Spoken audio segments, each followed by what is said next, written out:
All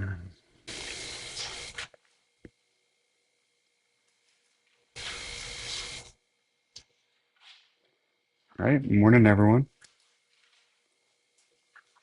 Andrew, I guess let me know if we're good on everything.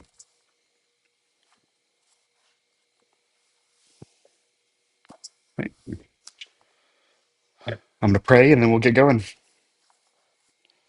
Dear Lord, God, would you just use this time to continue to be a blessing for our church and for those who are watching? Let it continue to wash over us and our congregation and our future and mission and vision, Lord, that you have given us. Let your words be the thing that continue to reign true even out of my mouth as I stumble through aspects of it and just keep going, Lord. Would you allow this to be a sake of meditation, Lord, and just a reminder of the endurance that you set before us that you finished on the cross, Lord. God, would you bless this fundraiser? Allow us to be continually amazed at what you are able to provide and what you can provide for us and for our congregation, Lord. And would you keep me healthy and safe so that I can finish the task at hand? In Jesus' name I pray. Amen. All right, somewhere in Numbers, I think 24. Is that right, Joe? Okay. Then Balaam rose and went back to his place, and Balak also went his way. While Israel went to Shittim, the people began to whore with their daughters of Moab. These invited the people of the sacrifices to their gods, and the people ate and bowed down to their gods. So Israel yoked himself to Baal and to Peor, and the anger of the Lord was kindled against Israel. And the Lord said to Moses, take all the chiefs of the people and hang them in the sun before the Lord. And the fierce anger of the Lord may turn away from Israel. And Moses said to the judges of Israel, each of you kill those of his men who have yoked themselves at Baal Peor. And behold, one of the people of Israel came and brought a Midianite woman to his family to the sight of Moses and in the sight of the whole congregation of the people of Israel. While they were weeping at the entrance of the tent of meeting, when Phinehas the son of Eleazar, son of Aaron, the priest saw it, he rose and left the congregation and took a spear into his hand and went after the man of Israel into the chamber and pierced both of them, the man of Israel and the woman through her belly. Thus the plague of the people of Israel had stopped. Nevertheless, those who died by the plague were 24,000. And the Lord said to Moses, Phinehas, the son of Eleazar, son of Aaron the priest, he turned back my wrath from the people of Israel, in that he was jealous with my jealousy among them. So I did not consume the people of Israel in my jealousy. Therefore say, behold, I give to him my covenant of peace, and it shall be to him and to his descendants after him the covenant of perpetual priesthood, because he was jealous for his God and made atonement for the people of Israel. The name of the slain man was Israel. He who killed with the Midianite woman was Zimri, the son of Salu, chief of the father's house belonging to the Simeonites. And the name of the Midianite woman who was killed was Cosbi, the daughter of Zer, who was the tribal head of the father's house of Midian.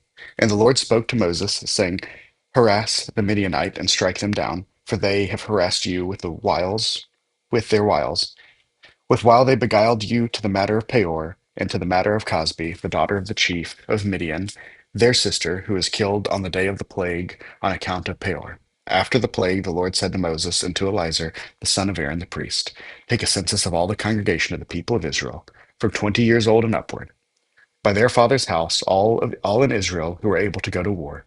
And Moses and Eleazar the priest spoke with them in the plains of Moab, by the Jordan at Jericho, saying, take a census of the people from 20 years old and upward.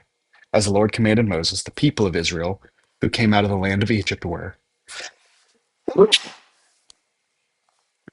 Reuben, the firstborn of Israel, the sons of Reuben, of Hanak, the clans of the Hanakites, of Palu, the clan of the Palanites, the Hezron, the clan of the Hezronites, of Carmi, the clan of the Carmites. These are the clans of the Reubenites, and those listed were 43,730. And the sons of Palu, Elab, the son of Elab, Nemuel, Dathan, and Abiram. These are the Dathan and Abiram, chosen from the congregation who contended against Moses and Aaron in the company of Korah, when they contended against the Lord, and the earth opened its mouth and swallowed them up together with Korah. When that company died, when the fire devoured 250 men, and they became a warning, But the sons of Korah did not die. The sons of Simeon, according to their clans of Nemuel, the clan of the Nemuelites of Jamin, the clan of the Jaminites of Jachin, the clan of the Jachinites of Zerah, the clan of the Zacharites of Shaul, the clan of the Shaulites. These are the clans of the Simeonites, 22,200. The son of Gad, according to the clan of Zephon, the clan of the Zephonites of Haggai, the clan of the Haggites of Shuni, the clan of the Shunites from Ozni, the clan of the Oznites from Eri, the clan of the Erites from Arad, the clan of the Aradites from Areli, the clan of the Arelites. These are the clans of the son of Gad as they were listed, 40,500. The sons of Judah were Er and Onan, and Er and Onan died in the land of Canaan. And the son of Judah, according to the clans were of Shelah. And the clans of the Shalanites of Perez, the clan of the Perizzites of Zerah, the clan of the Zeranites, and the son of Perez were of Hezron, the clan of the Heronites of Hamul, the clan of the Hanulites. These are the clans of Judah as they were listed, 76,500. The son of Issachar, according to their clans of Tola, the clan of the Tolites, of Puva, the clan of the Punites, of Jashbin, the clan of the Jashubites, of Shimron, the clan of the Shimronites. These are the clans of Issachar as they were listed, 64,300. The sons of Zebulun, according to their clans of Serad, the clan of the Seradites of Elon, the clan of the Elonites of Jaleel, the clan of the Jaleelites, and the clan of the Zebulunites, are, as they are listed, 60,500. The sons of Joseph, according to their clans, Manasseh and Epaphram. These are the sons of Manasseh, of Machir, the clan of the Machanites, and Machir, of the father of Gilead. Of Gilead, the clans of the Gileadites. These are the sons of Gilead, of Ezer, the clan of the Ezerites, of Helek, the clan of the Helekites, of Azriel, the clan of the Azraelites, and of Shechem, the clan of the Shechemites, and of Shemida, the clan of the Shemidates, of the Heifer, and of Heifer, the clan of the Hepherites.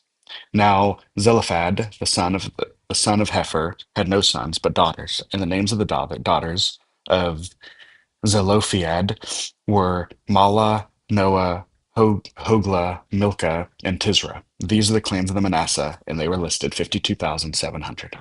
These are the sons of Epaphram, according to the clans of the Shu, Shuth, Shuthala, the clan of the Shuthalites of Becher, the clans of the Becherites of Tahan, the clans of the Tahanites, and these are the sons of Shuthala of Aaron, the clan of the Aaronites. These are the clans of the sons of Paphram as they were listed, 32,500. These are the sons of Joseph according to their clans. The sons of Benjamin according to their clans of Bela, and the clans of the Balites of Ashbel, the clan of the Ashbelites of Ahiram, the clan of the Ahiramites of Shepapum, the clan of the Shepamites of Hupam, the clans of the Hupamites, and the son of Bela were Ard and Naaman of Ard, the clan of the Ardites, and Naaman, the clan of the Naamites. These are the sons of Benjamin according to their clans, and are listed were 45,600. These are the sons of Dan according to their clans of Shuham, and the clans of the Shuhamites. These are the clans of Dan according to their clans. All the clans of the Shuhamites, as they were listed, were 64,400. The sons of Asher, according to their clans, of Imnah, the clan of the Imnites, of Ishvi, the clan of the Ishvites, of Beriah, the clan of the Berites, of the son of Bera, the Heber, the clan of the Heberites, of Machiel, the clan of the Machielites, and the name of the daughter of Asher were Sarah. These were the clans of the sons of Asher, as they were listed, 53,400. The son of Naphtali, according to their clans of Jeziel, the clan of the Jazalites of Guni, the clan of the Gunites of Jazir, the clan of the Jezreelites of Shillam, the clan of the Shillamites. These are the clans of Naphtali according to the clans, and were listed were 45,400. This was the list of the people of Israel, 601,730. The Lord spoke to Moses, saying, among these the land shall be divided for inheritance according to the number of the names. To a large tribe you shall give a large inheritance, and to a small tribe you shall give a small inheritance. Every tribe shall be given an inheritance in proportion to its list, but the land shall be divided by lot. According to the name of the tribes of their fathers, they shall inherit. Their inheritance shall be divided according to a lot between the larger and the smaller. This was the list of the Levites according to their clans of Gershon, and the clan of the Gershonites of Kohath, the clan of the Kohathites of Merari, the clan of the Merarites, These are the clans of Levi, the clans of the Libanites, the clan of the Hebronites, the clan of the Mahalites, the clan of the Mushites, the clan of the Kohites, the clan of the and Kothon, and the father of Amram. The name of Amram's wife was Jochebed, the daughter of Levi, who was born in Levi in Egypt. And she bore to Amram, Aaron, and Moses, and Miriam, their sister. And to Aaron were born Nadab, Abihu, Eleazar, and Ishtamar. But Nadab and Abihu died when they were offered unauthorized fire before the Lord. And those listed were 23,000, every male from the month old and upward. And they were not listed among the people of Israel, because there was no inheritance given to them among the people of Israel. These were those listed by Moses and Eleazar the priest, who listed the people of Israel in the plains of Moab by the Jordan at Jericho. But among these were not one of those listed by Moses and Aaron the priest, who had listed the people of Israel in the wilderness of Sinai. For the Lord had said to them, "They shall die in the wilderness." Not one of them was left except Caleb the son of Jehunah and Joshua the son of Nun. Then drew, then drew near the daughters of Zelophehad the son of Hefer, son of Gilead, son of Machir, son of Manasseh, and of the clans of Manasseh the son of Joseph. The names of his daughters were Mahala, Noah, Hoglah, Milcah, and Tisra. And these stood before Moses and before Eleazar the priest, and before the chief and all the congregation at the entrance of the tent of meeting, saying, Our father died in the wilderness. He was not among the company of those gathered themselves together against the Lord in the company of Korah, but died in his own sin, and he had no sons. Why should the name of the father be taken away from his clan because he had no sons? Give to us a possession among the father's brothers. Moses brought their case before the Lord, and the Lord said to Moses, The daughters of Zelophehad were right. You shall give them possession of the inheritance among their father's brothers, and transfer the inheritance of the father to them. And you shall speak to the people of Israel, saying, If a man dies and has no son, then you shall transfer his inheritance to his daughter. And if he has no daughter, then you shall give his inheritance to his brother. And if he had no brothers, then you shall give his inheritance to his father's brothers. And if his father has no brothers, then you shall give his inheritance to the nearest kinsman of his clan, and he shall possess it. And it shall be for the people of Israel a statute and rule, as the Lord commanded Moses. The Lord said to Moses, Go up into this mountain of Abiram, and see to the land that I have given to the people of Israel. When you have seen it, you also shall be gathered to your people, as your brother Aaron was, because you rebelled against my word in the wilderness of Zin, when the congregation quarreled, failing to uphold me as holy as the waters before their eyes. Then the waters of Meribah of Kadesh in the wilderness of Zin, Moses spoke to the Lord, saying, Let the Lord, the God of the spirits of all flesh, appoint a man over the congregation who shall go out before them and come in before them, who shall lead them out and bring them in, that the congregation of the Lord may not be as sheep that have no shepherd. So the Lord said to Moses, Take Joshua the son of Nun, a man in whom is the Spirit, and lay your hand on him. Make him stand before Eleazar the priest and all the congregation, and you shall commission him in their sight. You shall invest him with some of your authority, that all the congregation of the people of Israel may obey. And he shall stand before Eleazar the priest, who shall inquire of him by the judgment of the Urim before the Lord. At his word they shall go out, and at his word they shall come in, both he and all the people of Israel with him, the whole congregation. And Moses did as the Lord commanded. He took Joshua and made him stand before Eleazar the priest and the whole congregation. He laid his hand on him and commissioned him, as the Lord directed through Moses. The Lord spoke to Moses, saying, Command the people of Israel and say to them, My offering, my food for my food offering, my pleasing aroma, you shall be careful to offer me at its appointed time. And you shall say to them, This is the food offering that you shall offer to the Lord: 2 male lambs, a year without blemish, day by day, as a regular offering. The one lamb you shall offer in the morning, and the other lamb you shall offer at twilight.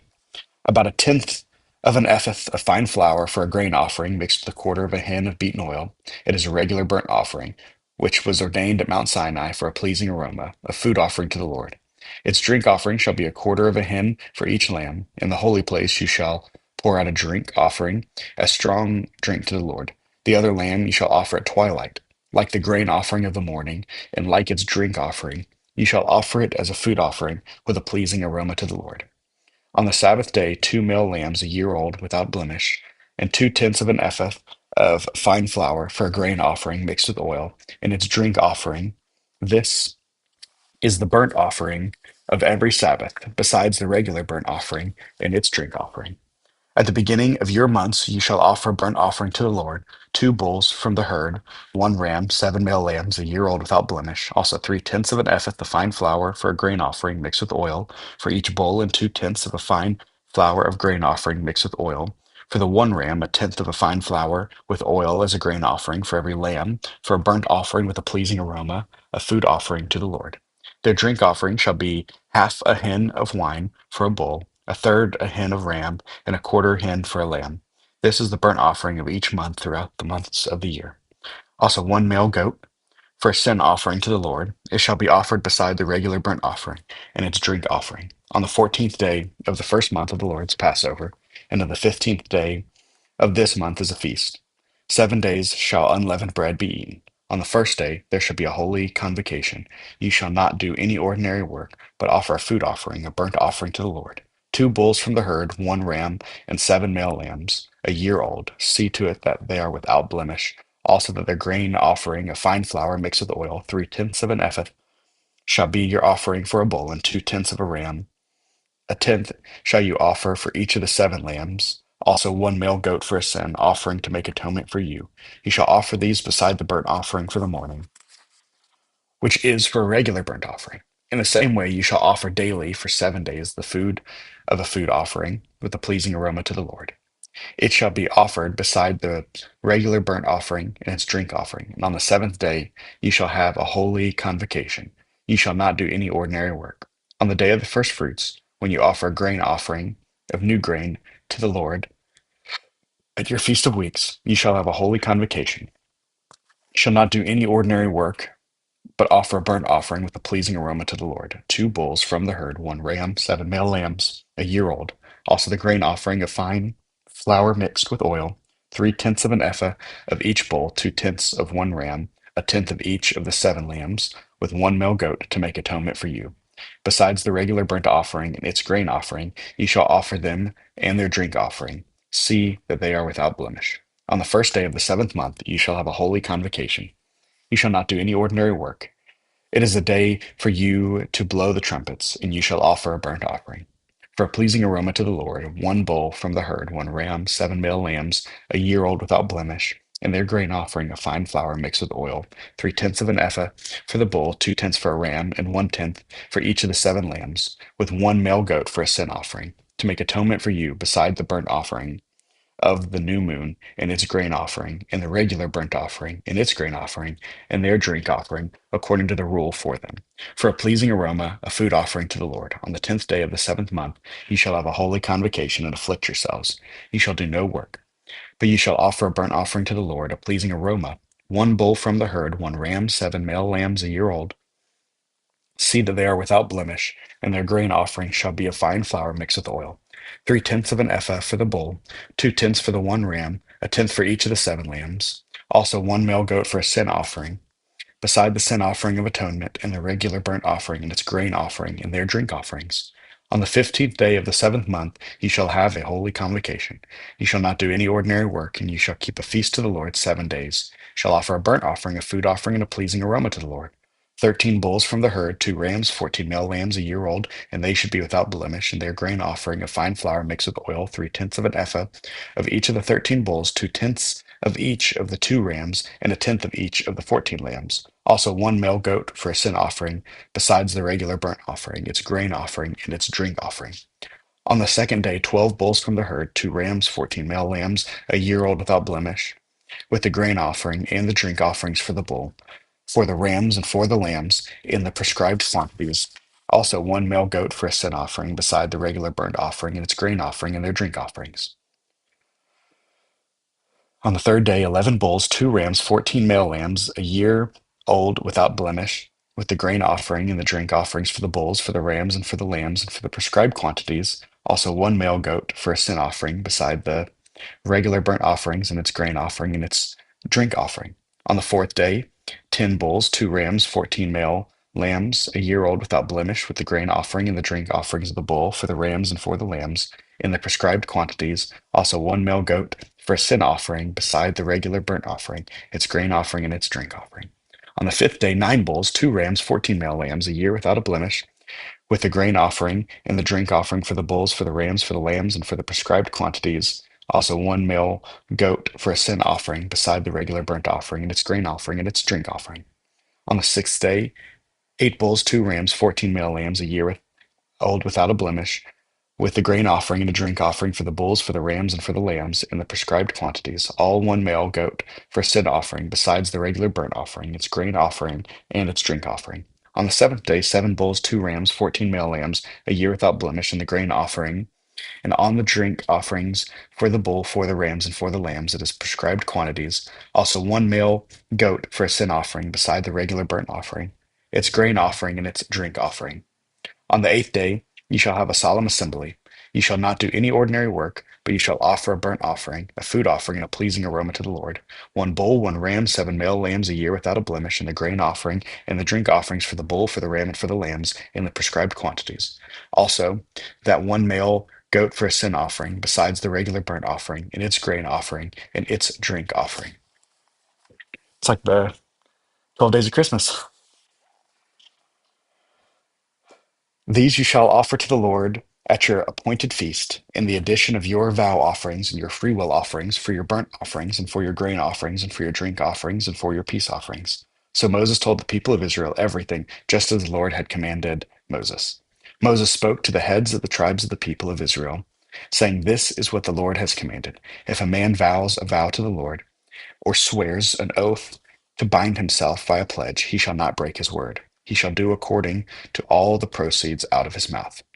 If a woman vows a vow to the Lord and binds herself by a pledge, while within her father's house in her youth, and her father hears of her vow and her pledge, by which she has bound herself and says nothing to her, then all the vows shall stand, and every pledge by which she has bound herself shall stand. But if her father opposes her, on the day that he hears it, no vows of hers, no pledge of which she has bound herself shall stand, and the Lord will forgive her, because her father opposed her. If she marries a husband while under her vows of any thoughtless utterance of her lips, by which she has bound herself, and her husband hears of it, and says nothing to her on that day that he hears, then her vows shall stand, and her pledges by which she has bound herself shall stand.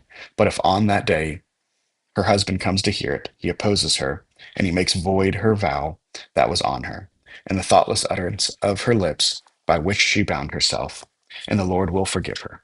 But any vow of a widow or of a divorced woman, anything by which she has bound herself, shall stand against her. And if she vowed in her husband's house, or bound herself to a pledge with an oath, and her husband heard of it, and said nothing to her, and did not oppose her, then all her vows shall stand, and every pledge by which she bound herself shall stand.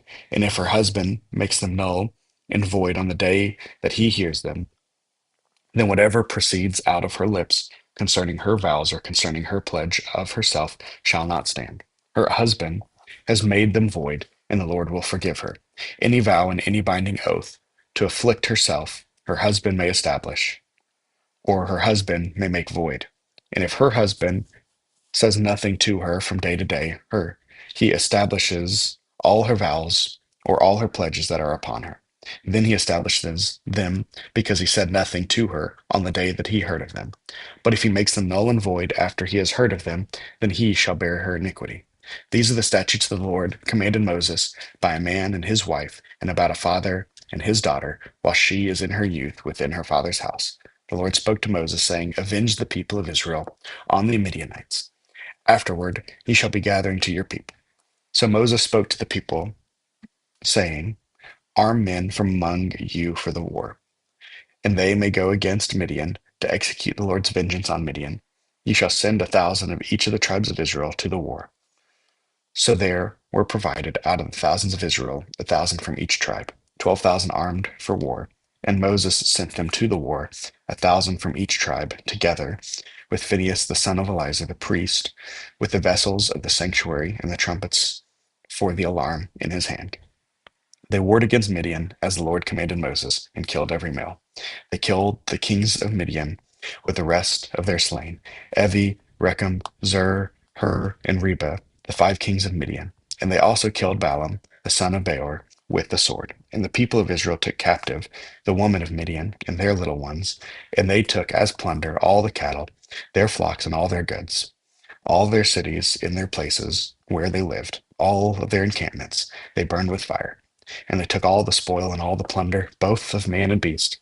Then they brought the captives and the plunder of the spoil to Moses and to Eleazar the priest and to the congregation of the people of Israel at the camp of the plains of Moab by the Jordan at Jericho.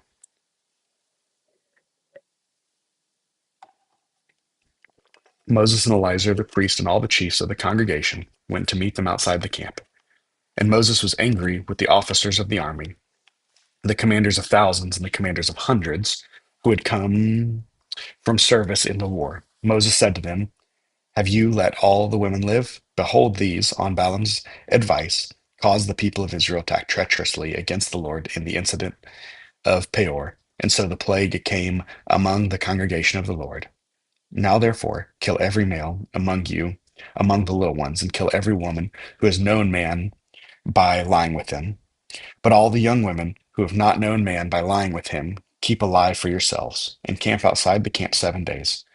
Whoever of you have killed any person, and whoever has touched any slain, purify yourselves and your captives on the third day and on the seventh day. Ye shall purify every garment, every article of skin, all work of the goat's hair, and every article of wood. Then Eleazar the priest said to the men of the whole army who had gone to battle, this is the statute of the law that the Lord had commanded Moses. Only the gold, the silver, the bronze, the iron, the tin, and the lid, everything that can stand the fire, you shall pass before the fire, and it shall be clean. Nevertheless, it shall be purified with the water of impurity. And whatever cannot stand the fire, ye shall pass through the water. You must wash your clothes on the seventh day, and you shall be clean, and afterward you may come into camp. The Lord said to Moses, take the count of the plunder that was taken, both the men of beasts and Eleazar the priest, and the heads of the father's house of the congregation, and divide the plunder into two parts between the warriors who went out in battle and all the congregation. And levy for the Lord a tribute to the men of war who went out to battle, one out of 500 of the people and of the oxen, and of the donkey, and of the flocks. Take it from their half, and give it to Eleazar the priest as a contribution to the Lord. And from the people of Israel, half of you shall take one drawn out of every 50 of the people, of the oxen, of the donkeys, and of the flocks, of all the cattle, and give them to the Levites, who keep guard over the tabernacle of the Lord. And Moses and Eleazar the priest did as the Lord commanded Moses. Now the plunder remaining of the spoil that the army took was 67,675,000 sheep, 72,000 cattle, 61,000 donkeys, and 32,000 persons in all. Women who had not known man by lying with him, and the half of the portion of those who had gone out in the army numbered 337,500 sheep. And the Lord's tribute of sheep was 675. The cattle were 36,000, of which the Lord's tribute was 72. The donkeys were 30,500, in which the Lord's tribute was 61. The persons were 16,000, of which the Lord's tribute was 32. And Moses gave the tribute, which was the contribution to the Lord, to Eleazar the priest, and to the Lord commanded, as the Lord commanded Moses. From the people of Israel's half, which Moses separated from that of the men who had served in the army, now the congregation's half was 337,500 sheep, 36,000 cattle, and 30,500 donkeys, and 16,000 persons. From the people of Israel, half Moses took one of every 50, both the persons and the beast, and gave them to the Levites, who kept guard over the tabernacle of the Lord, and the Lord commanded Moses. Then the officers who were over the thousands of the army, the commanders of thousands and the commanders of hundreds, came near to Moses and said to Moses, your servants have counted the men of war who are under our command, and there is not a man missing from them. And we have brought the Lord's offering, what each man found, articles of gold, armlets and bracelets, signet rings, earrings, and beads, to make atonement for ourselves before the Lord. And Moses and Eleazar the priest received them from the gold, all crafted articles, and all the gold of the contribution that they presented to the Lord, from the commanders of thousands and the commanders of hundreds, was 16,750 shekels. The men of the army had each taken plunder for himself. And Moses and Eleazar the priest received the gold from the commanders of thousands and from hundreds, and brought it into the tent of meeting as a memorial for the people of Israel before the Lord. Now the people of Reuben and the people of Gad had a very great number of livestock, and they saw the land of Jazer and the land of Gilead, and behold, the place was a place for livestock. So the people of Gad and the people of Reuben came and said to Moses and to Eleazar the priest and to the chiefs of the congregation, Adaroth, Dib- Dibon, Jazer, Nimrah, Heshbon, Aleha, Saban, Nebo, and Baon, and the land of the Lord struck down before the congregation of Israel is the land for livestock, and your servants had livestock. And they said, if we have found favor in your sight, let this land be given to your servants for a possession. Do not take us across the Jordan. But Moses said to the people of Gad and to the people of Reuben, shall your brothers go to the war while you sit here? Why will you discourage the heart of the people of Israel from going over the land that the Lord has given them? Your fathers did this when I sent them from Kadesh Barnea to see the land. For when they went up to the valley of Eshcol and saw the land, they discouraged the heart of the people of Israel from going into the land that the Lord had given them. And the Lord's anger was kindled on that day, and he swore, saying, surely none of the men who came out of Egypt from 20 years old and upward shall see the land that I swore to give to Abraham, to Isaac, and to Jacob, because they have not wholly followed me, none except Caleb, the son of Jephunneh the Kenizzite, and to Joshua the son of Nun, for they have wholly followed the Lord. And angered, the Lord's anger was kindled against Israel, and he made them wander in the wilderness 40 years, until all the generation that has done evil in the sight of the Lord was gone. And behold, you have risen in your father's place, a brood of sinful men, to increase still more the fierce anger of the Lord against Israel. For if you turn away from the following, he will again abandon them in the wilderness, and you will destroy all his people. Then they came near to him and said, we will build sheepfolds here for the livestock and cities and for the little ones, but we will take up arms, ready to go before the people of Israel, until we have brought them into their place. And our little ones shall live in the fortified city because of the inhabitants of the land. We will not return to our home until each of the people of Israel has gained his inheritance. For we will not inherit with them on the other side of the Jordan and beyond, because our inheritance has come to us on this side of the Jordan to the east. So Moses said to them, if you will do this, if you will take up arms and go before the Lord for the war, and every armed man of you will pass over the Jordan before the Lord until he has driven out his enemies before him, and the land is subdued before the Lord. Then after that ye shall return and be free of obligation to the Lord and to Israel, and this land shall be your possession before the Lord.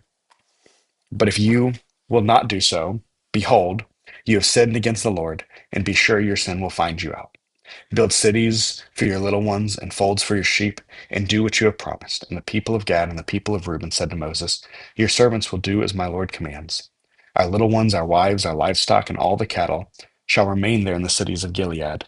But your servant will pass over every man who is armed for war before the Lord of battle, as my Lord orders.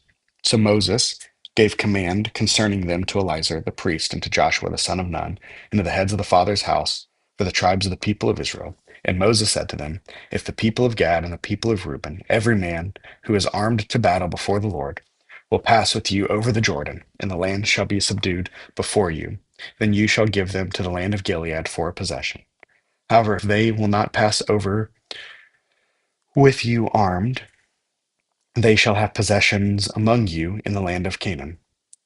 And the people of Gad and the people of Reuben answered, what the Lord has said to your servants, we will do.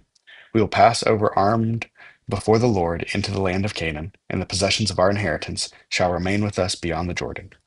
And Moses gave to them to the people of Gad and to the people of Reuben, and to the half tribe of Manasseh the son of Joseph, the kingdom of Sihon, king of the Amorites, and the king of Og, king of Bashan, the king of its cities with its territories, and the cities of the land throughout the country. And the people of Gad built Dibon Ataroth, Aror, Aror, Atroth Sophin, Jazer, Jogba, Beth Nimrah, and Beth Haran, for fortified cities, for each, and folds for sheep. And the people of Reuben built Heshbon, Elah, Kiriathim, Nebo, and Baalameon. These names were changed.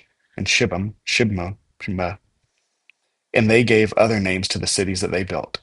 And the sons of Machir, the sons of Manasseh, went to Gilead and captured it, and disposed of the Amorites who were in it. And Moses gave Gilead to Machir, the son of Manasseh, and he settled in it. And Jair, the son of Manasseh, went and captured their villages, and called them Havath Jair. And Nobah went and captured Kenath and its villages, and called it Nobah, after his own name. These are the stages of the people of Israel when they went out of the land of Egypt by their companies under their leadership of Moses and Aaron. Moses wrote down the starting place stage by stage by command of the Lord, and these are the stages according to their starting places. They set out from Ramses to the first month on the 15th day of the first month. On the day after the Passover, the people of Israel went out triumphantly into the sight of all the Egyptians, while the Egyptians were burying all their firstborn whom the Lord had struck down among them. On their gods also the Lord executed judgment. So the people of Israel set up from Ramesses and camped at Succoth, and they set out from Succoth and camped at Etham, which is on the edge of the wilderness. And they set from Etham and turned back to Pi Hahiroth, which is east of Baal Zephon, and they camped before Migdol.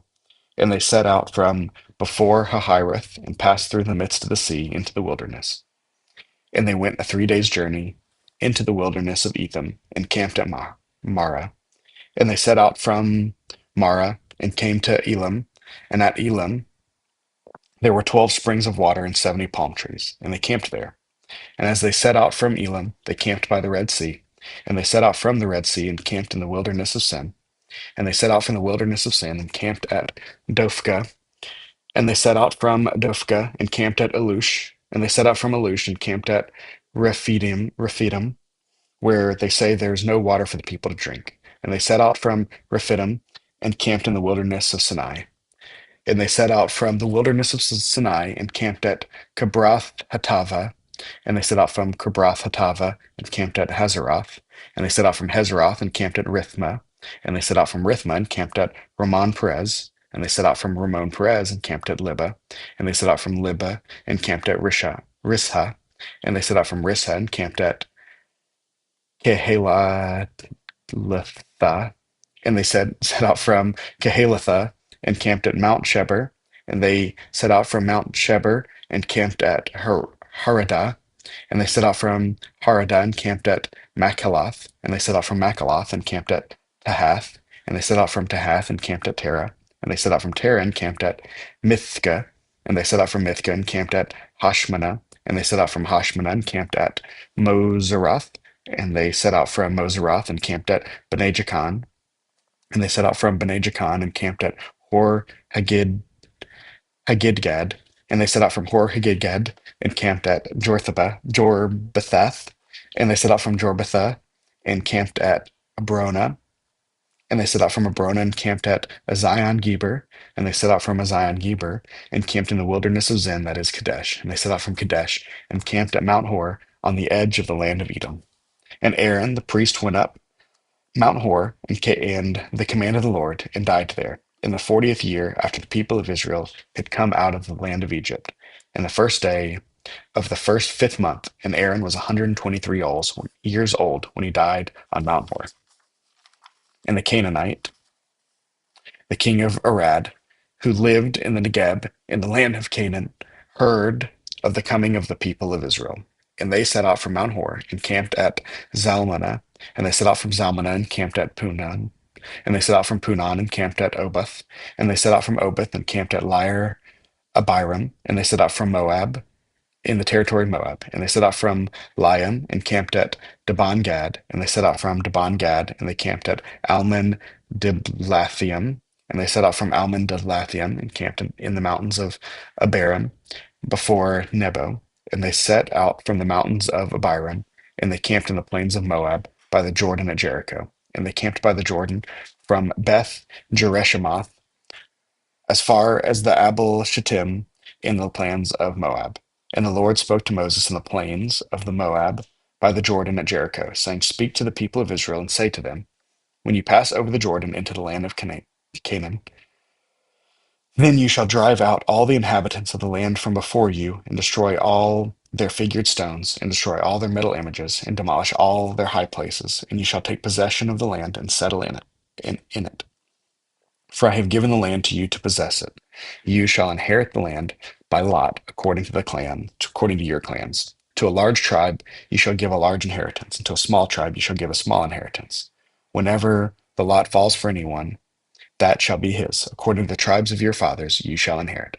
But if you do not drive out the inhabitants of the land from before you, then those of them whom you let remain shall be as barbs in your eyes and thorns in your sides, and they shall trouble you in the land where you dwell. And I will do to you as I thought to do to them. The Lord spoke to Moses, saying, Command the people of Israel, and say to them, When you enter the land of Canaan, that is the land that you shall fall to you for an inheritance, the land of Canaan, as defined by its borders. Your south side shall be from the wilderness of Zin, alongside Edom, and your southern border shall run from the end of the Salt Sea on the east, and your borders shall turn south of the ascent of Akrabim and cross to Zin, and its limit shall be south of Kadesh Barnea. Then it shall go from Hazar Adar and pass along the Asmon, and the border shall turn from Asmon to the brook of Egypt, and its limit shall be at the sea. For the western border you shall have the great sea and its coasts. This shall be your western border. This shall be your northern border. From the great sea you shall draw a line to Mount Hor. From Mount Hor you shall draw a line from Lebo Hamath, and the limit of the border shall be Zedad. Then the border shall extend from Ziphron, and its limit shall be at Hazar Enan. This shall be your northern border. You shall draw a line for your eastern border from Hazar Enan, from Shephem, and the border shall go down from Shephem to Riblah on the east of Anan. And the border shall go down and reach to the shoulder of the sea of Chinnereth, Chinnereth on the east, and the border shall go down to the Jordan, and its limit shall be at the Salt Sea. This shall be your land, as defined by its borders all around. Moses commanded the people of Israel, saying, This is the land that you shall inherit by lot, which the Lord has commanded to give to the 9 tribes and to the half tribes, for the tribe of the people of Reuben by fathers' houses, and the tribe of the people of Gad by their fathers' houses, has received their inheritance, and also the half tribe of Manasseh. The 2 tribes and the half tribe have received their inheritance beyond the Jordan east of Jericho toward the sunrise. The Lord spoke to Moses, saying, These are the names of the men who shall divide the land to your inheritance. Eleazar the priest of Joshua the son of Nun. You shall take 1 chief from every tribe to divide the land for inheritance. These are the names of the men. Of the tribe of Judah, Caleb. Of the tribe of Jephunneh, uh, of the tribe of Judah, Caleb, the son of Jephunneh. Of the tribe of the people of Simeon, Shemuel, the son of Ammihud. Of the people of Benjamin, Elidad, the son of Chishlon. Of the tribe of the people of Dan, a chief, Buki, the son of Jogli. Of the people of Joseph, of the tribe of the people of Manasseh, a chief, Haniel, the son of Ephod. And of the tribe of the people of the Paphraim, a chief, Kazumel, a Chemel, the son of Shiftan. Of the tribe of the people of Zebulun, a chief, Elisaphan, the son of Parnak. Of the tribe of the people of Issachar, a chief, Patiel, the son of Azan. And of the tribe of the people of Asher, a chief, Ahihud, the son of Shalomi. Of the tribe of the people of Naphtali, a chief, Pedahel, the son of Ammihud. These are the men whom the Lord commanded to divide the inheritance of the people of Israel in the land of Canaan. The Lord spoke to Moses in the plains of Moab by the Jordan at Jericho, saying, Command the people of Israel to give to the Levites some of the inheritance of their possession as cities for them to dwell in, and you shall give to them to the Levites pasture lands around the cities. The cities shall be theirs to dwell in, and their pasture lands shall be for their cattle and for their livestock and for their beasts. The pasture lands of the cities, which you shall give to the Levites, shall reach from the wall of the city outward 1,000 cubits all around, and you shall measure outside the city on the east side 2,000 cubits, and on the south side 2,000 cubits, and on the west side 2,000 cubits, and on the north side 2,000 cubits, the city being in the middle. This shall belong to them as pasture land for their cities. The cities that you give to the Levites shall be the 6 cities of refuge, where you shall permit the manslayer to flee. And in addition to them, you shall give 42 cities. All the cities that you give to the Levites shall be 48, with their pasture lands. And as for the cities that you shall give from the possession of the people of Israel, from the larger tribes you shall take many, and from the smaller tribes you shall take few, each in proportion to the inheritance that it inheritance shall give to the cities of the Levites. And the Lord spoke to Moses, saying, Speak to the people of Israel and say to them, When you cross the Jordan into the land of Canaan, then you shall select cities to the cities of refuge for you, that the manslayer who kills any person without intent may flee there. The cities shall be for you a refuge from the avenger, and that the manslayer may not die until he stands before the congregation for judgment. And the cities that give shall be your 6 cities of refuge. You shall give 3 cities beyond the Jordan and 3 cities in the land of Canaan to the cities of refuge. These 6 cities shall be for refuge for the people of Israel, and for the stranger and for the sojourner among them, and for anyone who kills any person without intent may flee. But if he struck him down with an iron object, so that he died, he is a murderer. That murderer shall be put to death. And if he struck him down with a stone tool, that could cause death, and he died, he is a murderer. The murderer shall be put to death. Or if he struck him down with a wooden tool, that could cause death, and he died, he is a murderer. The murderer shall be put to death. The avenger of blood shall himself put the murderer to death, but he meets him. He shall put him to death. And if he pushed him out of hatred, or hurled something at him, lying in wait, so that he died, or in enmity struck him down with his hand, so that he died, then he who struck the blow shall be put to death. He is a murderer. The avenger of blood shall be put the murderer to death when he meets him. But if he pushed him suddenly without enmity, or hurled anything on him without lying in wait, or used a stone that could cause death, and without causing him, dropped it on him, so that he died, though he was not his enemy and did not seek his harm, then the congregation shall judge between the manslayer and the avenger of blood in accordance with these rules, and the congregation shall rescue the manslayer from the hand of the avenger of blood, and the congregation shall restore him to his city of refuge to which he had fled, and he shall live in it until the death of the high priest who is anointed with the holy oil. But if the manslayer shall at any time go beyond the boundaries of the city of refuge to which he fled, and the avenger of blood finds himself outside of the boundaries of the city of refuge, and the avengers of blood kills the manslayer, he shall not be guilty of blood, for he must remain in his city of refuge until the death of the high priest. But after the death of the high priest, the manslayer may return to the land of his possession, and these things shall be for a statute and rule for you throughout the generations in all your dwelling places. If anyone kills a person, the murderer shall be put to death on the evidence of witness, but no person shall be put to death on the testimony of one witness. Moreover, you shall accept no ransom for the life of a murderer who is guilty of death, but he shall be put to death. And you shall accept no ransom for him who has fled to the city of refuge, that he may return to dwell in the land before the death of the high priest. You shall not pollute the land in which you live, for blood pollutes the land, and no atonement can be made for the land, for the blood that is shed in it, except by the blood of the one who shed it. You shall not defile the land in which you live, in the midst of which I dwell, for I, the Lord, dwell in the midst of the people of Israel. The heads of the father's house of the clans of the people of Gilead, the son of Machir, the son of Manasseh, from the clans of the people of Joseph, came near and spoke before Moses and before the chiefs and the heads of the fathers' houses and the people of Israel. They said, "The Lord commanded my Lord to give the land of for inheritance by lot to the people of Israel. And my Lord has commanded by the Lord to give the inheritance to Zelophehad, our brother, to his daughters. But if they are married to any of the sons of the other tribes of the people of Israel, then their inheritance will be taken from the inheritance of our father and added to the inheritance of the tribe into which they marry.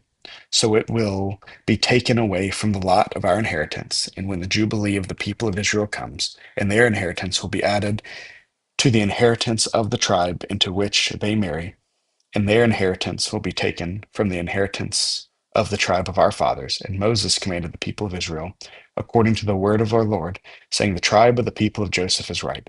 This is what the Lord commands concerning the daughters of Zelophehad. Let them marry whom they think best, only they shall marry within the clan of the tribe of their father. The inheritance of the people of Israel shall not be transferred from one tribe to another. Every one of the people of Israel shall hold on to the inheritance of the tribe of his father, and every daughter who possesses an inheritance in any tribe of the people of Israel shall be wife to one of the clan of the tribe of her father, so that every one of the people of Israel may possess the inheritance of the father. So no inheritance shall be transferred from one tribe to another, for each of the tribes of the people of Israel shall hold on to its own inheritance. The daughters of Zelophehad did as the Lord commanded Moses, from Mahalath, Tisra, Hoglah, Milcah, and Noah. The daughters of Zelophehad were married to sons of their father's brothers. They were married into the clans of the people of Manasseh, the sons of Joseph, and their inheritance remained in the tribe of their father's clan. These are the commandments and the rules that the Lord commanded through Moses to the people of Israel in the plains of Moab by the Jordan at Jericho. Hey, numbers down, on to Deuteronomy. More coffee break. Yeah, that one's a doozy, isn't it?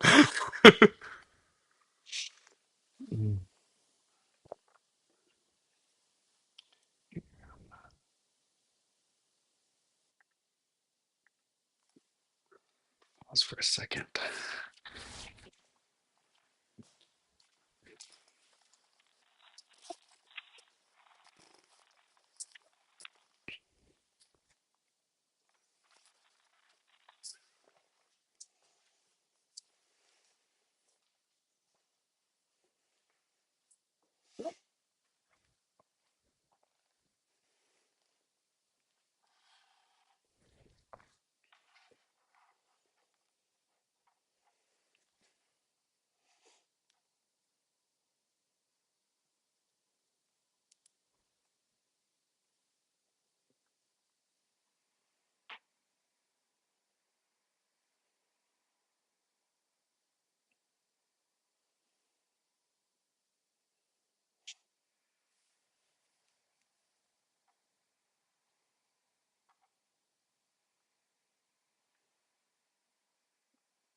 All right, Deuteronomy.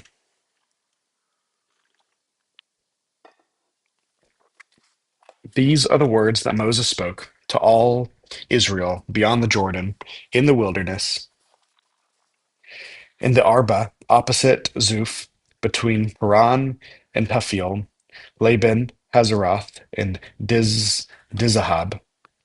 It is 11 days' journey from Horeb by the way of Mount Seir to Kadesh Barnea in the 40th year, on the first day of the 11 months. Moses spoke to the people of Israel according to all that the Lord had given him in commandments to them. And he had defeated Sihon, the king of the Amorites, who lived in Heshbon, and Og, the king of Bashan, who lived in Ashtaroth and in Edreel, beyond the Jordan, in the land of Moab. Moses undertook to explain his law, saying, The Lord our God said to us in Horeb, You have stayed long enough at this mountain.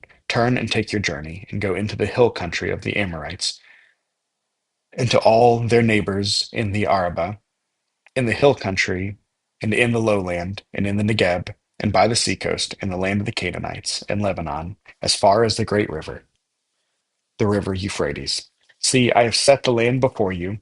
Go in and take possession of the land that the Lord swore to his fathers, to your fathers, to Abraham, to Isaac, and to Jacob, and to give to them, to their offspring after them.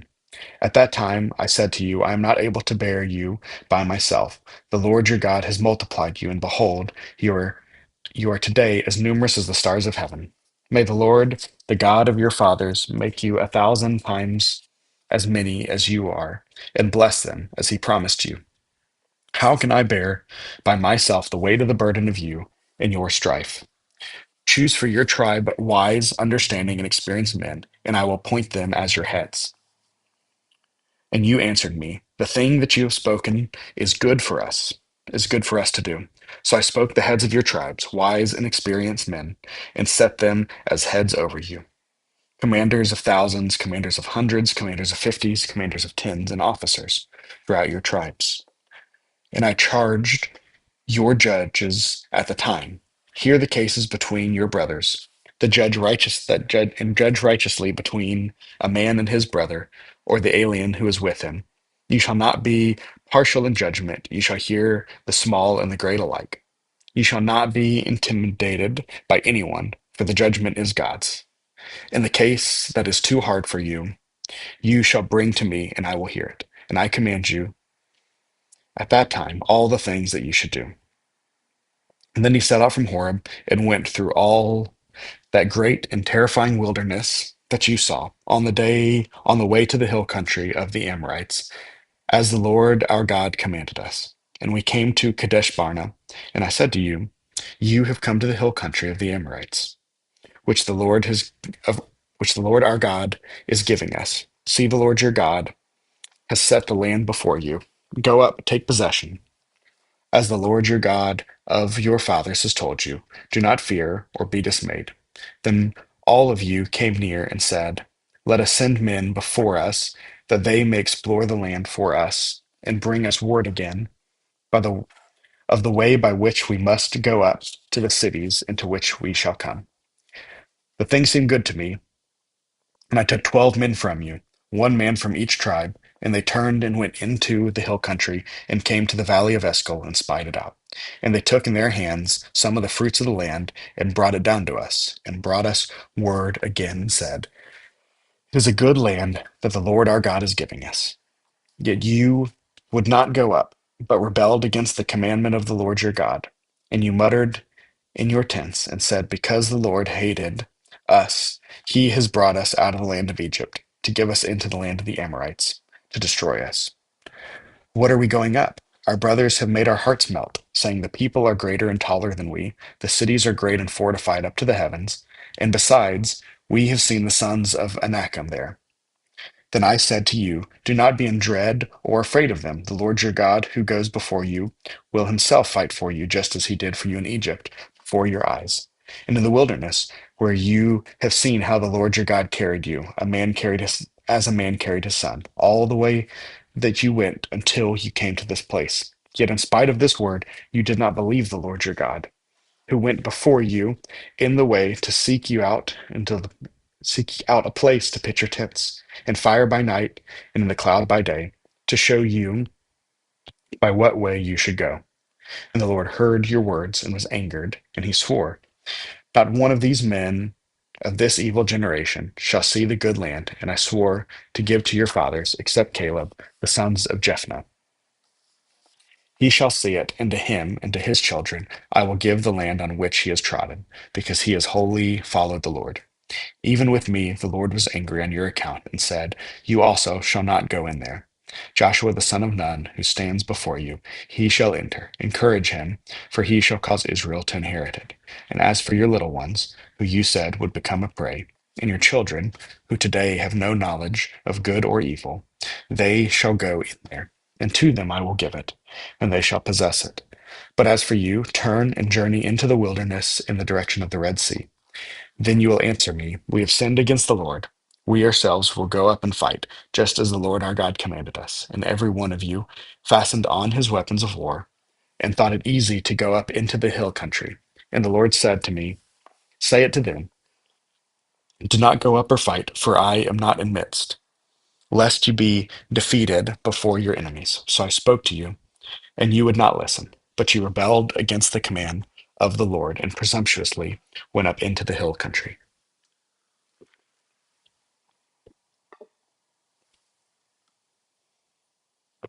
Then the Amorites who lived in the hill country came out against you and chased you as bees do, and beat you down in Seir, and came and far from Hormah. And you returned and wept before the Lord, but the Lord did not listen to your voice or give ear to you. So you remained in Kadesh many days, and the days that you remained there. Then we turned and journeyed into the wilderness in the direction of the Red Sea, and the Lord told me. And for many days we traveled around Mount Seir. Then the Lord said to you, you have been traveling around this mountain country long enough. Turn northward, and command the people. You are about to pass through the territory of your brothers, the people of Esau, who live in Seir, and they will be afraid of you. So be very careful. Do not contend with them, for I will not give you any of their land. No, not so much as for the sole of the foot to tread on. Beside, I have given Mount Seir to Esau as a possession. You shall purchase food from them with money. That is, that you may eat, and you shall also buy water from them with money, that you may drink. For the Lord your God has blessed you in all of your work of your hands. He knows you're going through the great wilderness. These 40 years the Lord your God has been with you. You have lacked nothing. So we went on, away from our brothers, the people of Esau, who lived in Seir, away from Arba, ro- from the Arba road from Elath and Azine Gerber. And we turned and went into the direction of the wilderness of Moab. And the Lord said to me, do not harass Moab or contend with them in battle, for I will not give you any of their land for a possession, because I have given Ar to the people of Lot for a possession.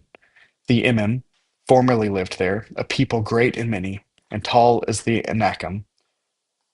Like the Anakim, these are also recounted to Rephaim, but the Moabites call them Emim. The Horites also lived in Seir formerly, but the people of Esau disposed them and destroyed them from before them and settled in their places, Israel did, to the land of their possession, which the Lord gave to them.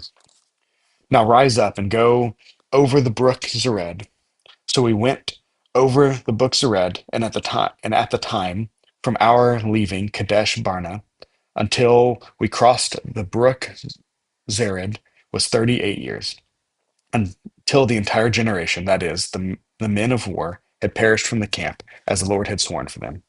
For indeed, the hand of the Lord was against them, to destroy them from the camp until they had perished. So as soon as all the men of war had perished and were dead from among the people, the Lord said to me, today you are to cross the border of Moab at Ar. And when you approach the territory of the people of Ammon, do not harass them or contend with them, for I will not give you any of the land of the people of Ammon as a possession, because I have given it to the people of Lot for a possession. It is also counted as a land of Rephaim, and Rephaim formerly lived there.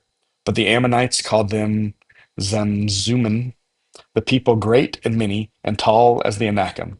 But the Lord destroyed them before the Ammonites, and they disposed them and settled in their place. And he did for the people of Esau, who live in Seir, when he destroyed the Horites before them, and they disposed them and settled in their place, even to this day. As for the Avim, who lived in the villages as far as Gaza, the Caphtorim, whose name was Caphtor, destroyed them and settled in their place. Rise up, set out on your journey, and go over the valley of the Arnon. Behold, I have given into your hand Sihon the Amorite, king of the Heshbon, and his land. Begin to take possession and counted with him in battle. This day I will begin to put the dread and fear of you on the people who are under the whole heaven.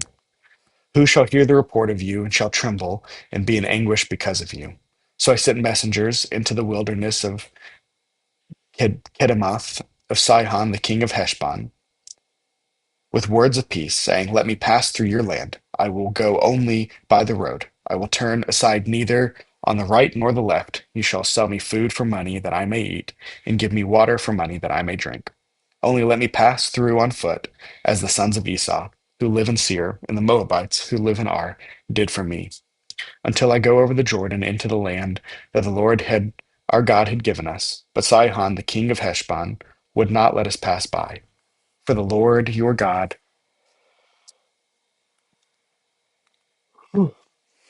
hardened his spirit and made his heart obstinate, that he might give him into your hand, and he is this day. And the Lord said to me, behold, I have begun to give Sihon and his land over to you. Begin to take possession, that you may occupy his land. Then Sihon came out against us, he and all his people, to battle at Jahaz. And the Lord our God gave him over to us, and he defeated him and his sons and all his people. And we captured all his cities at that time, and devoted to destruction every city, men, women, and children. We left no survivors. Only the livestock we took as spoil for ourselves, with the plunder of the cities that we captured, from Auror, which is on the edge of the valley of the Arnon, and from the city that is in the valley as far as Gilead. There was not a city too high for us. The Lord our God gave all into our hands. Only to the land of the sons of Ammon you did not draw near, that is, to all the banks of the river Jabbok and the cities of the hill country, whatever the Lord our God has forbidden us. Then we turned and went up the way of Bashan, and Og, the king of Bashan, came out against us, he and all the people, to battle at Edrei. But the Lord said to me, do not fear him, for I have given him and all the people and his land into your hand, and you shall do to him as you did to Sihon, the king of the Amorites, who lived at Heshbon. So the Lord our God gave into our hand Og also, the king of Bashan, and all his people, and we were struck down until he had no survivor left. And we took all his cries at the time. There was not a city that we did not take from them. 60 cities, the whole region of Argob, the kingdom of Og, of Bashan. All these were cities fortified with high walls, gates, and bars, besides very many unwalled villages. And we devoted them to destruction, as we did to Sihon, the king of Heshbon, devoting to destruction every city, men, women, children. But all the livestock and the spoil of the cities we took as our plunder. So we took the land at the time out of the hand of the two kings of the Amorites, who were beyond the Jordan, from the valley of the Arnon to Mount Hermon. The Sidonians called Hermon Sirion, while the Amorites called it Senir. All the cities of the tableland, and all Gilead, and all Bashan, as far as Salekah and Edrei, cities of the kingdom of Og in Bashan. For only Og, the king of Bashan, was left of the remnant of the Rebaim. Behold, his bed was a bed of iron. It is not in Rabbah of the Amorites. 9 cubits was its length, and 4 cubits its breadth, according to the common cubit. When we took possession of this land at the time, I gave to the Reubenites and to the Gadites the territory beginning in Auror, which is on the edge of the valley of Arnon, and half the hill country of Gilead with its cities, the rest of Gilead, and all Bashan, the kingdom of Og, that is, all the region of Argob. I gave to the half tribe of Manasseh. All the portion of Bashan is called the land of Rephaim. Jair the Manassite took all the region of Argob, that is Bashan, as far as the border of the Geshurites and the Maccathites, and called the villages after his own name, Havoth Jair, as it is to this day. To Machir I gave Gilead, and to the Reubenites and the Gadites. I gave the territory from Gilead as far as the valley of the Arnon, with the middle of the valley as a border, and as far over as the river Jabbok, the border of the Ammonites, and the Arba also, with the Jordan as the border, from Chinnereth as far as the sea of Arba, the salt sea, under the slopes of Pisgah on the east. And I command you at that time, saying, The Lord your God has given you to this land to possess. All of the men of valor shall come over armed before your brothers, the people of Israel. Only the wives, your little ones, and the livestock, I know that you have much livestock, shall remain in the cities that I have given you, until the Lord gives rest to your brothers. As to you, and they also occupy the land that the Lord has given, your God gives them beyond the Jordan. Then each of you may return to his possession, which I have given you. And I commanded Joshua at this time. Your eyes have seen all that the Lord your God has done for these two kings. So will the Lord do to all the kingdoms into which you are crossing. Ye shall not fear them.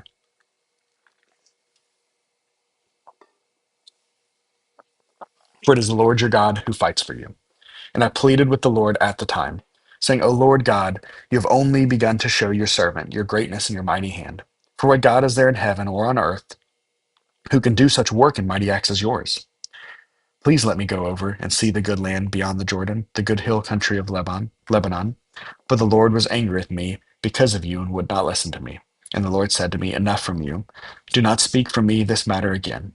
Go up to the top of Pisgah and lift your eyes westward and northward and southward and eastward, and look at it with your eyes. For you shall not go over this Jordan, but charge Joshua and encourage and strengthen him, for he shall go over at the head of his people, and he shall put them in possession of the land that you shall see. So we remained in the valley opposite Beth Peor. And now, O Israel, listen to the statutes and to the rules that I am teaching you, and do them, that you may live and go in and take possession of the land that the Lord, the God of your fathers, is giving you. You shall not add to the word that I command you, nor take from it, that you may keep the commandments of the Lord your God that I command you. Your eyes have seen what the Lord did at Baal Peor, for the Lord your God destroyed from among you all the men who followed the Baal Peor. But you have held fast to the Lord your God, are all alive today. So I have taught the statutes and rules as the Lord my God commanded me, that you should do them in the land that you are entering to take possession of it. Keep them and do them, for that will be your wisdom and your understanding in the sight of your people, who, they hear all these statutes, will say, Surely this great nation is a wise and understanding people. For what great nation is there that has a God so near to it as the Lord our God is to us, whenever we call upon him?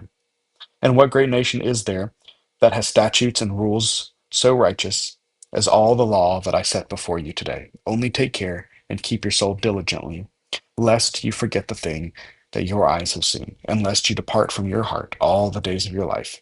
Make them known to your children and your children's children, how on the day that you stood before the Lord your God at Horeb, the Lord said to me, Gather the people to me, that I may let them hear my words, so that they may learn to fear me all the days that they live on the earth, and that they should teach their children also. And you came near and stood at the foot of the mountain, while the mountain burned with fire to the heart of heaven, wrapped in darkness, cloud, and gloom. Then the Lord spoke to you out of the midst of the fire. You heard the sound of words, but saw no form. There was only a voice, and he declared to you his covenant, which he commanded to you which he commanded you to perform, that is, the Ten Commandments. And he wrote them on two tablets of stone, and the Lord commanded me at the time to teach you statutes and rules, that you might do them in the land that you are going over to possess. Therefore watch yourself very carefully, since you saw no form on the day of the Lord spoke to you at Horeb out of the midst of the fire, Beware lest you act corruptly by making a carved image for yourself in the form of any figure, the likeness of male or female, the likeness of any animal that is on this earth, and the likeness of any winged bird that flies in the air, the likeness of anything that creeps on the ground, the likeness of any fish that is in the waters under the earth. And beware lest you raise your eyes to heaven, and when you see the sun and the moon and the stars, all the host of heaven, you be drawn away and bow down to them and serve them, things that the Lord your God has allotted to all the people under the whole earth, under the whole heaven.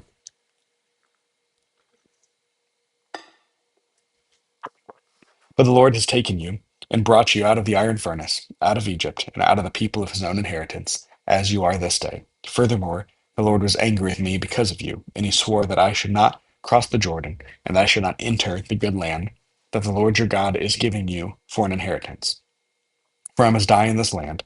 I must not go over to the Jordan, but you shall go over and take possession of the land, of the good land.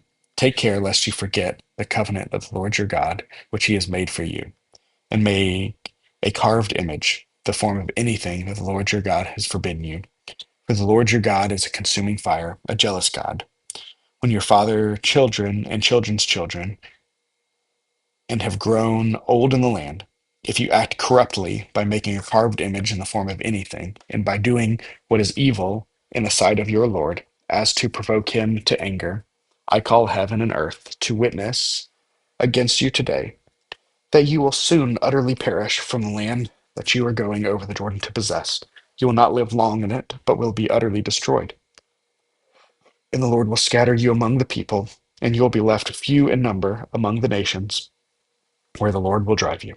And then, and there, you will serve gods of wood and stone, and the work of human hands, that neither see nor hear nor eat nor smell. But from there you will seek the Lord your God, and you will find him, if you search after him with all your heart and with all your soul.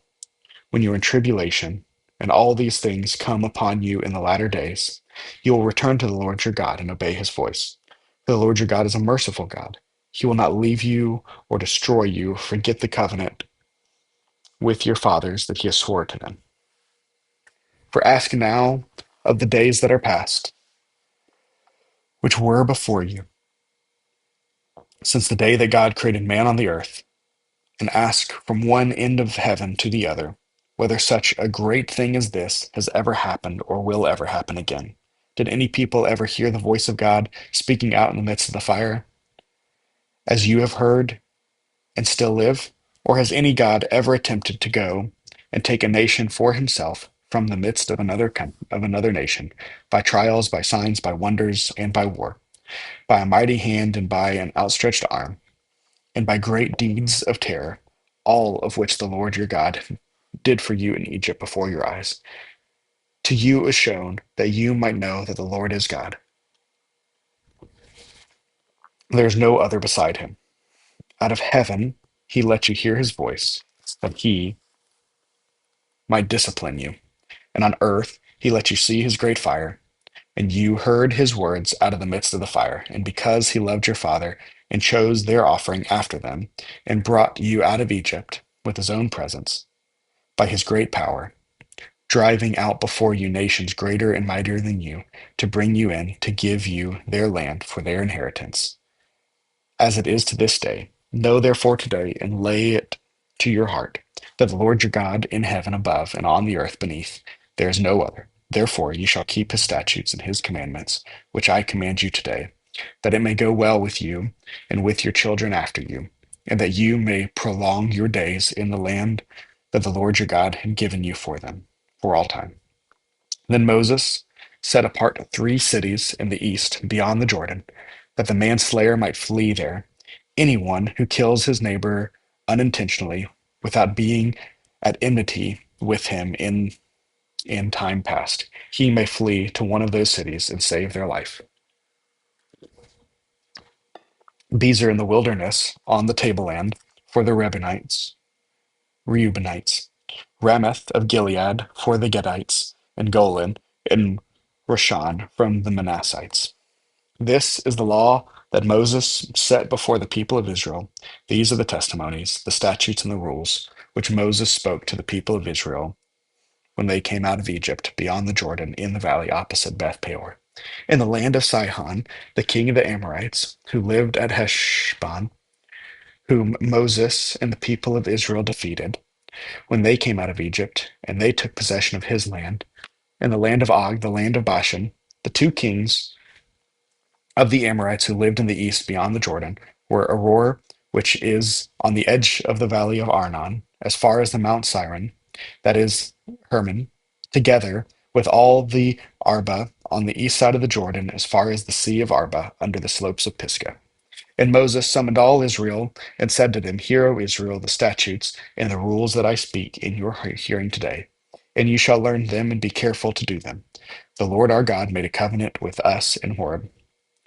Now, with our fathers did the Lord make this covenant, but with us, who are all of us here alive today, the Lord spoke with you face to face at the mountain, out of the midst of the fire, while I stood between the Lord and you at the time to declare to you the word of the Lord. For you were afraid because of the fire, and you did not go up into the mountain, he said. I am the Lord your God, who brought you out of the land of Egypt, out of the house of slavery. You shall have no other gods before me. You shall not make for yourself a carved image, or any likeness of anything that is in heaven above, or that is on the earth beneath, or that is in the water under the earth. You shall not bow to them or serve them. For I, the Lord your God, am a jealous God, visiting the iniquity of the fathers on the children to the third and fourth generation of those who hate me, by showing steadfast love to thousands of those who love me and keep my commandments. You shall not take the name of the Lord your God in vain, for the Lord your God will not hold him guiltless who takes his name in vain. Observe the Sabbath day and keep it holy, as the Lord your God commanded you. 6 days you shall labor and do all your work, but the seventh day is a Sabbath to the Lord your God. On it you shall not do any work, you or your son or your daughter, or your male servant or your female servant, or your ox or your donkey, or any of your livestock, or the sojourner who is with you or within your gates, that your male servants and your female servants may rest as well as you. You shall remember that you were a slave in the land of Egypt, and the Lord your God brought you out from there with a mighty hand and outstretched arm. Therefore, the Lord your God commanded you to keep the Sabbath, to honor your father and mother, as the Lord your God commanded you, and your days may be long, that it may go well with you in the land of the Lord your God is giving you. You shall not murder, you shall not commit adultery, you shall not steal, you shall not bear false witness against your neighbor, and you shall not covet your neighbor's wife, and you shall not desire your neighbor's house, his field, or his male servant, or his female servant, his ox and his donkey, or anything that is your neighbor's. These words the Lord spoke to all your assembly at the mountain out of the midst of the fire, the cloud, and the thick darkness, with a loud voice. And he added no more. And he wrote them on 2 tablets of stone and gave them to me. And as soon as you heard the voice out of the midst of the darkness, while the mountain was burning with fire, you came near to me, all the heads of your tribes and your elders, and you said, Behold, the Lord your God has shown us his glory and greatness, and we have heard his voice out of the midst of the fire. This day we have seen God speak with man, and man still live. Now, therefore, why would we die? For the great fire will consume us. If we hear the voice of the Lord our God any more, we shall die. For who is there of all flesh that has heard the voice of the living God speaking out in the midst of the fire, that we have still lived? Go near and hear all that the Lord your God will say, and speak to us all that the Lord your God will speak to you, and we will hear and do it. And the Lord heard your words when you spoke to me, and the Lord said to me, I have heard the words of this people, which they have spoken to you. They are right in all that they have spoken. Oh, that they have such heart at this always, to fear me and to keep my commandments, that it may go well with them and with their descendants forever. Go and say to them, Return to your tents, but you stand by me. You, but you stand here by me, and I will tell you the whole commandment and the statutes and the rules that you shall teach them, that they may do them in the land that I am giving them to possess. You shall be careful, therefore, to do as the Lord your God has commanded you. You shall not turn aside to the right hand or to the left. You shall walk in all the way that the Lord your God has commanded you, that you may live, and that it may go well with you, that you may live long in the land that you shall possess. Now this is the commandment, the statutes, and the rules that the Lord your God commanded me to teach you, that you may do them in the land to which you are going over to possess it, that you may fear the Lord your God, you and your son's son, by keeping all his statutes and his commandments, which I command to you, all the days of your life, that your days may be long. Hear therefore, O Israel, and be careful to do them, that it may go well with you, and that you may multiply greatly, as the Lord, the God of the fathers, has promised you, in a land flowing with milk and honey. Hear, O Israel, the Lord our God, the Lord is one. You shall love the Lord your God with all your heart, with all your soul, with all your might. And these words that I command you shall be on your heart. You shall teach them diligently to your children, and you shall talk of them when you sit in your house, and when you walk by the way, and when you lie down, and when you rise. You shall bind them as a sign on your hand, and they shall be as frontlets between your eyes. You shall write them on the doorpost of your house and on your gates. And when the Lord your God brings you into the land that you swore to your fathers, to Abraham, to Isaac, and to Jacob to give you, with great and good cities that you did not build, and houses full of good things that you did not fill, and cisterns that you did not dig, and vineyards, and olive trees that you did not plant, and when you eat and are full, then take care lest you forget the Lord, who brought you out of the land of Egypt, out of the house of slavery.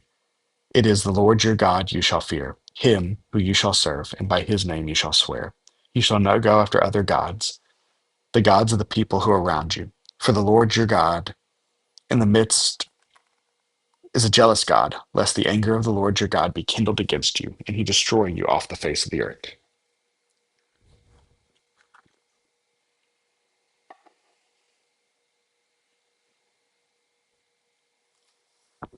You shall not put the Lord your God to the test, as you tested him at Massa. You shall diligently keep the commandments of the Lord your God and his testimonies and his statutes, which he has commanded you. And you shall do what is good and right, what is right and good in the sight of the Lord, that it may go well with you, and that you may go in and take possession of the good land that the Lord swore to give to your fathers, by thrusting out all of your enemies from before you, as the Lord has promised. When your son asks you in time to come, what is the meaning of the testimonies of the statutes and the rules that the Lord our God has commanded you, then you shall say to your son, we were Pharaoh's slaves in Egypt, and the Lord brought us out of Egypt with a mighty hand. And the Lord showed signs and wonders great and grievous against Egypt and against Pharaoh and all his household before our eyes. And he brought us out from there, and that he might bring us in and give us the land that he swore to give to our fathers. And the Lord commanded us to do all these statutes to fear the Lord our God, for our for our good always, and he might preserve us alive as we are this day.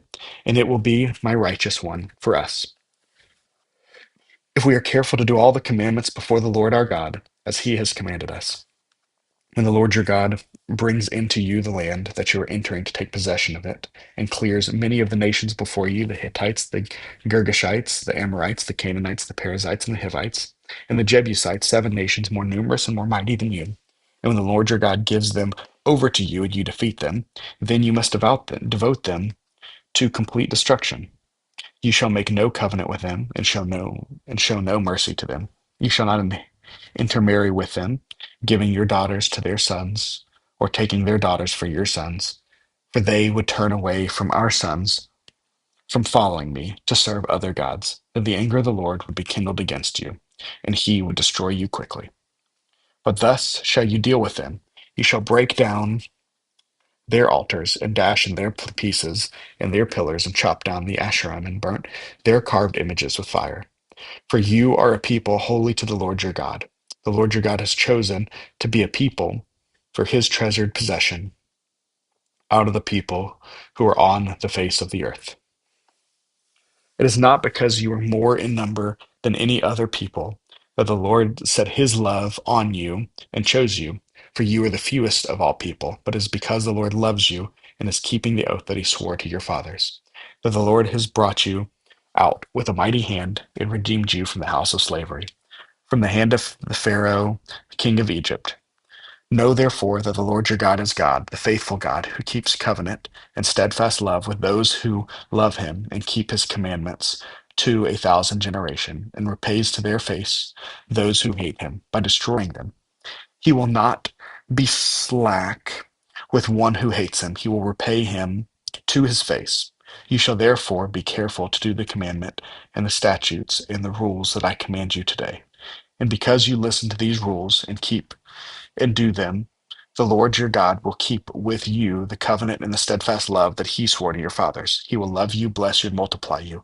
He will also bless the fruit of your womb and the fruit of your ground, your grain and your wine and your oil, the increase of your herds and the young of your flock, in the land that he swore to your fathers to give you. He shall be blessed above all people.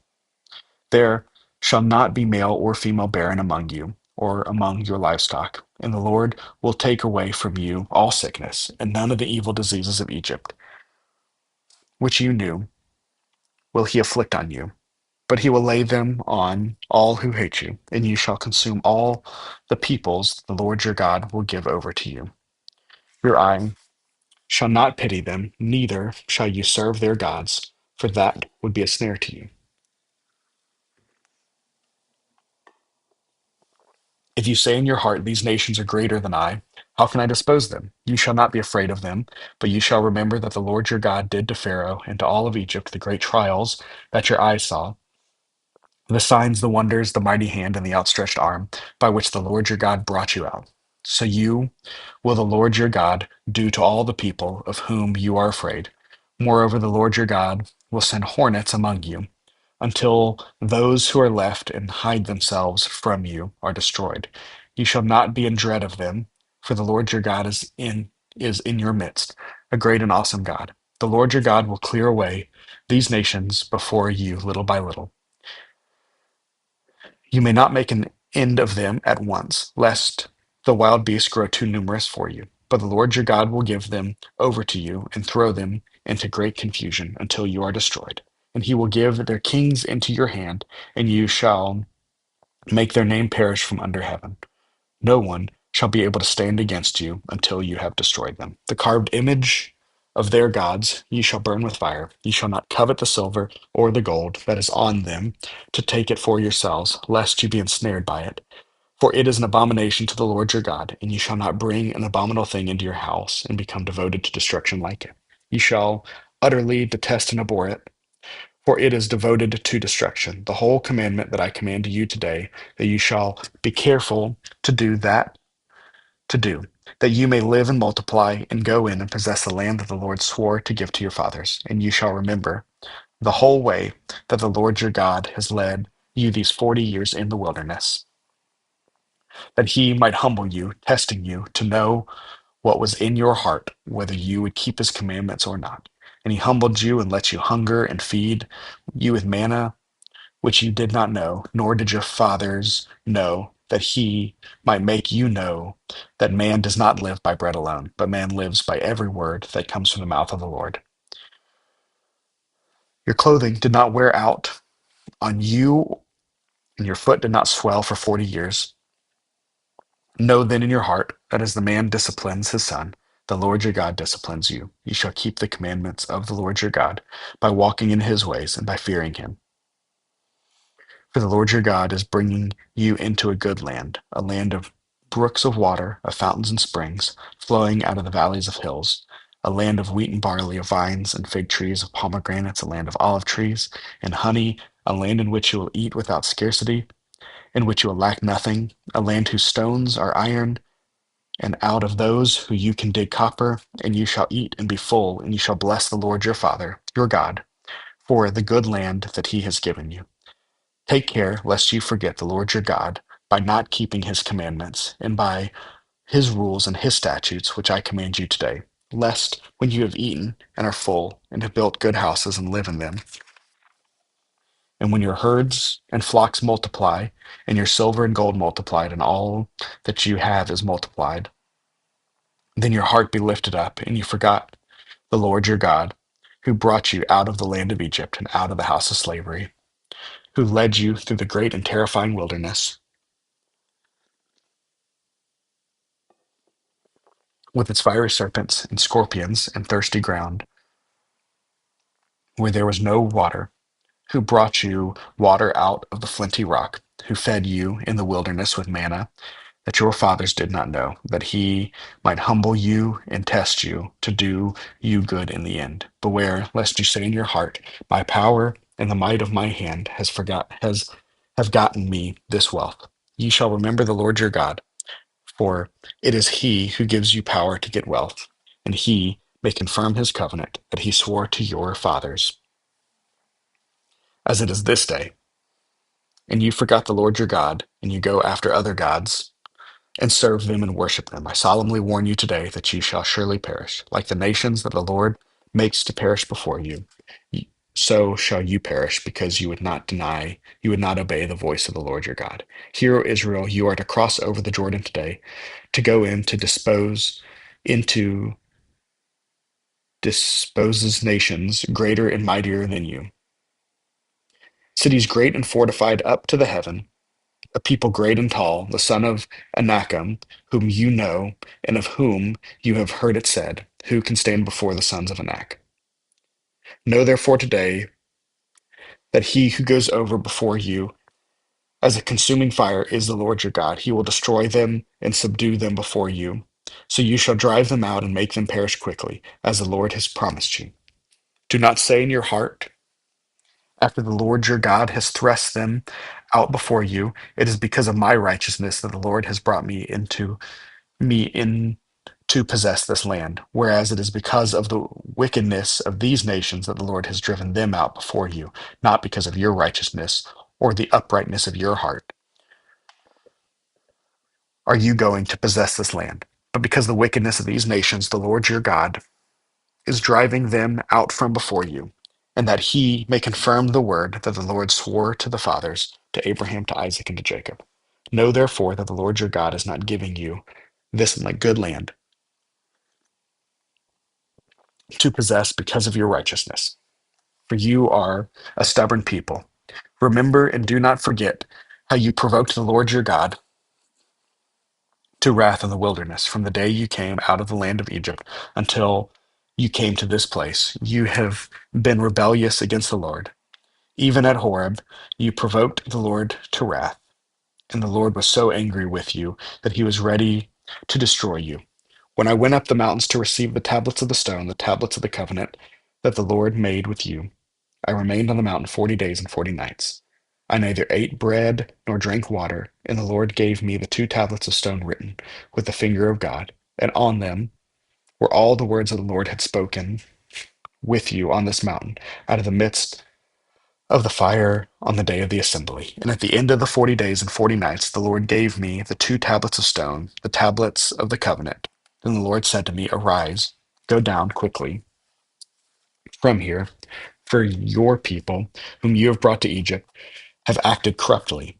They have turned aside quickly out of the way that I commanded them, and they have made themselves a metal image. Therefore the Lord said to me, I have seen that their people, and behold, it is a stubborn people. Let me alone, that I may destroy them, and blot out their name from under heaven, that I will make of you a nation mightier and greater than they. So I turned and came down from the mountain, and the mountain was burning with fire, and the two tablets of the covenant were in my two hands. And I looked, and behold, you had sinned against the Lord your God. You had made yourselves a golden calf. You had turned aside quickly from the way that the Lord had commanded you. So I took hold of the two tablets and threw them out of my two hands and broke them before your eyes. Then I lay prostrate before the Lord as before, 40 days and 40 nights. I neither ate bread nor drank water, because of all the sin that you had committed, in doing what was evil in the sight of the Lord to provoke him to anger. For I was afraid of the anger and hot displeasure that the Lord bore against you, so that he was ready to destroy you. But the Lord listened to me this time also. And the Lord was so angry with Aaron that he was ready to destroy him. And I prayed for Aaron also at the same time. Then I took the sinful thing, the calf that you made, and burned it with fire and crushed it, with very small, grinding it very small until it was fine as dust. And I threw the dust of it into the brook that ran down the mountain. At Tabara also, and at Massa, and at Kibroth Hatava, you provoked the Lord to wrath. And when the Lord sent you from Kadesh Barnea, saying, Go up and take possession of the land that I have given you, then you rebelled against the commandment of the Lord your God, and did not believe him or obey his voice. You have not re- you have been rebellious against the Lord from the day that I knew you.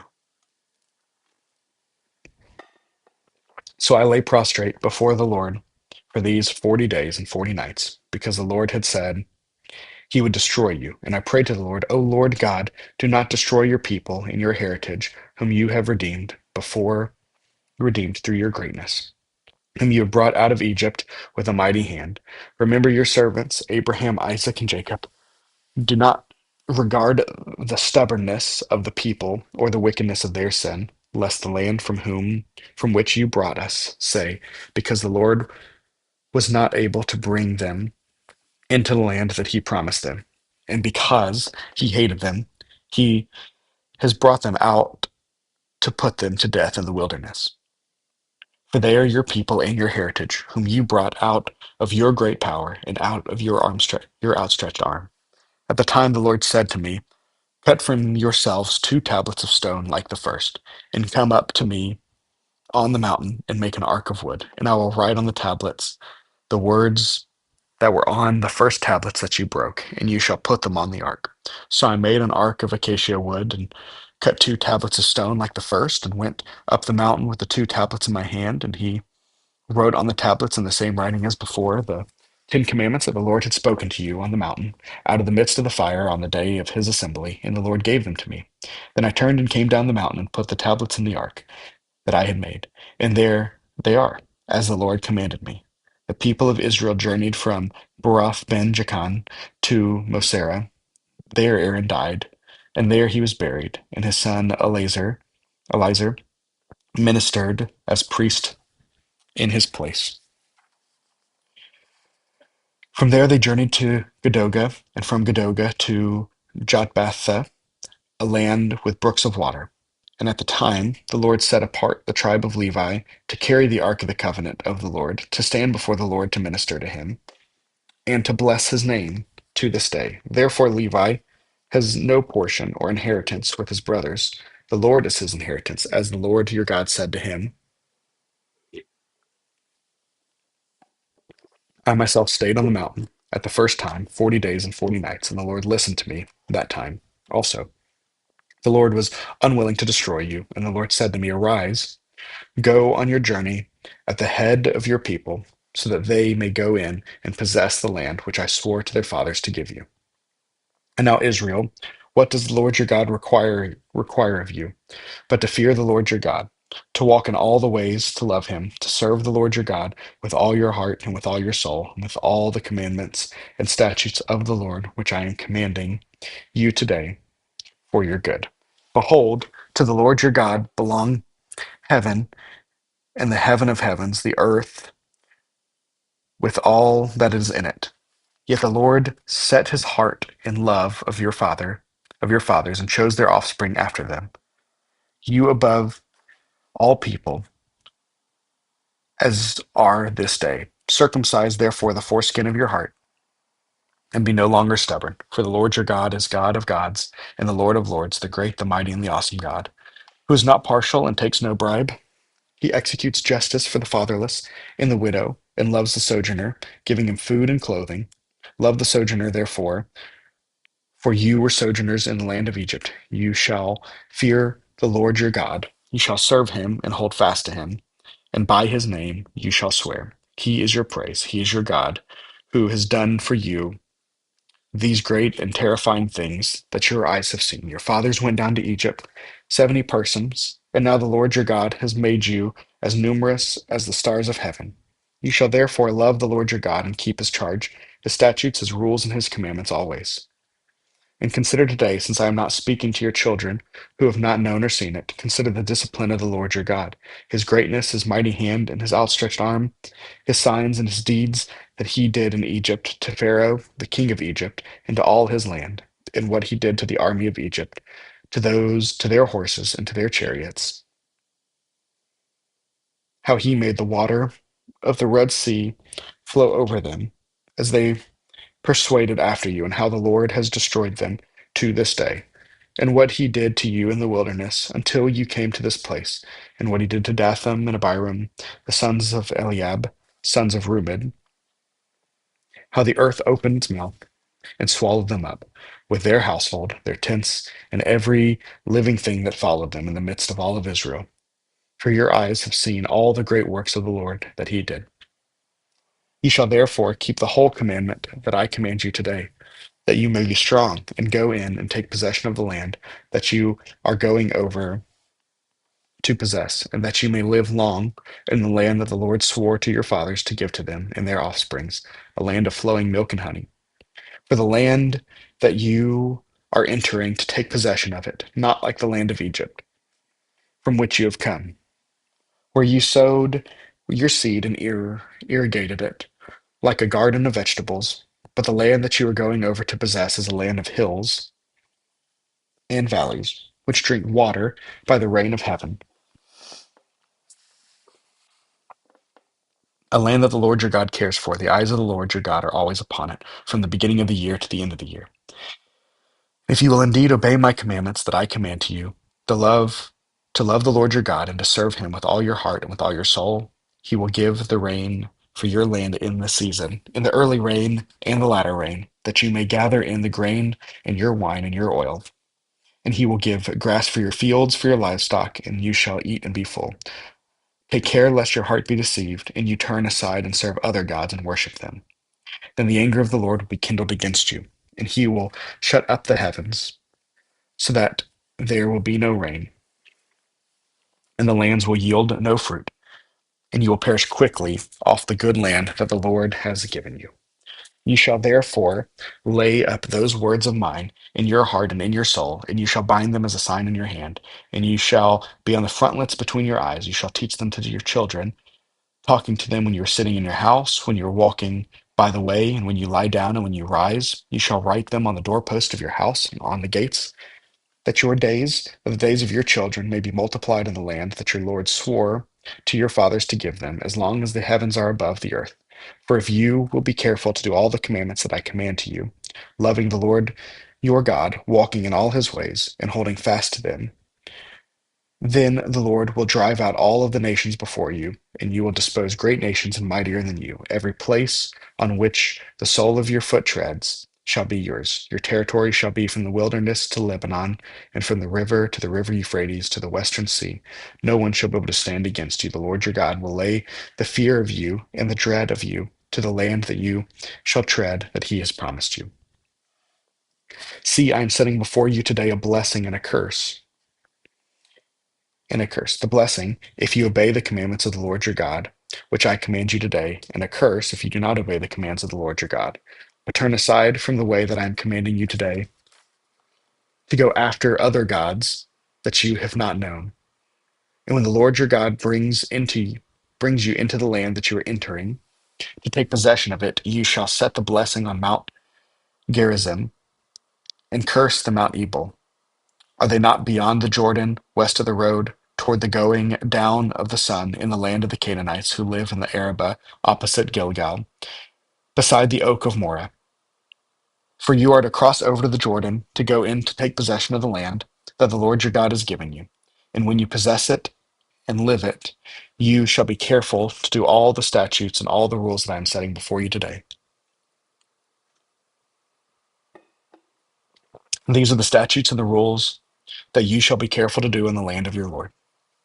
The God of the fathers has given you to possess all the days that you live on this earth. You shall surely destroy all the places where the nations who shall disposes served their gods, on the high mountains and on the hill and under every green tree. You shall tear down their altars and dash in pieces their pillars and burn their Asherim from fire. You shall chop down the carved image of their gods and destroy the name of their place. You shall not worship the Lord your God in that way, but you shall seek the place the Lord your God will choose out of all your tribes, and put his name and make his habitation there. There you shall go, and there you shall bring your burnt offerings, and your sacrifices, your tithes, and your contributions that you present, your vow offerings, your freewill offerings, and your firstborn of your herd, and of your flock, and there you shall eat before the Lord your God, and you shall rejoice, you and your households, in all that you undertake, in which the Lord your God has blessed you. You shall not do according to all that you are doing here today, everyone doing whatever is right in his own eyes, for you have not as yet come to the rest and to the inheritance that the Lord your God has given you. But when you go over to the Jordan and live in the land of the Lord is giving you to inherit, and when he gives you rest from all the enemies around you, so that you live in safety, then to the place that the Lord your God will choose to make his name dwell there, there you shall bring all that I command you, your burnt offerings and your sacrifices, your tithes and your contributions that is present, and all your finest vow offerings that you vow to the Lord, and you shall rejoice before the Lord your God, you and your sons and your daughters, your male servants and your female servants, and the Levite that is within your towns, since he has no portion of inheritance with you. Take care that you do not offer your burnt offerings as any place that you see, but at the place of the Lord, the place that the Lord will choose, in one of your tribes, there you shall offer your burnt offerings, and there you shall do all that I am commanding you. However, you may slaughter and eat meat within any of your towns, as much as you desire, according to the blessing of the Lord your God, that he has given you. The unclean and the clean may eat of it, as the gazelle and as the deer, only you shall not eat the blood. You shall pour it out on the earth like water. You shall not eat within your towns the tithe of your grain, or your wine, or your oil, or the firstborn of your herd of your flocks, or any of your vow offerings that you vow, or your freewill offerings, or the contribution of your present, but you shall eat them before the Lord your God in the place the Lord your God has chosen. You and your sons and your daughters, your male servant and your female servant, and the Levite who is within your towns. And you shall rejoice before the Lord your God in all that you undertake. Take care that you do not neglect the Levite as long as you live in your land, when the Lord your God enlarges your territory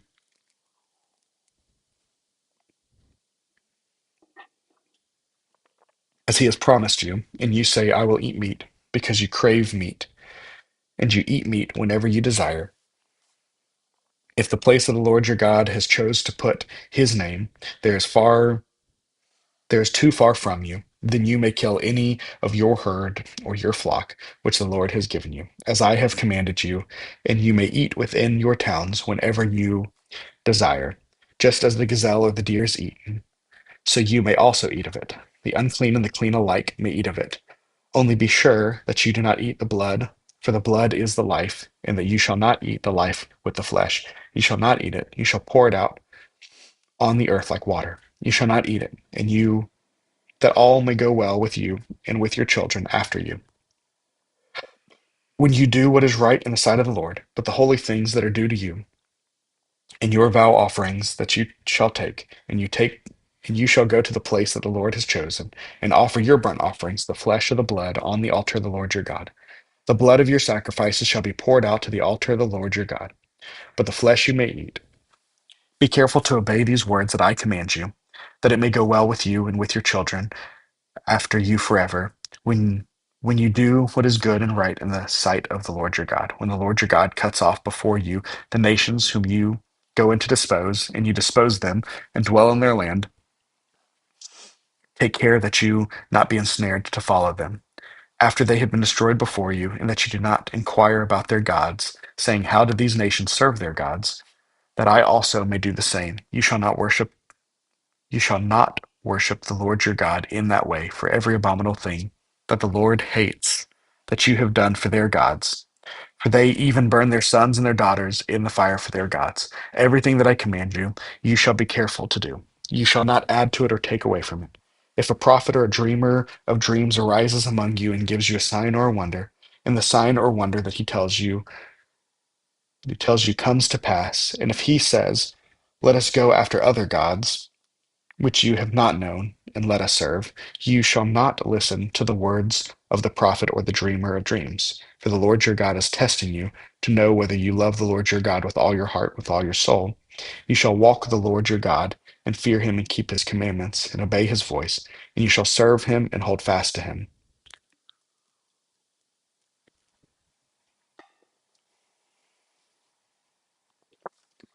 But that prophet or that dreamer of dreams shall be put to death, because he has taught rebellion against the Lord your God, who brought you out of the land of Egypt and redeemed you out of the house of slavery, to make you leave the way in which the Lord your God commanded you to walk.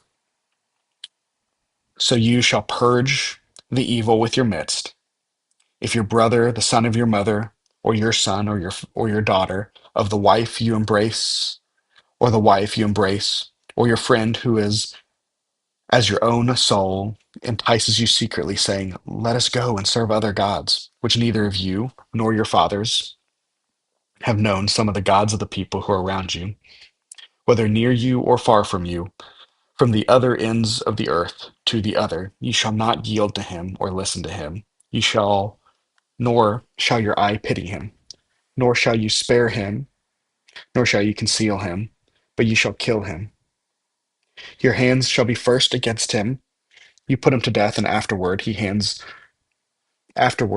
the hand of all the people. You shall stone him to death with stones, because he sought to draw you away from the Lord your God, who brought you out of the land of Egypt, out of the house of slavery.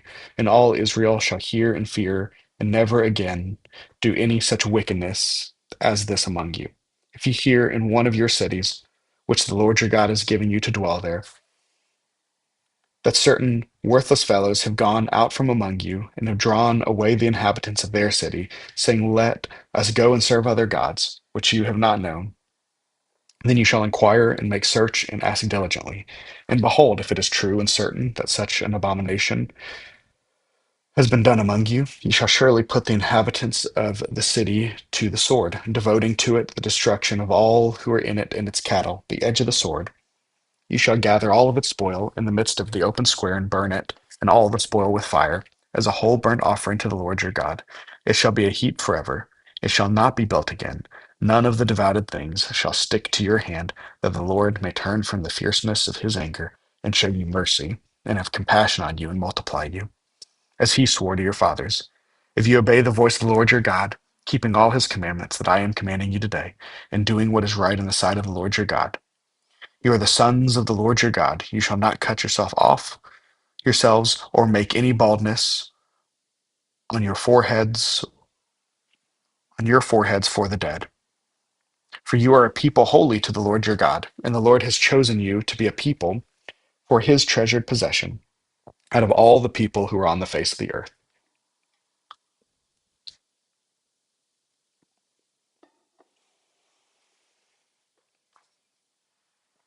You shall not eat any abomination. These are the animals you may eat: the ox, the sheep, the goat, the deer, the gazelle, the roebuck, the wild goat, the ibex, the antelope, and the mountain sheep. Every animal that parts the hoof and has the hoof cloven and two, and chews the cud, among the animals you may eat. Yet of those that chew the cud, or have the hoof cloven, you shall not eat of these: the camel, the hare, and the rock badger, because because they chew the cud, but do not part the hoof. They do not part the hoof, are unclean for you. And the pig, because it parts the hoof, but does not chew the cud, is unclean for you. Their flesh you shall not eat, and their carcasses you shall not touch. Of all that are in the waters you may eat these: whatever the fins and scales you may eat, and whatever does not have fins and scales you shall not eat. It is unclean for you. You may eat all clean birds, but these are the ones that you shall not eat: the eagle, the bearded vulture, the black vulture, the kite, the falcon of any kind, any raven of any kind, the ostrich, the nighthawk, the seagull, the hawk of any kind, the little owl, the short-eared owl, the barn owl, and the towny owl, the carrion vulture, and the cormorant stork, the heron of any kind, the hoopoe, and the bat. And all the winged insects are unclean for you. They shall not be eaten. All clean winged things you may eat. You shall not eat anything that has died naturally. You shall not eat anything that has died naturally. You may give it to the sojourner who is within your towns, that he may eat it. Or you may sell it to a foreigner, for you are the people holy to the Lord your God. You shall not boil a young goat in its mother's milk. You shall tithe all the yield of your seed that comes from the field year by year, and before the Lord your God, in the place that he has chosen to make your name dwell there. You shall eat the tithe of your grain, of your wine, and of your oil, and the firstborn of your herd of flock, that you may Learn to fear the Lord your God always. And if the ways the way is too good for you, so that you are not able to carry the tithe, when the Lord your God blesses you, because the place is too far from you, which the Lord your God chooses to set his name there, then you shall turn it into money and bind up the money into your hand and go into the place that the Lord your God chooses and spend the money for whatever you desire. Oxen or sheep or wine or strong drink, whatever your appetite craves, and you shall eat there before the Lord your God and rejoice, you and your household, and you shall not neglect the Levite who is within your towns, for he has no portion or inheritance with you. At the end of every 3 years you shall bring out all of the tithe of your produce in the land in the same year and lay it up within your towns. And the Levite, because he has no portion or inheritance with you, and the sojourner, the fatherless, and the widow, who are within your towns, shall come and eat and be filled, that the Lord your God may bless you in all the work of your hands that you do. At the end of every 7 years you shall grant a release. And this is the manner of the release. Every creditor shall release what he has lent to his neighbor. He shall not exact it of his neighbor, his brother, because the Lord's release has been proclaimed. Of a foreigner he may exact it, but whatever of yours is with your brother, your hand shall release. But there will be no poor among you, for the Lord your God in the land bless you in the land that the Lord your God is giving you for an inheritance to possess.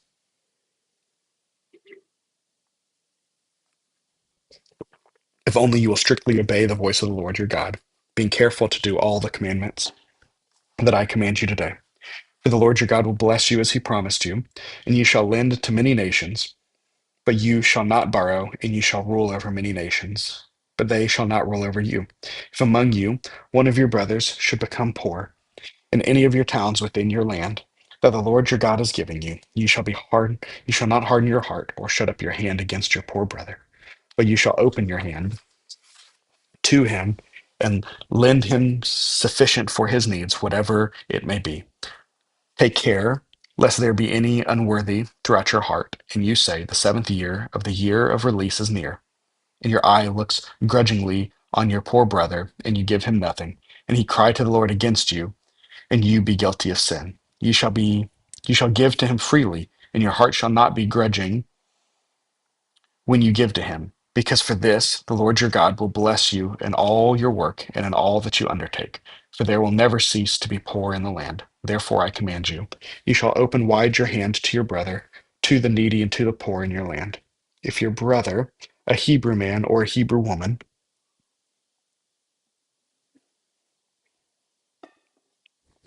is sold to you, he shall serve you 6 years, and in the 7th year you shall let him go free from you. And when you let him go free from you, you shall not let him go empty handed. You shall furnish him liberally out of your flock, out of your threshing floor, and out of your winepress. As the Lord your God has blessed you, you shall give to him. You shall remember that you have a slave in the land of Egypt, and the Lord your God redeemed you. Therefore I command you this day. But if he says to you, I will not go out from you, because he loves you and your household, since he is well off with you. Then you shall take an awl and put it through his ear into the door, and he shall be your slave forever.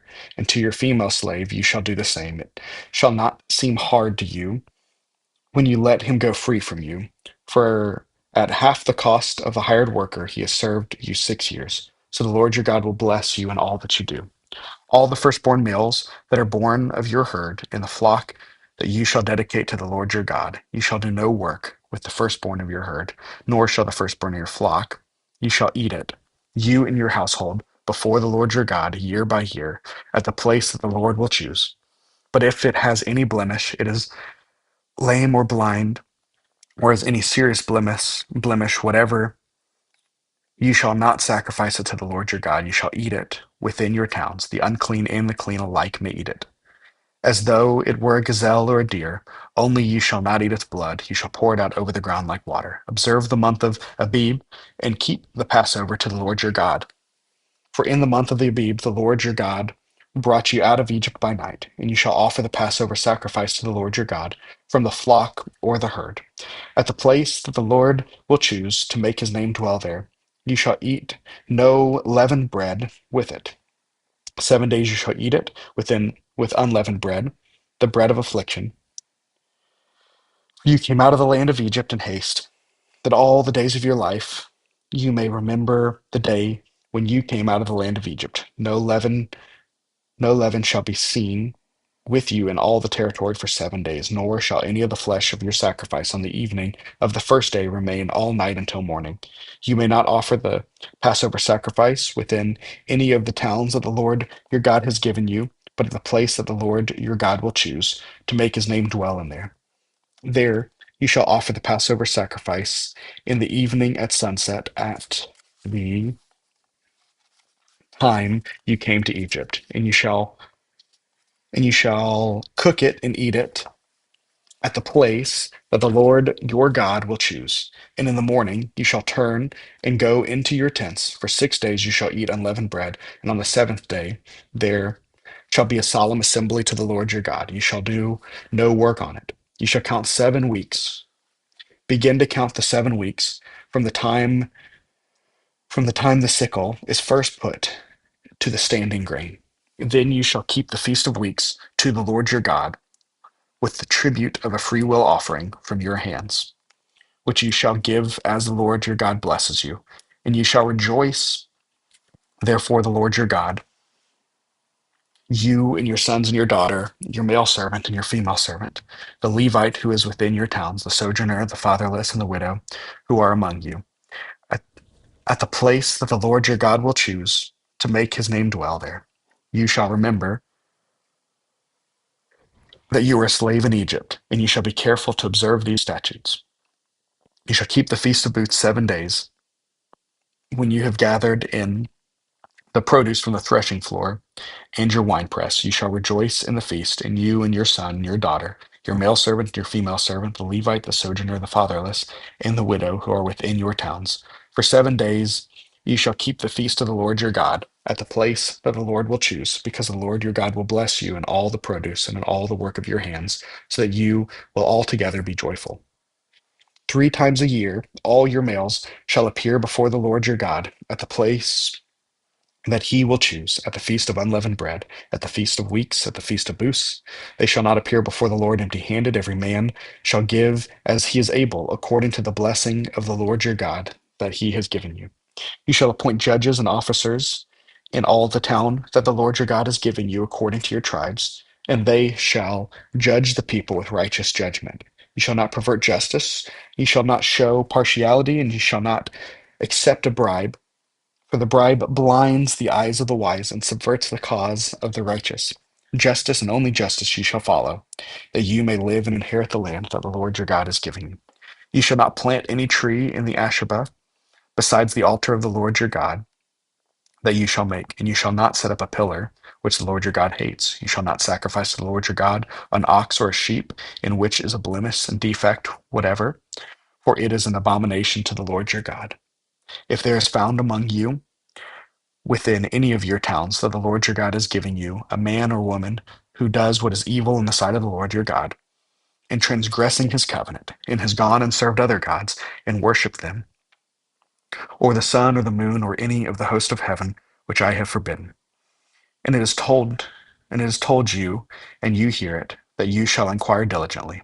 And if it is true and certain that such an abomination has been done in Israel, then you shall bring out of your gates the man or woman who has done the evil thing, and you shall stone that man or woman to death with stones.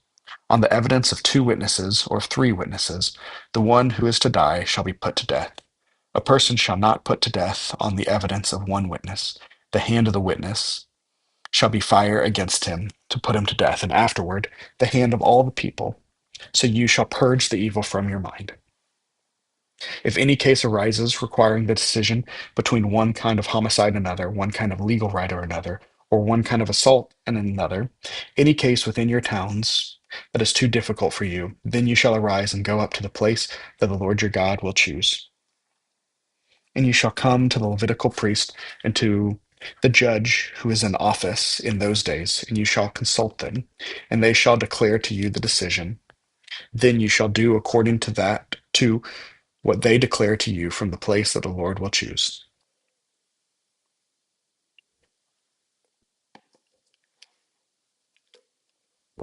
You shall be careful to do according to all that they direct you, according to the instruction that they give to you, and according to the decision which they pronounce to you, and you shall do. You shall not turn aside from the verdict that they declare to you, either to the right hand or the left hand. The man who acts presumptuously by not obeying the priest who stands to minister there before the Lord your God, or the judge, that man shall die. So you shall purge the evil from Israel, and all the people shall hear and fear, and not act presumptuously again. When you come to the land that the Lord your God is giving you, and you possess it and dwell in it, and then say, I will set a king over me, like all the nations that are around me, you may indeed set a king over you, whom the Lord your God will choose. One of you, one from among the brothers, you shall set as king over you. You may not put a foreigner over you who is not your brother. Only he must not acquire many houses, many horses for himself, or cause the people to return to Egypt in order to acquire many horses, since the Lord has said to you, you shall never return that way again, and he shall not acquire many wives for himself, lest his heart turn away. Nor shall he acquire for himself excessive silver or gold. And when he sits on the throne of his kingdom, he shall write for himself in a book a copy of his law, approved by the Levitical priest, and it shall be with him, and he shall read in it all the days of his life, that he may learn to fear the Lord his God by keeping all the commands of his law and his statutes, and doing them, and his heart may not be lifted up above his brothers, that he may not turn aside from the commandment, either to the right hand or the left, so that he may continue long in his kingdom, he and his children in Israel. The Levitical priest and all the tribe of Levi shall have no portion or inheritance with Israel. They shall eat the Lord's food offerings in their inheritance. They shall have no inheritance among their brothers. The Lord is their inheritance, as he promised them. And this shall be the priest due from the people, from those offering a sacrifice, whether an ox or a sheep. They shall give to the priest the shoulder and the two cheeks and the stomach, the first fruits of your grain and your wine and of your oil, and the first fleece of your sheep you shall give him. For the Lord your God has chosen him out of all your tribes to stand and minister to the name in the name of the Lord, him and his sons for all time. And if a Levite comes from any of your towns out of all Israel where he lives, and he may come when he desires to the place of the Lord, to the place that the Lord will choose, and ministers in the name of the Lord his God, like all the fellow Levites who stand to minister there before the Lord, then he may have equal portion to it to eat, besides what he receives from the sale of his patrimony. When you come into the land that the Lord your God is giving you, you shall not learn to follow the abominable practice of those nations. There shall not be found among you anyone who burns his son or his daughters as an offering, anyone who practices divination, or tells fortunes, or interprets omens, or a sorcerer, or a charmer, or a medium, or a necromancer, or one who inquires of the dead. For whoever does these things is an abomination to the Lord. And because of these abominations, the Lord your God is driving them out before you. You shall be blameless before the Lord your God for these nations, which you are about to dispose. Listen to the fortune, listen to fortune tellers and to the diviners. But as for you, the Lord your God has not allowed you to do this. The Lord your God will raise up for you a prophet like me from among you, from your brothers.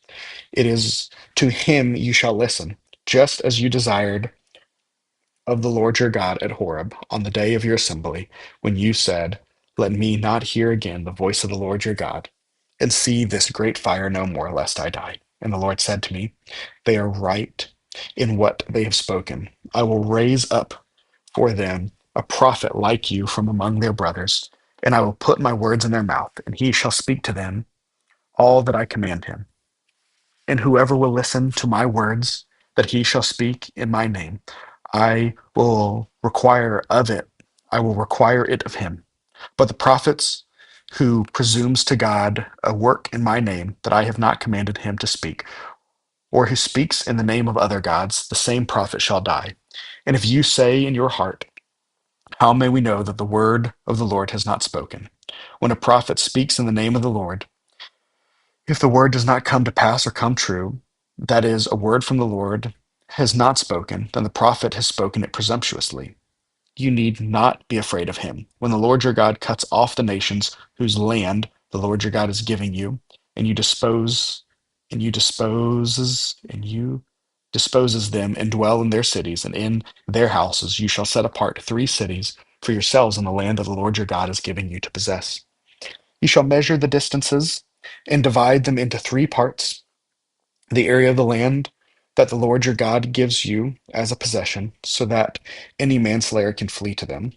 This is the provision for the manslayer who, by fleeing, there may save his life if anyone kills his neighbor unintentionally without having hated him in the past, as when somebody goes into the forest with his neighbor to cut the wood, and his hand swings the axe to cut down the tree, and the head slips in the handle and strikes the neighbor so that he dies. He may flee to one of the cities and live, lest the avenger of blood in hot anger pursue the manslayer and overtake him. Because the way is long, and and strike him fatally, though the man did not deserve to die, since he had not hated his neighbor in the past. Therefore I command you, you shall set apart 3 cities, and if the Lord your God enlarges your territory, as he has sworn to your fathers, and gives you all the land that he promised to give to your fathers, commanded you, are careful to keep all the commandment which I commanded to you today, by loving the Lord your God, and by walking ever in his ways, then you shall add 3 other cities to these 3, lest innocent blood be shed in your name, that the Lord your God is giving for you an inheritance, and so the guilt of the bloodshed be upon you.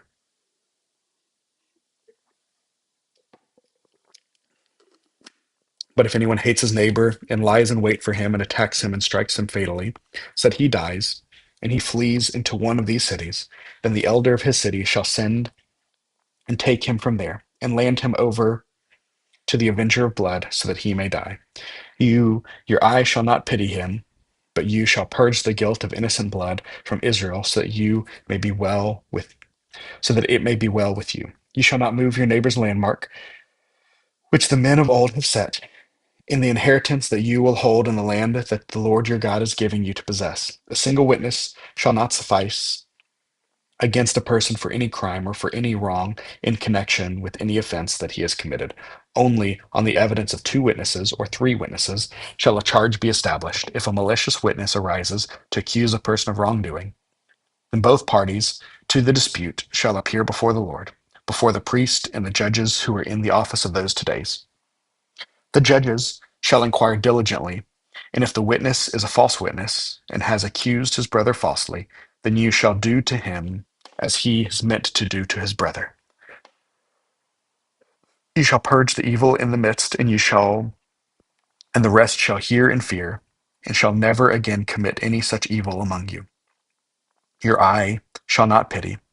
It shall be life for life, eye for eye, tooth for tooth, hand for hand, foot for foot. When you go out to war against the enemies, and see horses and chariots and any army larger than your own, you shall not be afraid of them, for the Lord your God is with you, who brought you up out of the land of Egypt. And when you draw near to the battle, the priest shall come forward and speak to the people, and shall say to them, Hear, O Israel, today you are drawing near for battle against your enemies. Let not your heart faint. Do not fear or panic or be in dread of them, for the Lord your God is he who goes with you to fight for you against your enemies to give you the victory. Then the officers shall speak to the people, saying, Is there any man who has built a new house and has not dedicated it? Let him go back to his house, lest he die in the battle and another man dedicate it. And is there any man who has planted a vineyard and has not enjoyed its fruit? Let him go back to his house, lest he die in the battle and another man enjoy its fruit. And is there any man who has betrothed a wife and has not taken her? Let him go back to his house, lest he die in the battle and another man take her. And the officers shall speak further to the people and say, Is there any man who is fearful and faint hearted? Let him go back to his house, lest he make the heart of his fellows melt like his own. And when the officers have finished speaking to the people, then commanders shall be appointed to the head of the people. When you draw near to the city to fight against it, offer terms of peace to it, and if it responds to you peaceably, and it opens to you, then all the people who are found in it shall be forced labor for you and shall serve you. But if it makes no peace with you, but makes war against you, then you shall besiege it. And when the Lord your God gives it into your hand, you shall put all its males to the sword. But the women and the little ones, the livestock, and everything else in the city, all its spoil, you shall take as plunder for yourself. And you shall enjoy the spoil of your enemies, which the Lord your God has given you. Thus you shall do to all the cities that are very far from you, which are not cities of the nations here, but in the cities of the people that the Lord your God is giving you for an inheritance. You shall save alive nothing that breathes, but you shall devote them to complete destruction: the Hittites and the Amorites, the Canaanites and the Perizzites, the Hittites and the Jebusites, as the Lord your God has commanded, that they may not teach you to do according to their abominable practices, that they have done their goals. And so you sin against the Lord your God. When you besiege a city for a long time, making war against it in order to take it, you shall not destroy its trees by wielding an axe against them. You may eat from them, but you shall not cut them down.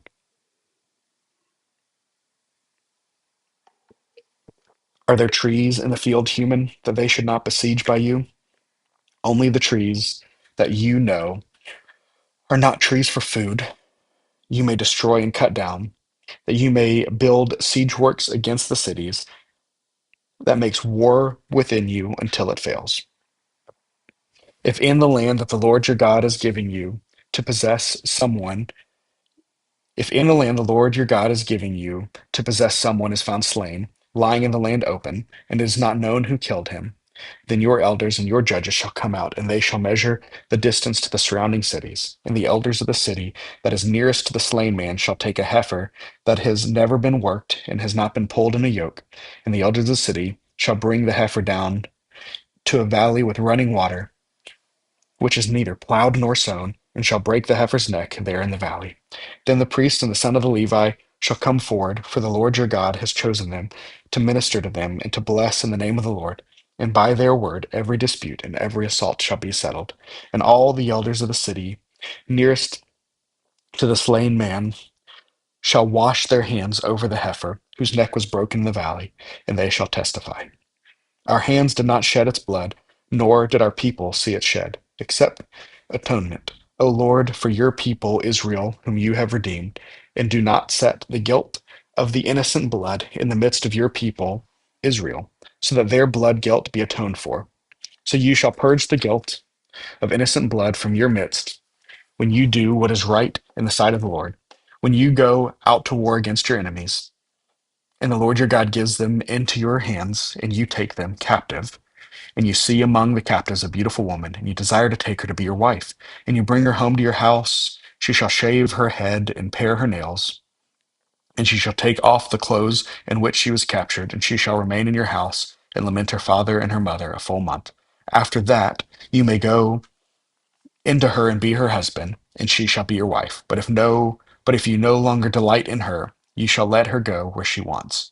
But you shall not sell her for money, nor shall you treat her as a slave, since you have humiliated her. If a man has two wives, the one loved and the other unloved, the both that loved and the unloved have borne him children. And if the firstborn son belongs to the unloved, then on the day when he assigns his possession as an inheritance to his son, he may not treat the son of the loved as the firstborn in preference to the son of the unloved, who is the firstborn, but he shall acknowledge the firstborn, the son of the unloved, by giving him a double portion of all that he has, for he has the first fruits of his strength, the right of the firstborn of his. If a man has a stubborn and rebellious son, who will not obey the voices of the father or the voice of his mother, and though they discipline him, will not listen to him, then his father and his mother shall take hold of him and bring him out of the elders of the city at the gate of the place where he lives. And they shall say to the elders of the city, this our son is stubborn and rebellious. He will not obey our voice. He is a glutton and a drunkard. Then all the men of the city shall stone him to death with stones. So you shall purge the evil from your midst, and all Israel shall hear and fear. And if a man has committed a crime punishable by death, and he is put to death, and you hang him on a tree, his body shall not remain all night on the tree, but you shall bury him the same day. For a hanged man is cursed by God. You shall not defile your land that the Lord your God is giving you for an inheritance. You shall not see your brother's ox or his sheep going astray and ignore them. You shall take them back to your brother, and if he does not live near you, and you do not know who he is, you shall bring it home to your house, and it shall stay with you until your brother seeks it. Then you shall restore it to him. And you shall do the same with his donkey, or with his garment, or with any lost thing of your brother's, which he loses and you find, and you may not ignore it. You shall not see your brother's donkey or his ox fallen down by the way and ignore them. You shall help him to lift him up again. The woman shall not wear a man's garment, nor shall a man put on a woman's cloak. For whoever does these things is an abomination to the Lord your God. If you come across a bird's nest in any tree or on the ground with young ones or eggs, and the mother sitting on the young or on the eggs, you shall take the mother with the young. You shall let the mother go, but the young you may take for yourself, that it may go well with you, and that it may live long. When you build a new house, you shall make a parapet for your roof, that you may not bring the guilt of blood upon your house, if anyone shall fall from it. You shall not sow your vineyard with two kinds of seed, lest the whole yield be forfeited, the crop that he has sown, and the yield of the vineyard. You shall not plow with an ox and a donkey together. You shall not wear cloth or wool and linen mixed together. You shall make yourself tassel on the four corners of the garment with which you cover yourself. If any man takes a wife and goes into her and hates her and accuses her of misconduct and brings a bad name upon her, saying, I took this woman, and when I came near her, I did not find in her evidence of virginity, then the father of the young woman and the mother shall take and bring out the evidence of her virginity to the elders of the city and the gates. And the father of the young woman shall say to the elders, I gave my daughter to this man to marry, and he hates her. And behold, he has accused her of misconduct, saying, I did not find in your daughter evidence of virginity. And yet this is the evidence of my daughter's virginity. And they shall spread the cloak before the elders of the city. Then the elders of that city shall take the man and whip him, and they shall fine him 100 shekels of silver, and give them to the father of the young woman, because he has brought a bad name upon a virgin of Israel. And she shall be his wife. He may not divorce her all his days. But if the thing is true, and the evidence of the virginity was not found in the young woman, then they shall bring out the young woman to the door of her father's house, and the men of her city shall stone her to death with stones, because she has done an outrageous thing in Israel by whoring in her father's house. So you shall purge the evil from your midst. If a man is found lying with the wife of another man, both of them shall die, the man who lay with the woman and the woman. So you shall purge the evil from Israel. If there is a betrothed virgin, and a man meets her in the city and lies with her, then you shall bring them both out of the gate of the city. You shall stone them to death with stones, and the young woman, because she did not cry for help, though she was in the city, and the man, because he violated his neighbor's wife, you shall purge the evil in your midst. But if in the open country a man meets a young woman who is betrothed, and the man seizes her and lies with her, then only the man who lies with her shall die. But you shall do nothing to the young woman. She has committed no offense punishable by death. For this case is like that of a man attacking and murdering his neighbor, because he met her in the open country, and though the betrothed young woman cried for help, there's no one to rescue her. If a man meets a virgin who is not betrothed, and seizes and lies with her, and are found, then the man who lay with her shall give to the father of the young woman 50 shekels of silver, and she shall be his wife, because he has violated her. He may not divorce her all his days.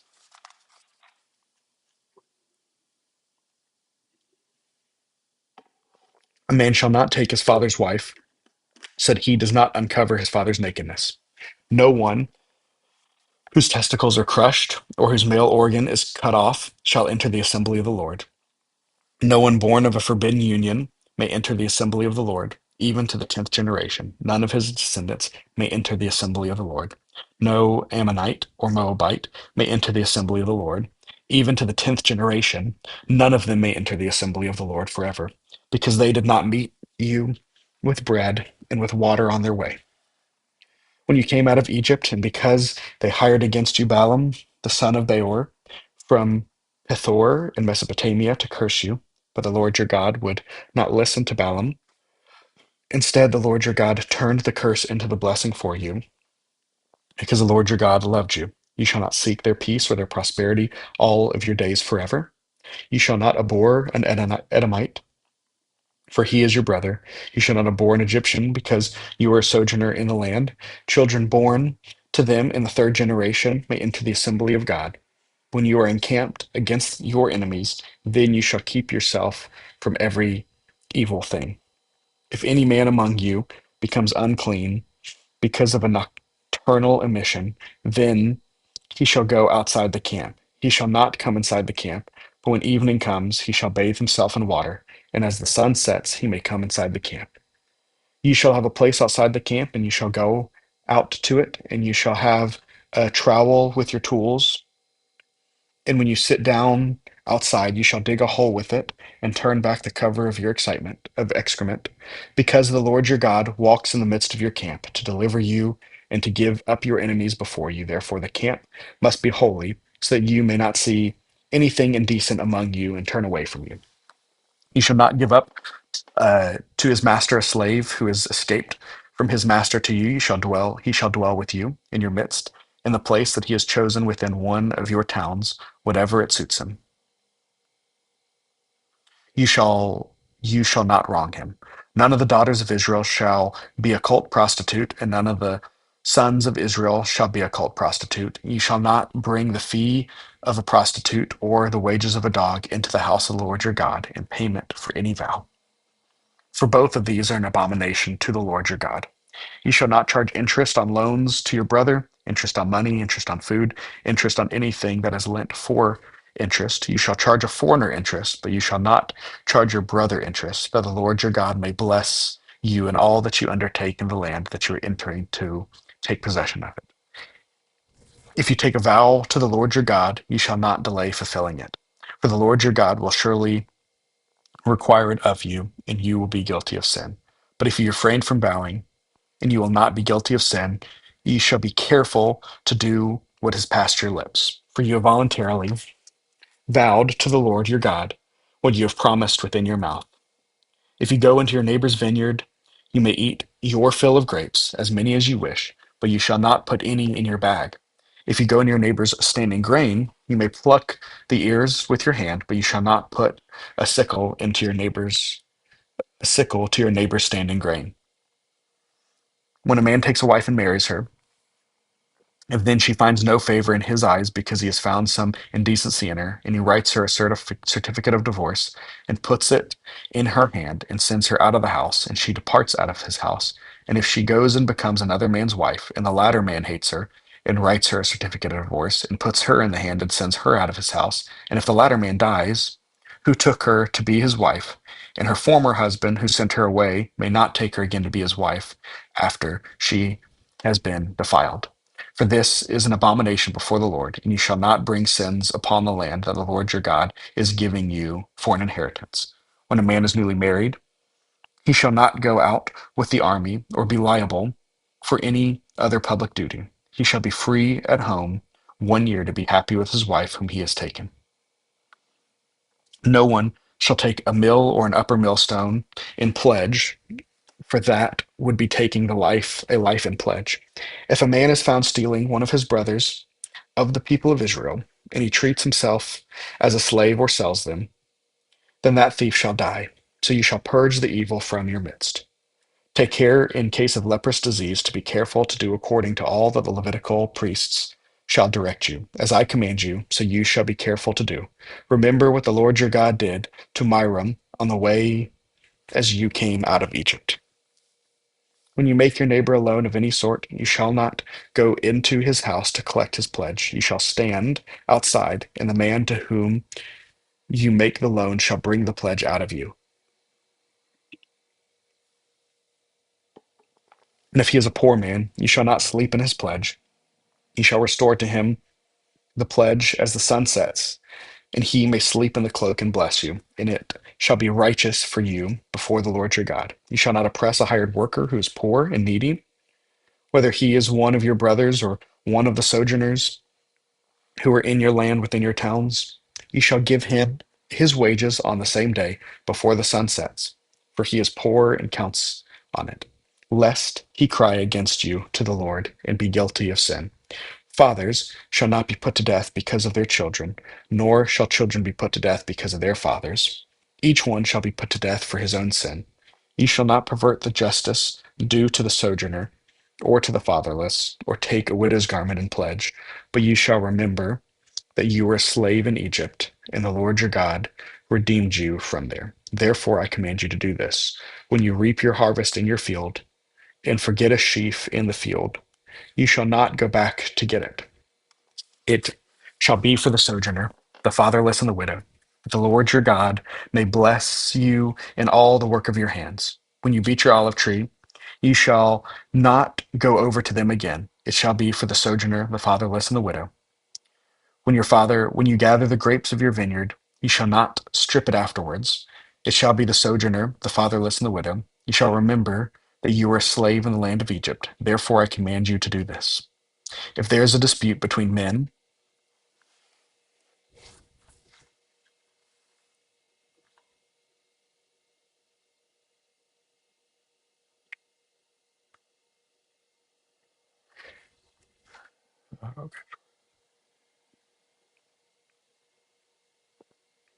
if there is a dispute between men, and they come into court, and the judges decide between them, acquitting the innocent and condemning the guilty, then if the guilty man deserves to be beaten, the judge shall cause him to lie down and be beaten in the presence with a number of stripes in proportion to his offense. 40 stripes may be given to him, but not more, lest if one should go on to beat him with more stripes than these, your brother are degraded in your sight. He shall not muzzle an ox when it is treading out the grain. If brothers dwell together and one of them dies and has no son, the wife of the dead man shall not be married outside the family to a stranger. Her husband's brother shall go in and take her, should go into her and take her as his wife and perform the duty of a husband's brother to her. And the first son whom she bears shall succeed to the name of his dead brother, that his name may not be blotted out of Israel. And if the man does not wish to take his brother's wife, then his brother's wife shall go up the gate of the elders and say, my husband's brother refuses to perpetuate his brother's name in Israel. He will not perform the duty of a husband's brother to me. Then the elders of his city shall call him and speak to him. And if he persists, saying, I do not wish to take her, then the brother's wife shall go up to take in the presence of the elder, and pull his sandal off his foot, and spit in his face. And she shall answer and say, so shall it be done, that the man who does not build up his brother's house, and the man of his house shall be called in Israel the house of him who had his sandal pulled off. When men fight with one another, and the wife of the one draws near and rescues her husband out of the hand of him who is beating him, and puts out her hand and seizes him by the private parts, then you shall cut off her hand. Your eye shall have no pity. You shall not have in your bag two kinds of weights, a large and a small. You shall not have in your house two kinds of measures, a large and a small, a full and a fair weight. You shall have a full and a fair measure you shall have, that your days may be long in the land that the Lord your God is giving you. For all who do such things, all who act dishonestly, are an abomination to the Lord your God. Remember what Amalek did to you on the way as you came out of Egypt, how he attacked you, and on the way when you were faint and weary, and cut off your tail, those who were lagging behind you, and he did not fear God. Therefore, when the Lord your God has given you rest from all your enemies around you, and the land that the Lord your God is giving you for an inheritance to possess, you shall blot out the memory of Amalek from under heaven. You shall not forget.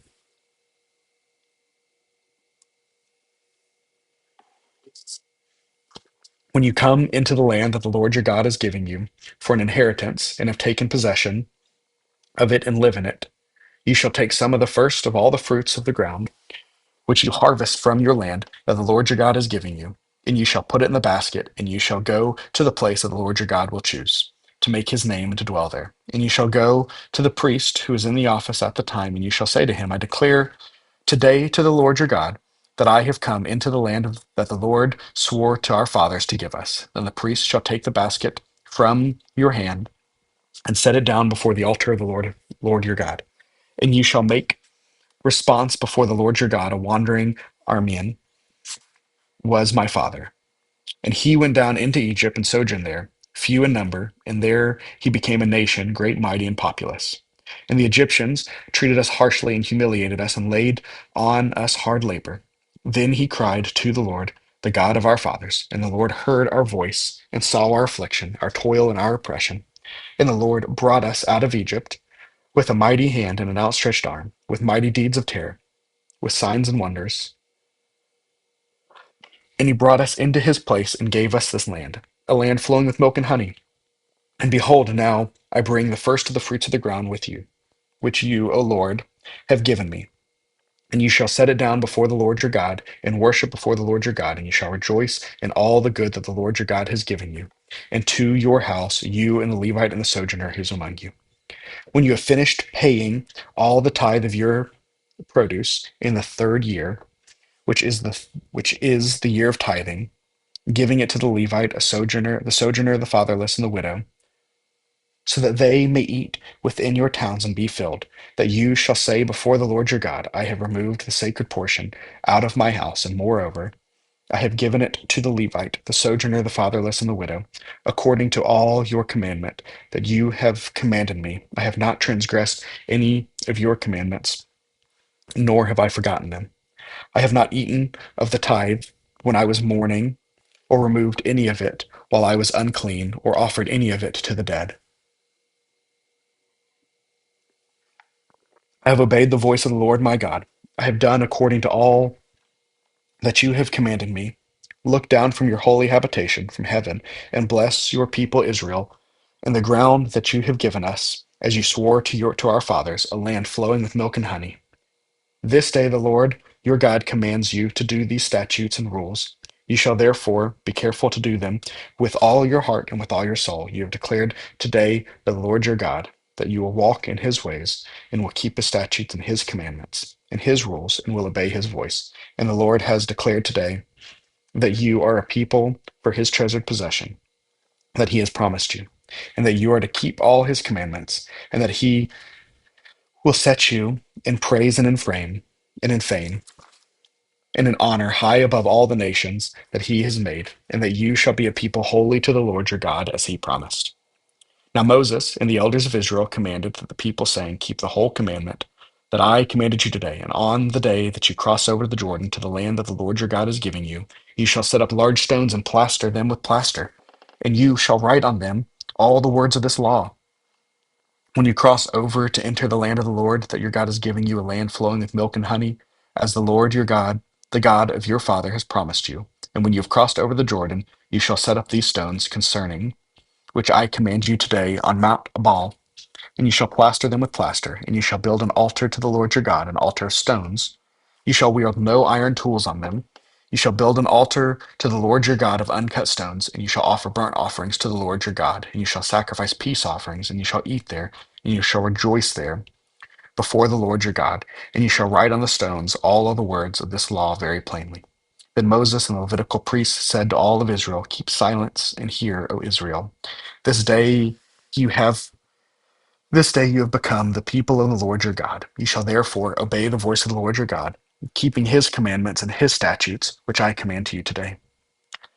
That day Moses charged the people, saying, when you have crossed over to the Jordan, these shall stand on Mount Gerizim to bless the people: Simeon, Levi, Judah, Issachar, Joseph, and Benjamin, and all these shall stand on Mount Ebal for the curse: Reuben, Gad, Asher, Zebulun, Dan, and Naphtali. And the Levites shall declare to all the men of Israel in a loud voice, cursed be the man who makes a carved or cast metal image, an abomination to the Lord, a thing made by the hands of the craftsmen, and sets it up in secret. And all the people shall answer and say, Amen. Cursed be anyone who dishonors his father or his mother, and all the people shall say amen. Cursed be anyone who moves his neighbor's landmark, and all the people shall say amen. Cursed be anyone who misleads a blind man on the road, and all the people shall say amen. Cursed be anyone who perverts the justice due to the sojourner, the fatherless, and the widow, and all the people shall say amen. Cursed be anyone who lies with his father's wife, because he has uncovered his father's nakedness, and all the people shall say amen. Cursed be anyone who lies with any kind of animal, and all the people shall say amen. Cursed be anyone who lies with a sister, whether the daughter of his father or the daughter of his mother, and all the people shall say amen. Cursed be anyone who lies with his mother-in-law, and all the people shall say amen. Cursed be anyone who strikes down his neighbor in secret, and all the people shall say amen. Cursed be anyone who takes a bribe to shed innocent blood, and all the people shall say amen. Cursed be anyone who does not confirm the words of the law by doing them, and all the people shall say amen. And if you faithfully obey the voice of the Lord your God, being careful to do all that his commandments that I have commanded you today, the Lord your God will set you high above all the nations of the earth, and all the blessings shall come upon you and overtake you. And if you obey the voice of the Lord your God, blessed shall be in the city, and blessed shall be in the field. Blessed shall be the fruit of the womb, and the fruit of your ground, and the fruit of your castle, the increase of your herd, and the young of your flock.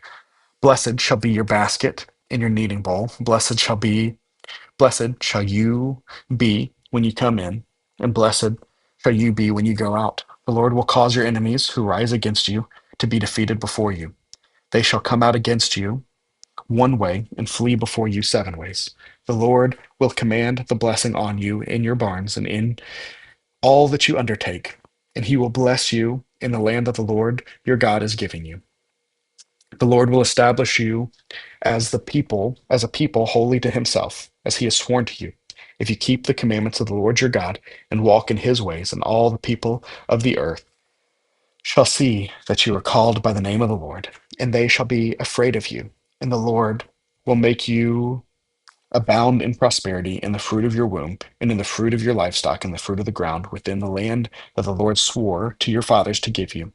The Lord will open to you his mighty treasury, the heavens, and give the rain to your land in its season, and to bless all the work of your hands. And you shall lend to many people, but you shall not borrow. And the Lord will make you the head and not the tail, and you shall only go up and not down.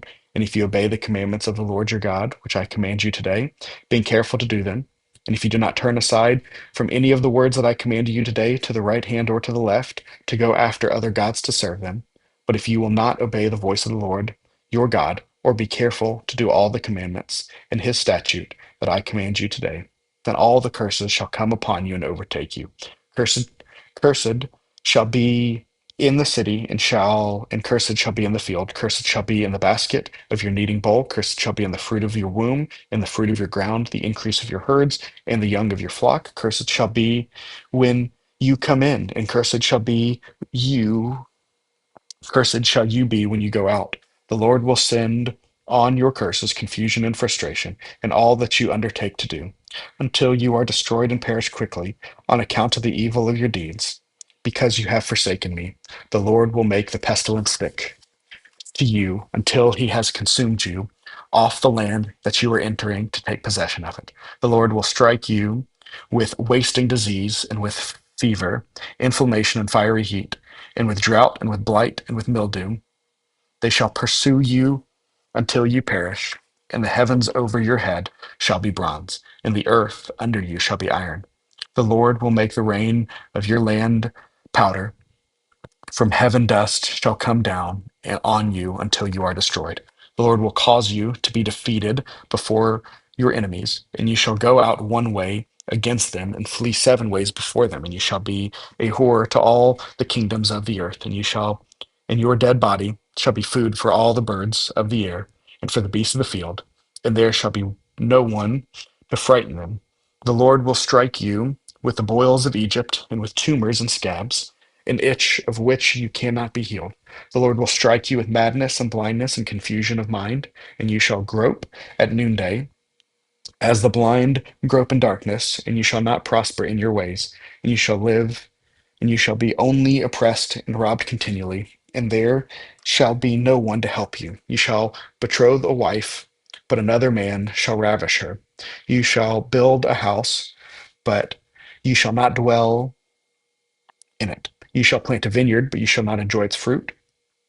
Your ox shall be slaughtered before your eyes, but you shall not eat of any of it. Your donkey shall be seized before you, but shall not be restored to you.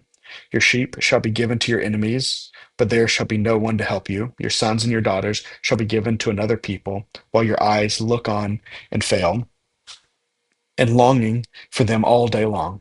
But you shall be helpless. A nation that you have not known shall eat up the fruit of your ground and of all your labors, and you shall be only oppressed and crushed continually, so that you are driven mad by the sights that your eyes see.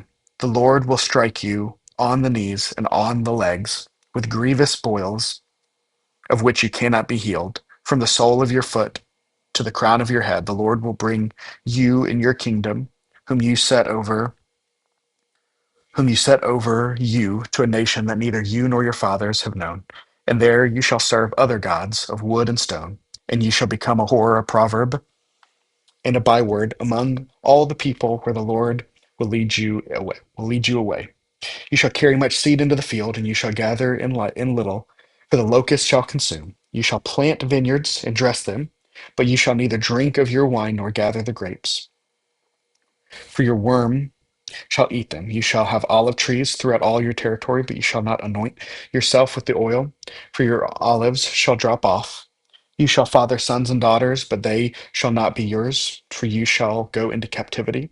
The cricket shall possess all of the trees, and the fruit of your ground, the sojourner who is among you, shall rise higher and higher above you, and you shall come down lower and lower.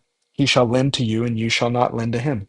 He shall be the head, and you shall be the tail. All these curses shall come upon you, and curse and pursue you, and overtake you till you are destroyed, because you did not obey the voice of the Lord your God to keep his commandments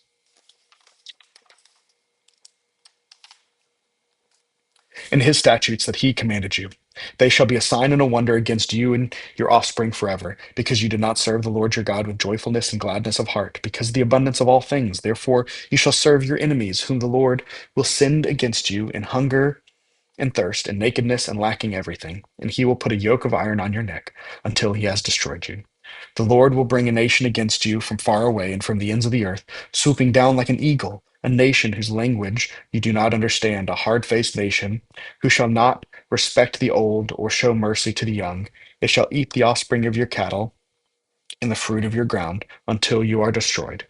It also shall not leave you grain, wine, or oil, the increase of your herds, or the young of your flock, until they have caused you to perish. They shall besiege you and all your owns until your high and fortified walls in which you trusted come down throughout all your land, and they shall besiege you in all your towns throughout all your land, which the Lord your God has given you. And you shall eat the fruits of your womb, the flesh of your sons and daughters, whom the Lord your God has given you, in the siege and in the distress with which your enemy shall distress you. The man who is the most tender and refined among you, with begrudging food to his brother, to the wife he embraces, and to the last of the children whom he has left, so that he will not give to any of them any of the flesh of his children whom he is eating. Besides, he has nothing else left in the siege and in the distress with which his enemy shall distress you in all your towns.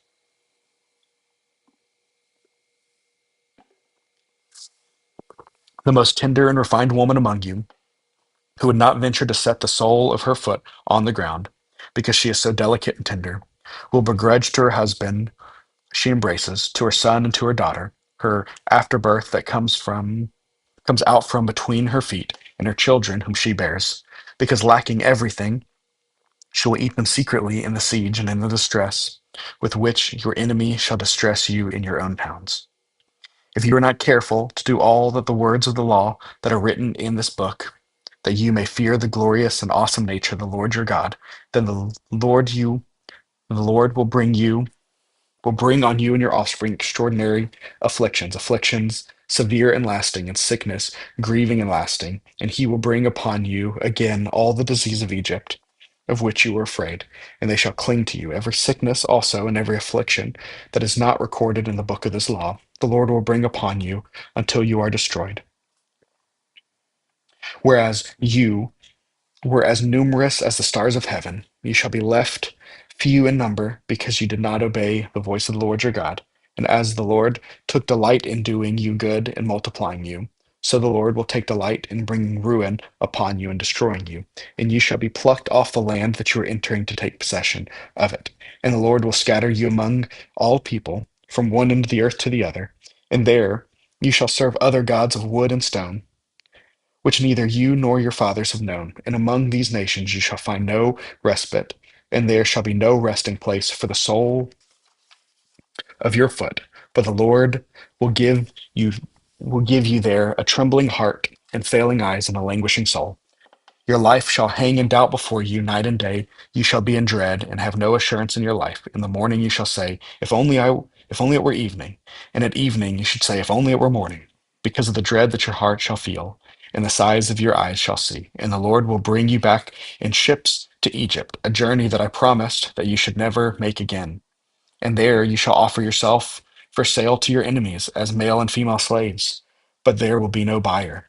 These are the words of the covenant that the Lord commanded Moses to make with the people of Israel in the land of Moab, besides the covenant that he had made with them in Horeb.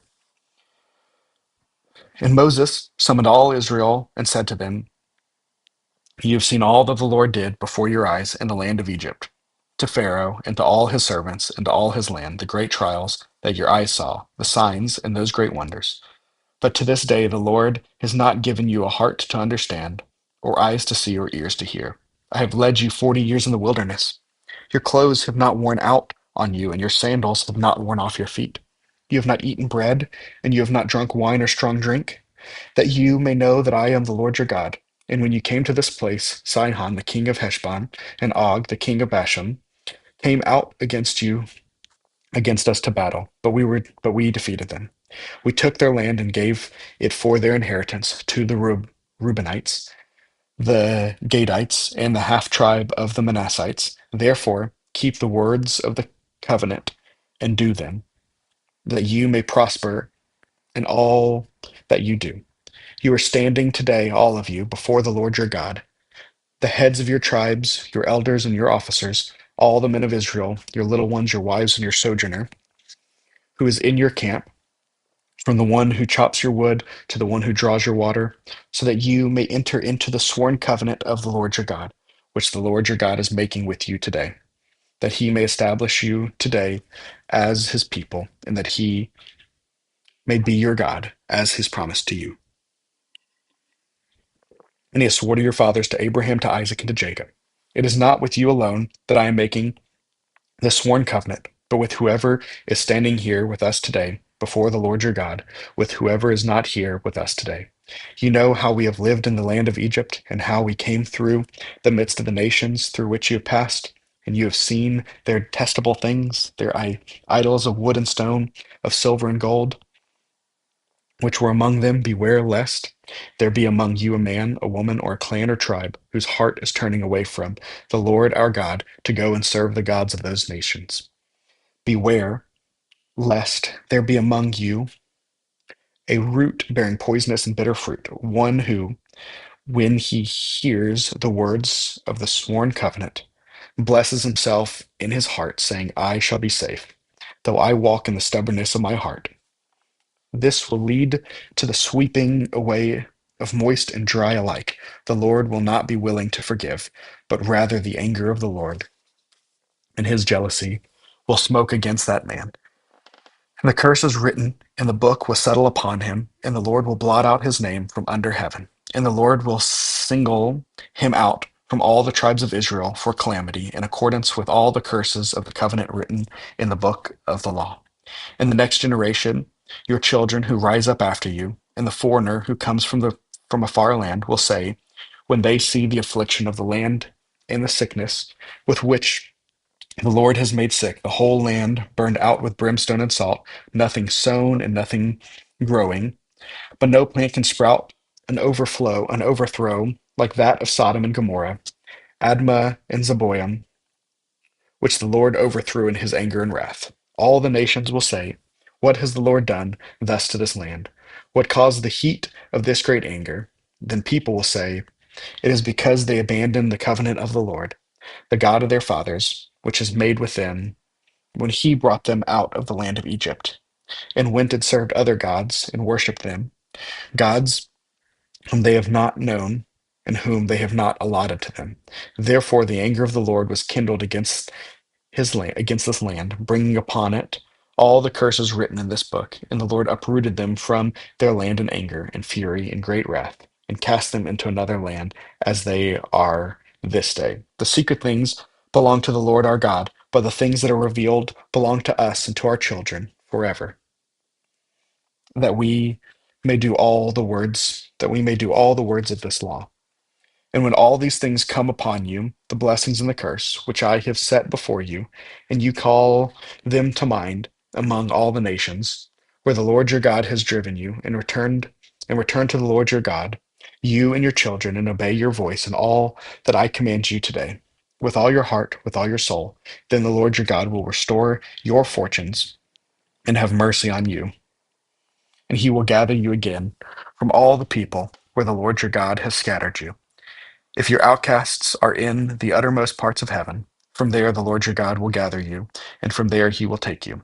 And the Lord your God will bring you into the land that your father possessed, that you may possess it. And he will make you more prosperous and numerous than your fathers, and the Lord your God will circumcise your heart and the heart of your offspring, so that you will love the Lord your God with all your heart and with all your soul, that you may live. And the Lord your God will put all of these curses on your foes and enemies who persecuted you, and you shall again obey the voice of the Lord and keep all his commandments that I commanded to you today.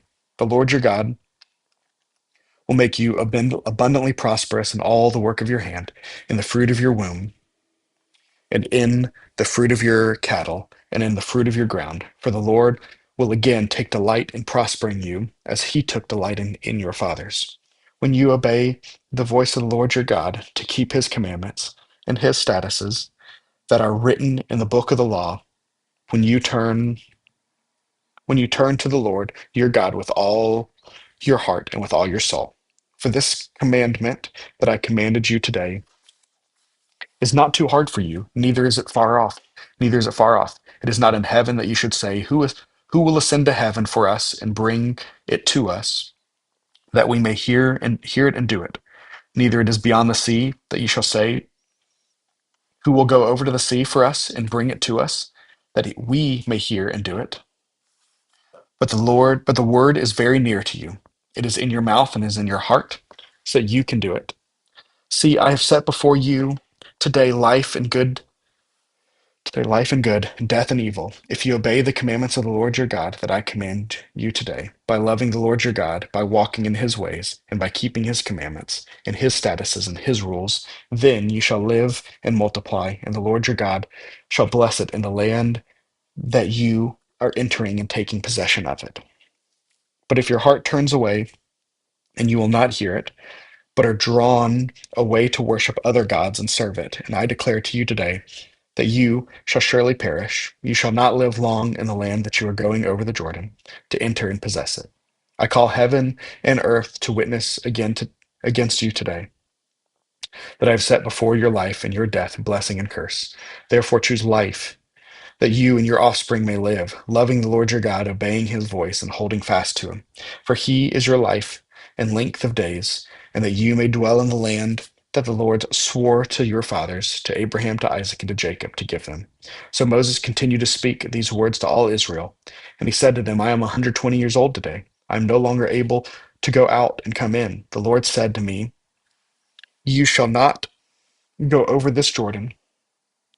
The Lord your God himself will go over before you. He will destroy the nations before you, that you shall dispose them, and Joshua will go out from your head, as the Lord has spoken. And the Lord will go, and the Lord will do to them as he did to Sihon and Og, and the kings of the Amorites, and to their land when he destroyed them. And the Lord will give them over to you, and you shall do to them according to the whole commandment that I have commanded to you. Be strong and courageous. Do not fear or be in dread of them, for it is the Lord your God who goes with you. he will not leave you or forsake you. Then Moses summoned Joshua and said to him in the sight of all Israel, be strong and courageous, for you shall go with this people into this land that the Lord has sworn to their father and to give them, and you shall put them in possession of it. It is the Lord who goes before you. He will be with you. He will not leave you nor forsake you. Do not fear or be dismayed. Then Moses wrote this law and gave it to the priests, the son of Levi, who carried the ark of the covenant of the Lord, and to all the elders of Israel. And Moses commanded them at the end of every 7 years, at the set time in the year of release, at the feast of booths, when all Israel comes to appear before the Lord your God, at the place that he will choose, you shall read this law before all Israel in their hearing. Assemble the people, men and women and little ones, and the sojourner with your towns, that they may hear and learn to fear the Lord your God, and be careful to do all the words of the law, and that their children, who have not known it, may hear and learn and fear the Lord your God as long as you live in their land that you are going over the Jordan to possess. And the Lord said to Moses, behold, the days approach when you must die. Call Joshua and present yourself in the tent of meeting, that I may commission him. And Moses and Joshua went and presented themselves in the tent of meeting, and the Lord appeared in the tent of the pillar of cloud, and the pillar of cloud stood over the entrance of the tent. And the Lord said to Moses, behold, you are about to lie down with your fathers. Then this people will rise and whore after the foreign gods among them in the land that they are entering, and they will forsake me and break my covenant that I have made with them. Then my anger will be kindled against them in that day, and I will forsake them and hide my face from them, and they will be devoured. And many evils and troubles will come upon them, so that they will say in that day, have not the evils come upon us, because our God is not among us? And I will surely hide my face in that day, because of all the evil that has been done, because they have turned to their gods. Now therefore, write this song and teach it to the people of Israel, put it in their mouths, that this song may be a witness for me against the people of Israel. For when I have brought them into the land of flowing with milk and honey, which I swore to give to their fathers, and they have eaten and are full and grown fat, they will turn to other gods and serve them, and despise me and break my covenant. And when many evils and troubles have come upon them, the song shall confront them as a witness, for it will live unforgotten in the mouths of their offspring. For I know that they are inclined to do even today, before I have brought them into the land that I swore to give. So Moses wrote the song the same day and taught it to the people of Israel. And the Lord commissioned Joshua the son of Nun and said, be strong and courageous, for you shall bring the people of Israel into the land that I swore to give them. I will be with you.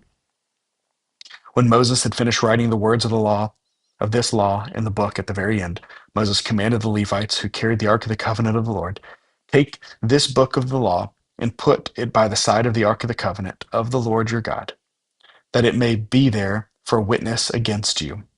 For I know how rebellious and stubborn you are. Behold, even today, while I am yet alive with you, you have been rebellious against the Lord. How much more after my death? Assemble to me all the elders of your tribes and your officers, that I may speak these words in all the ears, and call heaven and earth to witness against them. For I know that after my death you will surely act corruptly, and turn aside from the way that I have commanded you. And in the days to come, evil will befall you, because you will do what is evil in the sight of the Lord, provoking him to anger throughout the work of your hands. Then Moses spoke the words of the song until they were finished in the ears of the assembly of God. Give ear, O heavens, and I will speak, and let my earth hear the words of my mouth. Let my teachings drop as the rain, my speech distilled as the dew, like gentle rain upon the tender grass, and like showers upon the herb. For I will proclaim the name of the Lord, ascribe greatness to our God. The rock, his work is perfect, for all his ways are justice, a God of faithfulness and without iniquity. Just and upright is he. They have dwelt corruptly with him. They are no longer his children, because they are blemished. They are crooked and twisted generation. Do you thus repay the Lord, you foolish and senseless people? Is not he your father who created you, who made you and established you? Remember the days of old. Consider the years of many generations. Ask your father, and he will show you, your elders, and they will tell you, when the Most High gave to the nations their inheritance. When he divided mankind, he fixed the borders of the people according to the number of the sons of God. But the Lord's portion is his people. Jacob his allotted heritage. He found him in a desert land, and in the howling waste of the wilderness. He encircled him. He cared for him. He kept him as the apple of his eye, like an eagle that stirs up the nest that flutters over the young, spreading out its wings, catching them, bearing them on its pinions. The Lord alone guided him. No foreign god was with him. He made him ride on the high places of the land, and he ate the produce of the field. And he suckled him with honey on the rock, and oil out of the flinty rock, curds from the herd, and milk from the flock, with fats of lamb, rams of Bashan, and goats, with its finest of the wheat. And you drank foaming wine made from the blood of the grape. But Jeshurun grew fat and kicked. You grew fat, stout, and sleek. Then he forsook God who made him, and scoffed at the rock of his salvation. They stirred him to jealousy with strange gods. With abominations, they provoked him to anger. They sacrificed to demons that were no gods, to gods that they had never known, to new gods that had come recently from your fathers had never dreaded. You were unmindful of the rock that bore you, and you forgot the God who gave you birth. The Lord saw it and spurned them because of the provocation of his son and his daughters. And he said, I will hide my face from them. I will see what their end will be, for they are a perverse generation, children in whom is no faithfulness. They have made me jealous with what is no God. They have provoked me to anger with their idols. So I will make them jealous with those who are no people. I will provoke them to anger with a foolish nation, for a fire is kindled by my anger, and it burns in the depths of Sheol, devours the earth and its increase, and sets fire to the foundation of the mountains. And I will heap disasters upon them. I will spend my arrows on them. They shall be wasted with hunger and devoured by plague and poisonous pestilence. I will send the teeth of beasts against them, with the venom of things that crawl in the dust. Outdoors, the sword shall bereave, and indoors terror. For young men and women alike, the nursing child with the man of gray hairs, I will have said, I will cut them into pieces. I will wipe them from human memory. Had I not feared provocation by the enemy, lest their adversaries should misunderstand, lest they should say, Our hand is triumphant. It is not the Lord who did all of this. For they are a nation void of counsel, and there's no understanding in them. If they are wise, they would understand this. They would discern the latter end. How could one have cleansed 1,000, and two have put 10,000 to flight? Unless the rock had sold them and the Lord had given them up. For the rock is not as our rock, our enemies are by themselves. For their vine comes to the vine of Sodom, and from the fields of Gomorrah. Their grapes are grapes of poison, their clusters are bitter. Their wine is the poison of serpents, and the cruel venom of asps. Is not this laid is not this laid up in store with me, sealed by my treasuries? Vengeance is mine, and recompense for the time when the foot shall slip. For the day of their calamity is at hand, and their doom comes swiftly. For the Lord will vindicate his people and have compassion on his servants. When he sees that the power is gone, and there is none remaining, bond or free, then he will say, Where are their gods, the rocks in which they took refuge?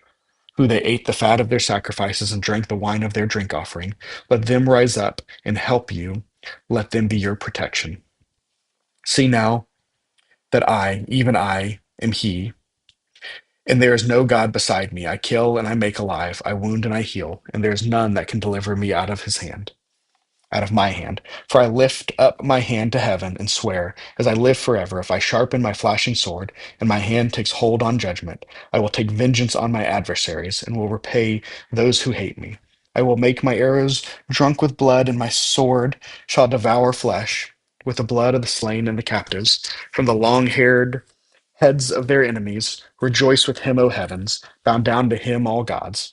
For he avenges the blood of his children and takes the vengeance on his adversaries. He repays them, those who hate him, and cleanses his people's land. Moses came and recited all the words of this song in the hearing of the people, he and Joshua, the son of Nun.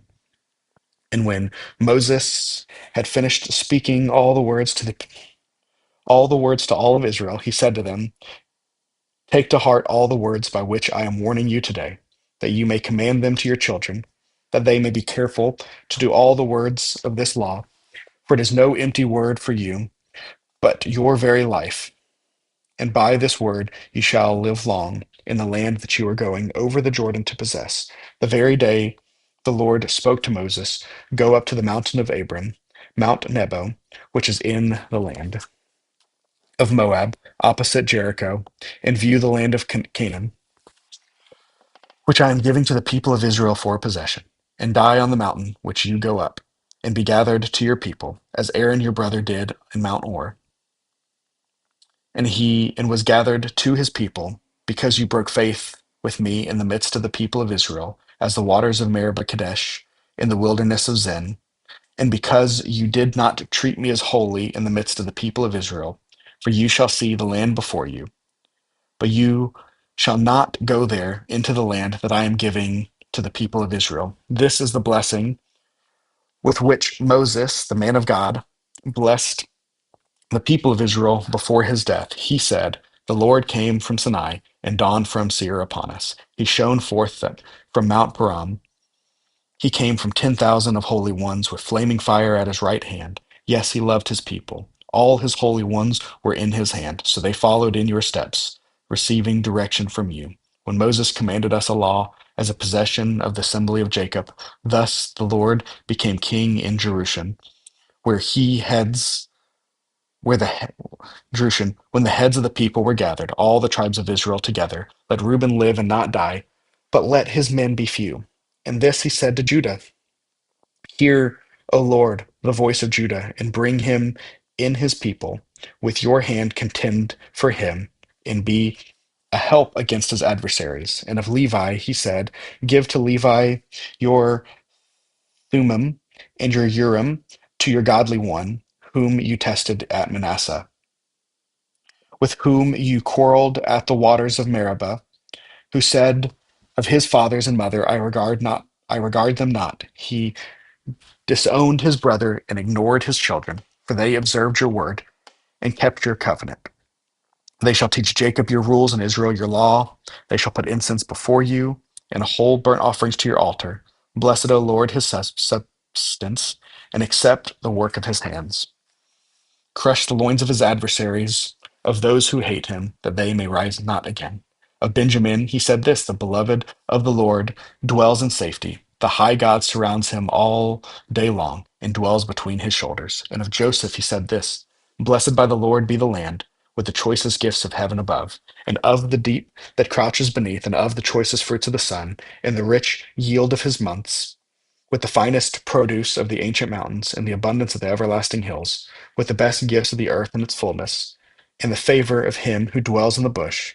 May these rest on the head of Joseph, on the pate of him who is prince among his brothers, a firstborn bull, he is majesty, and his horns are the horns of a wild ox. With him he shall gore all the peoples, all of them, to the ends of the earth. They are 10,000 of Paphram, and they are thousands of Manasseh. And of Zebulun he said, rejoice, Zebulun, in your going out, and Ishkar in your tents. They shall call people to their mountains, and they shall offer right sacrifices, for they draw from the abundance of the seas in the hidden treasures of the sand. And of Gad he said, blessed be he who enlarges Gad. Gad crouches like a lion. He tears off arm and scalp. He chose the best of the land for himself, for there a commander's portion was reversed. And he came with the heads of the people.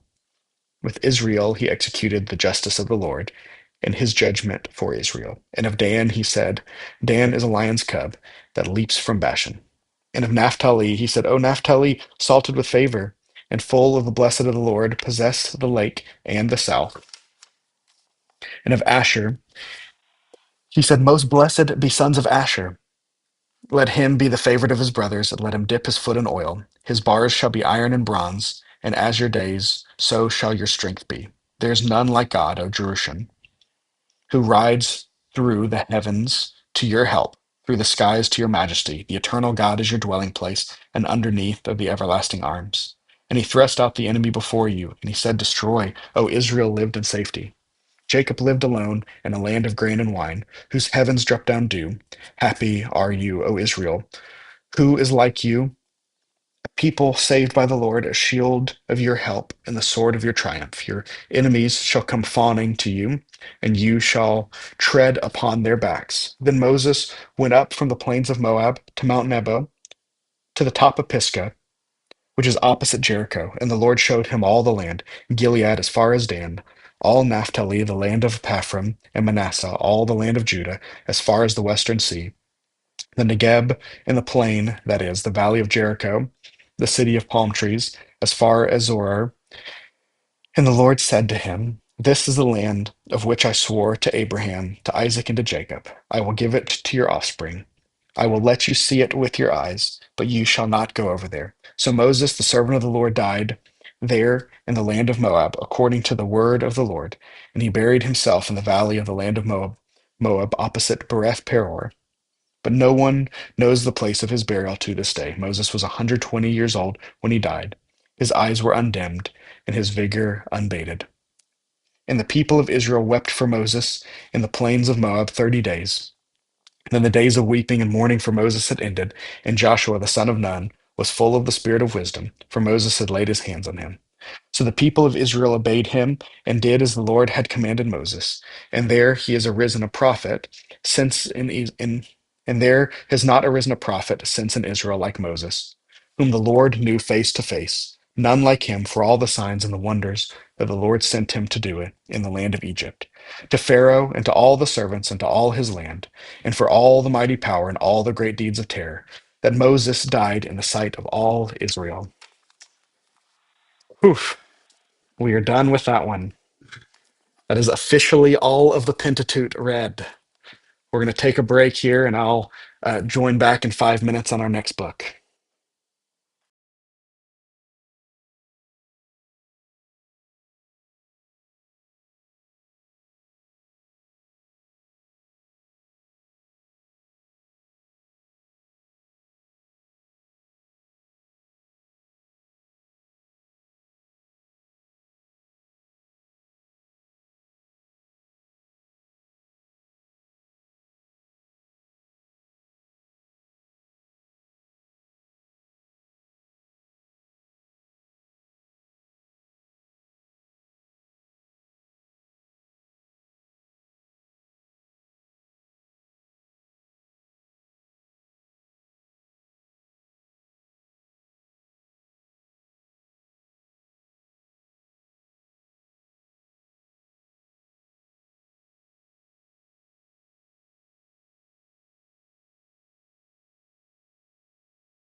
All right, on to Joshua now.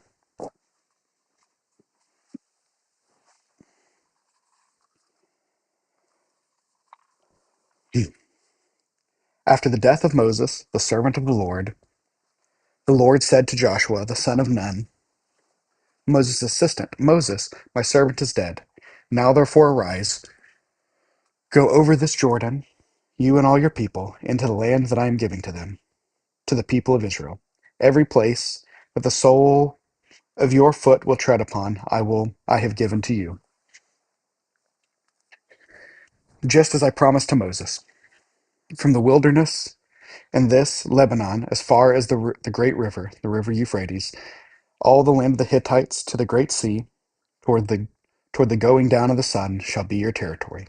No man shall be able to stand before you all of the days of your life. Just as was with Moses, so I will be with you. I will not leave you nor forsake you. Be strong and courageous, for you shall cause this people to inherit this land that I swore to their fathers to give up. Only be strong and very courageous, being careful to do according to all that the law of Moses my servant commanded. Do not turn from it to the right hand or to the left, that you may have good success wherever you go. The book of the law shall not depart from you, shall not depart from your mouth, but you shall meditate on it day and night, so that you may be careful to do according to all that is written.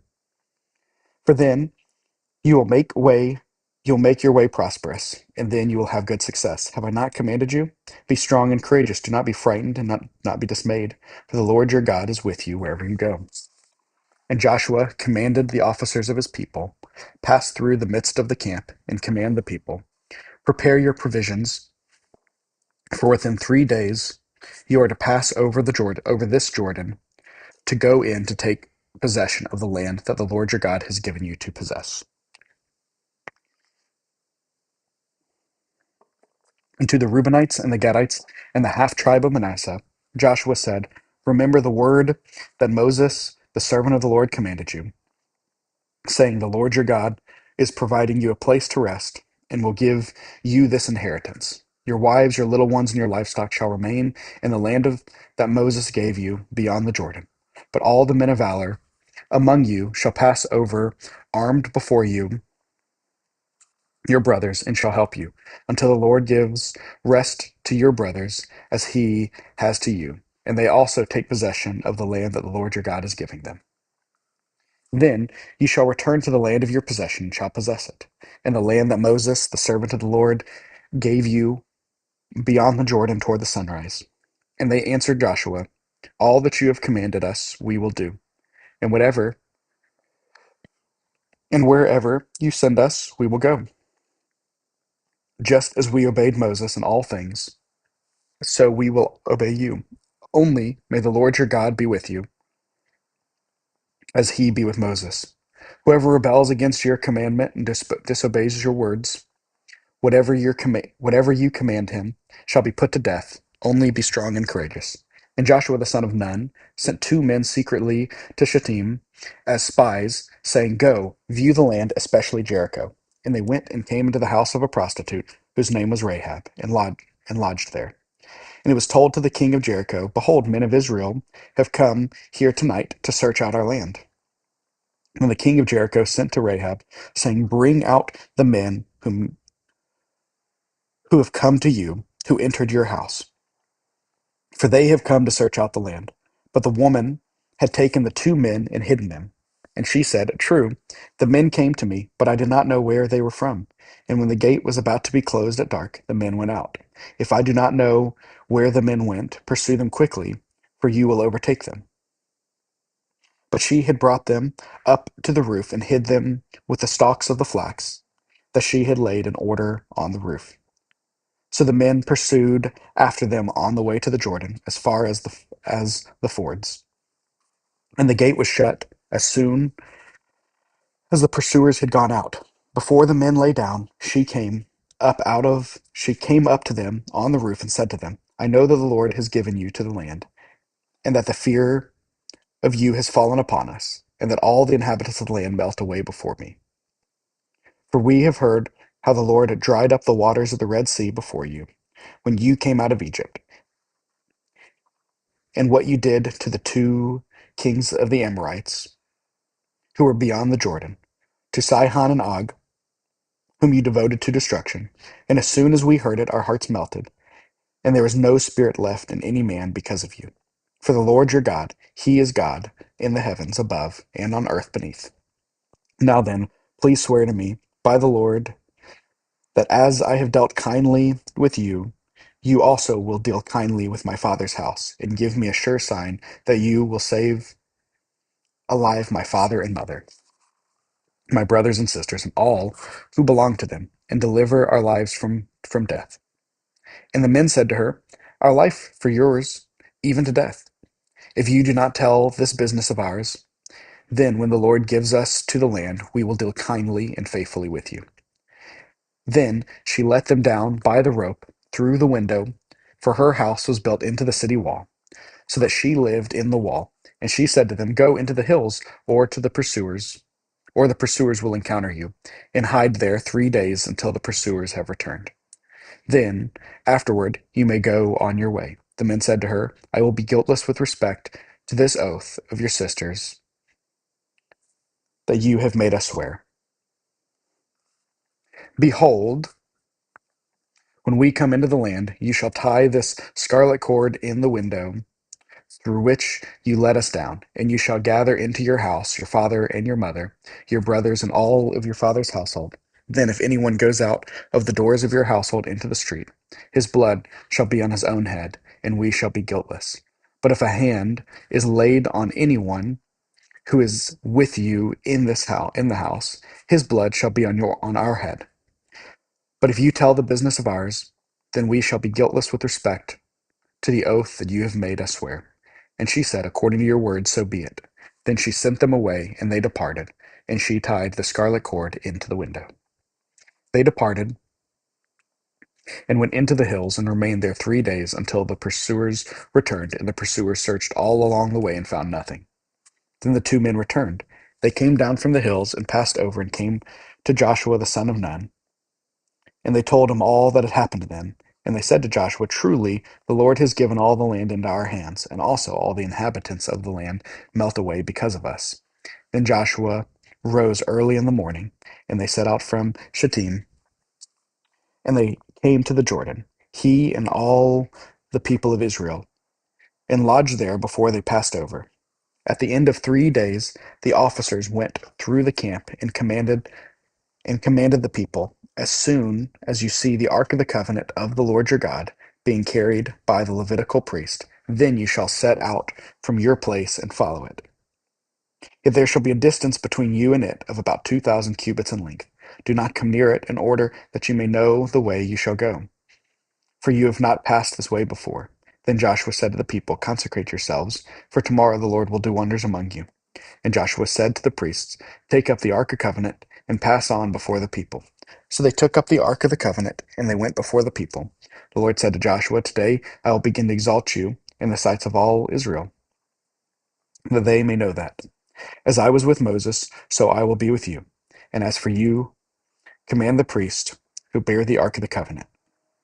When you come to the brink of the waters of the Jordan, and shall stand still in the Jordan. And Joshua said to the people of Israel, come here and listen to the words of the Lord your God. And Joshua said, here is how you should know that the living God is among you, and that he will without fail drive out from before you the Canaanites, the Hittites, the Hivites, the Perizzites, the Girgashites, the Amorites, and the Jebusites.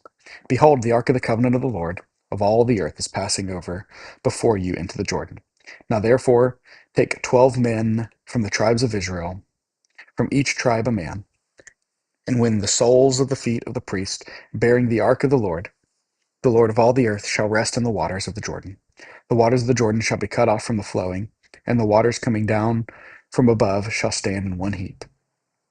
So the people set out from their tents to pass over the Jordan, with the priests bearing the ark of the covenant before the people. And as soon as those bearing the ark had come as far as the Jordan, and the feet of the priests bearing the ark were dipped into the brink of the water, now the Jordan overflows all its banks throughout the time of harvest.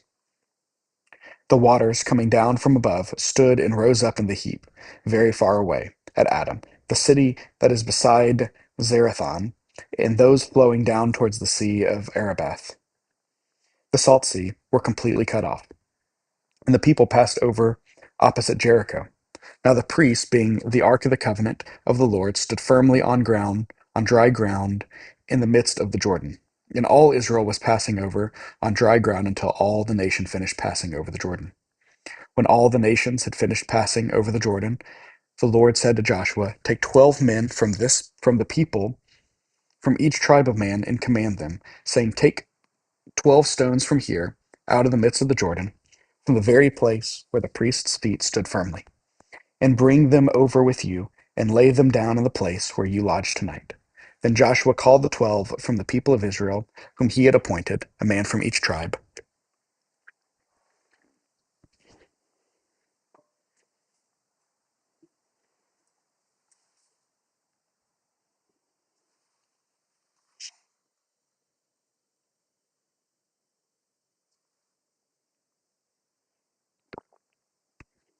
And Joshua said to them, "Pass on before the ark of the Lord your God into the midst of the Jordan, and take up each of your stone upon his shoulder, according to the number of the tribes of the people of Israel, that this may be a sign among you.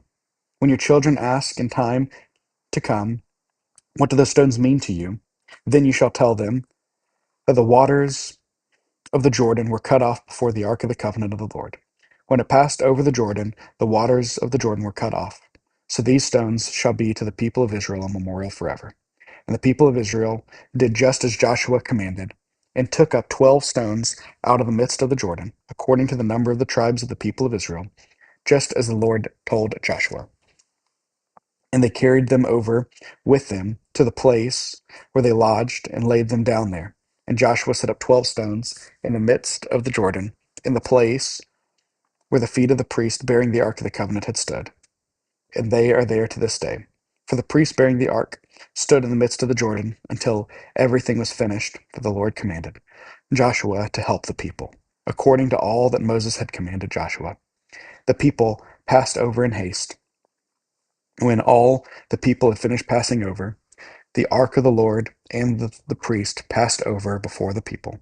The sons of Reuben and the sons of Gad and the half tribe of Manasseh passed over armed before the people of Israel, as Moses had told them. About 140,000 ready for war passed over before the Lord for battle to the plains of Jericho. On that day the Lord exalted Joshua in the sight of all of Israel, and they stood in awe of him, just as they stood in awe of Moses all the days of his life. And the Lord said to Joshua, "Command the priest bearing the ark of the covenant of the testimony to come out of the Jordan." So Joshua commanded the priest, "Come up out of Jordan." When the priest bearing the ark of the covenant of the Lord came up from the midst of the Jordan, and the soles of the priest's feet were lifted up on dry ground, the waters of the Jordan returned to their place and overflowed all its banks as before. The people came up out of Jordan on the 10th day of the first month, and they encamped at Gilgal, on the east border of Jericho. And those 12 stones which they took out of the Jordan, Joshua set up at Gilgal. And he said to the people of Israel, "When your children ask their fathers in times to come, 'What do these stones mean?' Then you shall let your children know Israel passed over the Jordan on dry ground, for the Lord your God dried up the waters of the Jordan for you until you passed over to the Lord your God did to the Red Sea, which he dried up for us until we passed over, so that all the people of the earth may know that the hand of the Lord is almighty, and that you may fear the Lord your God forever." As soon as the kings of the Amorites, who were beyond the Jordan to the west, and all the kings of the Canaanites, who were by the sea, heard that the Lord had dried up the waters, all of the Jordan, for all the people of Israel, until they had crossed over, their hearts melted, and there was no longer any spirit in them until because of the people of Israel. At that time, the Lord said to Joshua, "Make flint knives and circumcise the sons of Israel a second time." So Joshua made flint knives and circumcised the sons of Israel at Gilbeth Haraloth. And this is the reason why Joshua circumcised them, all the males in the people who came out of Egypt, all the men of war who died in the wilderness on the way after they had come out of Egypt. Though all the people who came out had been circumcised, yet all the people who were born on the way in the wilderness, after they had come out of Egypt, had not been circumcised. For the people of Israel walked 40 years in the wilderness, until all the nation, the people of war, who came out of Egypt, perished, because they did not obey the voice of the Lord. The Lord swore to them that he would not let us see the land that the Lord had sworn to their fathers to give to us, a land flowing with milk and honey. So as their children, whom they raised up in their place, that Joshua circumcised, for they were uncircumcised because they had not been circumcised on the way. When the circumcising of the whole nation was finished, they remained in their places in the camp until they were healed. They remained in the places of the camp until they were healed. And the Lord said to Joshua, Today I have rolled away the reproach of Egypt from you. And so the name of the place is called Gilgal to this day. While the people of Israel were encamped at Gilgal, they kept the Passover on the 14th day of the month in the evening on the plains of Jericho.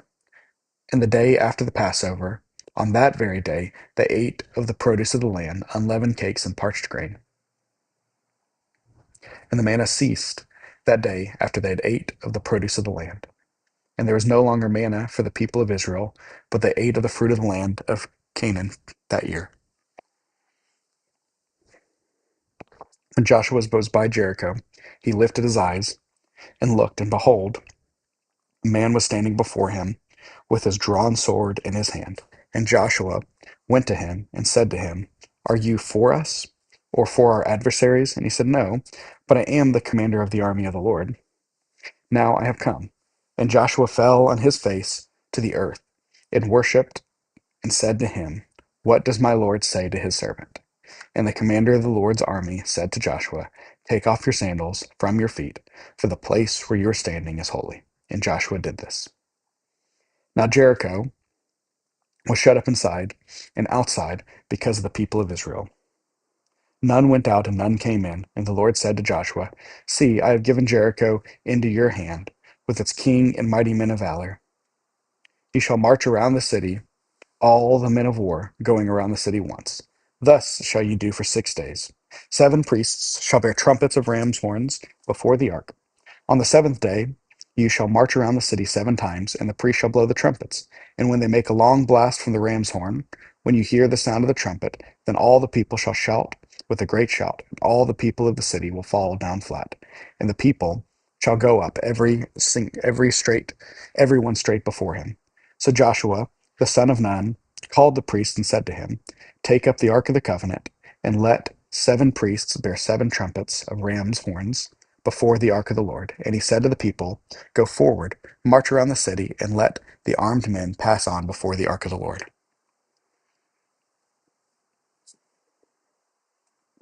And just as Joshua had commanded the people, the 7 priests bearing the 7 trumpets of ram's horns before the Lord went before went forward, blowing the trumpets, with the ark of the covenant of the Lord following them. The armed men were walking before the priests who were blowing the trumpets, and the rear guard was walking after the ark, while the trumpets blew continually. But Joshua commanded the people, You shall not shout or make your voice heard, neither shall you go out of your mouth until the day that I tell you to shout. Then you shall shout.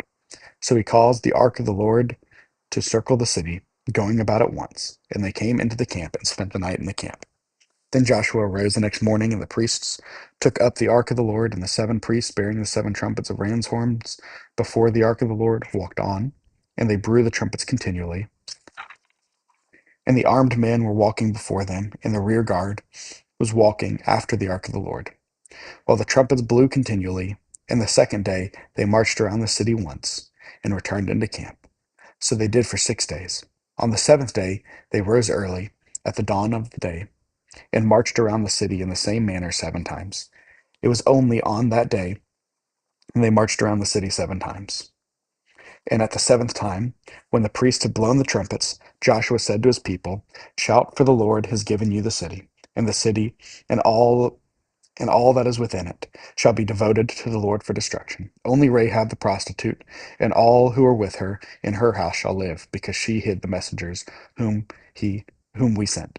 But you keep yourselves from the things devoted to destruction, lest when we have devoted them you take any of the devoted things and make the camp of Israel a thing of destruction and bring trouble upon it.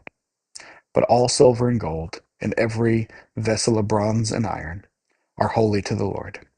They shall go into the treasury of the Lord. So the people shouted, and the trumpets were blown. As soon as the people heard the sound of the trumpet, the people shouted a great shout, and the wall fell down flat, so that the people went up into the city, every man straight before him, and they captured the city. Then they devoted all in the city of destruction, both men and women, young and old, oxen, sheep, and donkeys, with the edge of the sword. But to the two men who had spied out the land, Joshua said, "Go into the prostitute's house, and bring out from there the women and all who begged to her, as you swore to her." As the young man who had been spies went in and brought out Rahab and her father and her mother and brothers and all who belonged to her, and they brought all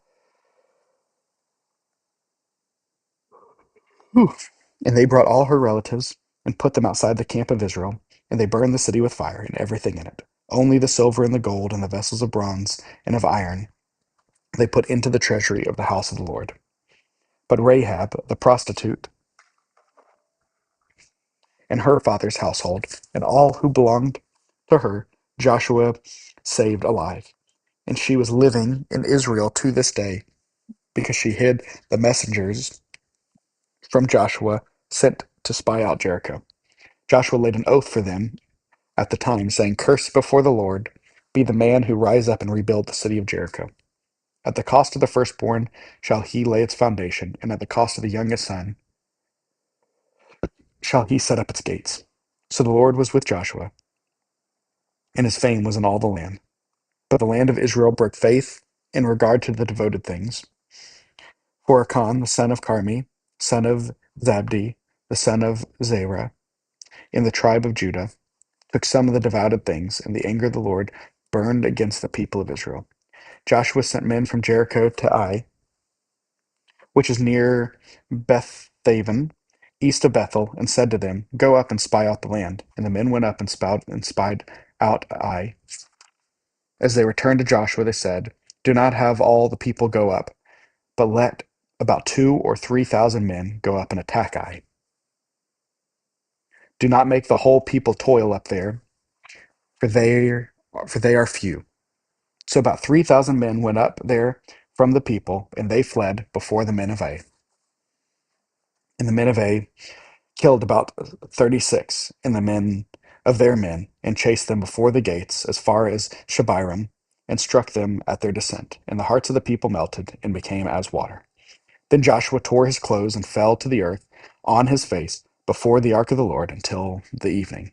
He and the elders of Israel, and they put dust on their heads. And Joshua said, "Alas, O Lord God, why have you brought these people over the Jordan at all?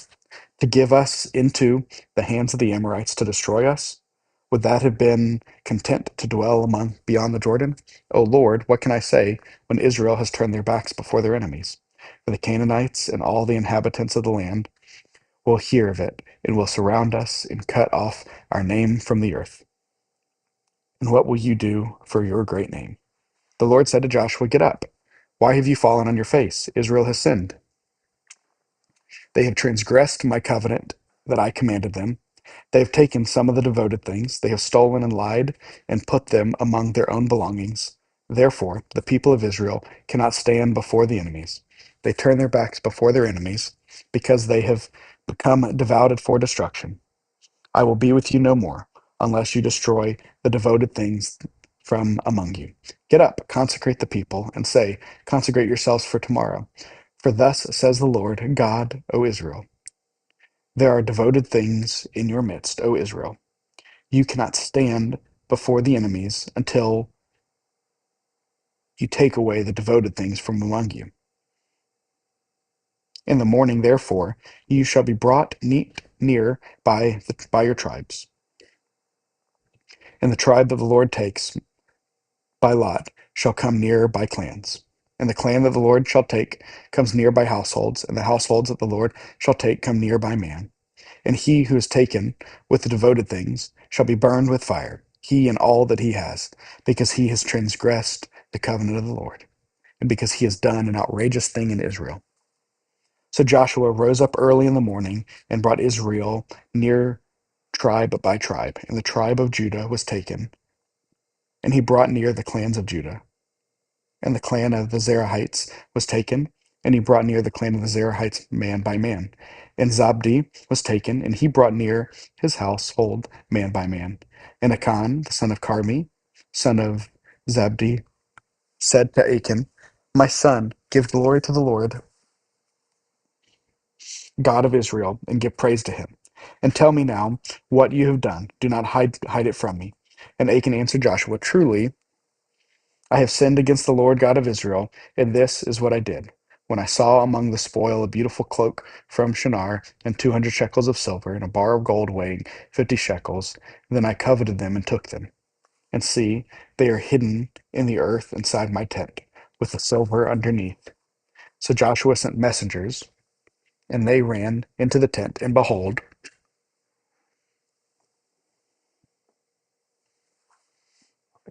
it was hidden in the tent with the silver underneath. And they took them out of the tent and brought them to Joshua and to all the people of Israel. And they laid them down before the Lord. And Joshua and all of Israel with him took Achan, the son of Zerah, and the silver and the cloak and the bar of gold, and his sons and his daughters, and his oxen, and his donkeys, and his sheep, and his tent, and all that he had. And they brought him up to the valley of Echor. And Joshua said, Why did you bring trouble on us? The Lord brings trouble on you today. And all Israel stoned him with stones. They burned them with fire and stoned them with stones. And they raised over him a great heap of stones that remains to this day. Then the Lord turned from his burning anger. Therefore, to this day, the name of the place is called the Valley of Acre. And the Lord said to Joshua, Do not fear, and do not be dismayed. Take all the fighting men with you, and arise, go up to Ai. See that I have given into the hands of the king of Ai, and his people, his city, and his lands. And you shall do to Ai and its kings as you do to Jericho and its king. Only its spoil and its livestock you shall take to plunder yourselves. Lay an ambush against the city behind it. So Joshua and the fighting men arose to go to Ai.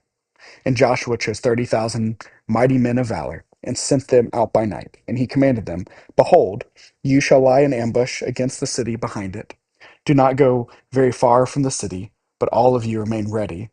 And I and all the people who are with me will approach the city. And when they come out against us just as before, we shall flee before them. And they will come out after us until they have drawn them away from the city. For they will say, They are fleeing from us just as before, so we will flee before them. Then you shall rise up from the ambush and seize the city, for the Lord your God will give it into your hand.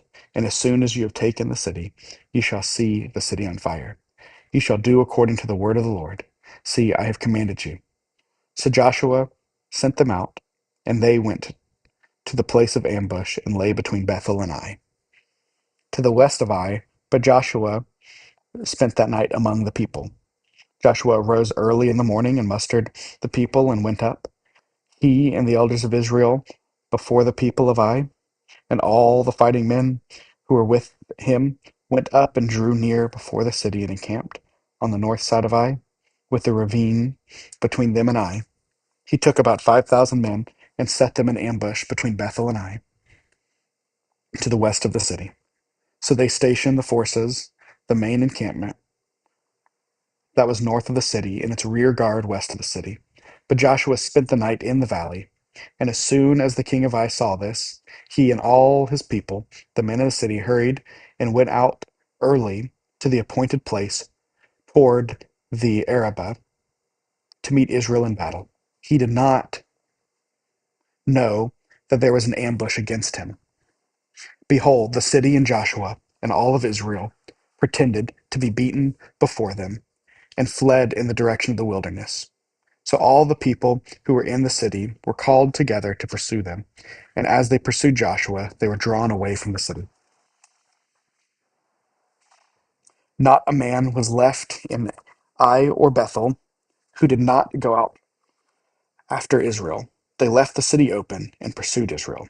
Then the Lord said to Joshua, "Stretch out the javelin that is in your hand towards Ai, for I will give it into your hand." And Joshua stretched out the javelin that was in his hand toward the city. And the men of the ambush rose quickly out of their place. And as soon as he had stretched out his hand, they ran and entered the city and captured it. And they hurried to set the city on fire. So when the men of Ai looked back, behold, the smoke of the city went up to heaven, and they had no power to flee this way or that, for the people who fled to the wilderness turned back against the pursuers. And when Joshua and all Israel saw that the ambush was captured, that the ambush had captured the city, and that the smoke of the city went up, then they turned their back and struck down the men of Ai. And the others came out of the city against them. So they were in the midst of Israel, some on this side and some on that side. And Israel struck them down until there was left none that the survived had escaped. But the king of Ai they took alive, and brought him near to Joshua. When Israel had finished killing all the inhabitants of Ai in the open wilderness where they pursued him, and all of them to the very last had fallen by the edge of the sword, all Israel returned to Ai and struck it down with the edge of the sword. And all who fell that day, both men and women, were 12,000, all from the people of Ai. But Joshua did not draw back his hand with which he stretched out the javelin until he had devoted all the inhabitants of Ai to destruction. Only the livestock and the spoil of the city of Israel took as their plunder, according to the power of the Lord that he commanded Joshua. So Joshua burned Ai and made it forever a heap of ruins, as it is to this day. And he hanged the king of Ai on a tree until evening. And at sunset Joshua commanded, and they took his body down from the tree and threw it at the entrance of the gate of the city, and raised over it a great heap of stones, which stands there to this day.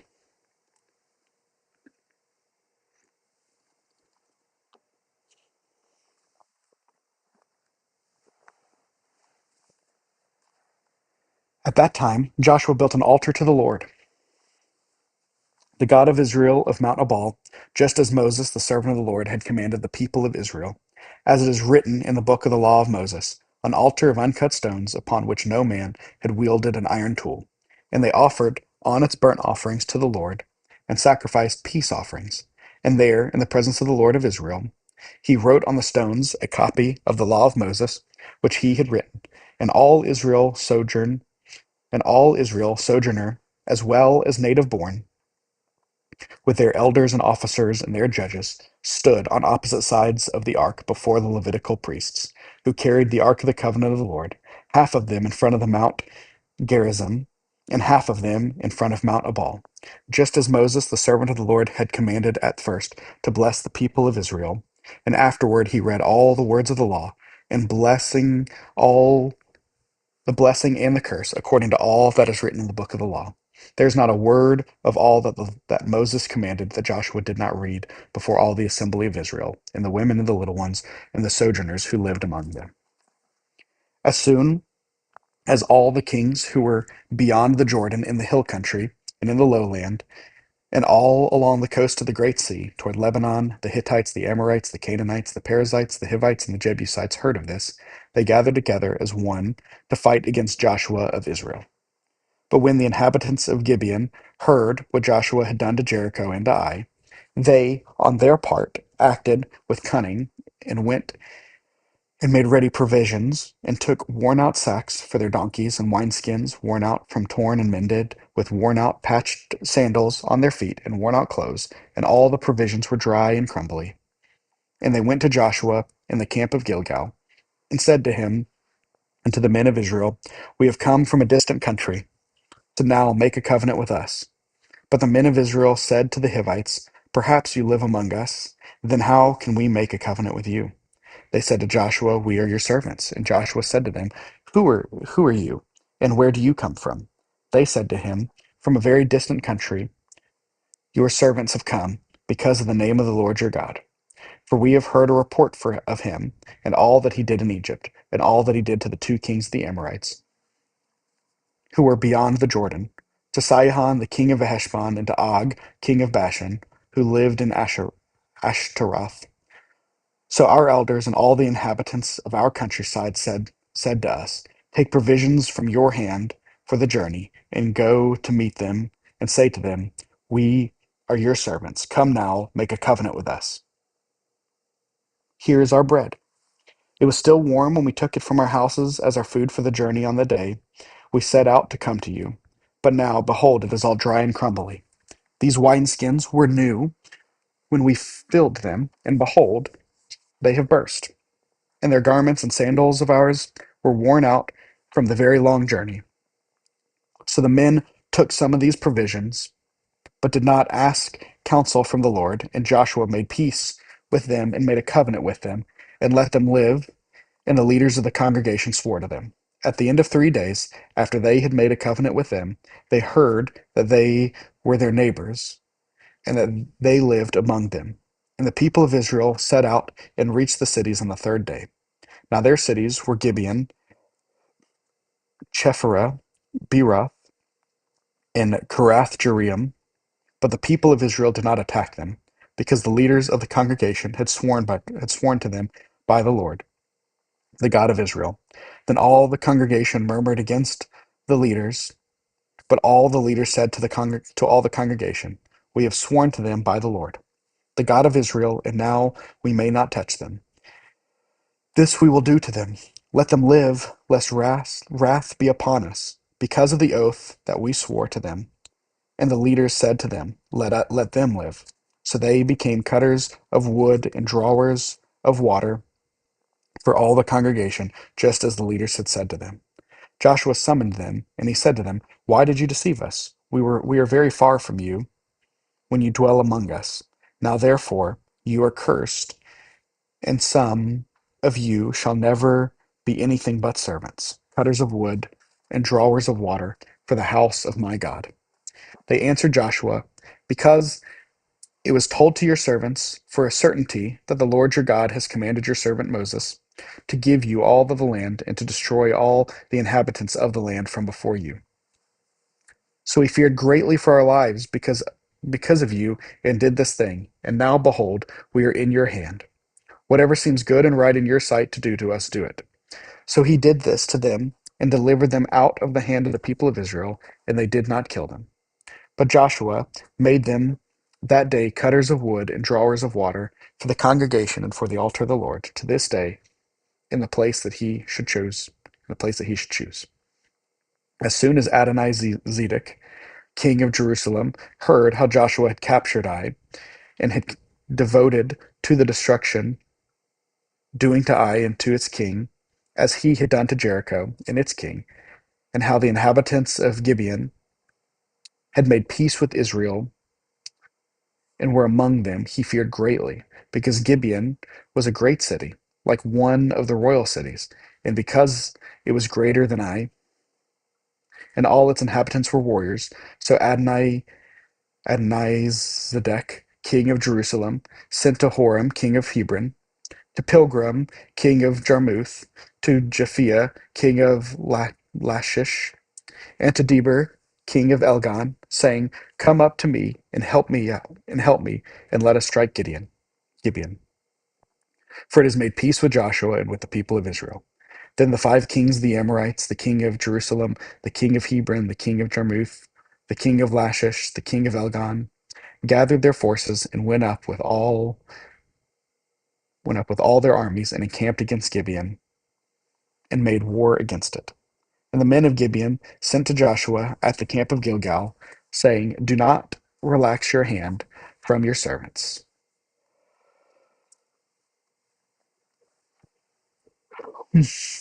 Come up to us quickly and save us and help us. For all the kings of the Amorites who dwell in the hill country are gathered against us. So Joshua went up to Gilgal, he and all the people of the war with him, and all the mighty men of valor. And the Lord said to Joshua, do not fear them, for I have given them into your hands. Not a man of them shall stand before you. So Joshua came upon them suddenly, having marched up all night from Gilgal, and the Lord threw them into a panic before Israel, who struck them with a great blow at Gibeon and chased them by the way of the ascent of Beth Horon, and struck them as far as Ezekah and Makkedah, And as they fled before Israel, while they were going down the ascent of Beth Horon, the Lord threw down large stones from heaven on them as far as Azekah, and they died. There were more who died because of the hailstones than the sons of Israel killed with the stones, with the sword. At this time Joshua spoke to the Lord in that day when the Lord gave the Amorites over to the sons of Israel, and he said in the sight of the Israel, Sun, stand still at Gibeon, and moon in the valley of Ajalon. And the sun stood still, and the moon stopped, until the nations took vengeance on their enemies. It was not Is this not written in the book of Jasher? The sun stopped in the midst of heaven, and did not hurry to set for about a whole day. There we have been no day like it, because or before or since, when the Lord heeded the voice of man, for the Lord fought for Israel. So Joshua returned, and all of Israel with him, to the camp of Gilgal. These 5 kings fled and hid themselves at the cave of Makkedah, and it was told to Joshua, the 5 kings had been found, hidden in the cave of Makkedah. And Joshua said, Roll large stones against the mouth of the cave, and set men by it to guard them. Do not stay there yourselves. Pursue your enemies, attack their rear guard. Do not let them enter their cities, for the Lord your God has given them into your hand. When Joshua and the sons of Israel had finished striking them with a greater blow, until they were wiped out, and when the remnant that remained of them had entered into the fortified cities, then all the people returned safe to Joshua in the camp of Makkedah. Not a man moved his tongue against any of the people of Israel. Then Joshua said, Open the mouth of the cave, and bring those 5 kings out to me from the cave. And they did so. And they brought those 5 kings out to them from the cave, the king of Jerusalem, the king of Hebron, the king of Jarmuth, the king of Lachish, and the king of Elgon. And when they brought those kings out to Joshua, Joshua summoned all the men of Israel, and said to the chiefs of the men of war who had gone with them, Come near, put your feet on the necks of these kings. Then they came near and put their feet on their necks. And Joshua said to them, Do not be afraid or dismayed, be strong and courageous.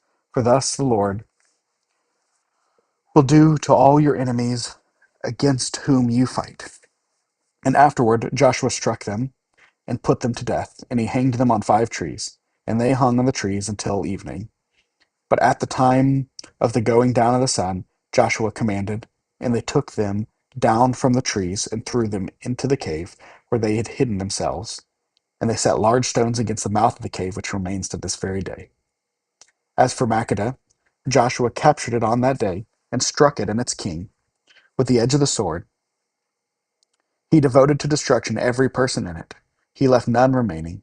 And he did to the king of Makkedah just as he had done to the king of Jericho. Then Joshua and, and all Israel with him passed on from Makkedah to Libnah and fought against Libnah. And the Lord gave it also and its king into the hand of Israel.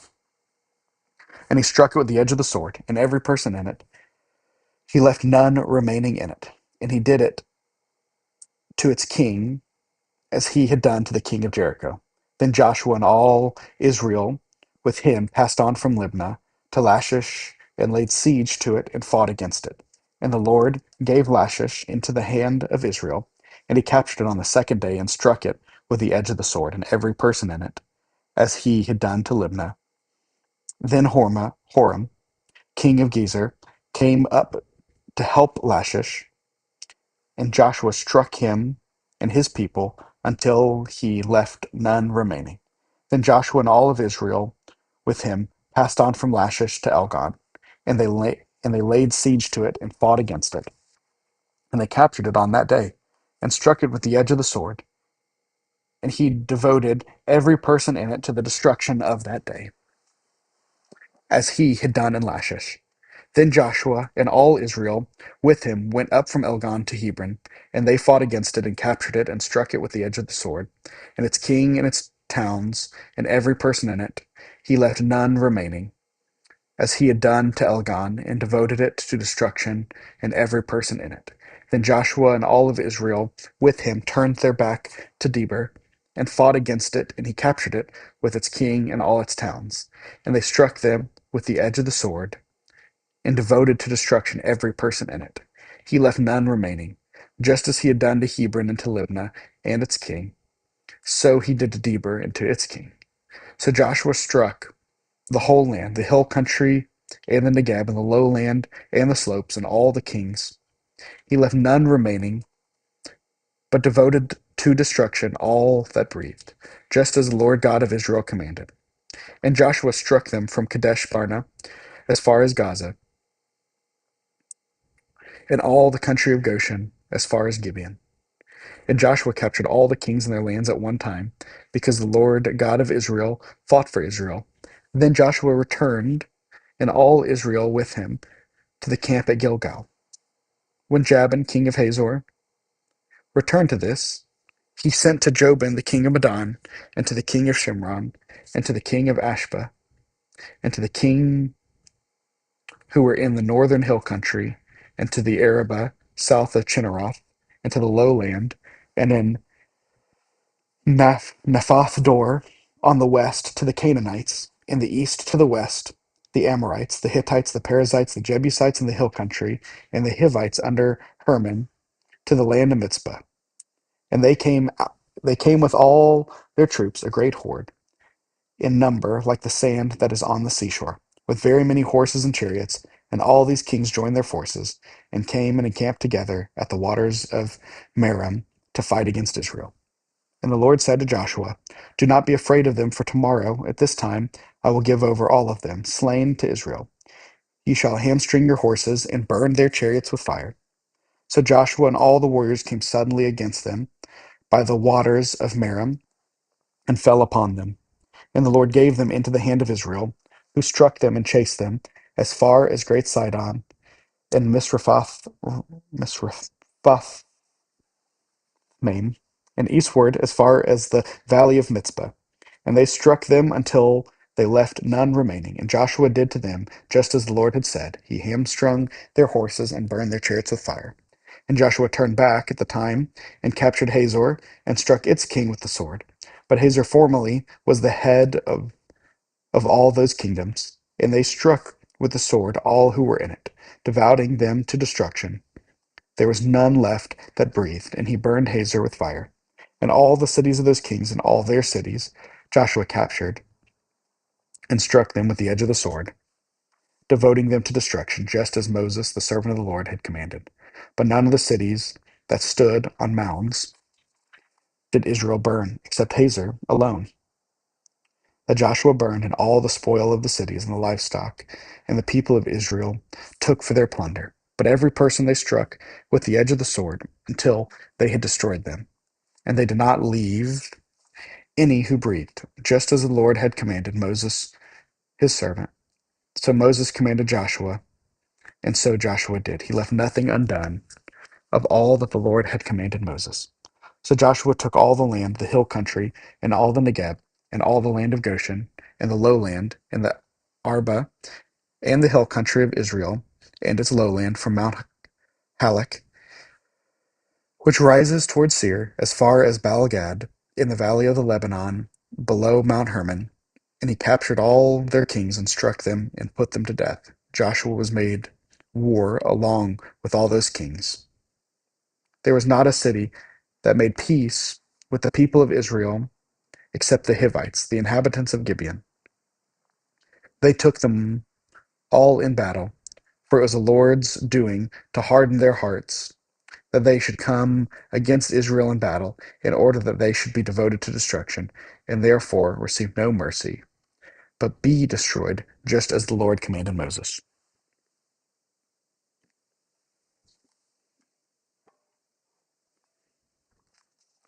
And Joshua came at the time, and cut off the Anakim from the hill country, from Hebron to Debir to Anab, and from all the hill country of Judah, and from all the hill country of Israel. Joshua devoted them to destruction with their cities. There was none of the Akim left in the land of the people of Israel; only in Gaza, in Gath, and in Ashdod did some remain. So Joshua took the whole land, according to all that the Lord had spoken to Moses, and Joshua gave it for an inheritance to Israel according to the tribal allotments, and the land had rest from war. Now these are the kings of the land whom the people of Israel defeated and took possession on their land beyond the Jordan, toward the sunrise from the valley of Arnon to Mount Hermon, with all the Arba eastward. Shihon, king of the Amorites, who lived at Heshbon and ruled from Aron, which is on the edge of the valley of Arnon, and from the middle of the valley as far as the river Jabbok, the boundary of the Ammonites, that is, half of Gilead, and the Arba to the sea of Chinneroth eastward, and to the direction of Beth Jeremoth, to the sea of Arba, the salt sea, southward to the foot of the slopes of Pisgah, the Og king of Bashan, one of the remnants of the Rephaim, who lived at Asheroth and at Edrei, and ruled over Mount Hermon and Salakah, and all Bashan, to the boundaries of the Jezreelites, the Malachites, and over half of Gilead, to the boundary of Sihon the king of Heshbon. Moses, the servant of the Lord, and the people of Israel defeated them. And Moses, the servant of the Lord, gave their land for a possession of the Reubenites and the Gadites and the half tribe of Manasseh. And these are the kings of the land whom Joshua and the people of Israel defeated on the west side of the Jordan, from Baal-gad in the valley of Lebanon to Mount Halak, that rises towards Seir. And Joshua gave their lands to the tribes of Israel as a possession, according to the allotments in the hill country, in the lowland, in the Arba, in the slopes, in the wilderness, and in the Negeb, the land of the Hittites, the Amorites, the Canaanites, the Perizzites, the Hittites, and the Jebusites. The king of Jericho won, the king of Ai, which is beside Bethel, one of the kings of Jerusalem, one, the king of Hebron, one, the king of Jarmuth, one, the king of Lachish, one, the king of Elgon, one, the king of Gezer, one, the king of Debir, one, the king of Geder, one, the king of Hormah, one, the king of Arad, one, the king of Libnah, one, the king of Adu, Adullam, one, the king of Makkedah, one, the king of Bethel, one, the king of Tappa, one, the king of Hepher, one, the king of Aphek, one, the king of Lasharon, one, the king of Madon, one, the king of Hazar, one, the king of Shimron Meron, one, the king of Ashkadah, one, the king of Tanakh, one, the king of Megiddo, one, the king of Kadesh, one, the king of Jokneam and Carmel, one of the kings of Dor, and Naphdor, one of the kings of Goim in Galilee, one of the kings of Tirzah, one, and all 31 kings. Now Joshua was old and advanced in years, and the Lord said to him, "You are old and advanced in years, and there remains yet very little land to possess. This is the land that yet remains, all the regions of the Philistines, and all those in the Gerishites, from the Cypher, from the east of Egypt, northward to the boundary of Ekron. It is counted to Canaanite. There are 5 rulers of Philistines, those of Gaza, Ashdod, Ashkelon, Gath, and Ekron, and those of the Avim in the south, all the lands of the Canaanites,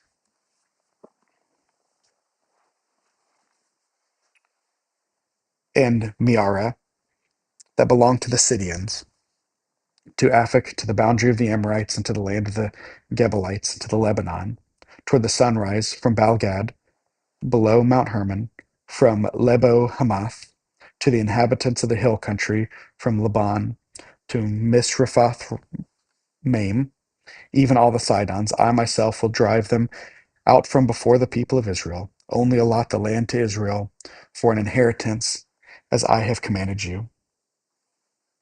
Now therefore, divide this land for the inheritance of the 9 tribes and half of the tribe of Manasseh. With the other half of the tribe of Manasseh, the Reubenites and the Gadites received their inheritance, which Moses gave them, beyond the Jordan eastward, as Moses, the servant of the Lord, gave them. From Aroer, which is on the edge of the valley of the Arnon, and the city that is in the middle of the valley, and all the tableland of Medeba, as far as Dibon, and all the cities of Hishon, king of the Amorites, who reigned in Heshbon, as far as the boundary of the Amorites, the Gilead, and the region of the Geshurites, the Maccathites, and all the Mount Hermon, and all the Bashan of Salakah, all the kingdom of Og in Bashan, who reunited in Asheroth and in Edrei. He alone was left on the remnant of Rapham. These Moses had struck and driven out. Yet the people of Israel did not drive out the Geshurites or the Maccathites, but Gesher and Maccath dwell in the midst of Israel to this day. To the tribe of Levi alone Moses gave no inheritance. The offspring by fire to the Lord, God of Israel, are their inheritance, as he said to him. And Moses gave an inheritance to the tribe of the people of Reuben according to their clans. So their territory was from Aroer, which is on the edge of the valley of Arnon, and the city that is in the middle of the valley, and all the tableland of Medeba, and Heshbon, and all the cities that are in the tableland, Dibon, and Bamothbal, and Beth Bel Meon, and Jahaz, and Kedemoth, and Me- Mepahath, and Kiriathim, and Shibma, and Zareth Shahar on the hill of the valley, and Beth Peor on the slopes of Pisgah, and Beth Jehish Jeshemoth, that is, all the cities of the tableland, and all the kingdom of Sihon, king of the Amorites, who reigned in Heshbon, whom Moses defeated with the leaders of Midian, Evi, and Rechem, and Zur, and Hur, and Reba, the princes of Sihon, who lived in the land. Balaam also, the son of Beor, the one who practiced divination, was killed with the sword by the people of Israel among the rest of the slain. And the border of the people of Reuben was the Jordan as a boundary. This was the inheritance of the people of Reuben according to the clans with their cities and villages. Moses gave an inheritance also to the tribe of Gad, to the people of Gad according to their clans. Their territory was Jazer, and all the cities of Gilead, and half the land of the Ammonites, to Arar, which is to the east of Rabbah, and from Heshbon to Ramath Mitzpah, and Bethanaim, and from Mahanaim to the territory of Debir, and in the valley of Beth Haram, Beth Nimrah, Succoth, and Zaphon, and to the rest of the kingdom of Sihon, king of Heshbon, having the Jordan as a boundary to the lower end of the sea of Chinnereth, eastward beyond the Jordan. This is the inheritance of the people of Gad according to the clans with their cities and villages. And Moses gave an inheritance to the half tribe of Manasseh. It was allotted to the half tribe of the people of Manasseh according to their clans. Their region extended from Mahanaim through all Bashan and the whole kingdom of Og, king of Bashan, and all the towns of Jair, which are in Bashan 60 cities, and half Gilead, and Ashtaroth, and Edrei, the cities of the kingdom of Og in Bashan. These were allotted to the people of Machir, the son of Manasseh, for the half of the people of Machir according to their clans. These are the inheritance that Moses distributed in the plains of Moab, beyond the Jordan east of Jericho. But to the tribe of Levi, Moses gave no inheritance. The Lord God of Israel is their inheritance, just as he said to them. These are the inheritance that the people of Israel received in the land of Canaan, which Eleazar the priest of Joshua the son of Nun, and the heads of the fathers' houses of the tribes of the people of Israel gave them to inherit. Their inheritance was by lot, just as the Lord had commanded by the hand of Moses for the 9½ tribes. For Moses had given an inheritance to the 2½ tribes beyond the Jordan, but to the Levites he gave no inheritance among them. For the people of Joshua were 2 tribes, Manasseh and Ephraim, and no portion was given to the Levites in the land, but only cities to dwell in, with their pasture lands for their livestock and their substance. The people of Israel did as the Lord commanded Moses. They allotted the land. Then the people of Judah came to Joshua at Gilgal, and Caleb the son of Jephunneh and Kenizzite said to him, You know what the Lord said to Moses, the man of God, in Kadesh Barnea concerning you and me. I was 40 years old when Moses, the servant of the Lord, sent me from Kadesh Barnea to spy out the land, and I brought him word again as it was in my heart. But my brothers who went up with me made the heart of the people melt. Yet I wholly followed the Lord my God. And Moses swore on that day, saying, Surely the land on which your feet had trodden shall be an inheritance for you and the children forever, because you have wholly followed the Lord.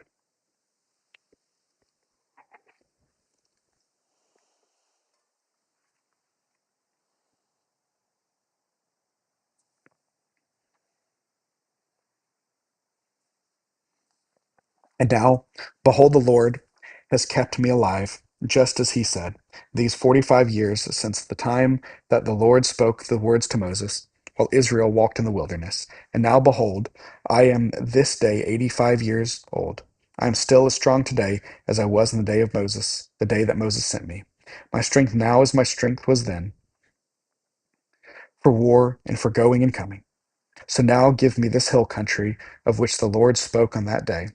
For you heard on that day how the Anakim were there with great fortified cities. It may be that the Lord will be with me, and I shall drive them out, just as the Lord said.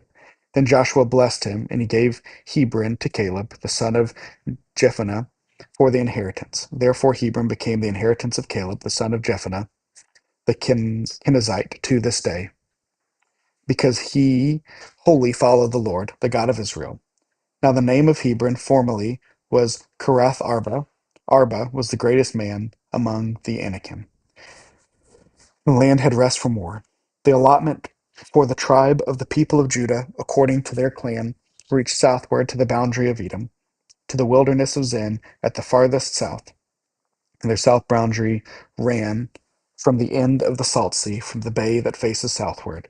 It goes from southward to the ascent of Akrabim, passes along the Zin, it goes up south of Kadesh Barnea, along with Hezron, up to Adar, turns about to Karka, passes along to Asmon, and goes out to the brook of Egypt, and comes to its end at the sea.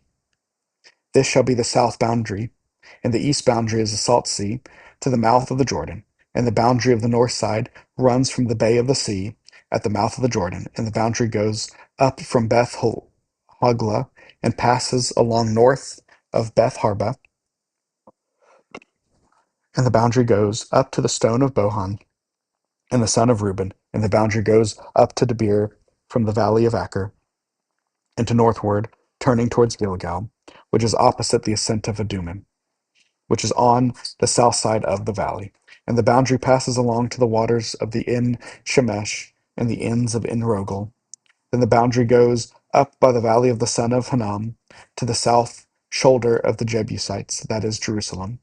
And the boundary goes up to the top of the mountain that lies over against the valley of Hinnom, on the west at the northern end of the valley of Rephaim. Then the boundary extends to the top of the mountain, to the springs of the waters of Nephtoth, and from there to the cities of the Mount Ephron. Then the boundary bends from the Bala, that is Kirath Jearim, and the boundary circles west of Bala to Mount Seir, passes along to the northern shoulder of Mount Jearim, that is Chesalon, and goes down to Beth Shemesh, and passes along by Timnah. The boundary goes out to the shoulder of the hill north of Ekron. Then the boundary bends around the Shikharon and passes along to Mount Bala and goes out to Jabneel. Then the boundary comes to the end of the sea, and the west boundary was the great sea with the coastline. This is the boundary around the people of Judah according to their clans. According to the commandments of the Lord to Joshua, he gave to Caleb the son of Jephunneh a portion among the people of Judah, Kirath Arba, that is Hebron. Arba was the father of Anak, and Caleb drove out from there the three sons of Anak, Sheshi and Ahiman and Talmai, and the descendants of Anak, and he went up from there against the inhabitants of Debir. Now the name of Debir formerly was Kirath-Sepher, and Caleb said, whoever strikes Kirath-Sepher and captures it, to him I will give Ashesh my daughter as wife. And Othniel, the son of Kenaz, the brother of Caleb, captured it, and he gave him Anash his daughter as wife. When she came to him, she urged him to ask her father for a field. And she got off her donkey, and Caleb said to her, what do you want? She said to them, give me a blessing, since you have given me the land of Negeb. Give me also springs of water. And he gave her the upper springs of the lower spring, the upper springs and the lower springs. This is the inheritance of the tribes of the people of Judah according to their clans. The cities belong to the tribe of the people of Judah in the extreme south toward the boundary of Edom was Kabzeel, Eder, Jagur, Kana, Dimona, Adada, Kadesh, Hazor, Ithnan, Ziph, Telem, Baaloth, Hazor Hadeth, Kirazath Hezron, that is Hazer, Amam, Shema, Molda, Hadar, Gadah, Heshmon, Beth Pelet, Hazar Shual, Beersheba, Beziathath, Bala, Im, Ezem, Eltalad, Chesel, Horma, Ziklag, Dabna, Sanza, Leboeth, Shilahim, Ain, and Ramon, and all 29 cities with their villages, and in the lowland Eshtal, Zorah, Ashnan, Zanaha, En Ganim, Tabua, Anam, Jarmuth, Abdullam, Saka, Azekah, Sharaim, Adathaim, Gedera, Gederathaim, 4 cities with their villages, Zanan, Hadashish, Gilgalgad, Dilian, Mitzpah, Joktith, Lashish, Bozkath, Eglon, Caban, Laman, Chitlish, Gedeshroth, Beth Dagon, Nema, and Makeda, 16 cities with their villages, Libnah, Ether, Ashan, Iptha, Ashna, Nezib, Kaliah, Aksib, and Maresha, 9 cities with their villages, Ekron and its town and its villages, from Ekron to the sea, all that were by the side of Ashdod to the villages, Ashdod to the town of the villages, Gaza, its town to the villages, to the brooks of Egypt, and the great sea to the coastline, and in the hill country, Shamir, Jatir, Sako, Dana, Karath, Sanah, that is Debir, Anab, Ashtamo, Anim, Goshen, Holon, and Gilo, 11 cities with their villages, Arab, Duma, Eshen, Janim, Beth Tabua, Aphekah, Humta, Kirath Arba, that is Hebron, and Zor, 9 cities with their villages, Maon, Carmel, Ziph, Judah, Jezreel, Jokdim, Zanoah, Cain, Gibeah, and Timnah, 10 cities with their villages, Halal, Beth Zur, Gedor, Marath, Bethanon, and Eltekon, 6 cities with their villages, Kiriath Baal, that is Kiriath Jearim, and Rabbah, 2 cities with their villages, in the wilderness, Beth Araba, Midden, Midden, Takaka, Nibshan, the city of salt, and En-gedi, 6 cities with their villages. But the Jebusites, the inhabitants of Jerusalem, the people of Judah, could not drive out the Jebusite, so the Jebusites dwell with the people of Judah at Jerusalem to this day. The allotment of the people of Joseph went from the Jordan by Jericho, east of the waters of Jericho, into the wilderness, going from Jericho into the hill country of Bethel, then going from Bethel to Luz.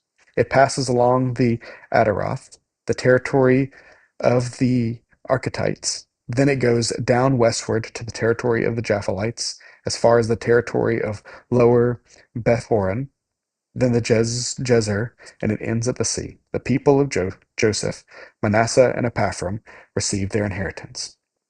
The territory of the people of Ephraim by the clans was as follows. The boundary of their inheritance on the east was Atarathadar, as far as upper Beth Horon, and the boundary goes from there to the sea, on the north of Michmethath, then on the boundary turns around towards Tanath Shiloh, and passes along beyond it, sea to Genoa. Then it goes down from Genoa to Adaroth, and from Nara it touches Jericho, ending at the Jordan. From Tabua, the boundary goes westward to the brook Kanah and ends at the sea. Such is the inheritance of the tribe of the people of Ephraim by their clans, together with the towns that were set apart from the people of Ephraim within the inheritance of the Manassites. All those towns with their villages. However, they did not drive out the Canaanites who live in Gezer. So the Canaanites have lived in the midst of Ephraim to this day, but have been made to do forced labor. Then allotment was made to the people of Manasseh, for he was the firstborn of Joseph. To Machir, the firstborn of Manasseh, the father of Gilead, were allotted Gilead and Bashan, because he was a man of war. And allotments were made to the rest of the people of Manasseh by their clans: Abiezer, Helek, Asriel, Shechem, Hepher, and Shemitah. These were the male descendants of Manasseh, the son of Joseph, by their clans.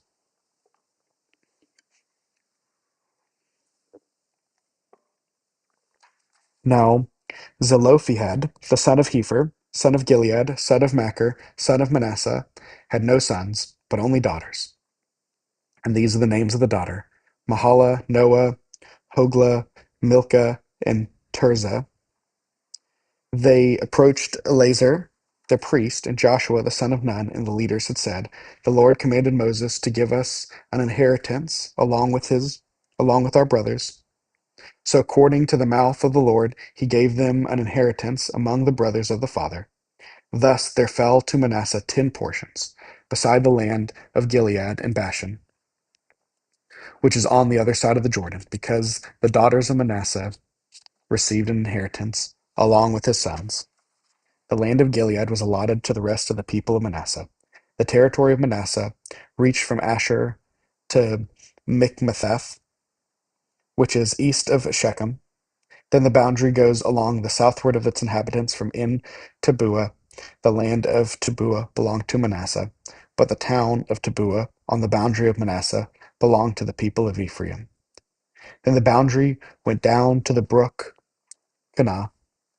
These cities to the south of the brook, among the cities of Manasseh, belonged to Ephraim. Then the boundary of Manasseh goes on to the north side of the brook and ends at the sea.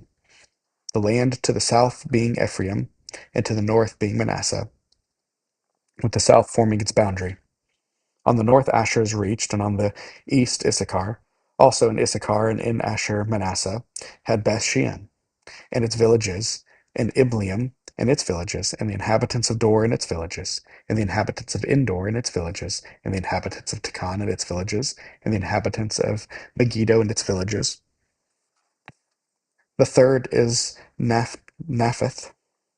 Yet the people of Manasseh could not take possession of those cities, but the Canaanites persisted in dwelling in that land. Now when the people of Israel grew strong, they put the Canaanites to forced labor, but did not utterly drive them out. Then the people of Joseph spoke to Joshua, saying, "Why have you given me but one lot and one portion in an inheritance, although I am numerous people? Since all along the Lord has blessed me." And Joshua said to them, "If you are numerous people, go up by yourselves to the forest, and there clear ground for yourselves in the land of the Perizzites and the Rephaim, since the hill country of Ephraim is too narrow for you." The people of Joseph said, "The hill country is not enough for us. Yet all the Canaanites who dwell in the plain have chariots of iron, both those of Beth Shean and its villages, and those in the valley of Jezreel." Then Joshua said to the house of Joseph, to Ephraim, and to Manasseh, "You are a numerous people and have great power. You shall not have one allotment only, but the hill country shall be yours. For though it is forest, you shall clear it and possess it to the farthest borders, and you shall drive out the Canaanites, though they have chariots of fire, and they are strong." Then the whole congregation of the people of Israel assembled at Shiloh, and set up the tent of meeting here. The land lay subdued before them. They remained among the people of Israel 7 tribes whose inheritance had not yet been apportioned. So Joshua said to the people of Israel, "How long will you put off going in to take possession of the land? which the Lord, the God of your fathers, has given you. Provide 3 men from each tribe, and I will send them out, and they may set out and go up and down the land. They shall write a description of it with a view of their inheritance, and then come to me.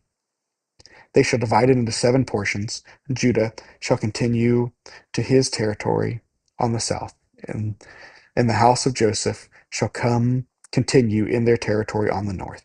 And you shall describe the land in 7 divisions, and bring the description here to me. And I will cast lots for you here before the Lord our God. The Levites have no portion among you, for the priesthood of the Lord is their heritage. And Gad and Reuben and half of the tribe of Manasseh have received their inheritance beyond the Jordan, eastward, which Moses the servant of the Lord gave them.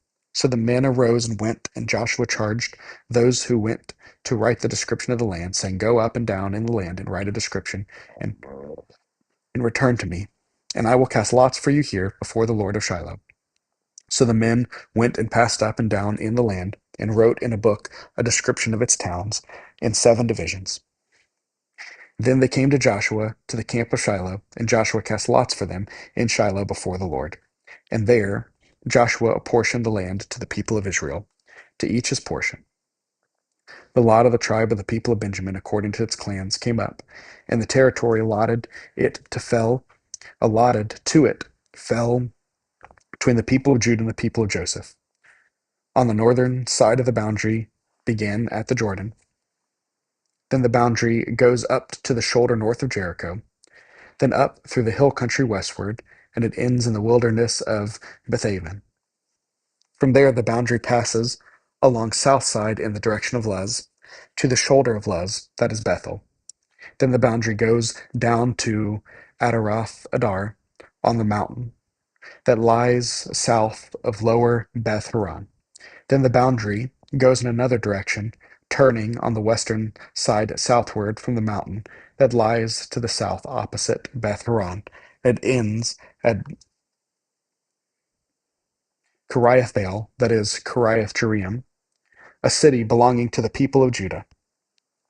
This forms the western side, and the southern side begins at the outskirts of Kiriath-jearim, and the boundary goes from there to Ephron and to the spring of the waters of Nephtoah.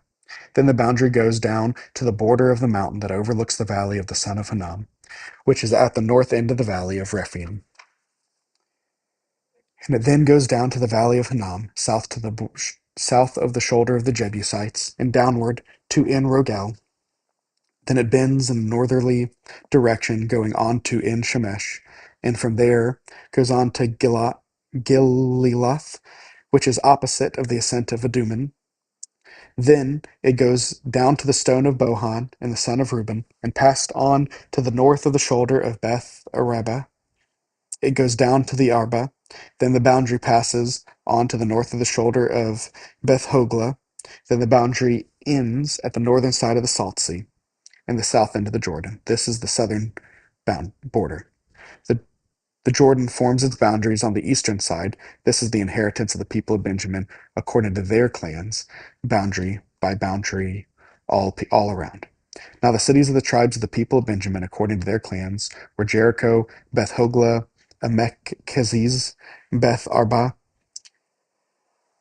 Zemarium, Bethel, Avim, Para, Orpha, Chephar Ammoni, Opni, Geba, 12 cities with their villages, Gibeon, Ramah, Beroth, Mizpah, Chephirah, Moza, Rechem, Erpiel, Harla, Zela, Haleph, Jebus, that is Jerusalem, Gibeah, and Kirath-jearim, 14 cities with their villages. This is the inheritance of the people of Benjamin according to its clans.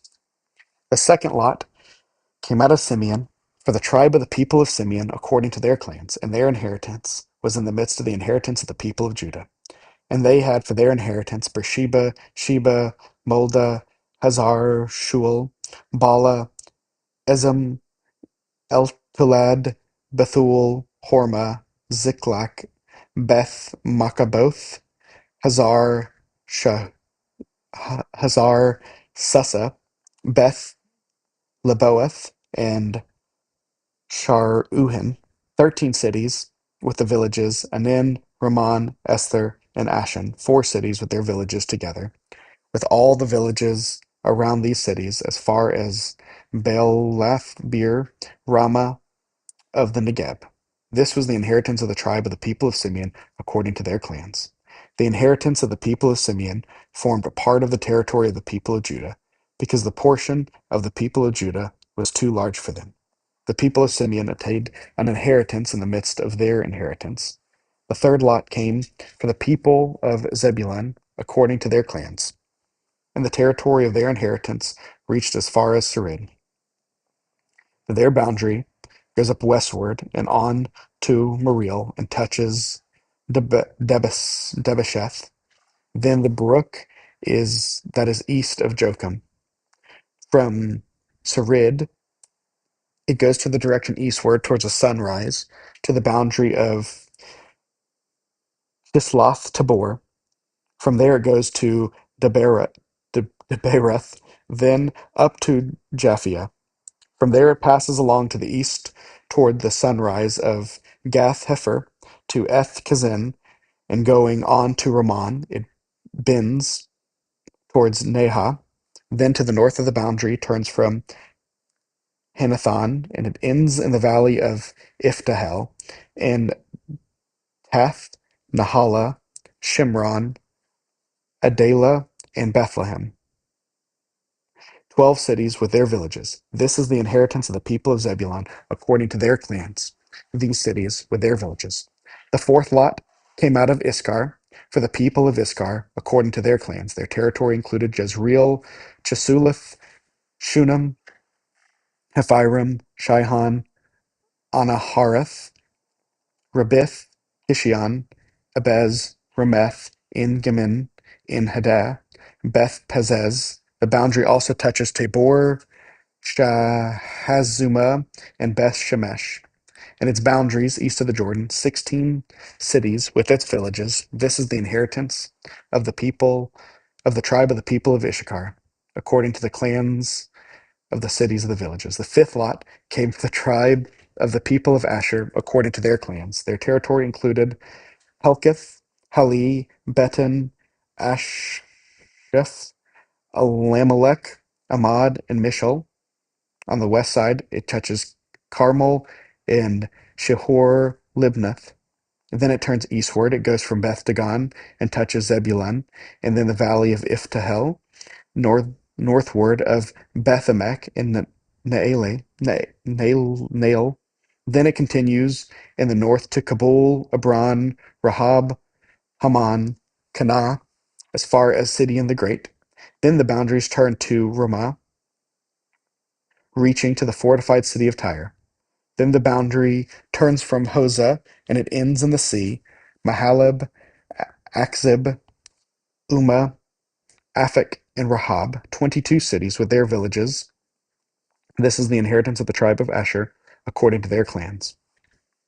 These cities with their villages. The sixth lot came out of the people of Naphtali, for the people of Naphtali, according to their clans, and their boundary ran from Haleph, from the oak of Zananim, and Ad- Adim Nekeb, and Jabneel, as far as Nakam, and it ended at the Jordan.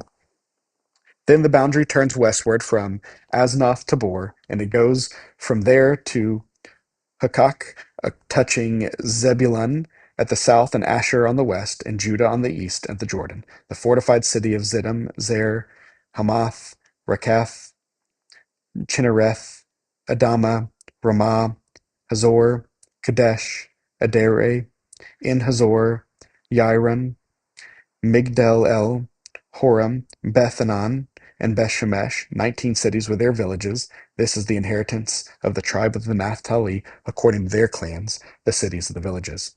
The seventh lot came out of the tribe of the people of Dan, according to the clans.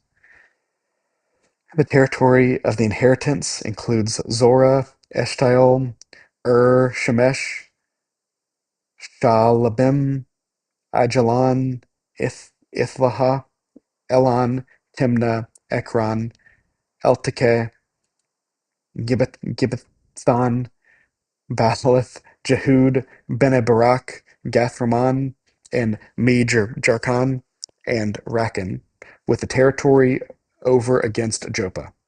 When the territory of the people of Dan was lost to them, the people of Dan went up and fought against Leshem, and after capturing it and striking it with the sword, they took possession of it and settled in it, calling Leshem Dan, after the name of Dan, their ancestor. This is the inheritance of the tribe of the people of Dan, according to their clans, these cities with their villages.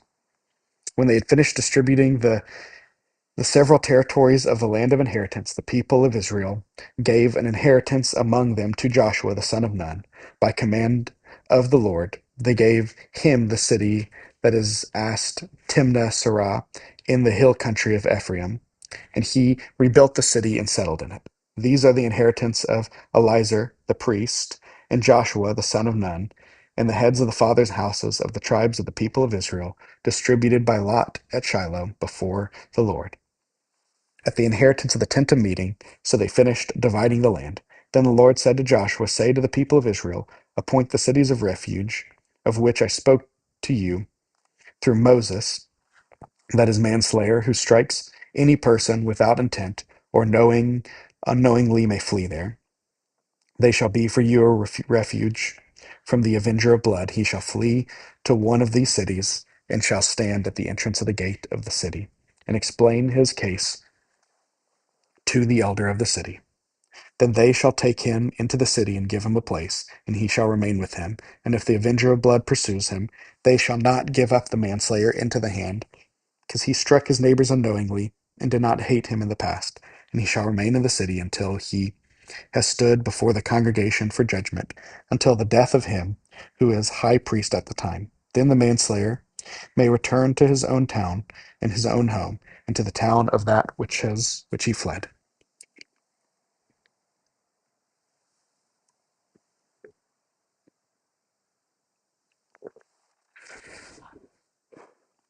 So they set apart Kadesh of Galilee in the hill country of Naphtali, and Shechem in the hill country of Ephraim, and Kirath Arba, that is Hebron, in the hill country of Judah, and beyond the Jordan east of the Jericho. They appointed Bezer to the wilderness on the tableland from the tribe of Reuben, and Ramoth to Gilead from the tribe of Gad, and Golan from Bashan from the tribe of Manasseh. These were the cities designated for all the people of Israel, and for the stranger sojourning among them, that anyone who killed a person without intent could flee there, so that he may not die by the hand of the avenger of the blood, till he stood before the congregation. Then the heads of the fathers' houses from the Levites came to Eleazar the priest, and to Joshua the son of Nun, and to the heads of the fathers' houses of the tribes of the people of Israel. And they said to them at Shiloh, in the land of Canaan, the Lord commanded through Moses that we be given cities to dwell in, among with their pasture lands for their livestock. So by command of the Lord, the people of Israel gave to the Levites the following cities and pasture lands out of their inheritance. The lot came out from the clans of the Kohathites. So those Levites who were descendants of Aaron, the priests, received by lot from the tribes of Judah, Simeon, and Benjamin in 13 cities. And the rest of the Kohathites received by lot from the clans of the tribe of Ephraim, from the tribes of Dan, and from the half tribes of Manasseh, 10 cities. Then the Gershonites received by lot from the clans of the tribe of Issachar, from the tribes of Asher, and from the tribe of Naphtali, and from the half tribe of Manasseh, and Bashan, 13 cities. The Merarites, according to their clans, received from the tribes of Reuben, the tribe of Gad, and the tribe of Zebulun, 12 cities.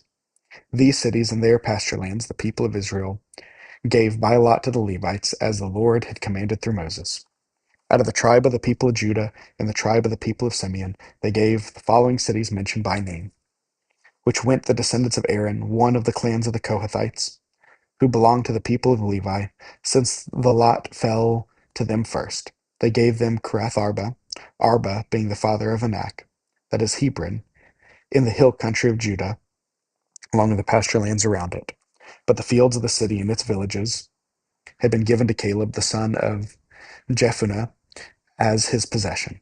And to the descendants of Aaron, the priest, they gave Hebron, the city of refuge for the manslayer, with its pasture lands, Libnah with its pasture lands, Jatir with its pasture lands, Eshtemoa with its pasture lands, Holon with its pasture lands, Debir with its pasture lands, Anin with its pasture lands, Judah with its pasture lands, Beth Shemesh with its pasture lands, 9 cities out of these 2 tribes. Then out of the tribe of Benjamin, Gib- Gibeon with its pasture lands, Geba with its pasture lands, Anathoth with its pasture lands, and Almon with its pasture lands, 4 cities. The cities of the descendants of Aaron, the priests, were in all 13 cities with their pasture lands.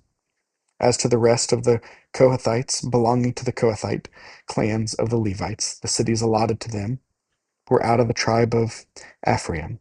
To them were given Shechem, the city of refuge for the manslayer, with its pasture lands in the hill country of Ephraim. Gezer, with their pasture lands, Kibziam, with its pasture lands, Beth Horon with its pasture lands, 4 cities and out of the tribe of Jan. Eltekeh, with its pasture lands, Gibbethon with its pasture lands, Ajalon with its pasture lands, Gathrimmon with its pasture lands, 4 cities, and out of the half tribe of Manasseh, Tanakh with its pasture lands, and Gathrimmon with its pasture lands, 2 cities. The cities of the clans of the rest of the Kohathites were 10 in all the pasture lands. And to the Gershonites, on the on the clans of the Levites were given up the half tribe of Manasseh, Golan of Bashan, with its pasture lands, the city of refuge for its manslayer, and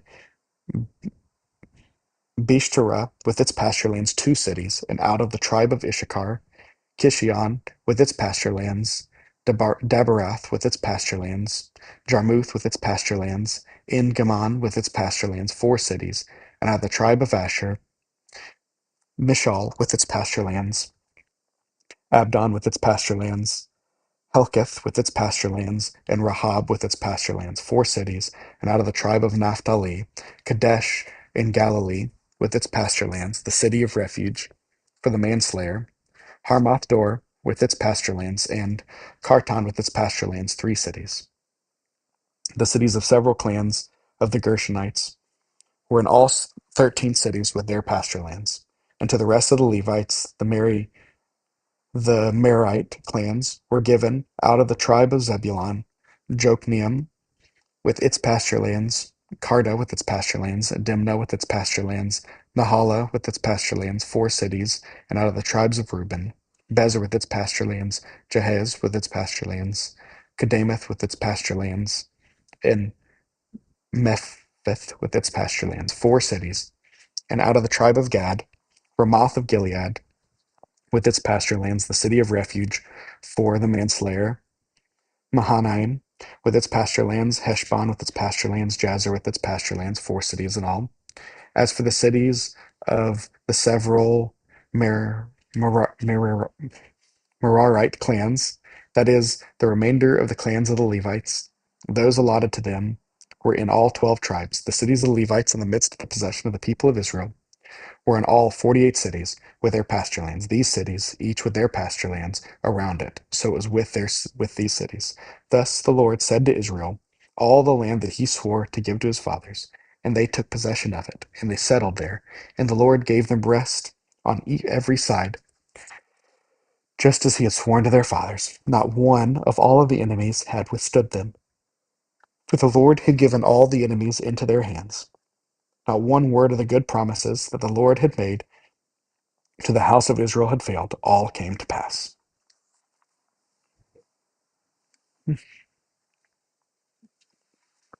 So many names. At that time, Joshua summoned the Reubenites and the Gadites and the half tribe of Manasseh, and said to them, you have kept all that Moses the servant of the Lord commanded you, and have obeyed my voice in all that I have commanded you. And you have forsaken your brothers these many days, down to this day, but you have been careful to keep the charge of the Lord your God. And now the Lord your God has given rest to your brothers, and has promised them. Therefore, turn and go to your tents in your land where your possession lies, which Moses, the servant of the Lord, gave you on the other side of the Jordan. Only be very careful to observe the commandment and the law of them that Moses, the servant of the Lord, commanded you, to love the Lord your God, and to walk in all his ways and keep his commandments, and to cling to him and to serve him with all your heart and with all your soul. So Joshua blessed them and sent them away, and they went to their tents. Now to the one half of the tribe of Manasseh, Moses had given a possession of Bashan, but to the other half Joshua had given a possession beside their brothers in the land west of the Jordan. And when Joshua sent them away to their homes and blessed them, he said to them, Go back to your tents with the wealth and with very much livestock, with silver, gold, bronze, and iron, and with much clothing. Divide the spoil of your enemies with your brother. So the people of Reuben and the people of Gad and the half tribe of Manasseh returned home, parting from the people of Israel at Shiloh, which is in the land of Canaan, to go to the land of Gilead, their own land, of which they had possessed themselves by command of the Lord through Moses. And when they came to the region of the Jordan, that is in the land of Canaan, the people of Reuben and the people of Gad and the half tribe of Manasseh built there an altar by the Jordan, an altar of imposing size. And the people of Israel heard it said, Behold, the people of Reuben and the people of Gad and the half tribe of Manasseh have built the altar at the frontier of the land of Canaan, in the region about the Jordan, on the side that belongs to the people of Israel. And when the people of Israel heard,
right, check, check. Did not Achan the son of Zerah break faith in the matter of the devoted things, and wrath fell upon all the congregation of Israel, and he did not perish alone for his iniquity? Then the people of Reuben, the people of Gad, and the half tribe of Manasseh said in answer to the heeds of the families of Israel, the mighty one, O God, the Lord, the mighty one, God, the Lord, he knows, and let Israel itself know, if it was in rebellion or in breach of faith against the Lord. Do not spare us today for building an altar to turn away from the following of the Lord. Or if we did not, or if we did so to offer burnt offerings or grain offerings or peace offerings on it, may the Lord himself take vengeance.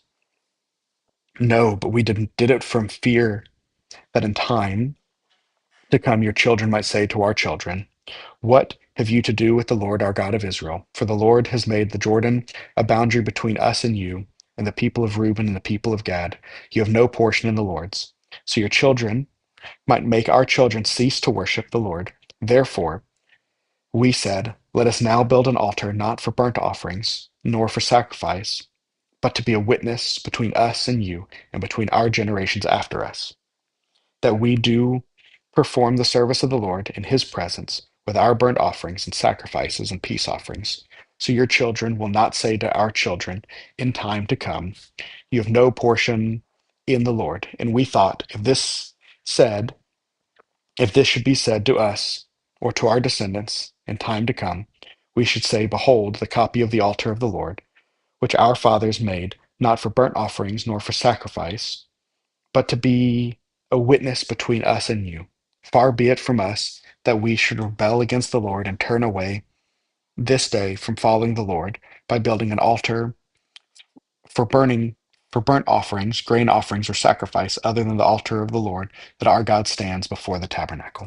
When Phinehas the priest and the chiefs of the congregation, the heads of the families of Israel who were with him, heard that the words of the people of Reuben and the people of Gad and the people of Manasseh spoke, it was good in their eyes. And Phinehas, the son of Eleazar, the priest, said to the people of Reuben, that the people of Gad and the people of Manasseh, today we know that the Lord is in our midst, because you have not committed to breach of faith against the Lord. Now you have delivered the people of Israel from the hand of the Lord. Then Phinehas, the son of Eleazar, the priest, and the chiefs returned from the people of Reuben and the people of Gad in the land of Gilead and the land of Canaan to the people of Israel, and brought back word to them. And the report was good in the eyes of the people of Israel. And the people of Israel blessed God and spoke no more of making war against them to destroy the land where the people of Reuben and the people of Gad were settled. The people of Reuben and the people of Gad called the altar witness, for they said, it is a witness between us that the Lord is God. A long time afterward, when the Lord had given rest to Israel from all the surrounding enemies, and Joshua was old and well advanced in years, Joshua summoned all Israel, its elders and heads, its judges and officers, and said to them, I am now old and well advanced in years, and now you have seen all that the Lord your God has done to all the nations for your sake. For it is the Lord your God who has fought for you. Behold, I have allotted to you an inheritance for your tribes, those nations that remain, along with all the nations that I have already cut off from the Jordan to the great sea and to the west. The Lord your God will push them back before you and drive them out of your sight, and ye shall possess their land, just as the Lord your God promised you.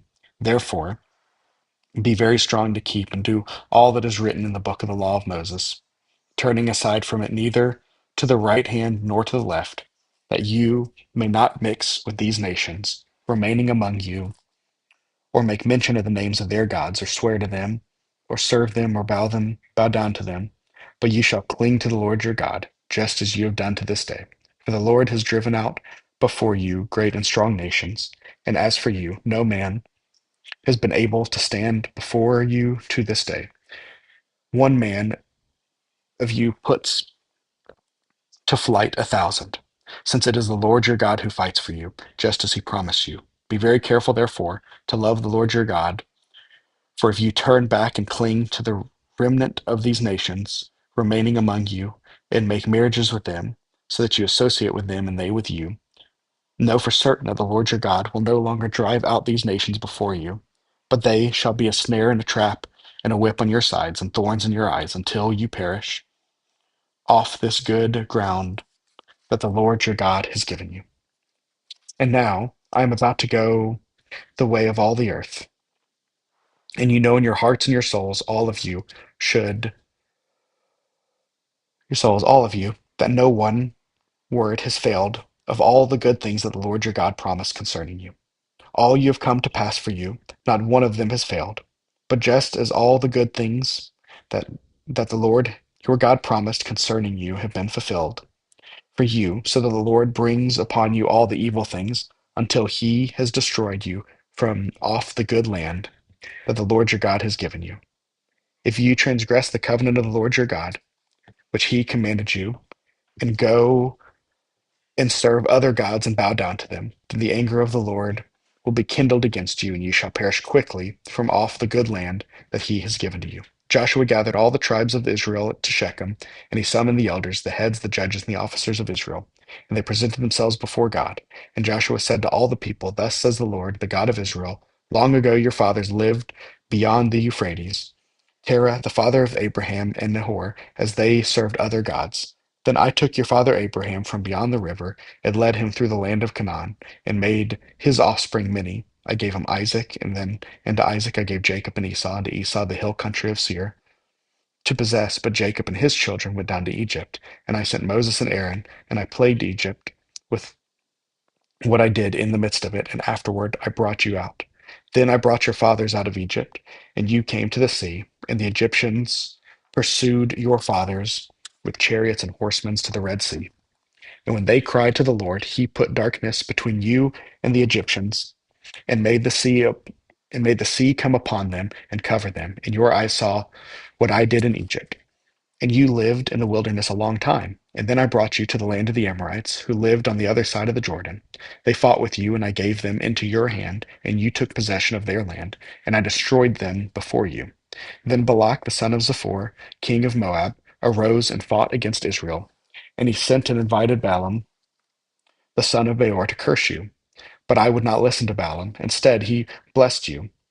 So I delivered you out of his hand, and you went over the Jordan and came to Jericho. And the leaders of Jericho fought against you, and also the Amorites, the Perizzites, the Canaanites, the Hittites, the Girgashites, the Hivites, and the Jebusites, as I gave them into your hand. And I sent the hornet before you, which drove them out before you, the two kings of the Amorites. It was not by your sword or by your bow. I gave you a land on which you had not labored, and cities you had not built, and you dwell in them. You eat the fruit of the vineyards and the olive orchards that you did not plant. Now, therefore, fear the Lord and serve him in sincerity and faithfulness. Put away the gods that your fathers served beyond the rivers in Egypt, and serve the Lord. And if it is evil in your eyes to serve the Lord, choose this day whom you will serve, whether the gods your fathers served in the region beyond the rivers, or the gods of the Amorites, in whose land you dwell. But as for me and my house, we will serve the Lord.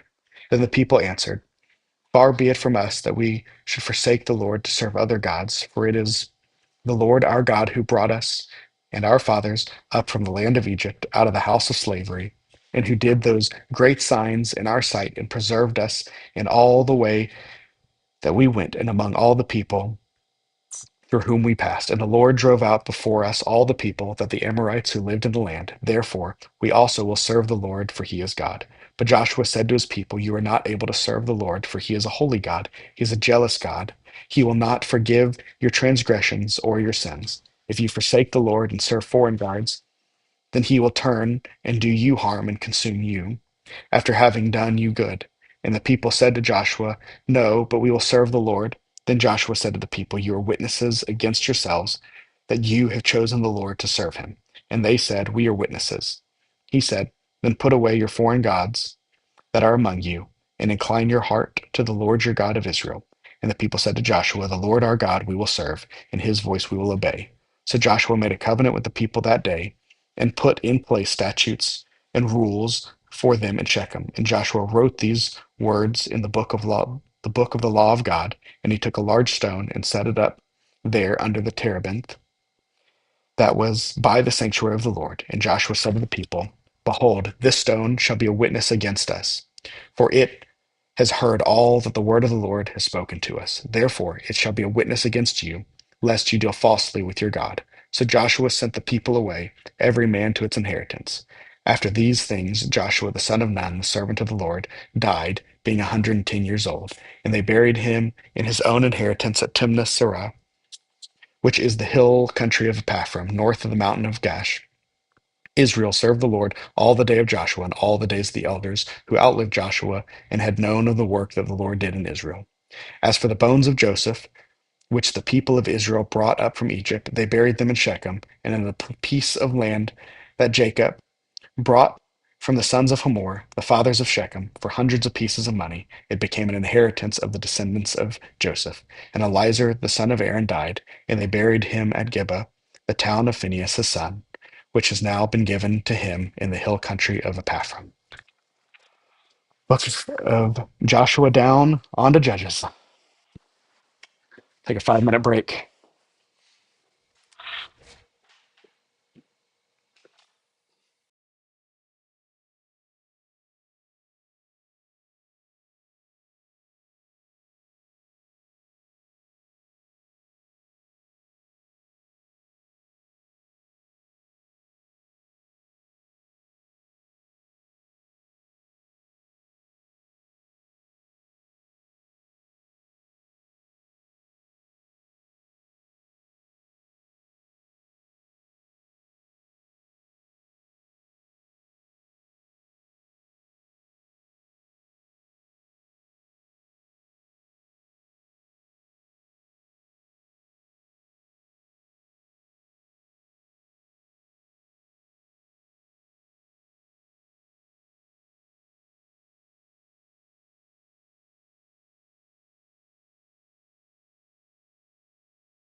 All right, I'm back into Judges now.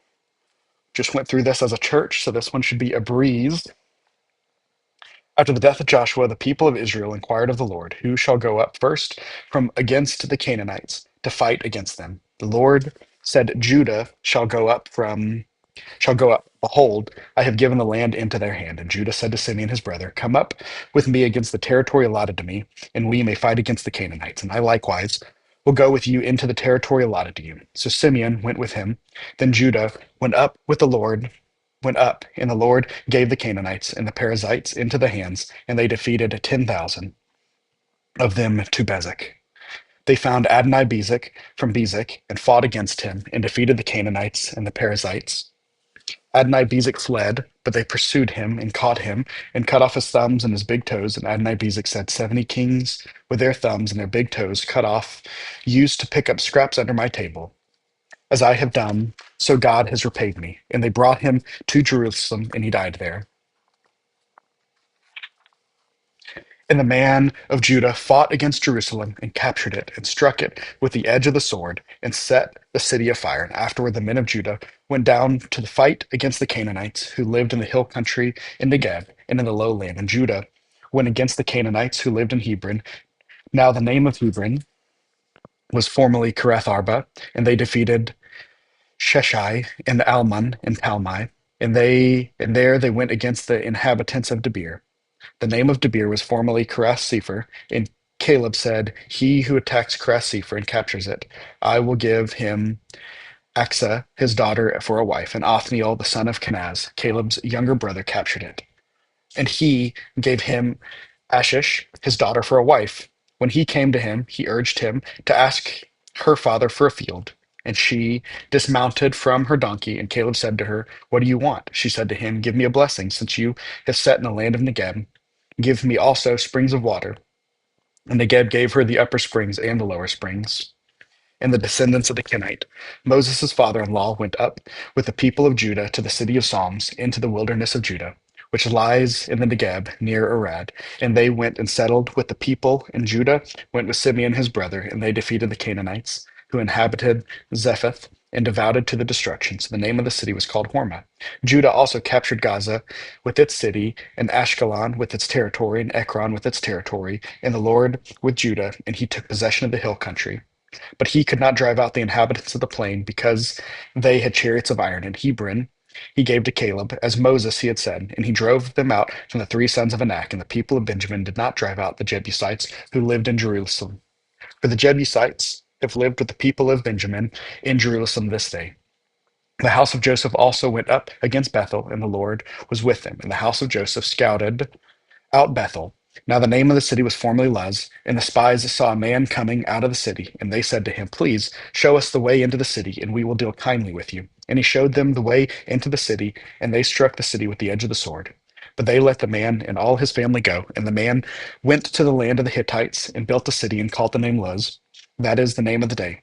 Manasseh did not drive out the inhabitants of Beth-Shean into its villages of Tanakh, and its villages, and the inhabitants of Dor, and its villages, and the inhabitants of Ibleam, and its villages, and the inhabitants of Megiddo, and its villages, for the Canaanites persisted in dwelling in the land. When Israel grew strong, they put the Canaanites to forced labor, but they did not drive them out completely. And Ephraim did not drive out the Canaanites who lived in Gezer, so the Canaanites lived in Gezer among them. Zebulun did not drive out the inhabitants of Kitron and the inhabitants of Nahalol, and the Canaanites. So the Canaanites lived among them, but became subject to forced labor.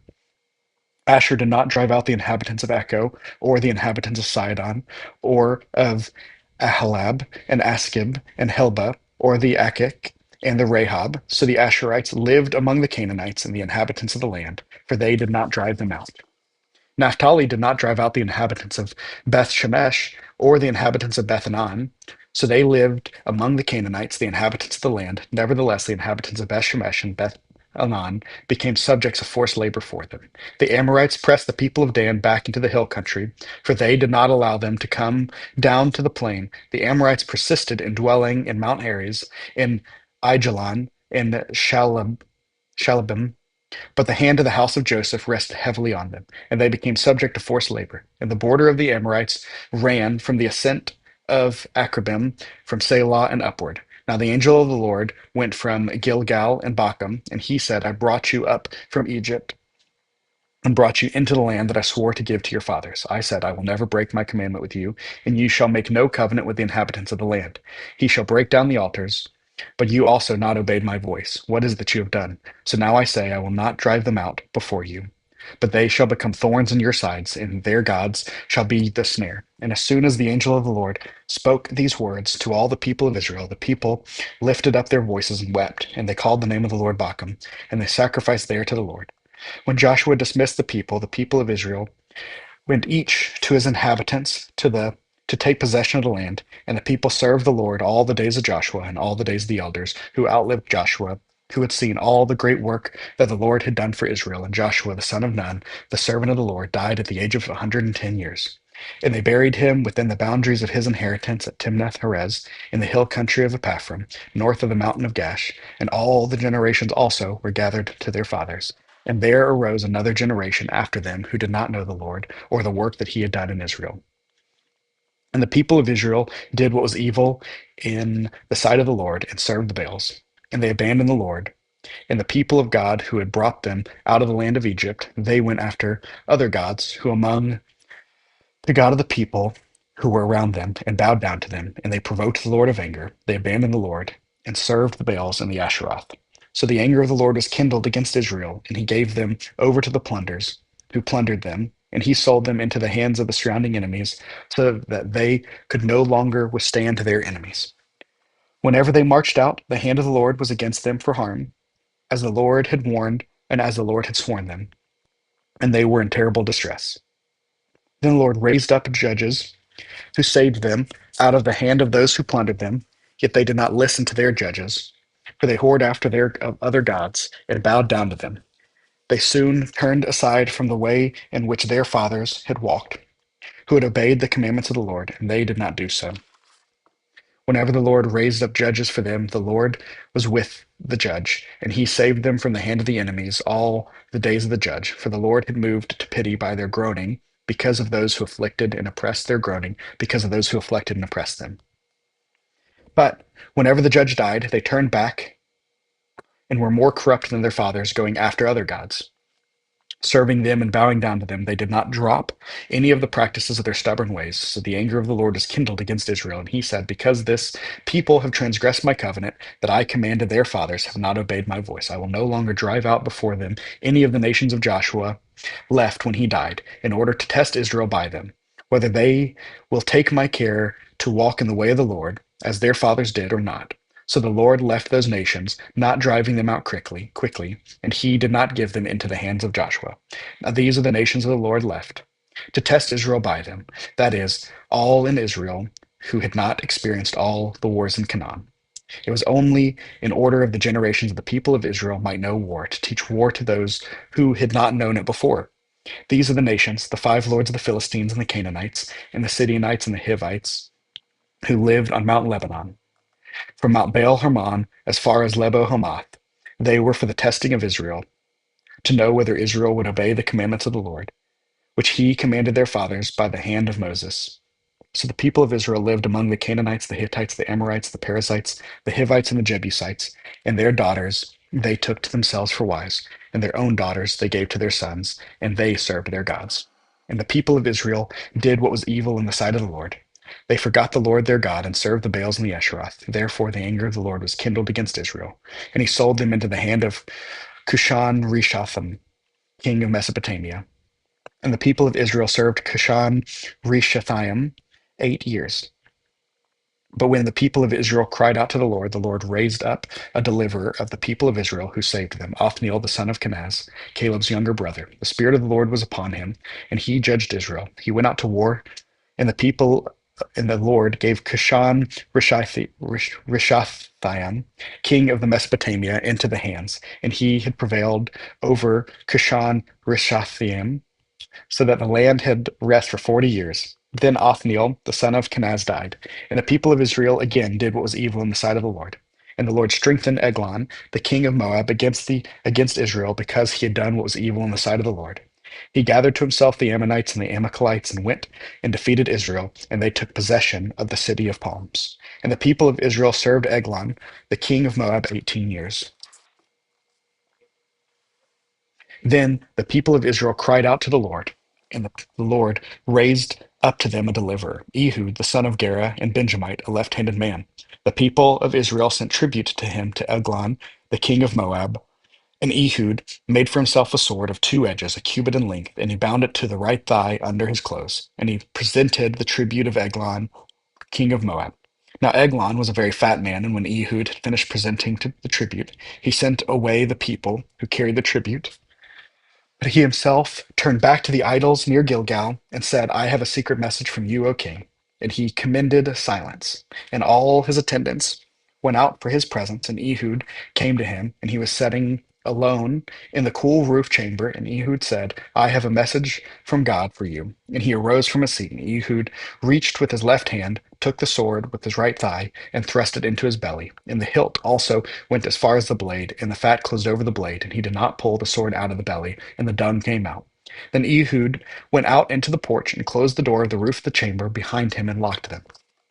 When he had gone, the servants came, and when they saw that the door of the roof chamber was locked, they thought surely he was relieving himself in the closet of the cool chamber, and they waited till they were embarrassed. But when they still did not open the door to the roof chambers, they took the key and opened it, and there lay the Lord dead on the floor. Ehud escaped while they delayed, and he passed beyond the idols and escaped to Sariah. When he arrived, he sounded the trumpet in the hill country of Ephraim. Then the people of Israel went down with him into the hill country, and he was their leader. And he said to them, Follow after me, for the Lord has given you enemies, the Moabites, into your hand. So they went down after him and seized the fords of the Jordan against the Moabites, and did not allow anyone to pass over. And they killed at that time about 100,000 of the Moabites, all strong, able-bodied men. Not a man escaped. So Moab was subdued that day under the hand of Israel. And the land had rest for 80 years. After him was Shamgar, the son of Anath, who killed 600 of the Philistines with an ox goad, and he also saved Israel. And the people of Israel did again what was evil in the sight of the Lord after Ehud died. And the Lord sold them into the hand of Jabin, king of Canaan, who reigned in Hazor. The, the commander of this army was Sisera, who lived in Harasheth Hagoyim. Then the people of Israel cried out to the Lord for help, for he had 900 chariots of iron, and he oppressed the people of Israel cruelly for 20 years. Now Deborah, a prophetess, the wife of Lapidoth, was judging Israel at that time. She used to sit under the palm of Deborah between Ramah and Bethel in the hill country of Ephraim, and the people of Israel came up to her for judgment. She sent and summoned Barak, the son of Abinoam of Kadesh Naphtali, and said to him, He has not the Lord, the God of Israel, commanded you. Go, gather your men at Mount Tabor, taking 10,000 of the people of Naphtali and the people of Zebulun, and I will draw out Sisera, the general of Jabin's army, to meet you by the river of Kishon, with his chariots and his troops, and I will give him into your hands. Barak said to her, If you will go with me, I will go. But if you will not go with me, I will not go. And she said, Surely I will go with you. Nevertheless, the road on which you are going will not lead to your glory. For the Lord will sell Sisera into the hand of the woman. Then Deborah arose and went to Barak to Kadesh, and Barak called on Zebulun of Naphtali to Kadesh. And 10,000 men went up to the heels of Deborah, and Deborah went up with them. Now Heber of Kenite had separated from the Kenites, the descendants of Hobab, the father-in-law of Moses, and he had pitched his tent as far away as the oak of Zananim, which is near Kadesh. When Sisera was told that Barak the son of Abiniam had gone to the Mount of Tabor, Sisera called out for the chariots, 900 chariots of iron, and all the men who were with him from Harasheth Hagoyim and of the river of Hishon. And Deborah said to Barak, Up, for this is the day in the Lord, in which the Lord has given Sisera into your hand. Does not the Lord go out from before you? So Barak went down from Mount Tabor with 10,000 men following him. And the Lord routed Sisera and all the chariots and all his army before Barak by the edge of the sword. And Sisera got down from the chariots and fled away on foot, and Barak pursued The chariots and the army of Harasheth Hagoyim and all the city and all the armies of Sisera fell to the edge of the sword. Not a man was left. But Sisera fled on foot to the tent of Jael, the wife of Heber the Kenite. For there was a peace between Jabin the king of Hazor and the house of Heber and Kenite. And Jael came out from came out to meet Sisera and said to him, "Turn aside, my lord, turn aside to me, do not be afraid." So he turned aside to her into the tent, and she covered him with a rug. And he said to her, "Please give me a little water to drink, for I am thirsty." So she opened a skin of milk and gave him a drink and covered him. And he said to her, "Stand at the opening of the tent, and if any man comes and asks you, 'Is anyone here?' say no." But Jael, the wife of Heber, took a tent peg and took a hammer in her left hand.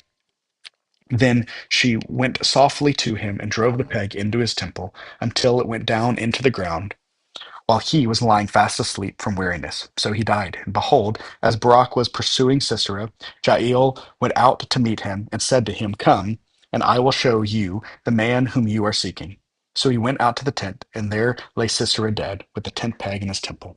So on the day God subdued Jabin, the king of Canaan, before the people of Israel, and the hand of the people of Israel pressed harder and harder against Jabin, the king of Canaan, until they destroyed Jabin, the king of Canaan.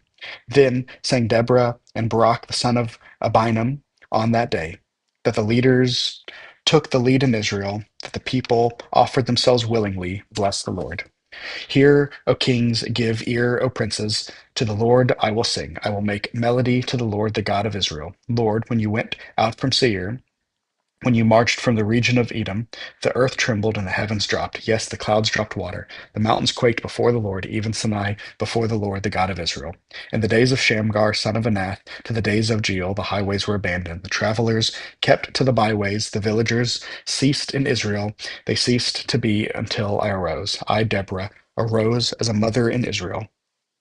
When new gods were chosen and the war was in the gates, with shield or spear to be seen among 40,000 in Israel, my heart goes out to the commanders of Israel, who offered themselves willingly among the people. Bless the Lord. Tell of it, you who ride on white donkeys, you who sit on rich carpets, and you who walk by the way, to the sound of the musicians at the watering places. There they repeat the righteous triumphs of the Lord, the righteous triumphs of his village in Israel. Then down to the gates marched the people of the Lord. Awake, awake, Deborah, awake, awake, break out into song. Arise, Barak, lead away your captives, O son of Abiniam. Then down marched the remnant of the noble. The people of the Lord marched down for me against the mighty. From Epaphram, they their route, they marched down into the valley, following you, Benjamin, with your kinsmen. From Machir marched down the commanders, and from Zebulun, those who bear the lieutenant's staff. The princes of Ishkar came to Deborah, and Ishkar, faithful to Barak. Into the valley they rushed at his heels. Among the clans of Reuben, there were great searchings of heart. Why did you sit still among the sheepfolds to hear the whistling of the flock? Among the clans of Reuben, there were great searchings of heart. Gilead stayed beyond the Jordan, and Dan, why did he stay with the ships? Asher sat still on the coast of the sea, staying by his landings. Zebulun is a people who risked their lives to the death. Naphtali too, on the heights of the field. The kings came; they fought the kings of Canaan, of Tanakh by the waters of Megiddo. They got no spoils of silver. From heaven the stars fought. From the courses they fought against Sisera. The torrent Kishon swept them away. The ancient torrent, the torrent Kishon, march on, my soul, with might. Then loud beat the horses' hoofs with the galloping of the steeds. Curse Meroz, says the angel of the Lord, curse the inhabitants thoroughly, because they did not come to the help of the Lord, to the help of the Lord against the mighty. Most blessed of women of Jael, the wife of Heber the Kenite, of tent dwelling women, most blessed. He asked for water, and she gave him milk. She brought him curds to a noble bowl. She sent her hand to a tent peg, and her right hand to the workman's mallet. She struck Sisera. She crushed his head. She shattered the pierced his temple. Between her feet she sank, she fell, and he lay still. Between her feet he sank, he fell. Where he sank, he there he fell dead. Out of the window she peered. The mother of Sisera wailed through the lattice. Why is the chariot so long in coming? Why tarry the hoofbeats of his chariots? Her wisest princess answer, indeed, she answers herself. Have they not found and divided the spoil, a womb of two of every man? Spoil of dyeing materials of Sisera, spoil of dyed materials embroidered, 2 pieces of dyed work embroidered for the neck of the spoil. So may all your enemies perish, O Lord, but the friend be like the sun as he rises in his might. And the land has rest for 40 years. The people of Israel did what was evil in the sight of the Lord. And the Lord gave them into the hand of Midian 7 years. And the hand of Midian overpowered Israel. Because of Midian, the people of Israel made for themselves the dens that are in the mountains and caves and the strongholds. For whenever the Israelites planted crops, the Midianites and the Amalekites and the people of the east would come up against them. They would encamp against them and devour the produce of the lands as far as Gaza, and leave no sustenance in Israel, and no sheep or ox or donkeys. For they would come up with their livestock and their tents, and they would come up with locusts in number. Both they and their camels would not be counted. So they have laid waste the land as they came in, and Israel was brought very low because of Midian. And the people of Israel cried out for the help of the Lord. When the people of Israel cried out to the Lord on account of the Midianites, the Lord sent a prophet to the people of Israel, and he said to them, Thus says the Lord, the God of Israel, I led you up to Egypt and brought you out of the house of slavery. And I delivered you from the hand of the Egyptians and from the hand of all who oppressed you, and drove them out before you, and gave you their land. And I said to you, I am the Lord your God. You shall not fear the gods of the Amorites, in whose land you dwell, but you have not obeyed my voice.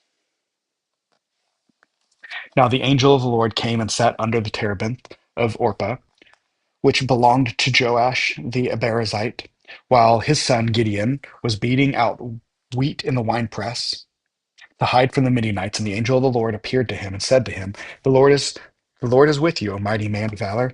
And Gideon said to him, Please, my Lord, if the Lord is with us, then why then has all that happened to us? And where are all the wonderful deeds that our fathers recounted to us, saying, Did not the Lord bring us up from Egypt? And now the Lord has forsaken us and given us into the hands of the Midian. And the Lord turned to him and said, Go in this might of yours and save Israel from the hand of the Midian. Did not I send you? And he said to them, Please, Lord, how can I save Israel? Behold, my clan is the weakest in Manasseh, and I am the least of my father's house. And the Lord said to him, But I will be with you, and you shall strike the Midianites as one man.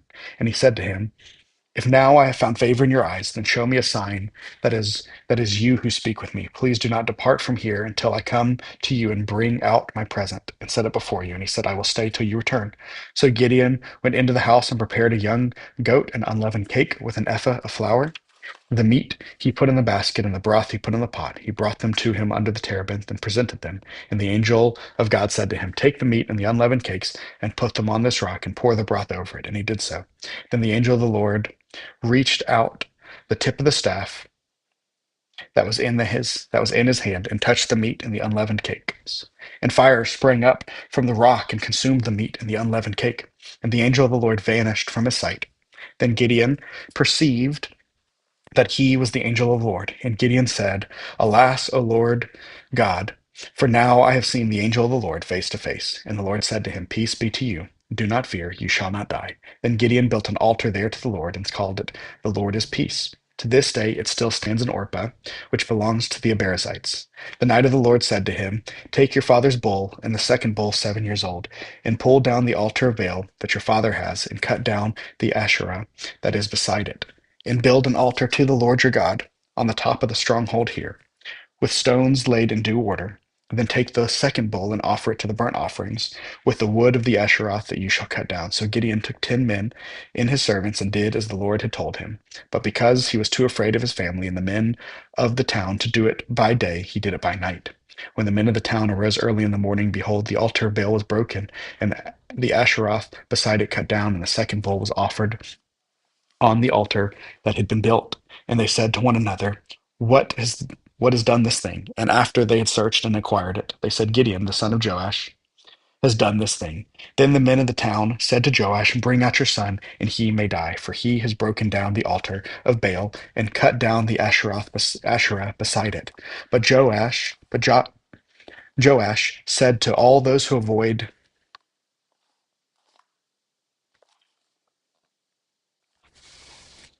Joe said to all those who stood beside him, Will you contend for Baal, or will you save him? Whoever contends for him shall be put to death by morning. If he is a god, let him contend for himself beside the altar that has been broken down. Therefore, on that day, Gideon was called Jerubbaal, that is to say, let Baal contend against him, because he had broken down the altar. Now all the Midianites and the Amalekites and the people of the east came together, and they crossed the Jordan and encamped in the valley of Jezreel.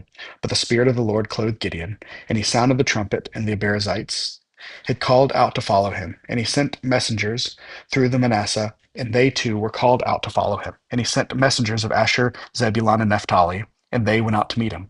Then Gideon said to God, if you will save Israel by my hand, as you have said, behold, I am laying a fleece of wool on the threshing floor.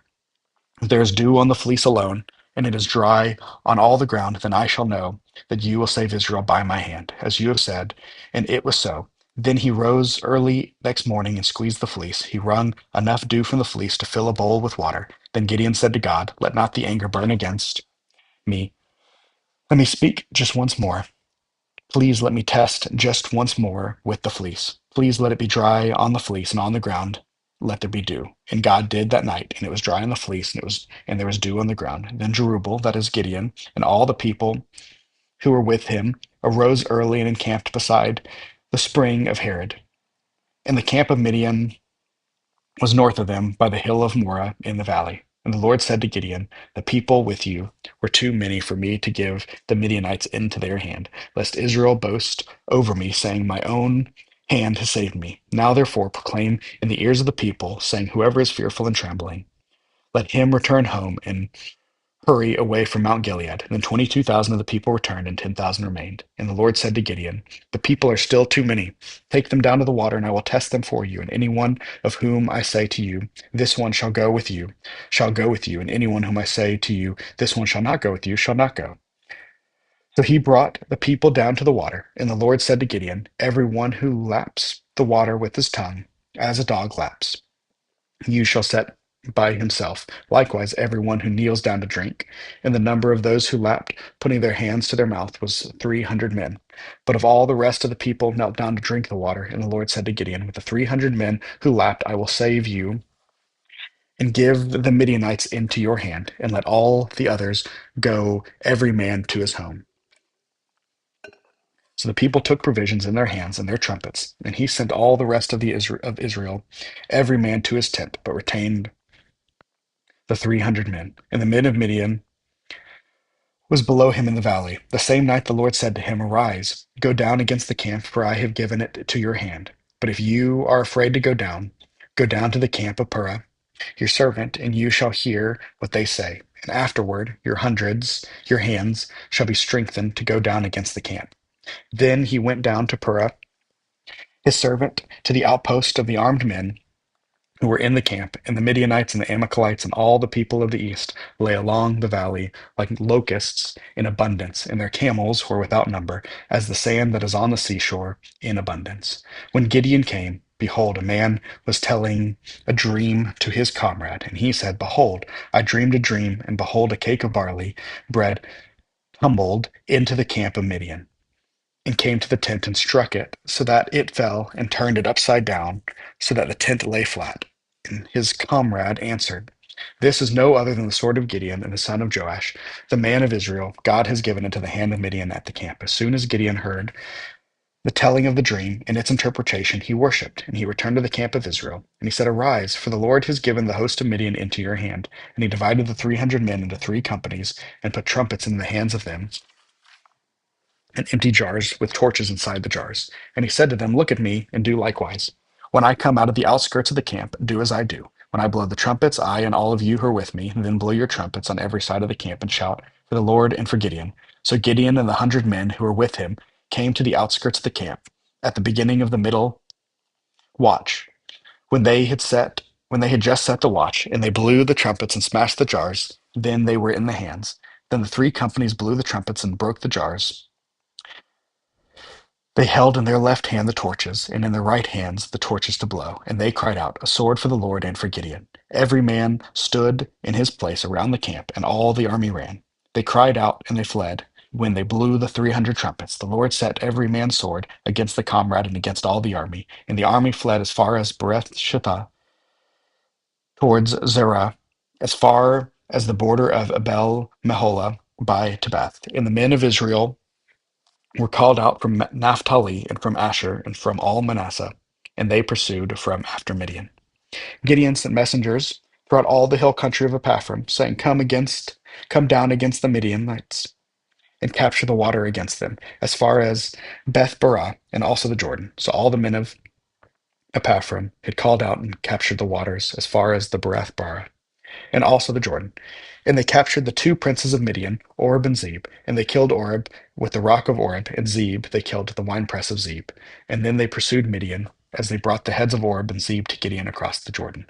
Then the men of Ephraim said to them, What what is this that you have done to us, not to call us when you want to fight against Midian? And they accused him fiercely, and he said to them, What have I done now in comparison with you? It is not the gleaning of the grapes of Ephraim better than the grapes harvest of Abizer. God has given into your hands the princes of Midian, Oreb and Zeb. What I have been able to do in comparison with you, then their anger against him subsided when he said, And Gideon came to the Jordan and crossed over, he and the 300 men who were with him, exhausted yet pursuing. So he said to the men of Succoth, Please give loaves of bread to the people who followed me, for they are exhausted, and I am pursuing after Zebah and Zalmunna, the kings of Midian.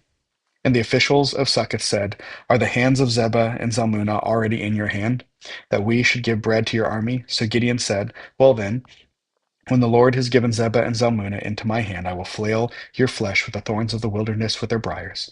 And there, and from there, we went up to Peniel and spoke to them in the same way, and went to Peniel, answered him as the men of Succoth had answered. And he said to the men of Peniel, When I come again in peace, I will break down the tower. Now Zebah and Zalmunna were in Karkar, Karkor with the army, about 15,000 men, all who were left in the army of the people of the east. For there had fallen 120,000 men who drew the sword. And Gideon went up by the way of the tent dwellers east of the Nobah in Jorgbah and attacked the army, for the army felt secure. And Zebah and Zalmunna fled, and he pursued them and captured the two kings of Midian, Zabah and Zalmunna, and he threw all the army into panic. Then Gideon, the son of Joash, returned to the battle by the ascent of Ares, and he captured a young man of Succoth and questioned him. And he wrote down for him the officials and elders of Succoth, 77 men. And he came to the men of Succoth and said, Behold, Zabah and Zalmunna, who about whom you taught me, saying, Are the hands of Zebah and Zalmunna already in your hand, that we should give bread to your men who are exhausted? And he took the elders of the city, he took thorns of the wilderness and briars, and with them taught the men of Succoth a lesson. And he broke down the tower of Penuel, and killed the men of the city. Then he said to Zebah and Zalmunna, Where are the men who you killed at Tabor? They said, As you are, so were they. Every one of them resembled the son of a king. And he said, They were my brothers, the sons of my mother. And the Lord said, If you have saved them alive, I would not kill you. So he said to Jether, his firstborn, rise and kill them. But the young man did not draw his sword, for he was afraid, because he was still a young man. Then Zabah and Zalmunna said, Rise yourself and fall upon yourself. For as the man is, so is his strength. And Gideon arose and killed Zabah and Zalmunna, and he took the crescent ornaments that were on the necks of the camels. Then the men of Israel said to Gideon, Rule over us, you and your sons and your grandson also, for you have saved us from the hand of Midian. Gideon said to them, I will not rule over you, and my son will not rule over you. The Lord will rule over you. And Gideon said to them, Let me make a request for you. Every one of you give me the earnings from his spoil. For they had gold earrings because they were Ishmaelites. And they answered, We will willingly give them.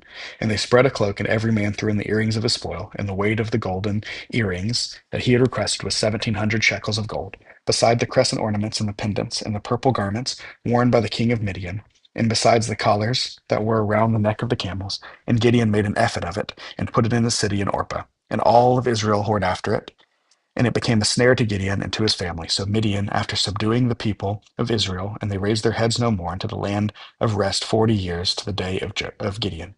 Jerubbaal, the son of Joash, went and lived in his own house. Now Gideon had 70 sons, his own offspring, for he had many wives, and his concubine, who was in Shechem, also bore him a son, and he called his name Abimelech. And Gideon the son of Joash died in a good old age and was buried in the tomb of Joash his father at Orpah of the Abiezrites. As soon as Gideon died, the people of Israel turned again and whored after the Baals and made Baal Berath their god. And the people of Israel did not remember the Lord their God, who had delivered them from the hand of all their enemies on every side. And they did not show steadfast love to the family of Jerubbaal, that is Gideon, in return for all the good that he had done to Israel. Now Abimelech, the son of Jerubbaal, went to Shechem to his mother's relatives and said to them, to the whole clan of his mother's family, say in the ears of the leaders of Shechem, which is better for you, that all 70 of the sons of Jerubbaal rule over you, or that one rule over you? Remember also that I am your bone and your flesh. And your mother's relatives spoke all of these words on his behalf in the ears of all the leaders of Shechem, and their hearts inclined to follow Abimelech, for they said, he is our brother. And they gave him 70 pieces of silver out of the house of Baal Berath, with which Abimelech hired worthless and reckless fellows who followed him. And he went to his father's house at Orpah and killed his brothers, the sons of Jerubbaal, 70 men, on one stone.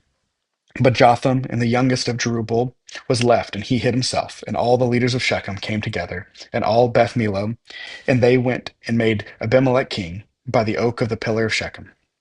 When it was told to Jotham, he went and stood at the top of Mount Gerizim and cried out and said to them, listen to me, the leaders of Shechem, that God may listen to you. The trees once went out to anoint a king over them, and they said to the olive tree, reign over us. But the olive tree said to them, shall I leave my abundance by which gods and man are honored, and go hold sway over the trees?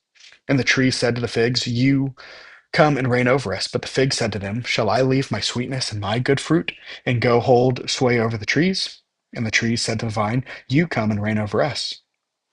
But the vine said to them, shall I leave my wine that cheers God and men, and go hold sway over the trees? Then all the trees said to the bramble, you come and reign over us. And the bramble said to the trees, if in good faith you are anointing me king over you, then come and take refuge in my shade. But if not, let fire come down on the bramble and devour the cedars of Lebanon.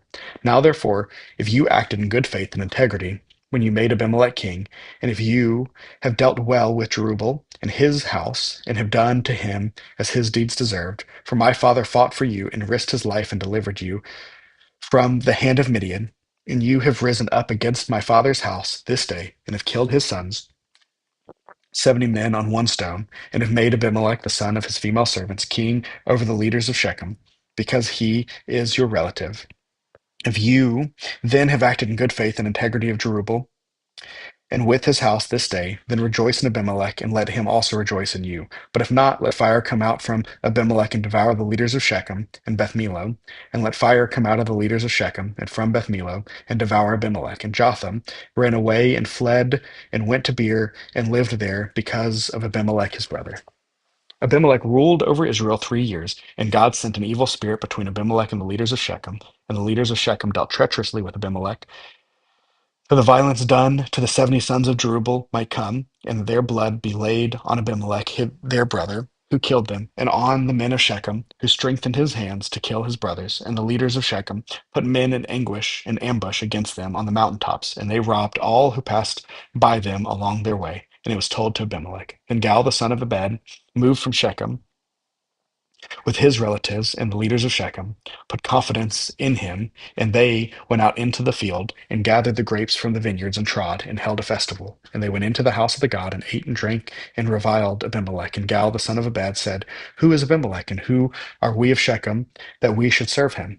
Is he not the son of Jerubbaal, and is not Zebul his officer? Serve the men of Hamor, the father of Shechem. But why should we serve him? Would that the people were under my hand, then I would remove Abimelech. I would say to Abimelech, increase your army and come out. Then Zerubbabel, the ruler of the city, heard the words of Gal, the son of Ebed. His anger was kindled, and he sent messengers to Abimelech secretly, saying, behold, Gal, the son of Ebed, his relatives have come to Shechem, and they are stirring up the city against you. Now therefore go by night, you and the people who are with you, and set an ambush in the field. Then in the morning, as soon as the sun is up, rise early and rush upon the city. And when he and the people who are with him come out against you, you may do to them as your hand finds to do. So Abimelech and all the men who were with him rose up by night and set an ambush against Shechem in four companies. And Gal the son of Abed went out and stood in the entrance of the gate of the city. And Abimelech and all the people who were with him rose from the ambush. And when Gal saw the people, he said to Zebul, "Look, people are coming down from the mountaintops." And Zebul said to him, "Look, people are coming." And Zebul said to him, "You mistake the shadows of the mountains for men." Gal spoke again and said, "Look, people are coming down from the center of the land, and one company is coming from your direction of the diviner's oak." Then Zebul said to him, "Where is your mouth now? And who said, who is Abimelech, that we should serve him, and not that the people whom you despised? Go out now and fight with them." And Gal went out to the head of the leaders of Shechem and fought with Abimelech. And Abimelech chased him, and he fled before them. And many fell wounded up to the entrance of the gate. And Abimelech lived with Arma, and Zebul drove out Gal and his relatives so that they could not dwell with Shechem. On the following day, the people went out into the field, and Abimelech was told. He he took his people and divided them into three companies and set an ambush in the fields. And he looked and saw the people coming out of the city. So he rose against them and killed them. Abimelech and the company that was with him rushed forward and stood at the entrance of the gate of the city, where the two companies rushed upon all who were in the field and killed them. And Abimelech fought against the city all the day. He captured the city and killed the people who were in it, and razed the city and sowed it with salt. When all the leaders of the tower of Shechem heard of it, they entered the stronghold of the house of Elbireth. Abimelech was told that all the leaders of the tower of Shechem were gathered together, and Abimelech went up to Mount Zaman, he and all the people who were with him. And Abimelech took an axe in his hand and cut down the bundle of brushwood, and took it up and laid it upon his shoulders. And he said to the men who were with him, "What you have seen me do, hurry and do as I have done." So every one of the people cut down his bundle, and following Abimelech, put it against the stronghold, and they set the stronghold on fire against them. So that all the people of the tower of Shechem also died, about 1,000 men and women. Then Abimelech went to Therabez and encamped against Therabez and captured it. But there was a strong tower within the city, and all the men and women and all the leaders of the city fled to it and shut themselves in. And they went up to the roof of the tower, and Abimelech came to the tower and fought against it, and drew near the door of the tower to burn it with fire. And a certain woman threw an upper millstone on Abimelech's head and crushed his skull. Then he called quickly to the young man, his armor bearer, and said to him, "Draw your sword and kill me, lest they say to me, 'A woman killed him.'" And his young man thrust him through, and he died. And when the men of Israel saw that Abimelech was dead, everyone departed to his home. Thus God returned the evil of Abimelech, which he committed against the father in killing his 70 brothers. And God also made all the evil of the men of Shechem return on their heads, and upon them came the curse of Jotham, the son of Jerubbaal. After Abimelech, there arose to save Israel Tola, the son of Puah, son of Dodo, the son of Issachar, and he lived in Shamar, in the hill country of Ephraim, and he judged Israel 23 years, and then he died and was buried in Shamir. After him rose Jair the Gileadite, who judged Israel 22 years, and he had 30 sons who rode on 30 donkeys, and they had 30 cities, called Havoth Jair to this day, which are in the land of Gilead. And Jair died and was buried in Kaman.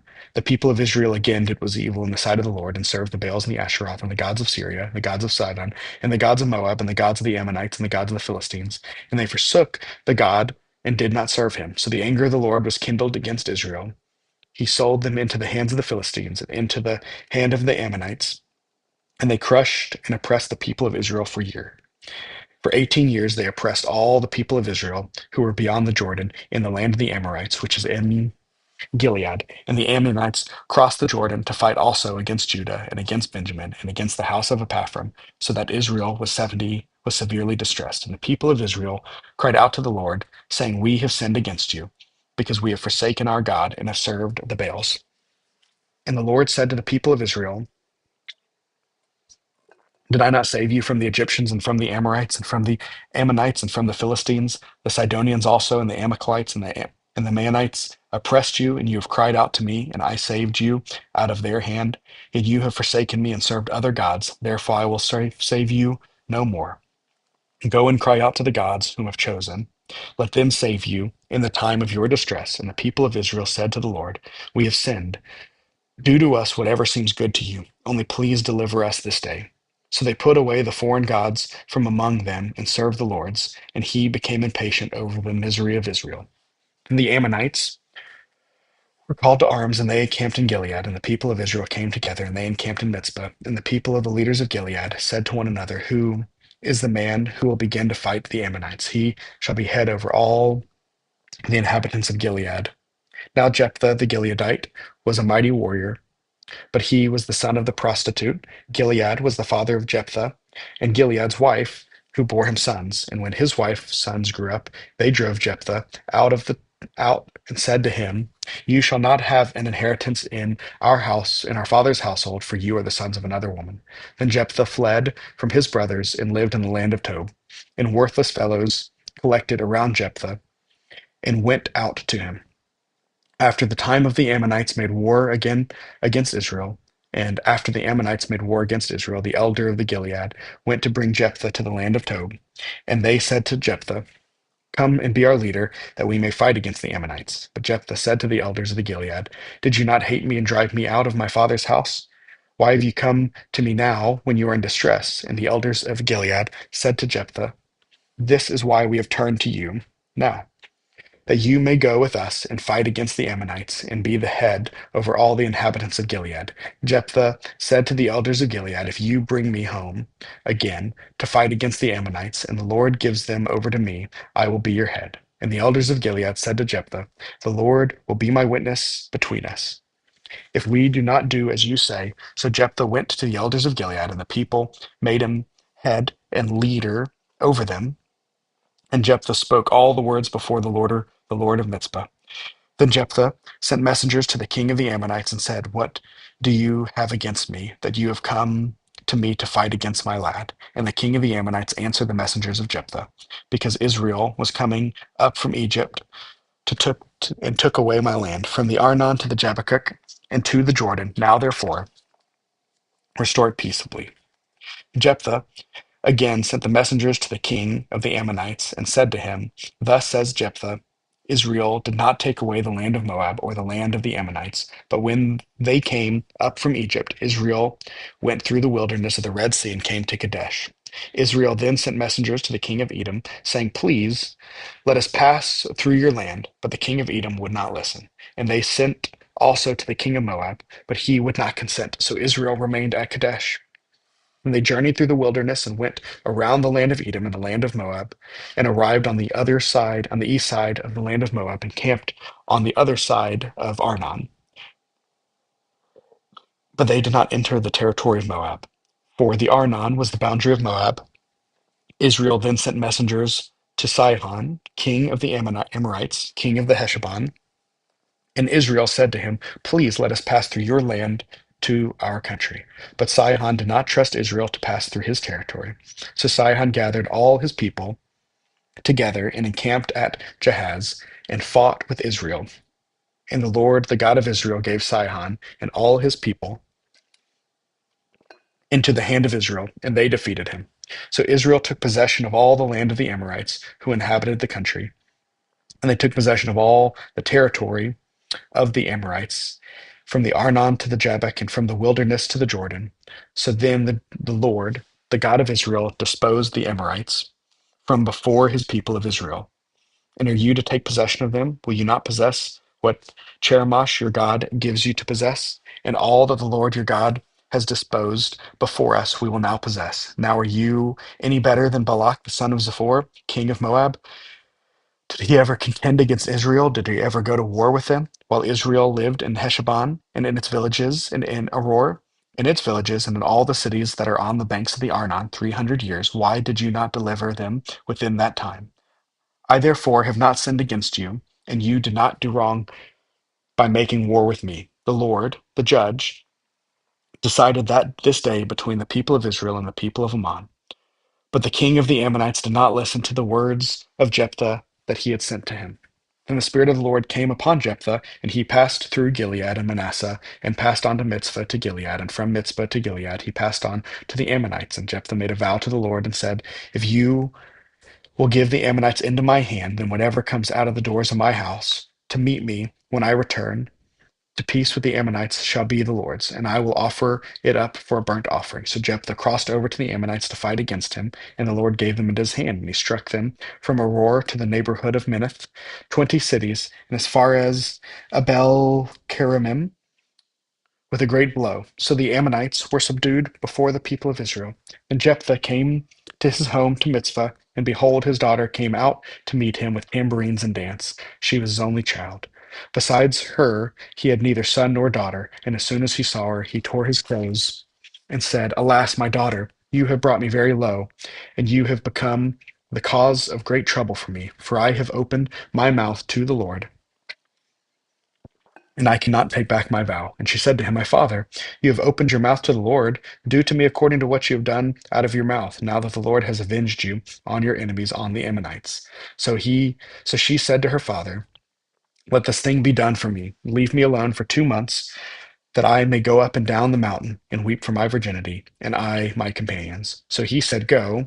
Then he sent her away for 2 months, and she departed, she and her companions, and wept for her virginity on the mountains. And at the end of 2 months she returned to her father, who did with her according to his vow that he had made. She had never known a man, and it became a custom in Israel that the daughters of Israel went year by year to lament the daughter of Jephthah the Gileadite 4 days to this year.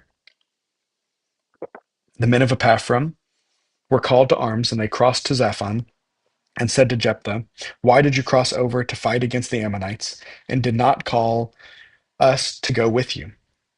We will burn the house over you with fire. And Jephthah said to them, I and my people had a great dispute with the Ammonites. And when I called to you, you did not save me from their hand. And when I saw that you would not save me, I took my life in my hand and crossed over against the Ammonites, and the Lord gave them into my hand. Why then have you come up to me this day to fight against me? Then Jephthah gathered all the men of Gilead, fought with Epaphram, and the men of Gilead struck Epaphram because they said, You are fugitives of Ephraim, you Gileadites in the midst of Ephraim and Manasseh. And the Gileadites captured the fords of the Jordan against the Epaphramites. And when any of the fugitives of Ephraim said, Let me go over, the men of Gilead said to him, Are you an Epaphramite? When he said no, they said to him, Then are the Shibboleth? And he said, Shibboleth, for he could not pronounce it right. Then they seized him and slaughtered him at the fords of the Jordan. At this time, 42,000 of the Epaphraimites fell. Jephthah judged Israel 6 years. Then Jephthah the Gileadite died and was buried in the city of Gilead. After him, Ibzan, the Bethlehem judge, judged Israel. He had 30 sons and 30 daughters. He gave in marriage outside of his clan, and 30 daughters he brought in from outside for his sons, and he judged Israel 7 years. Then Ibzan died and was buried in Bethlehem. And then Elon the Zebulite judged Israel, and he judged Israel for 10 years. And Elon the Zebulite died and was buried at Aijalon in the land of Zebulun. After him, Abdon the son of Hillel the Pirathonite judged Israel. He had 40 sons and 30 grandsons who rode on 70 donkeys, and he judged Israel 8 years. Then Abdon, the son of Hillel the Pirathonite, died and was buried at Pirathon in the land of Ephraim, in the hill country of the Amalekites. And the people of Israel again did what was evil in the sight of the Lord. So the Lord gave them into the hand of the Philistines for 40 years. There was a certain man of Zorah, of the tribe of the Danites, whose name was Manoah, and his wife was barren, and had no children. And the angel of the Lord appeared to the woman and said to her, Behold, you are barren, and have not borne children, but you shall conceive and bear a son.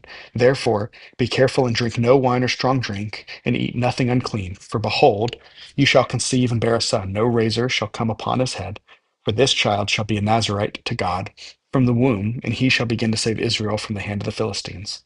Then the woman came and told her husband, A man of God came to me, and his appearance was like the appearance of an angel of God, very awesome. I did not ask him where he was from, and he did not tell me his name. But he said to me, Behold, you shall conceive and bear a son. So then drink no wine or strong drink, and eat nothing unclean. For the child shall be a Nazarite to God, for the womb of the day of his death. Then Manoah prayed to the Lord and said, O Lord, please let the man of God whom you sent come again to us and teach us that we are to do with the child who we will be born. And God listened to the voice of Manoah. And the angel of the Lord came again to this woman as she sat in the field. and Manoah, her husband, was not with her. So the woman ran quickly and told her husband, Behold, the man who came to me the other day has appeared to me. And Manoah arose and went after his wife, and came to the man and said to him, Are you the man who spoke of this woman? And he said, I am. And Manoah said, Now then, your words come true. What is it that your child's manner of life, and that is his mission? And the angel of the Lord said to Manoah, Of all that I said to this woman, let it be very careful. She may not eat of anything that comes from a vine, neither let her drink any wine or strong drink, or let any unclean thing. All that I command her, let her observe. Manoah said to the angel of the Lord, Please let us detain you and prepare a young goat for you. And the angel of the Lord said to Manoah, If you detain me, I will not eat of your food. But if you prepare a burnt offering, then offer it to the Lord. For Manoah did not know that he was the angel of the Lord. And Manoah said to the angel of the Lord, What is your name? Words so that your words come true, we may honor you. And the angel of the Lord said to him, Why do you ask my name, seeing it is wonderful? So Manoah took the young goat with the grain offering and offered it to the rock of the Lord, to the one who works wonders. And Manoah and his wife were watching. And when the flame went up toward heaven from the altar, the angel of the Lord went up to the flame of the altar.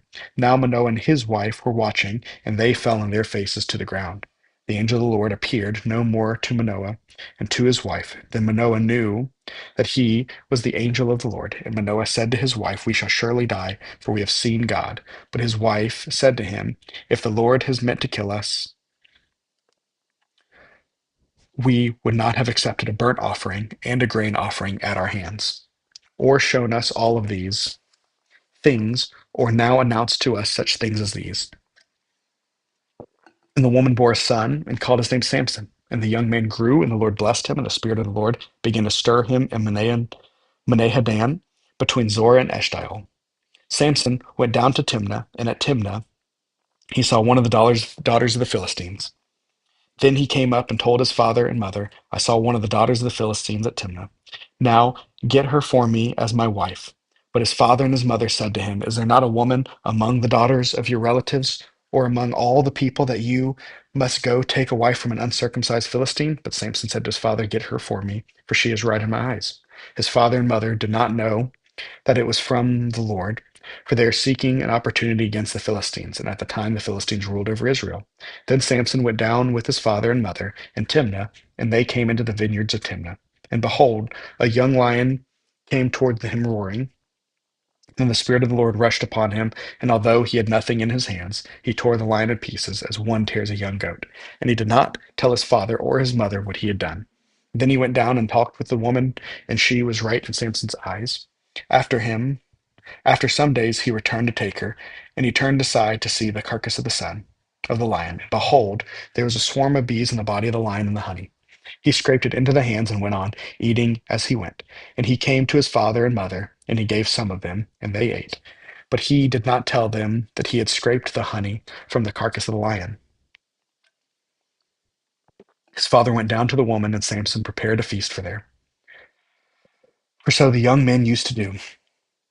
As soon as the people saw him, they brought 30 companions to be with him. And Samson said to them, Let me now put a riddle to you. If you can tell me what is this within the 7 days of the feast, and find it out, then I will give you 30 linen garments and 30 changes of clothes. But if you cannot tell me what it is, then you shall give me 30 linens of garments and 30 changes of clothes. And they said to him, Put your riddle that we may hear it. And he said to them, Out of the eater came something to eat, out of the strong came something sweet. And in 3 days they could not solve the riddle. On the fourth day they said to Samson's wife, Entice your husband to tell us what the riddle is, lest we burn you and your father's house with fire. Have you invited us here to impoverish us? And Samson's wife wept over him and said, You only hate me. You do not love me. You put on this riddle to my people, and you have not told me what it is. And he told her, Behold, I have not told my father or nor my mother, and shall I test you? She wept before him the 7 days that their feast lasted, and on the seventh day he told her, because she pressed him hard.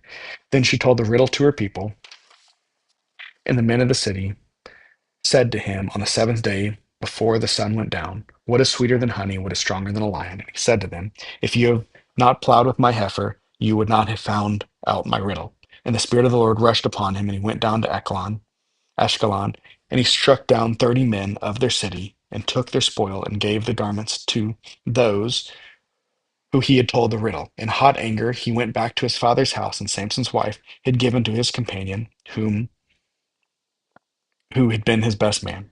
After some time, at the time of wheat harvest, Samson went to visit his wife with a younger goat, and he said, I will go into my wife into the chamber, and my father would not allow him to go in. And his father said, I really thought that you utterly hated her, so I gave her to your companion. Is not her younger sister more beautiful than she? Please take her instead. And Samson said to them, This time I shall be innocent in regard to the Philistines, for when I do them harm.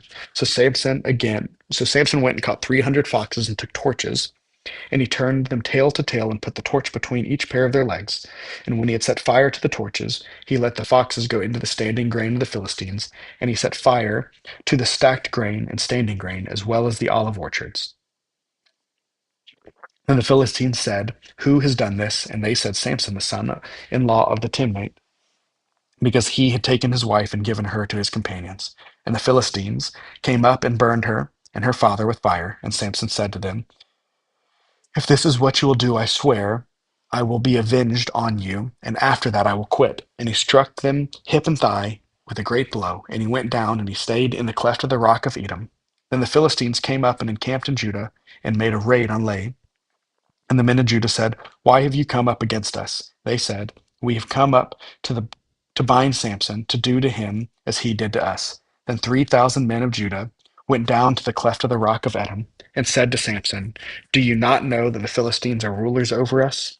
What then is this that you have done to us? And he said to them, As you did to me, so I have done to them. And they said to him, We have come down to bind you, that you may give that we may give you into the hands of the Philistines. And Samson said to them, Swear to me that you will not attack me yourselves. They said to him, No, we will only bind you and give you into their hands. We will surely not kill you. So they bound him with two ropes, and they brought him in front of the rock. And he came to Lai, and the Philistines came shouting to him. Then the Spirit of the Lord rushed upon him, and the ropes that were on his arms became as flax, and has caught fire, and his bonds melted off his hands, and he found a fresh jawbone of a donkey, and put out the hands and took it. And with it he struck 1,000 men. And Samson said, With the jawbone of a donkey, heaps upon heaps, and with the jawbone of a donkey, I have struck down 1,000 men. As soon as he had finished speaking, he threw away the jawbone out of his hand, and that place was called Ramoth Lehi.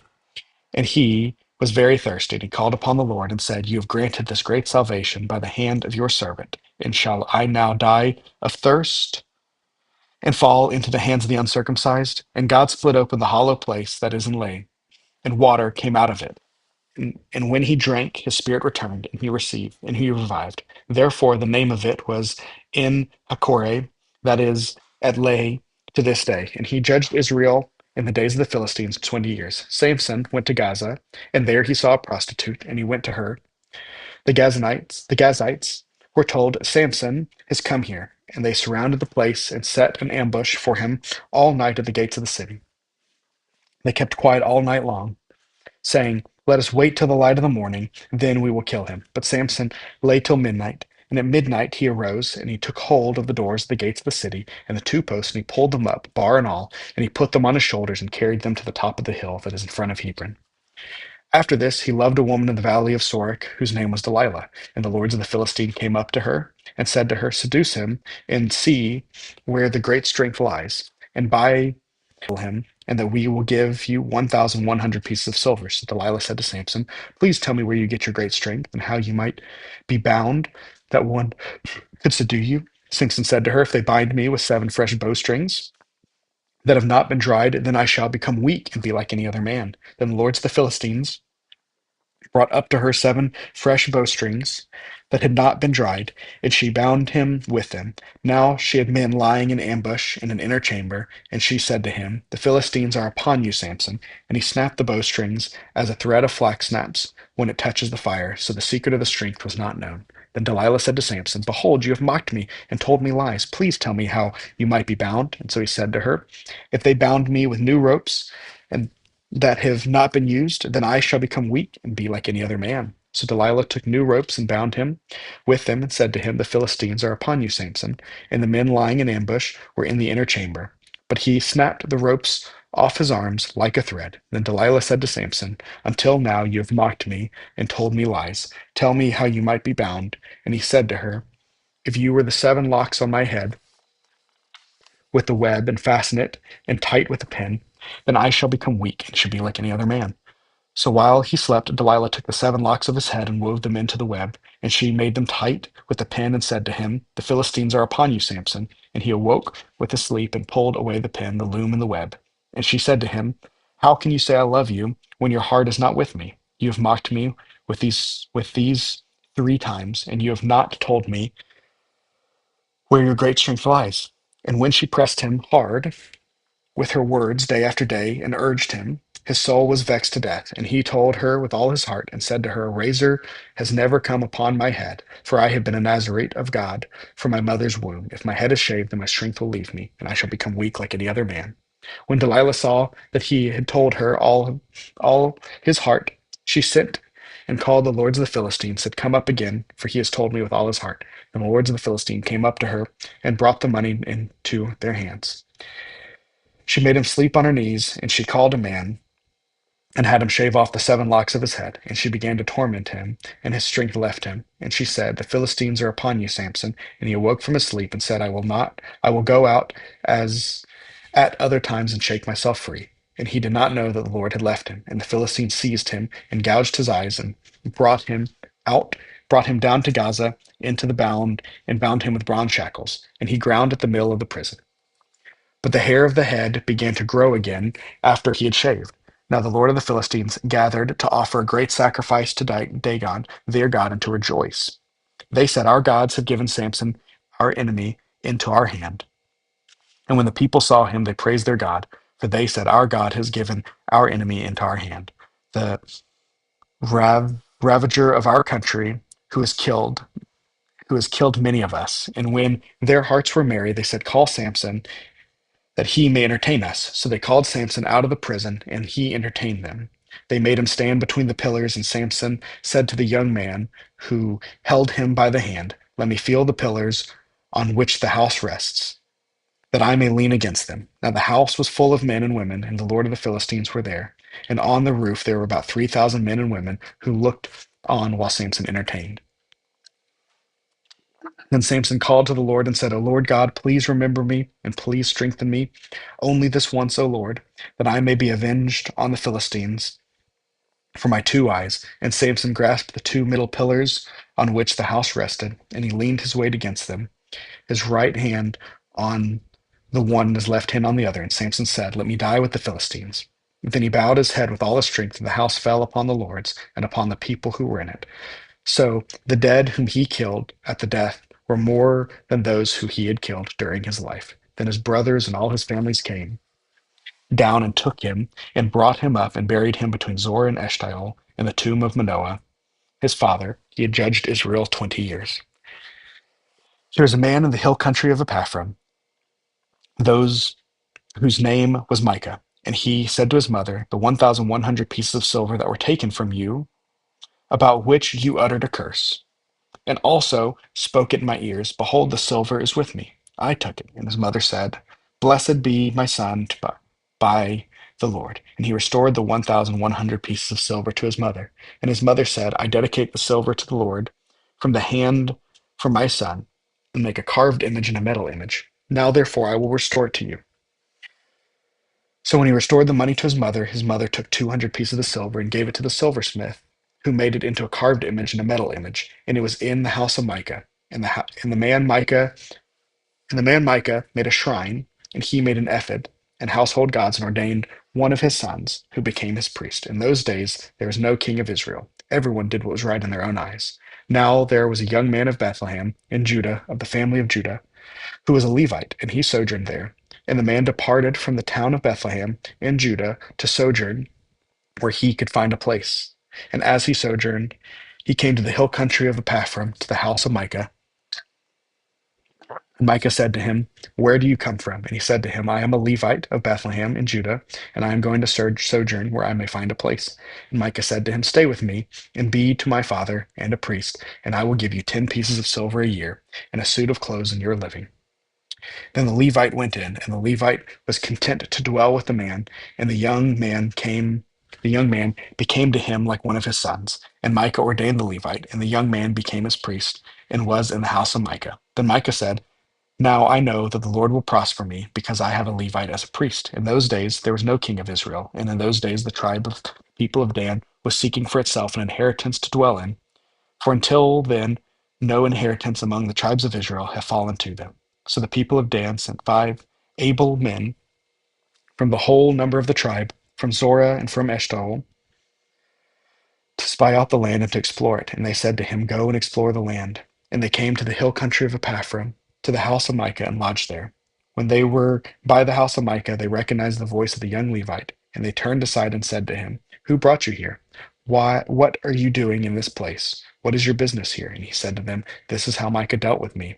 He has hired me, and I have become a priest. They said to him, Inquire of God, please, that we may know whether the journey on which we were setting out will succeed. And the priest said to them, Go in peace. The journey you go on is under the eyes of the Lord. Then the 5 men departed and came to Laish and saw the people who were there, how they lived in security, and after the manner of the Sidonians, quiet and unsuspecting, lacking nothing that is in the earth and possessing wealth, and how they were far from the Sidonians and had Sidonians and had no dealings with anyone. And when they came to their brothers of Zorah and Eshtaol, their brothers said to them, What do you report? They said, Arise, and let us go up against them, for they have seen the land, and behold, it is not very good. And will you do nothing? Do not be slow to go, to entertain it, to possess the land. As soon as you go, you will come to an unsuspecting people. The land is spacious, for God has given into your hands a place where there is no lack of anything that is in the earth. So 600 men of the tribe of Dan, armed with weapons of war, set out from Zorah and Eshtaol, and went up and encamped at Kirath Jearim in Judah. On this account, that place is called Mahana Dan to this day. Behold, it is the west of Kirath Jearim. And they passed on from there to the hill country of Epaphram, and came to the house of Micah. Then the 5 men who had gone to scout out the country of Laish said to their brothers, Do you know that in these houses there is an ephod, household gods, a carved image, and a metal image? Now therefore consider what you will do. And they turned aside there and came to the house of the young Levite at the house of Micah, and asked him about his welfare. Now the 600 men of the Danites, armed with their weapons of war, stood by the entrance of the gate. And the 5 men who had gone to scout out the land went up and entered, and took the carved image, the ephod, the household gods, and the metal image, while the priest stood by the entrance of the gate with the 600 men armed with weapons of war. And when they went into Micah's house and took the carved image, the ephod, the household gods, and the metal image, the priest said to him, What are you doing? And they said to him, Keep quiet, put your hand on your mouth, and to be come with us to be us a father and a priest. It is better for you to be a priest in the household of one man, or to be a priest to a tribe and a clan of Israel. And the priest's heart was glad. He took the ephod and the household gods and the carved image, and went along with his people. So they turned and departed, putting the little one and the livestock and the goods in front of them, when they had gone a distance from the home of Micah. The men who were in the house of Micah's house were called out, and they overtook the people of Dan, and they shouted to the people of Dan, who turned around and said to Micah, What is the matter with you, that you come with such company? And he said, You take my gods that I made, and the priests go away. And what have I left? How then do you ask me, What is the matter with you? And the people of Dan said to him, Do not let your voice be heard among us, lest angry fellows fall upon you. And you shall love your life with the lives of your household. And then the people of Dan went their way, and when Micah saw that they were too strong for him, he turned and went back to his own home. And the people of Dan took what Micah had made, and the priest had belonged to him, and they came to Laish, to the people, quiet and unsuspecting, and struck them with the edge of the sword, and burned the city with fire. And there was no deliverer, because it was far from Sidon, and they had no dealings with anyone. It was in the valley that belongs to Beth Rehob. Then they rebuilt the city and lived in it, and they named the city Dan, and after the city of Dan, their ancestor, who was born in Israel. But the name of the city was Laish at first, and the people of Dan set up the carved image for themselves, and Jotham, the son of Gershom, son of Moses, and his sons were priests to the tribe of the Danites until the day of the captivity of the land. So they set up Micah's carved image that he had made as long as the house of God was in Shiloh. In those days there was no king of Israel. A certain Levite was sojourning in the remote parts of the hill country of Epaphram, who took to himself a concubine from Bethlehem in Judah. And his concubine was unfaithful to him, and she went away from him to his father's house in Bethlehem in Judah, and was there some 4 months. Then her husband arose and went after her, and speak kindly to her, and bring her back. He had with him a servant and a couple of donkeys, and he brought him to his father's house. And with the girl's father saw him, he came with joy to meet him, and his father-in-law, the girl's father, made him stay, and they remained for 3 days. So they ate and drank and spent the night there. And on the fourth day, they arose early in the morning, and he prepared to go out. But the girl's father said to the son-in-law, "Strengthen your heart with a morsel of bread, and after that you may go." So the two of them sat and ate and drank together. And the girl's father said to the man, "Be pleased to spend the night, and let your heart be merry." And when the man rose up to go, his father-in-law pressed him till he spent the night there again. And on the fifth day he arose early in the morning to depart. And the girl's father said, "Strengthen your heart and wait until the day declines." So they ate both of them. And when the man and his concubine and his servants rose up to depart, his father-in-law, the girl's father, said to him, "Behold, now the day has warmed towards evening. Please spend the night. Behold, the day draws to its close. Lodge here, and let your heart be merry. And tomorrow ye shall arise in the morning for your journey and go home." But the man would not spend the night. He rose up and departed, and arrived opposite Jebus. This is Jerusalem. He had with him a couple of saddle donkeys, and his concubine was with him. When they were near Jebus, the day was nearly over, and the servant said to his master, "Come now, let us turn aside to the city of the Jebusites, and spend the night in it." And his master said to him, "We will not turn aside into the city of foreigners, who do not belong to the people of Israel, but we will pass on to Gibeah." And he said to his young man, "Come and let us draw near to one of the places and spend the night in Gibeah or at Ramah." So they passed on and went their way. And the sun went down on them near Gibeah, which belongs to Benjamin, and they turned aside there to go in and spend the night at Gibeah. And he went in and sat down in the open square of the city, and no one took them from his house to spend the night. And behold, an old man was coming from his work in the field of evening, and the man was from the hill country of Epaphram, and he was sojourning to Gibeah, the men of the place of Benjamites. And he lifted up his eyes and saw the traveler in the open square of the city. And the old man said, "Where are you going? And where did you come from?" And he said to him, "We are passing from the Bethlehem in Judah to the remote parts of the hill country of Epaphram, from which I come. I went to Bethlehem in Judah, and I am going to the house of the Lord. But no one has taken me into this house. We have straw and feed for our donkeys, with bread and wine for me and your female servant, and the young man with your servants. There is lacking nothing." And the old man said, "Peace be with you. I will care for all your wants, only do not spend the night in the square." So he brought them into his house and gave the donkey feed, and they washed their feet and ate and drank. And as they were making their hearts merry, behold, the men of the city, worthless fellows, surrounded the house, beating on the door. They said to the old man, the master of the house, "Bring out the man who came into your house, that we may know him." And the man, the master of the house, went out to them and said to them, "No, my brothers, do not act so wickedly, since this man has come into my house. Do not do this vile thing. Behold, there are my virgin daughter and his concubine. Let me bring them out to you, violate them, and do with them what seems good to you. But against this man do not do the outrageous thing." But the men would but the men would not listen to him. So the man seized his concubine and made her go out from them, and they knew her and abused her all the night until morning. And as the dawn began to break, they let her go. And as morning appeared, the woman came and fell down at the door of the man's house where the master was until there was light. And the master rose up in the morning, and when he opened the doors of the house and went out to go on his way, behold, there was his concubine lying at the door of the house, with her hands on the threshold. He said to her, "Get up, let's get going." And there was no answer. Then he put her on the donkey, and the man rose up and went away to his home. And when he entered his house, he took a knife, and taking hold of his concubine, he divided her limb by limb into 12 pieces, and sent her throughout all the territory of Israel.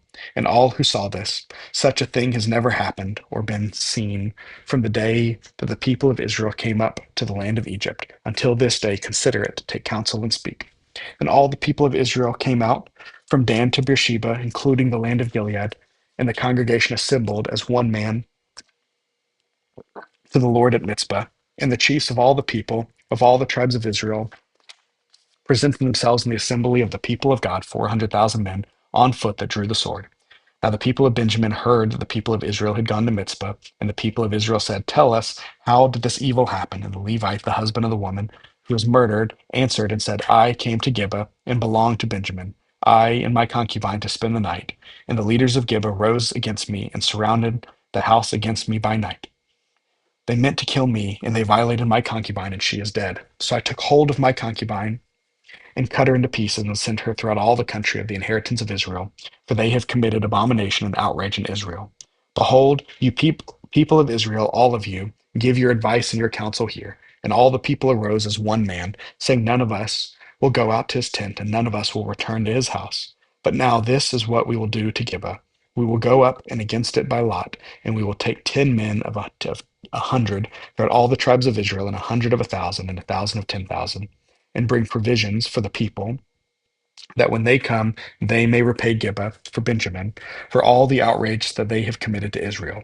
So all the men of Israel gathered against the city, united as one, and the tribes of Israel sent men through all the tribe of Benjamin, saying, "What evil is this that we have taken place among you?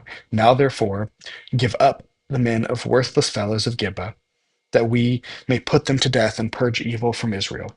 But the Benjamites would not listen to the voice of his brothers, the people of Israel. Then the people of Benjamin came together out of the cities of Gibeah to go out to the battle against the people of Israel. And the people of Benjamin mustered out of their cities on the day 26,000 men, who drew the sword, besides the inhabitants of Gibeah, who mustered 700 chosen men. Among all who were 700 chosen men who were left-handed, every one of them could sling a stone at the hair and not miss. And the men of Israel, apart from Benjamin, mustered 400,000 men who drew the sword. All of these were men of war. The people of Israel arose and went up to Bethel and inquired of God, "Who shall be up first for us to fight against the people of Benjamin?" And the Lord said, "Judah shall be first." And then the people of Israel arose in the morning and encamped against Gibeah. And the men of Israel went out to fight against the Benjamin, and the men of Israel drew up the battle line against them at Gibeah. The people of Benjamin came out to Gibeah and destroyed on the day 22,000 men of the Israelites. But the people of the men of Israel took courage and again formed the battle line in the same place where they had formed it on the first day. And the people of Israel went up and wept before the Lord until the evening. And they inquired of the Lord, "Shall we again draw near to the fight against our brothers, the people of Benjamin?" And the Lord said, "Go up against them." So the people of Israel came near against the people of Benjamin the second day, and Benjamin went up against them out of Gibeah the second day and destroyed 18,000 men of the people of Israel. All these were men who drew the sword. Then all the people of Israel, the whole army, went up and came to Bethel and wept. They sat there before the Lord and fasted that day until evening, and offered burnt offerings and peace offerings before the Lord. And the people of Israel inquired of the Lord, for the ark of the covenant of God was with them in those days. And Phinehas, the son of Eleazar, son of Aaron, ministered before it in those days, saying, "Shall we go out once more to battle against his brothers, the people of Benjamin, or shall we cease?" And the Lord said, "Go up, for tomorrow I will give them into your hand." So Israel set men in ambush around Gibeah, and the people of Israel set up against the people of Benjamin on the third day, and set themselves in array against Gibeah, as at other times. And the people of Benjamin went out against the people, and were drawn away from the city. And as at the other times, they began to strike and kill some of the people in the highways, one of which goes up to Bethel, and the other to Gibeah, and in the open country, about 30 men of Israel. And the people of Benjamin said, "They were routed before us as at the first." But now the people of Israel said, "Let us flee and draw them away from our city into the highways." And all the men of Israel rose up out of the place and set themselves in array at Baal Tamar. And the men of Israel who were in ambush rushed out of the place of Meribah, and there came against Gibeah 10,000 men out of all of Israel, and the battle was hard. But the Benjamites did not know the disaster was close to them. And the Lord defeated Benjamin before Israel, and the people of Israel destroyed 25,100 men of Benjamin that day. All these were men who drew the sword. So the people of Israel saw that they were defeated. The men of Israel gave ground to Benjamin because they trusted the men in ambush, whom they had set against Gibeah. And the men in ambush hurried and rushed against Gibeah. The men in ambush moved out and struck all the city with the edge of the sword. Now the appointed signal between the men of Israel and the men of the main ambush was that when they made a great cloud of smoke rise up out of the city, the men of Israel should turn in battle. Now Benjamin had begun to strike and kill about 30 men of Israel. They said, "Surely they are defeated before us, as in the first battle." But when the signal began to rise out of the city in a column of smoke, the Benjamites looked behind them, and behold, the whole of the city had gone up in smoke to the heavens.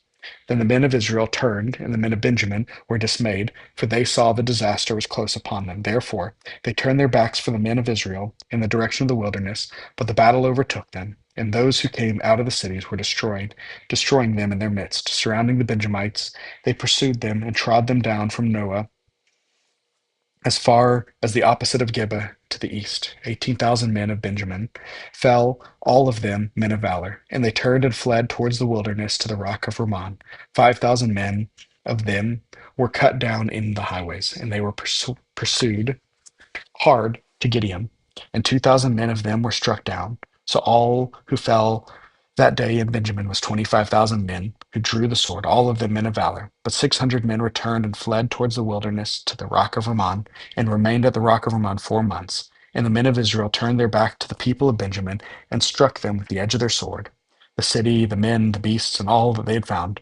And on the towns they had found, they set on fire. Now the men of Israel had sworn at Mizpah, no one, no one of us shall give his daughter in marriage to Benjamin. And the people came to Bethel and sat there till evening before God, and they lifted up their voices and wept bitterly. And they said, O Lord, the God of Israel, why has this happened in Israel? That Lord, that today there should be one tribe lacking in Israel. And the next day the people rose early and built there an altar and offering burnt offerings and peace offerings. And the people of Israel said, which of the tribes of Israel did not come up to the assembly of the Lord? For they had taken a great oath concerning him who did not come up to the Lord of Mizpah, saying, He shall surely be put to death. And the people of Israel had compassion for Benjamin, their brother, and said, One tribe is cut off from Israel this day. What shall we do for wives for those who are left, since they have sworn by their lords that we will not give them any of our daughters for wives? And they said, What one is there of the tribes of Israel that did not come to the Lord of Mizpah? And behold, no one had come up to the camp of Jabesh Gilead to the assembly. For when the people were mustered, behold, no one of the inhabitants of Jabesh Gilead was there. So the congregation sent 12,000 of the bravest men there, and commanded them, Go and strike the inhabitants of Jabesh Gilead with the edge of the sword, also the woman and the little ones. This is what you shall do. Every male and every woman that has lain with a man shall devote to destruction. And they found among themselves the inhabitants of the Jabesh Gilead 400 young virgins, who had not known a man by lying with them. And they brought them to the camp of Shiloh, which is in the land of Canaan. Then the whole congregation sent word to the people of Benjamin, that who were on the rock of Rimmon, and proclaimed peace to them. And Benjamin returned at the time, and they gave them the women whom they had saved alive, and the women of Jabesh Gilead, who were not enough for them, and the people of compassion on Benjamin, because the Lord had made a breach in the tribe of Israel. Then the elders of the congregation said, What shall we do for wives for those who are left? And the women are destroyed out of Benjamin. And they said, There must be an inheritance of the survivor of Benjamin, that a tribe not be blotted out of Israel. Yet we cannot give them wives from our daughters, for the people of Israel had sworn, Cursed be he who gives a wife to Benjamin. So they said, Behold, there is a yearly feast of the Lord at Shiloh, which is north of Bethel. At the east of the highway there goes up to Bethel of Shechem, in the south of Lebnah.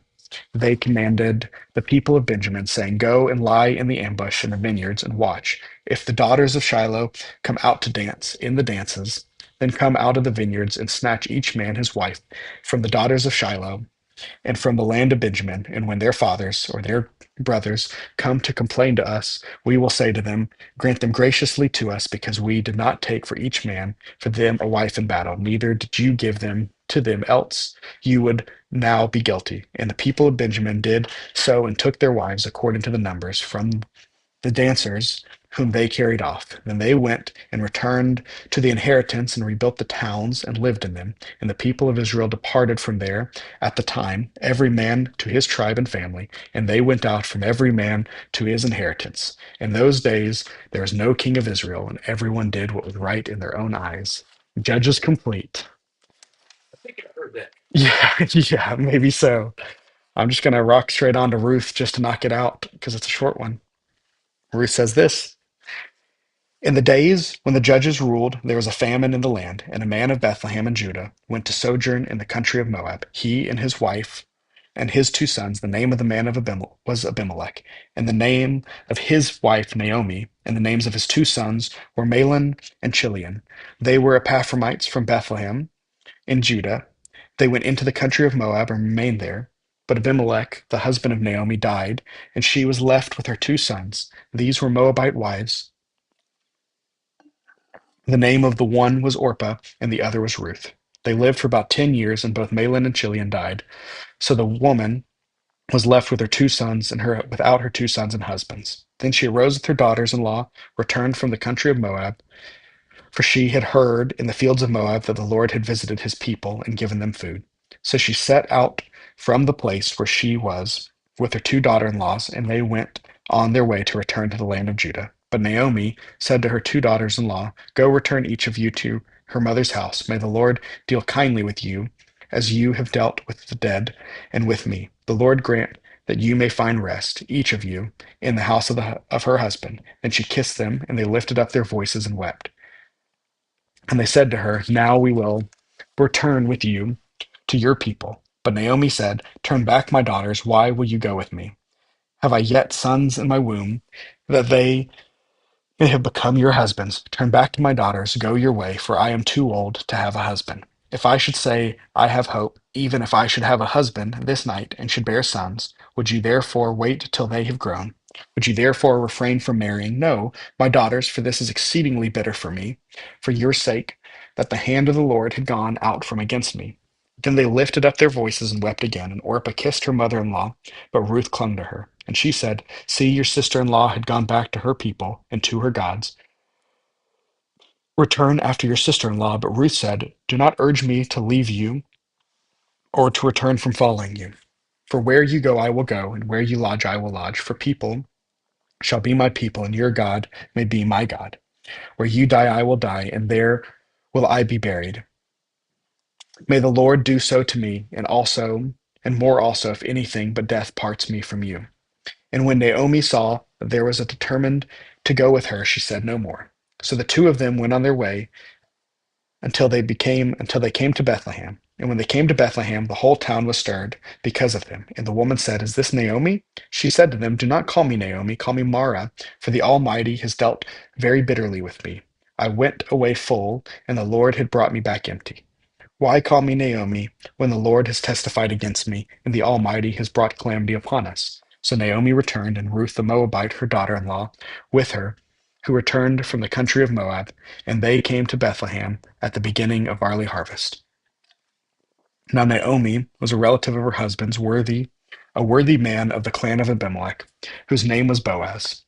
And Ruth the Moabite said to Naomi, let me go into the field and glean among the ears of grain after him in whose sight I shall find favor.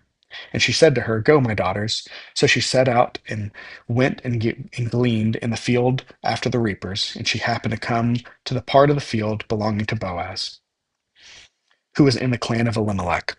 And behold, Boaz came from Bethlehem, and he said to his reapers, the Lord be with you. And they answered, the Lord bless you. Then Boaz said to his young man who was in charge of the reapers, whose young woman is this? And the servant who was in charge of the reapers said, she is a young Moabite woman who came back with Naomi from the country of Moab. She said, please let me glean and gather among the sheaves after the reapers. So she came, and she has continued from early morning until now, except for a short rest. Then Boaz said to Ruth, now listen, my daughter, do not go and glean in another field or leave this one, but keep close to my young woman. Let your eyes be on the field, and that they are reaping, and go after them. Have I not charged the young men not to touch you? And after you are thirsty, go to the vessel and drink, after the young men have drawn. And then she fell on her face, bowing to the ground, and said to him, why have I found favor in your eyes that you should take notice of me, since I am a foreigner? But Boaz answered her, all that you have done for your mother-in-law since your death of your husband has been fully told to me. And now you left your father and your mother in your native land, and you came to a people that you did not know before that you did not know before. The Lord repay you for what you have done, and a full reward be given to you by the Lord, the God of Israel, under whose wings you have come to take refuge. Then she said, I have found favor in your eyes, my Lord, for you have comforted me and spoken kindly of your servant, though I am not one of your servants. And at mealtime, Boaz said to her, come here and eat some of the bread and dip your morsel in the wine. So she sat beside the reaper, and he passed her roasted grain. And she sat until she was satisfied, and she had some left over. When she rose to glean, Boaz instructed her young men, saying, let her glean even among the sheaves, and do not reproach her. And also pull out some of the bundles of her and leave it for her to glean, and do not rebuke her. So she gleaned in the field until evening. Then she beat out what she had gleaned, and it was about an ephah of barley. And she took it up and went into the city. Her mother-in-law saw that she had gleaned. She also brought out and gave her what food she had left over after being satisfied. And her mother-in-law saw this and said to her, where did you glean today? And where have you worked? Blessed be the man who took notice of you. She told to her mother-in-law with whom she had worked, and said, the man's name with whom I worked was Boaz. And Naomi said to her daughter, may he be blessed by the Lord, whose kindness has not forsaken the living or the dead. Naomi said to her, this man is a close relative of ours, one of our redeemers. And Ruth the Moabite said, besides, he said to me, you shall keep close to my young men until you have finished all my harvest. And Naomi said to Ruth, her daughter-in-law, it is good, my daughter, that you go with this young woman, lest in another field you be assaulted. So she kept close to the young woman of Boaz, gleaning until the end of the barley and wheat harvest, and she lived with her mother-in-law. Then Naomi, her mother-in-law, said to her, my daughter, should I not seek rest for you, that you may be well with you? It's not Boaz, a relative, with whose young women you were. See, he is winnowing barley tonight at the threshing floor. Wash therefore and anoint yourself, and put on the cloak, and go down to the threshing floor. But do not make yourself known to the man until he has finished eating and drinking. But when he lies down, observe the place where he lies. Then go and uncover his feet and lie down, and he will tell you what to do. And she replied, all that you say I will do. So she went down to the threshing floor and did just as her mother-in-law had commanded her. And when Boaz had eaten and drunk, and his heart was merry, he went to lie down to the end of the heap of grain. Then she came softly and uncovered his feet and lay down. At midnight the man was startled and turned over, and behold, a woman lay at his feet. He said, who are you? And she answered, I am Ruth, your servant. Spread your wings over your servant, for you are a redeemer. And he said, may you be blessed by the Lord, my daughter. You have made this last kindness greater than the first, in that you have not gone after young men, whether poor or rich. And now, my daughter, do not fear. I will do for you all that you have asked, for all my fellow townsmen know that you are a worthy woman. And now that it is true that I am a redeemer. Yet there is a redeemer nearer than I. Remain tonight, and in the morning, if he redeems you, good, let him do it. But if not, if he is not willing to redeem you, then as the Lord lives, I will redeem you. Lie down until morning. So she lay at his feet until morning, but arose before one could recognize another. And he said, let it not be known that a woman came to the threshing floor. And he said, bring the garment you are wearing and hold it. So she held it, and he measured out 6 measures of barley and put it on her. Then she went into the city, where she came to her mother-in-law. She said, how did you fare, my daughter? Then she told her all that the man had done for her, saying, these 6 measures of barley he gave to me, for he said to you, you must not go back empty-handed to your mother-in-law. She replied, wait, my daughter, until you learn how the matter turns out, for this man will not rest, but will settle the matter today. Now Boaz had gone up to the gate and sat down there, and behold, the Redeemer of whom Boaz had spoken came by. So Boaz said, turn aside, my friend, sit down here. And he turned aside and sat down. And he took 10 men of the elders of the city and said, sit down here. So they sat down. Then he said to the Redeemer, Naomi, who has come back from the country of Moab, is selling the parcel of land that belonged to our relative Elimelech. So I thought I would tell tell you of it and say, buy it in the presence of those sitting here and in the presence of the elder of my people. If you will redeem it, redeem it. And if you will not, tell me, and I will know. For there is no one beside you to redeem it, and I come after you. And he said, I will redeem it. Then Boaz said, the day you buy the field from the hand of Naomi, you also acquire Ruth the Moabite, the widow of the dead, in order to perpetuate the name of the dead in her inheritance. Then the Redeemer said, I cannot redeem it for myself, lest I impair my own inheritance. Take my right of redemption yourself, for I cannot redeem it. Now, this was the custom in former times in Israel concerning redeeming and exchanging to confirm a transaction. The one drew off a sandal and gave it to the other. And this was the manner of attesting in Israel. So when the Redeemer said to Boaz, buy it for yourself, he drew off a sandal. Then Boaz said to the elders and all the people, you are witnesses this day that I have brought from the hand of Naomi all that belonged to Elimelech and all that belonged to Chilion and to Mahlon. Also Ruth the Moabite, the widow of Mahlon, I have brought to my wife to perpetuate the name of the dead in his inheritance, that the name of the dead may not be cut off from among his brothers and from the gates of his native place. You are witnessing this day.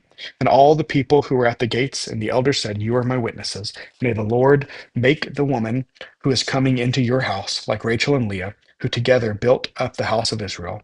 May you act worthy of a path of Ephratah and be renowned in Bethlehem, and may your house be like the house of Perez, who Tamar bore in Judah, because of the offspring that the Lord will give you by this young woman. So Boaz took Ruth, and she became his wife, and he went into her, and the Lord gave her conception, and she bore a son. Then the woman said to Naomi, blessed be the Lord, who has not left you this day without a redeemer, and may his name be renowned in Israel. He shall be to you a restorer of the life and a nourisher of your old age. For the daughter in law who loves you is more to you than seven sons, has given birth to them. Then Naomi took the child and laid him on her lap and began his nurse. And the woman of the neighborhood gave him a name, saying, a son has been born to Naomi. The name is Obed.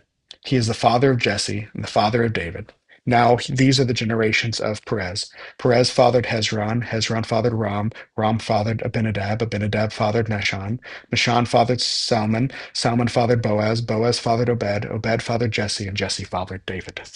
One more down, and I'm going to take a 15-minute break here.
All right, we're back here in First Samuel. Looks like I'm still doing all right on pace, but I still got to speak a little bit fast here in order to keep this one rolling. First Samuel starts like this. Whew. Couple good breaths in, right? Awesome. There was a certain man of Ramathaim Zophiim, of the hill country of Ephraim, whose name was Elkanah, the son of Jerome, son of Elihu, son of Tahu, son of Zuph, son of Ephratite. He has had two wives. The name of the one was Hannah, and the name of the other Peninnah. And Peninnah had children, but Hannah had no children.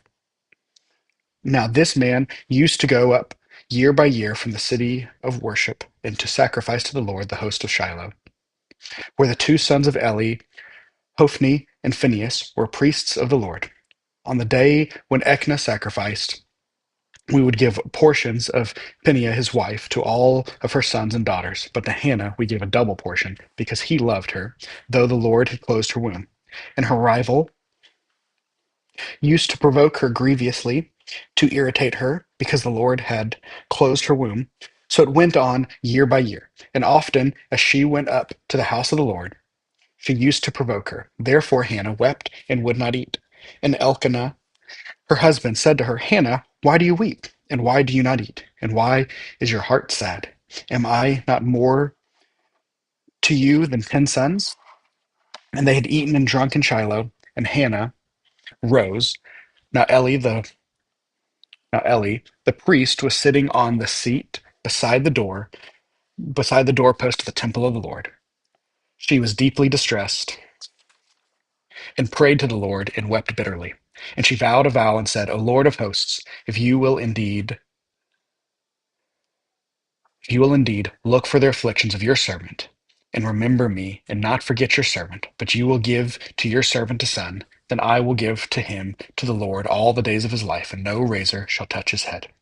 As she continued praying before the Lord, Eli observed her mouth. Hannah was speaking in her heart, only her lips moved, and her voice was not heard. Therefore Eli took her to be a drunken woman, and Eli said to her, How long will you go on being drunk? Put your wine away from me. But Hannah answered, No, my lord, I am a woman troubled in spirit. I have drunk neither wine nor strong drink, but I have been poured out of my soul before the Lord. Do not regard your servant as a worthless woman, for all along I have been speaking out of my great anxiety and vexation. Then Eli answered, Go in peace, and the Lord and the God of Israel grant you petition that you have made to him. And she said, Let your servant find favor in your eyes. Then the woman went her way and ate, and her face was no longer sad. They rose early in the morning and worshipped before the Lord. Then they went back to the house of Ramah, and Elkanah knew Hannah his wife, and the Lord remembered her. And in due time Hannah conceived and bore a son. And she called his name Samuel, for she said, I have asked for him from the Lord. The man Elkanah and all his houses went up to offer to the Lord the yearly sacrifice and to pay his vow. But Hannah did not go up, for she said to her husband, As soon as the child is weaned, I will bring him, so that he may appear to the presence of the Lord and dwell there forever. Elkanah, her husband, said to her, Do what seems best to you. Wait until you had weaned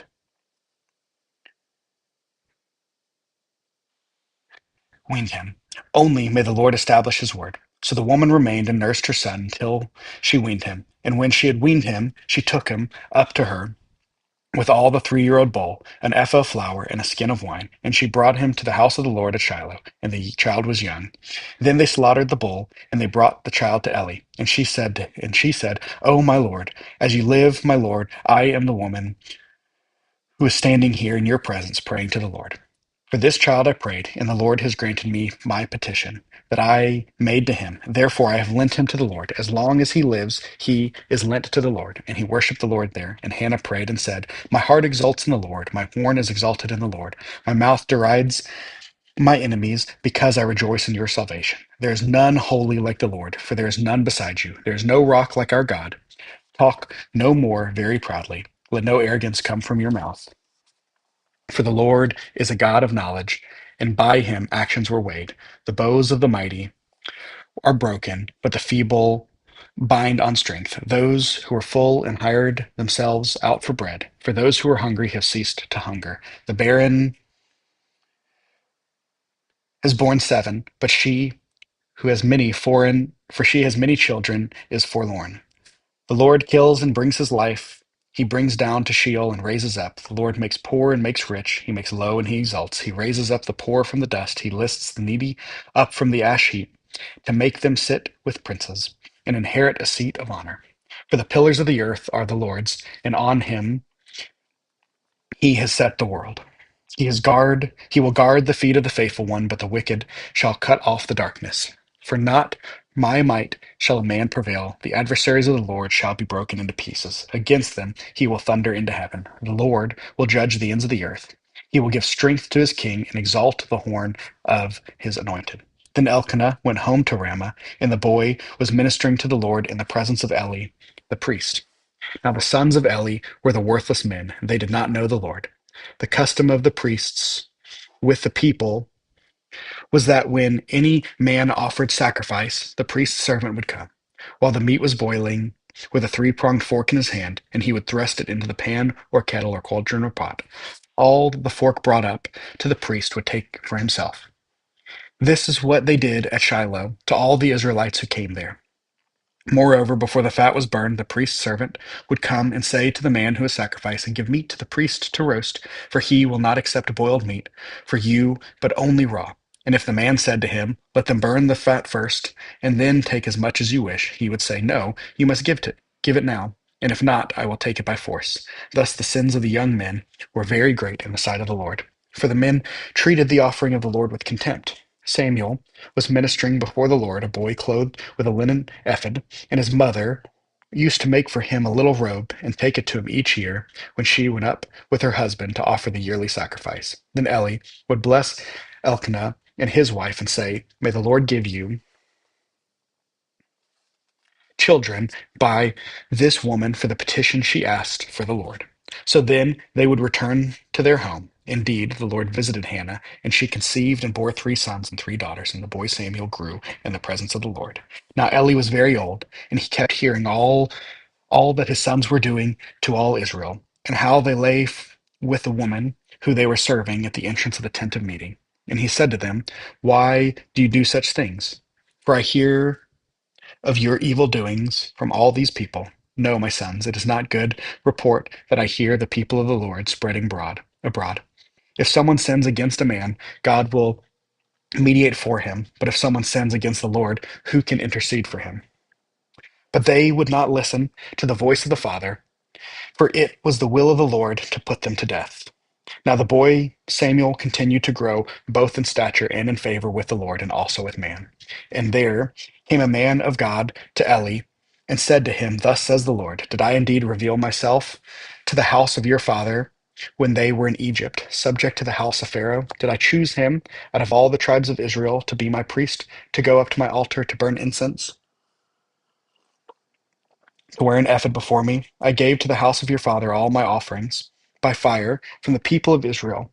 Why then do you scorn my sacrifices and my offerings that I commanded for my dwellings, and honor your sons above me by fattening yourselves on the choicest parts of every offering of my people Israel? Therefore, the Lord, the God of Israel, declares, I promise that your house and the houses of your father should go in and out before me forever.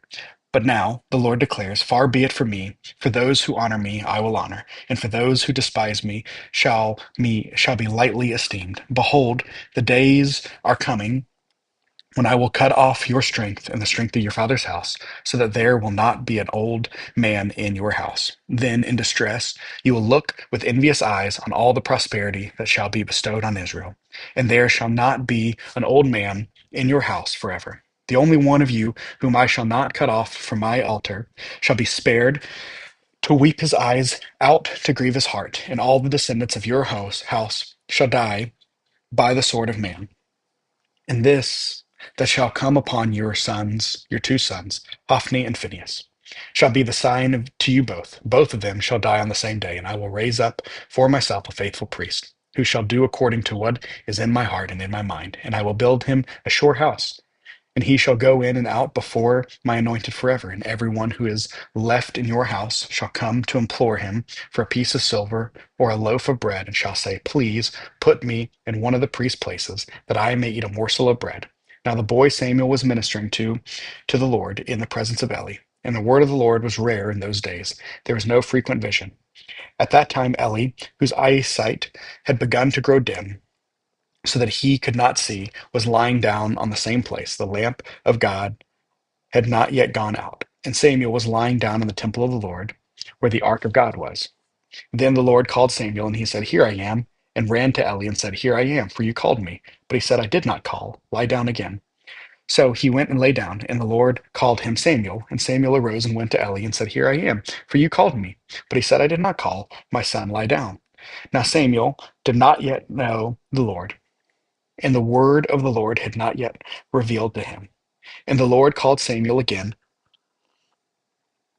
the third time, and he arose and went to Eli and said, Here I am, for you called me. Then Eli perceived that the Lord was calling the boy.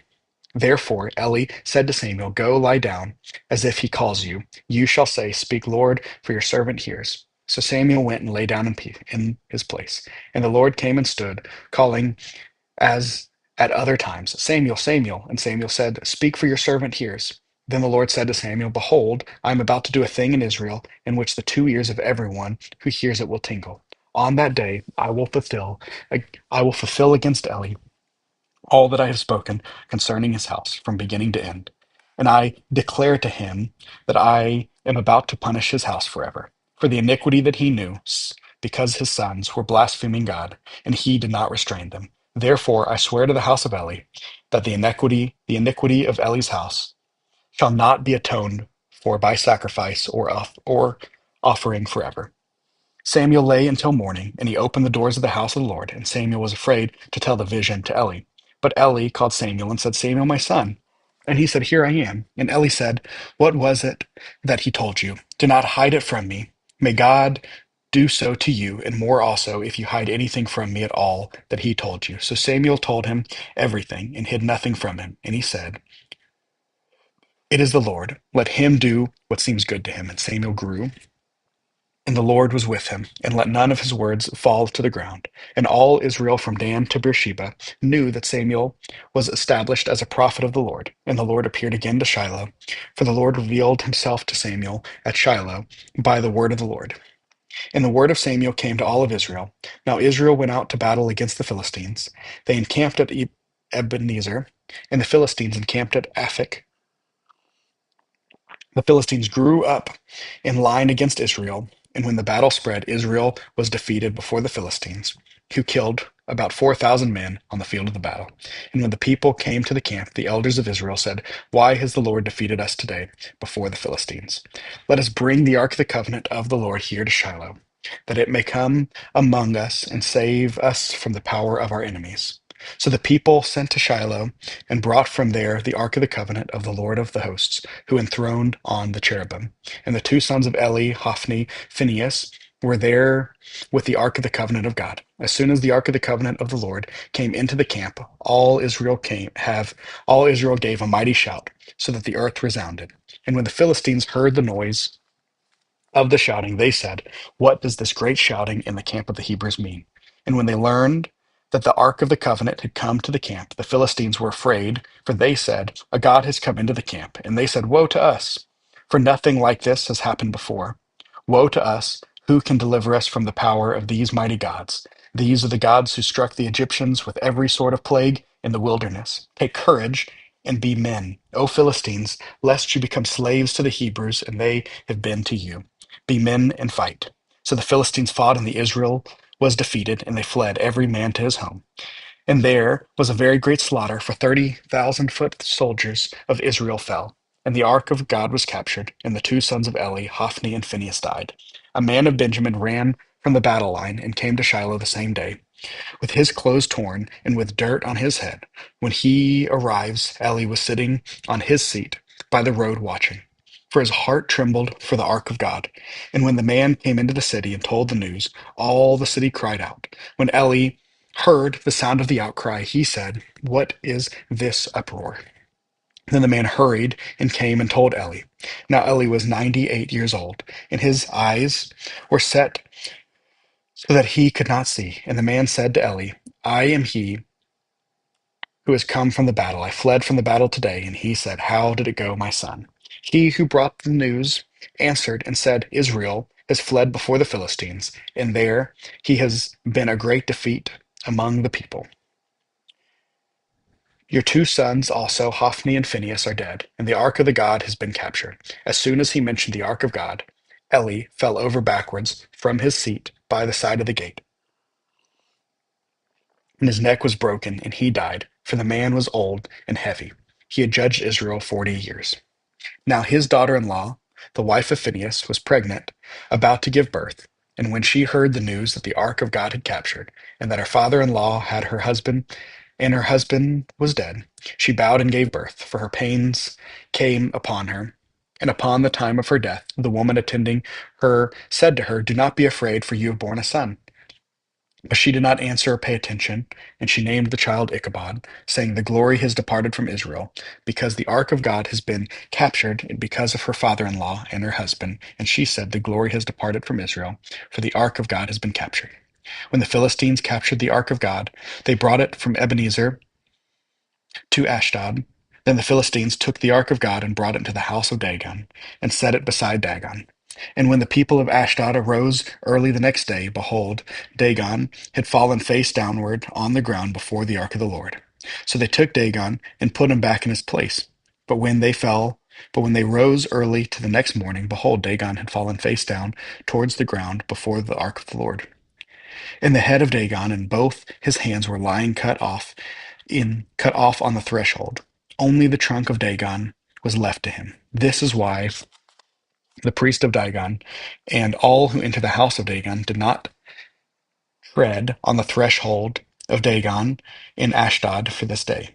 The hand of the Lord was heavy against the people of Ashdod, and he terrified and afflicted them with tumors, both Ashdod and its territory. And when the men of Ashdod saw how things were, they said, The ark of the God of Israel must now remain with us, for his hand is hard against us and against Dagon our God.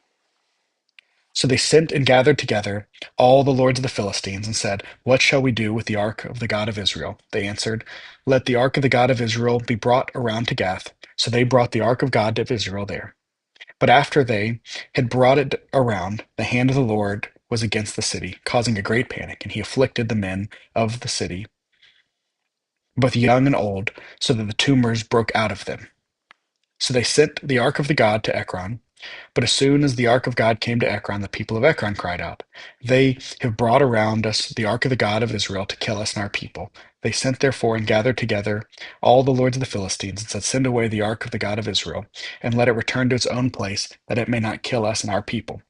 For there was a deadly panic throughout the whole city. The hand of God was very heavy there.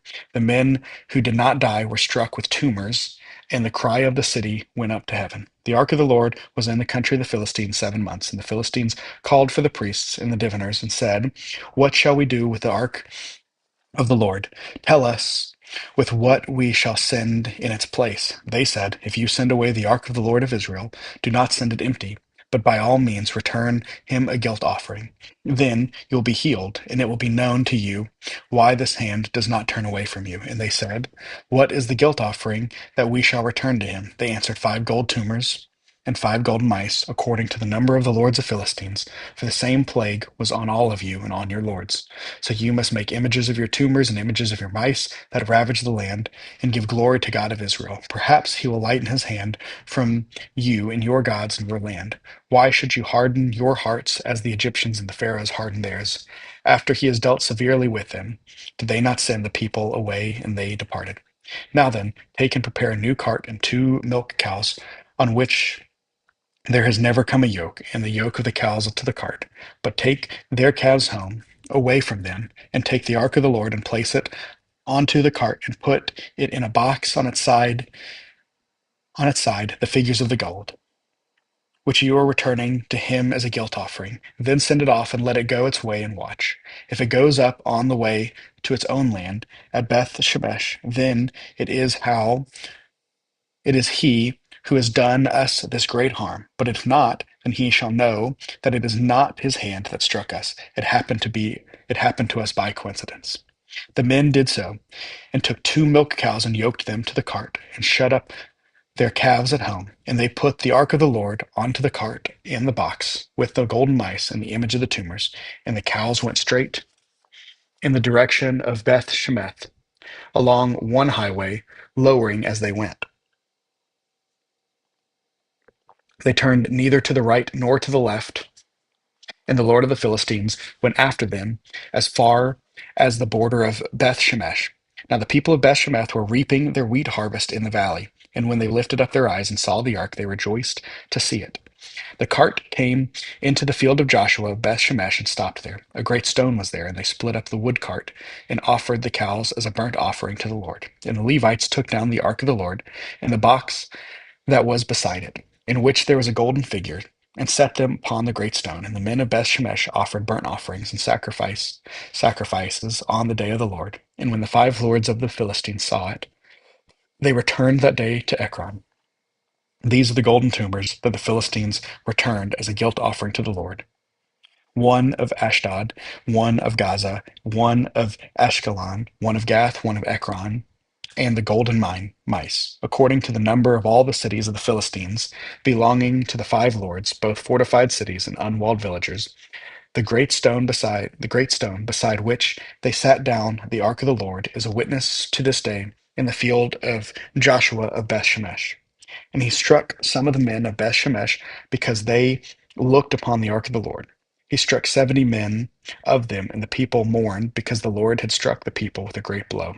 And the men of Bethshemesh said, "Who is able to stand before the Lord, this holy God? And to whom shall he go up away from us?" So they sent messengers to the inhabitants of Kirath-Jearim, saying, "The Philistines had returned to the ark of the Lord. Come down and take it up to you." And the men of Kirath-Jearim came and took up the ark of the Lord, and brought it into the house of Abinadab on the hill. And they consecrated his son Eliezer, to whom to have charge of the ark of the Lord, from the day that the ark was lodged at Kirath-Jearim. A long time passed, some 20 years, and all the house of Israel lamented after the Lord. And Samuel said to all the house of Israel, "If you are returning to the Lord with all your heart, then put away the foreign gods and the Asherah from among you, and direct your heart to the Lord, and serve him only, and he will deliver you out of the hand of the Philistines." So the people of Israel put away the Baals and the Ashtaroth, and they served the Lord only. Then Samuel said, "Gather all Israel to Mizpah, and I will pray to the Lord your God." So they gathered to Mizpah, and they drew water and poured it out before the Lord, and fasted on the day, and said there, "We have sinned against the Lord." And Samuel judged the people of Israel at Mizpah. Now when the Philistines heard that the people of Israel had gathered at Mizpah, the lords of the Philistines went up against Israel. And when the people of Israel heard it, they were afraid of the Philistines. And the people of Israel said to Samuel, "Do not cease to cry out to the Lord our God for us, that he may save us from the hands of the Philistines." So Samuel took a nursing lamb and offered it as a whole burnt offering to the Lord.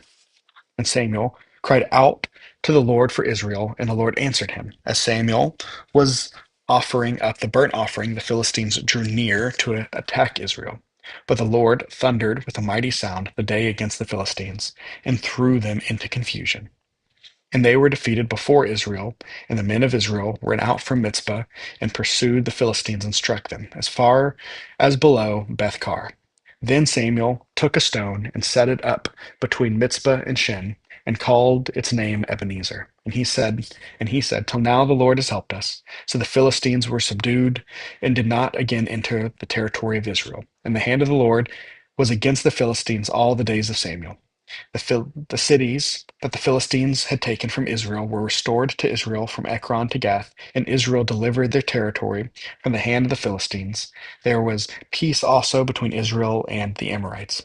Samuel judged Israel all the days of my life, and he went on the circuit year by year to Bethel, Gilgal, Mizpah, and he judged Israel in all of these places. Then he would return to Ramah, for his home was there, and there also he judged Israel, and he built there an altar to the Lord.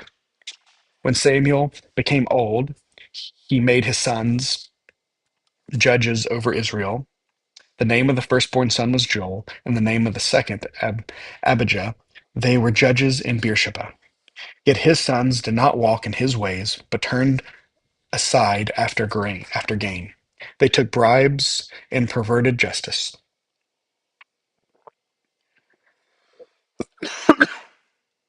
Then all the elders of Israel gathered together and came to Samuel at Ramah, and said to him, Behold, you are old, and your sons do not walk in your ways.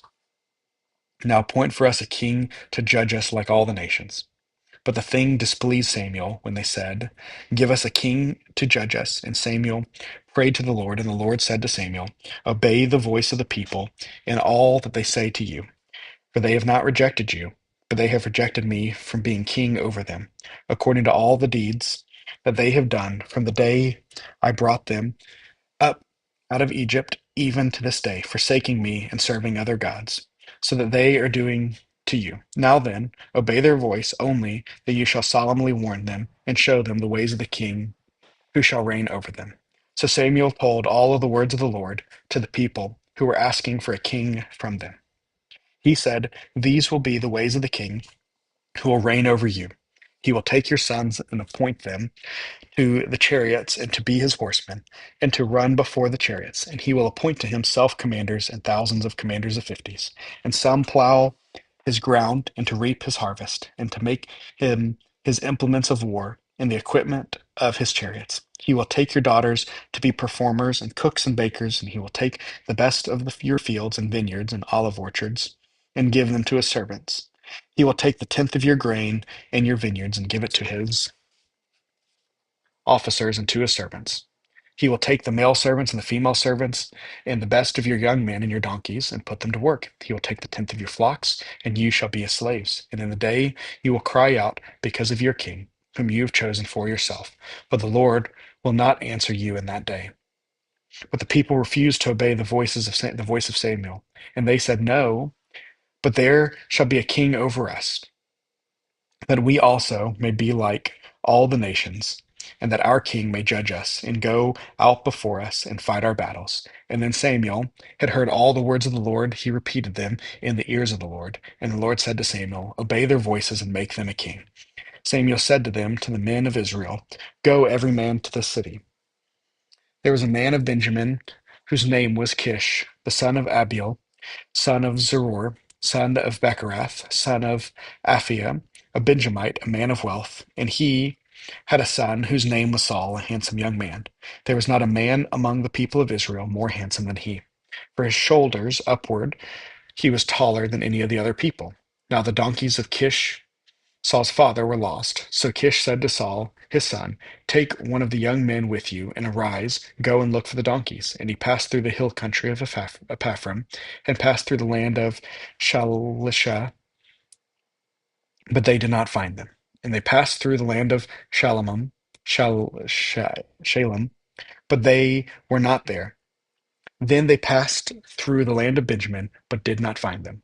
When they came to the land of Zuph, Saul said to his servant who was with him, Come, let us go back, lest my father cease to care about the donkeys and become anxious about us. But before, but he said to them, Behold, there is a man of God in this city, and he is the man who is held in honor. All that he has said comes true. So now let us go there. Perhaps he can tell us the way we should go. Then Saul said to his servant, But if we go, what can we bring the man? For the bread in our sacks is gone, and there is no present to bring to the man of God. What do we have? The servant answered Saul again, Here, I have with me a quarter of a shekel of silver, and I will give it to the man of God to tell us our way. Formerly in Israel, when a man went to inquire of God, he said, Come, let us go to the seer. And today's prophet was formerly called a seer. And Saul said to his servant, Well said, come, let us go. So they went into the city where the man of God was.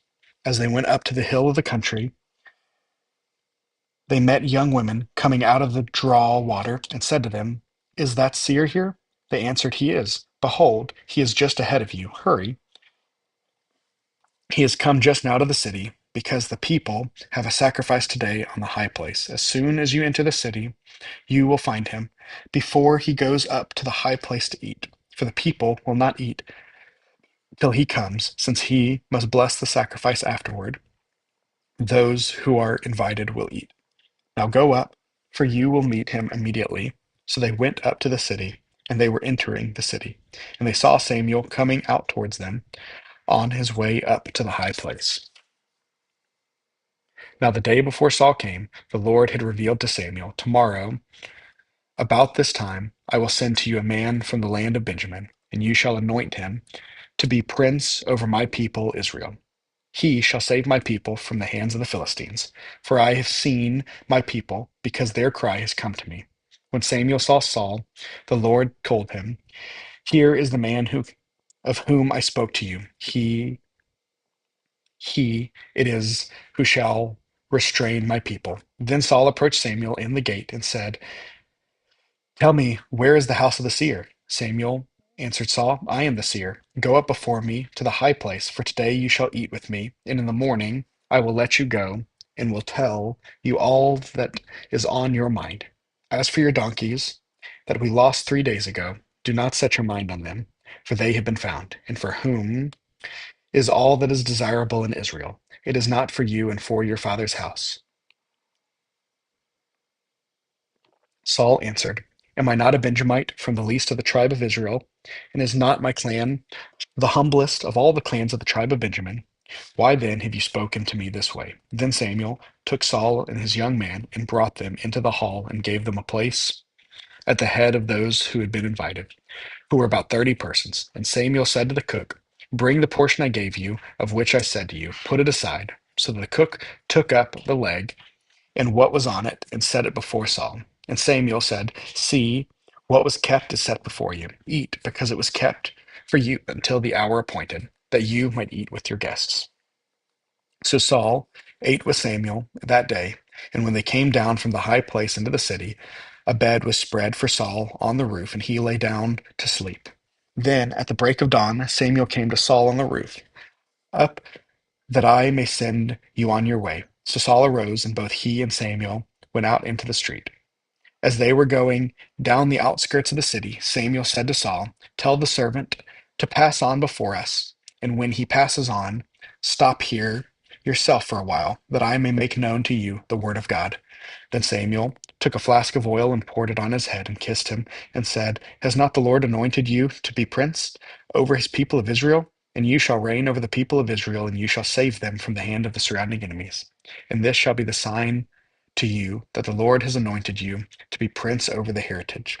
When you depart from me today, you will meet two men by Rachel's tomb in the territory of Benjamin at Zelzah, and they will say to you, the donkeys that you went to seek are found, and now your father has ceased to care about the donkeys and is anxious about you, saying, what shall I do about my son? Then you shall go on from there farther and come to the oak of Tabor. 3 men going up to God at Bethel will meet you there, one carrying 3 young goats, another carrying 3 loaves of bread, and another carrying a skin of wine. And they will greet you and give you 2 loaves of bread, which you shall accept from their hand. After that you shall come to Gibbeth Elohim, where this is where there is a garrison of the Philistines. And there, as soon as you come into the city, you will meet a group of prophets coming down from the high place with harp, tambourine, flute, lyre before them, prophesying. Then the Spirit of the Lord will rush upon you, and you will prophesy with them and be turned into another man. Now, when the signs meet you, do what your hand finds to do, for God is with you. Then go down before me to Gilgal, and behold, I am coming down to you to offer burnt offerings and to sacrifice peace offerings. 7 days you shall wait until I come to you and show you what to do. When he turned his back to leave Samuel, God gave him another heart, and all the signs came to pass that day. When they came to Gibeah, behold, a group of prophets met him, and the Spirit of God rushed upon him, and he prophesied among them. And when all who knew him previously saw how he prophesied with the prophets, the people said to one another, what has come over the son of Kish? Is Saul among the prophets? And a man of the place answered, And who is their father? Therefore it became a proverb. Is Saul also among the prophets? When he had finished prophesying, he came to the high place. Saul's uncle said to him and to his servants, Where did you go? And he said, To seek the donkeys. And when he saw that they were not to be found, he went to Samuel. And Saul's uncle said, Please tell me what Samuel said to you. And Saul said to his uncle, He told us plainly that the donkeys had been found, and about the matter of the kingdom of which Samuel had spoken, he did not tell them anything. Now Samuel called the people together to the Lord at Mizpah, and he said to the people of Israel, Thus says the Lord, the God of Israel, I brought up Israel out of Egypt, and I delivered you from the hand of the Egyptians, and from the hand of all the kingdoms that were oppressing you. But today you have rejected your God, who saves you from all the calamities and your distress, and you have said to him, Set a king over us. Now therefore present yourself before the Lord by your tribes and by your thousands. Then Samuel brought all the tribes of Israel near, and the tribe of Benjamin was taken by lot. He brought the tribe of Benjamin near by its clans, and the clan of the Merites was taken by lot, and Saul the son of Kish was taken by lot.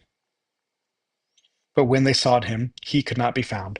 So they inquired again to the Lord, Is there a man, is there a man still to come? And the Lord said, Behold, he has hidden himself among the baggage. Then they ran and took him from there. And when he stood among the people, he was taller than any of the people, and his shoulders upwards. And Samuel said to all the people, Do you see him whom the Lord has chosen? There is none like him among all the people. And all the people shouted, Long live the king. Then Samuel told the people the rights and duties of the kingship, and he wrote them in the book and laid it up before the Lord. Then Samuel sent all the people away, each one to his home. Saul also went to his house of Gibeah, and with him went men of valor whose hearts God had touched. But some worthless fellows said, How can this man save us? And they despised him and brought him no present, but he held his peace. Then Nahash the Ammonite went up and besieged Jabesh Gilead, and all the men of Jabesh said to Nahash, Make a treaty with us, and we will serve you. But Nahash the Ammonite said to them, On this condition I will make a treaty with you, that I gouge out all your right eyes, and thus give disgrace on all of Israel. The elders of Jabesh said to him, Give us 7 days' respite, and then we may send messengers throughout all the territory of Israel. Then, if there's no one to save us, we will give ourselves up to you.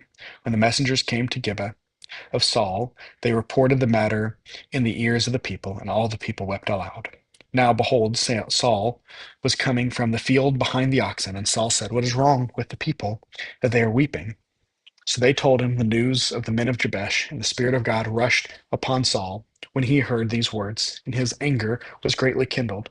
He took a yoke of oxen and cut them in pieces and sent them throughout all the territory of Israel by the hand of the messenger, saying, Whoever does not come out after Saul and Samuel, so shall it be, so shall it be done to his oxen. Then the dread of the Lord fell upon the people, and they came out as one man. When he mustered them at Bezek, the people of Israel were 300,000, and the men of Judah 30,000.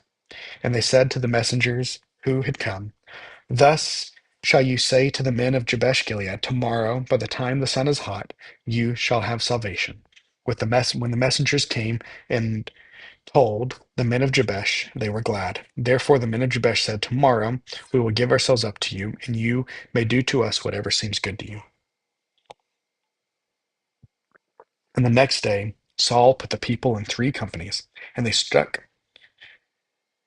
they came into the midst of the camp in the morning watch and struck down the Ammonites until the heat of the day. And those who survived were scattered, so that no two of them were left together. Then the people said to Samuel, Who is it that said, Shall Saul reign over us? Bring them in, that we may put them to death. But Saul said, Not a man shall be put to death this day, for today the Lord has worked salvation in Israel. Then Samuel said to the people, Come, let's go to Gilgal, and there renew the kingdom. So all the people went to Gilgal, and there they made Saul king before the Lord of Gilgal. There they sacrificed peace offerings before the Lord, and there Saul and all the men of Israel rejoiced greatly. And Saul said to all Israel, Behold, I have obeyed your voice and all that you have said to me, and have made a king over you. And now, behold, the king walks before you, and I am old and gray, and behold, my sons are with you. I have walked before you with my youth until this day. Here I am. Testify against me before the Lord and before his anointed, whose ox have I taken? Or his donkey have I taken? Or whom have I defrauded? Whom have I oppressed? Has, or whom, or from whose hand have I taken a bribe to blind my eyes with it? Testify against me, and I will restore it to you. They said, You have not defrauded us, or oppressed us, and taken anything from any man's hand. And he said to them, The Lord is witness against you, and his anointed is witness this day, that you have not found anything in my hand. And they said,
Sorry, we had a little Facebook error. We should be back now. I'll be back in it. And Samuel said to the people, The Lord is witness, and appointed Moses and Aaron, and brought your fathers up out of the land of Egypt. Now therefore stand still, that I may plead with you before the Lord concerning all the righteous deed of the Lord that he has performed to you and for your fathers. Now Jacob went into Egypt, and the Egyptians oppressed them, for your fathers cried out to the Lord. And the Lord said to Moses and Aaron, who before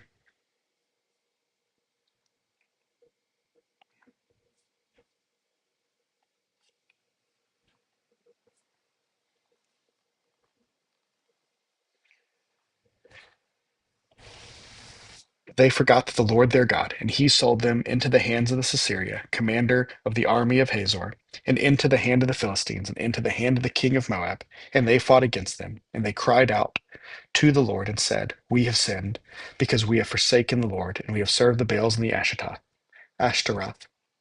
But now deliver us out of the hands of our enemies, that we may serve you, and that the Lord sent Jerubbaal and Barak and Jephthah and Samuel and delivered you out of the hands of the enemies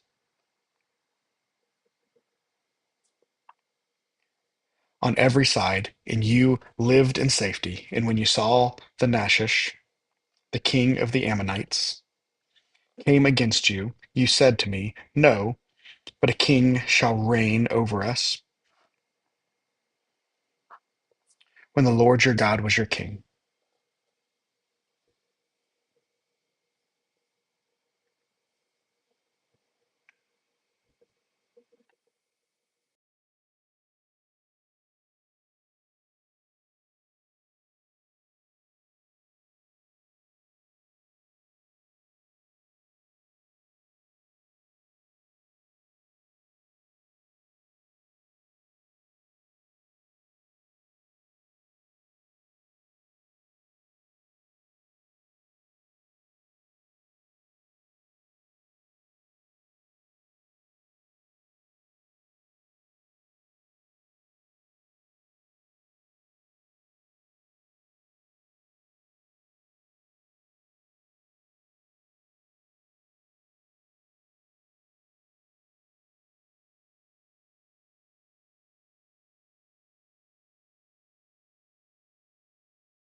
All right, we're going to try this again. I think I am live.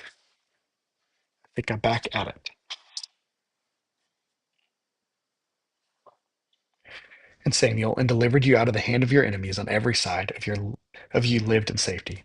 And when you saw that Nashish, the king of the Ammonites, came against you, you said to me, no, but the king shall reign over us when the Lord your God was your king. And now behold the king whom you have chosen, for whom you have asked, behold, the Lord has set a king above you, over you. If you will fear the Lord and serve him and obey his voice and not rebel against the commandment of the Lord, and if both of you and the king who reign over you will follow the Lord your God, it will be well. But if you will not obey the voice of the Lord, but rebel against the commandment of the Lord, then the hand of the Lord will be against you and your king. Now therefore stand still and see this great thing that the Lord will do before your eyes. It is not what harvests today I will call upon the Lord. He may send thunder and rain, and you shall know and see that your wickedness is great, which you have done in the sight of the Lord, in asking for yourselves a king. So Samuel called upon the Lord, and the Lord sent thunder and rain that day, and all the people greatly feared the Lord and Samuel. And all the people said to Samuel, pray for your servants to the Lord your God, that we may not die. For if we have added to all our sins this evil, to ask for yourselves a king. And Samuel said to the people, do not be afraid. You have done all this evil, yet do not turn aside from following the Lord, yet serve the Lord with all your heart, and do not turn aside from the empty things that cannot profit or deliver, for they are empty. For the Lord will not forsake his people for his great namesake, because it has pleased the Lord to make you a people of himself. Moreover, as for me, far be it from me that I should sin against the Lord by ceasing to pray for you. And I will instruct you in the good and the right way, only to fear the Lord, serve him faithfully with all of your heart. For consider what great thing he has done for you. But if you still do wickedly, you shall be swept away, both of you and your king.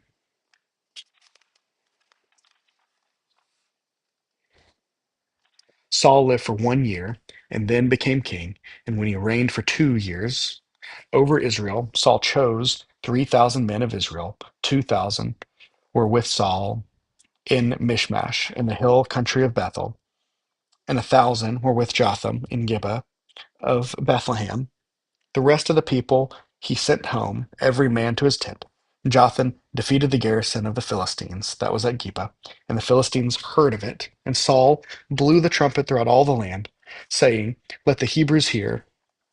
And all Israel heard it said that Saul had defeated the garrisons of the Philistines, and also that Israel had become a stench to the Philistines and to the people were called out to join Saul at Gilgal. And the Philistines mustered to fight with the Israel 30,000 chariots and 6,000 horsemen, and the troops like the sand of the seashore in multitude. They came up and encamped in Michmash to the east of Berethaven. When the men of Israel saw that they were in trouble, for the people were hard pressed, and the people hid themselves in caves, and in holes, and in rocks, and in tombs, and in cisterns, and some Hebrews crossed the fords of the Jordan to the land of Gad and Gilead. Saul was still in Gilgal, and all the people followed him trembling. He waited 7 days, the time appointed by Samuel, but Saul did not come to Gilgal, and the people were scattering from him. So Saul said, bring the burnt offerings here to me, and the peace offerings. And he offered the burnt offerings. As soon as he had finished offering the burnt offerings, behold, Samuel came. And Saul went out to meet him and greet him. Saul said, what have you done? And Saul said, when I saw that the people were scattered from me, and that you did not come within the days appointed, and that the Philistines must muster at Michmash, I said, now the Philistines will come down against me at Gilgal, and I have not sought the favor of the Lord. So I forced myself and offered the burnt offering. And Samuel said to Saul, you have done foolishly. You have not kept the command of the Lord your God, with which he commanded you. For then the Lord would have established your kingdom over Israel forever. And now your kingdom shall not continue. The Lord has sought out a man after his own heart, and the Lord has commanded him to be prince over his people, because you have not kept what the Lord commanded you. And Samuel arose and went up from Gilgal. The rest of the people went up after Saul to meet the army. They went up from Gilgal to Gibeah of Benjamin, and Saul numbered the people who were present with him, about 600 men. And Saul and Jonathan his son and the people who were present with him stayed in Gibeah of Benjamin, but the Philistines encamped in Michmash. And the raiders came out of the camp of the Philistines in 3 companies. One company turned towards Orpha to the land of Shul.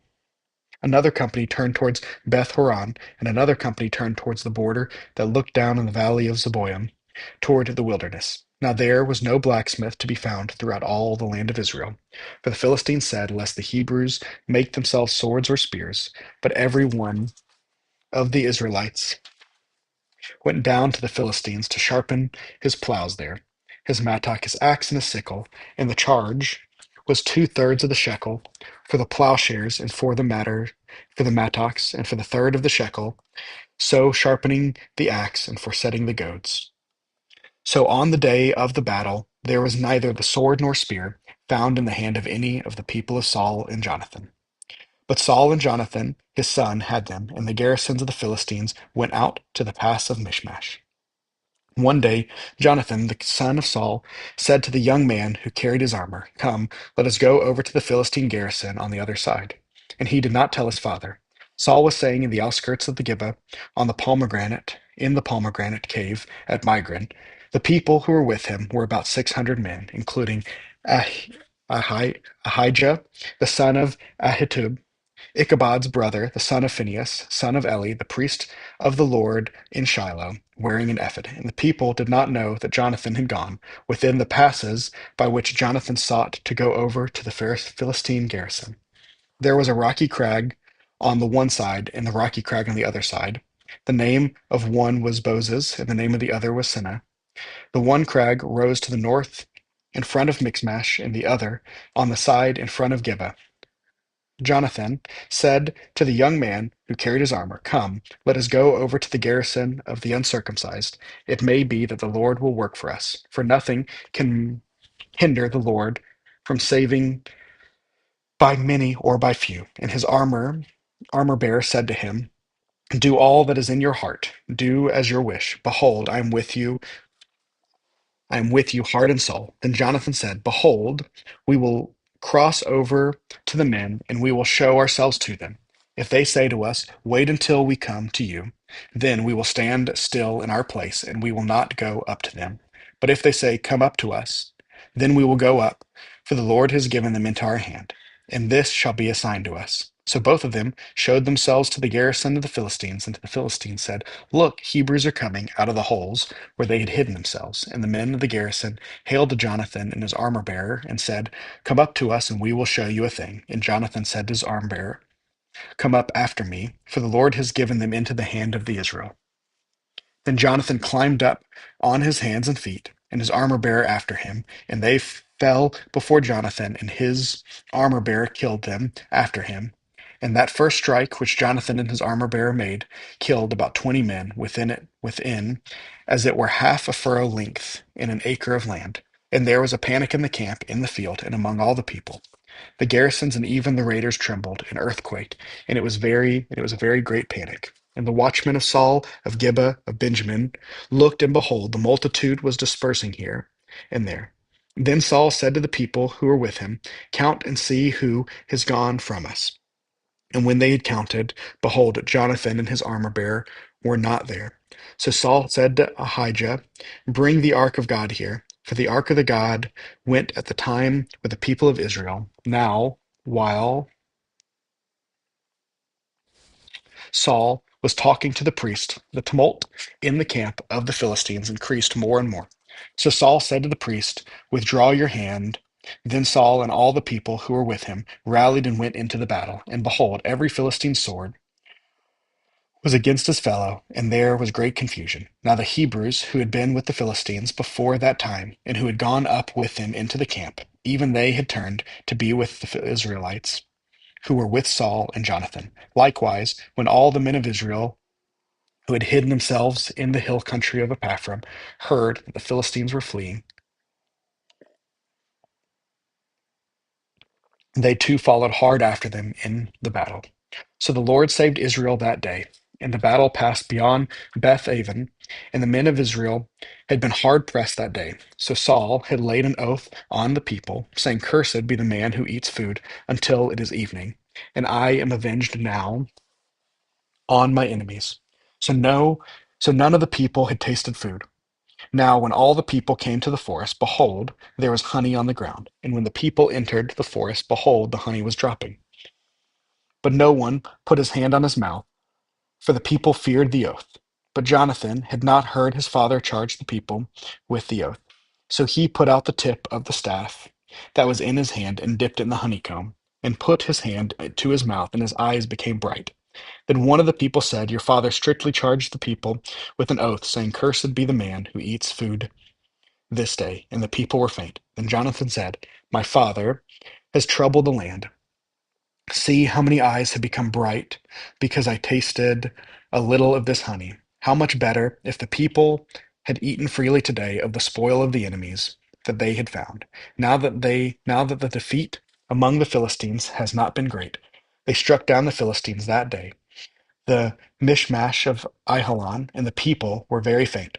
The people pounced on the spoil and took sheep and oxen and calves and slaughtered them on the ground, and the people ate them with the blood. And they told Saul, Behold, the people are sinning against the Lord by eating with the blood. And he said, You have dealt treacherously. Roll a great stone to me here. And Saul said, Disperse yourselves among the people, and say to them, Let every man bring his ox or his sheep, and slaughter them here and eat. And do not sin against the Lord by eating with his blood. So every one of the people brought his ox with him that night, and they slaughtered them there.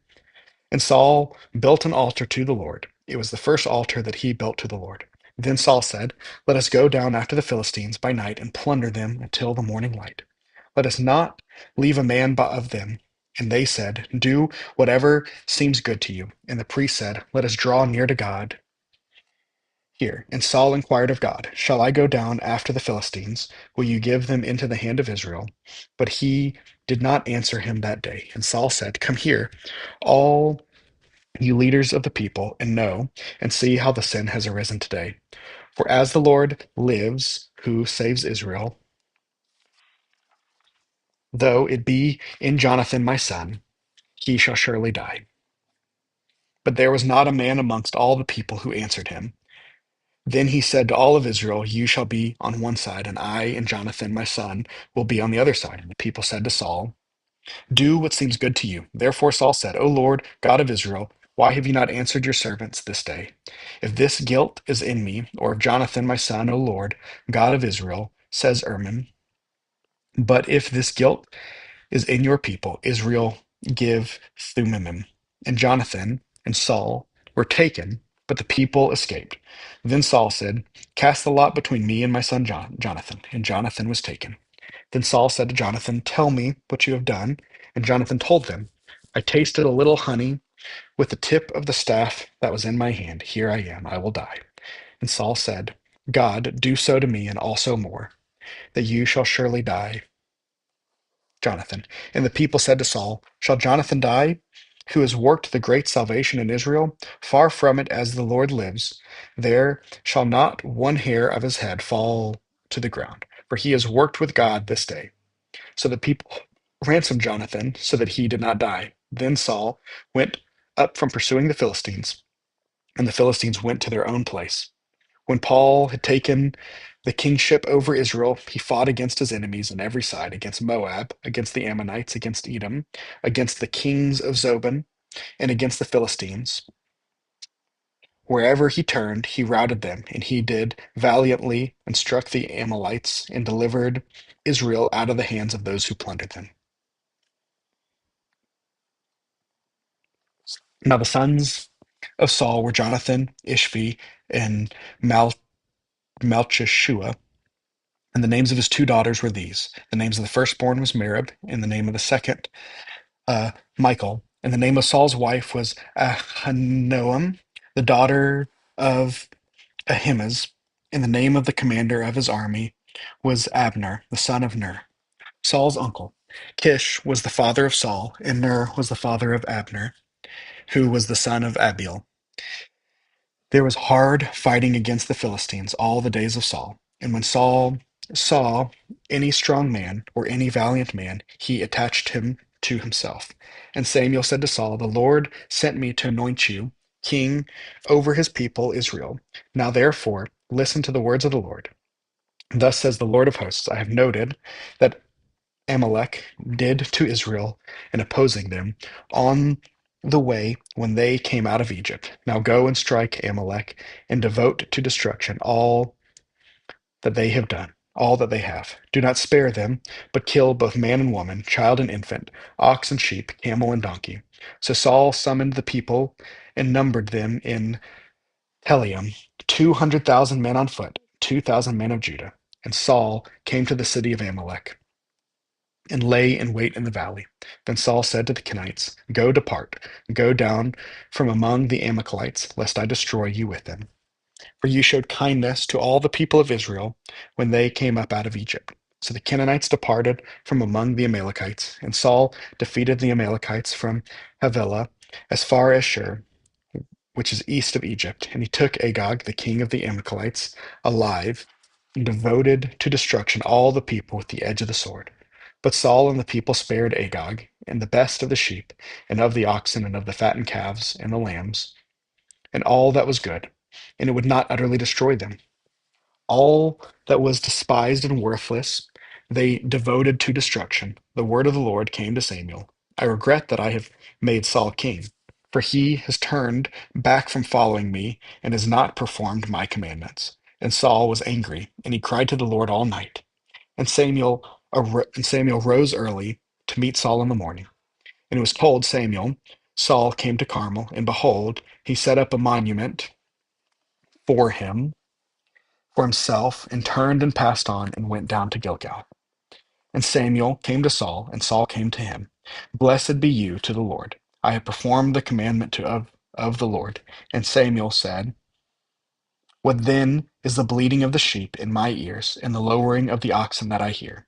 Saul said, They have brought them from the Amalekites, for the people spared the best of the sheep and of the oxen to sacrifice to the Lord your God.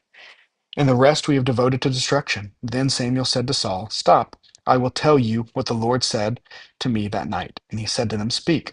And Samuel said, Though you are little in your own eyes, are you not the head of the tribes of Israel? The Lord anointed you king over Israel, and the Lord sent you on a mission and said, Go, devote to destruction the sinners, the Amalekites, and fight against them until they are consumed. Why then did you not obey the voice of the Lord? Why did you pounce on the spoil and do what is evil in the sight of the Lord? And Saul said to Samuel, I have obeyed the voice of the Lord. I have gone on the mission on which the Lord sent me. I have brought Agag, the king of Amalek, and I have devoted the Amalekites to destruction.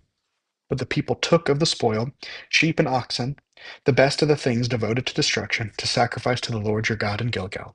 And Samuel said, Has the Lord as great delight in burnt offerings and sacrifices as in obeying the voice of the Lord? Behold, to obey is better than sacrifice, and to listen than the fat of rams. For rebellion is as the sin of divination, and presumption is as iniquity and idolatry. Because you have rejected the word of the Lord, he has also rejected you from being king. Saul said to Samuel, I have sinned, for I have transgressed the commandment of the Lord and your words, because I feared the people and obeyed their voice. Now, therefore, please pardon my sin and return from me, that I may bow before the Lord. And Samuel said to Saul, I will not return with you, for you have rejected the word of the Lord, and the Lord has rejected you from being king over Israel. As Samuel turned to go away, Saul seized the skirts of his robe, and it tore. And Samuel said to him, The Lord has torn the kingdom of Israel from you this day, and has given it to a neighbor of yours, who is better than you. And also the glory of Israel will not lie to have regret, for he is not a man, and he should have regret.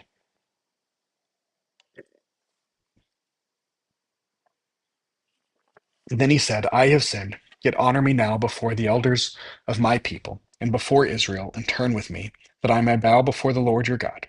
So Samuel turned back after Saul, and Saul bowed before the Lord. Then Samuel said, Bring here to me Agag, the king of the Amalekites. And Agag came to him cheerfully. Agag said, Surely the bitterness of death is past. And Samuel said, As your sword has made woman childless, so shall your mother be childless among women. And Samuel hacked Agag to pieces before the Lord of Gilgal.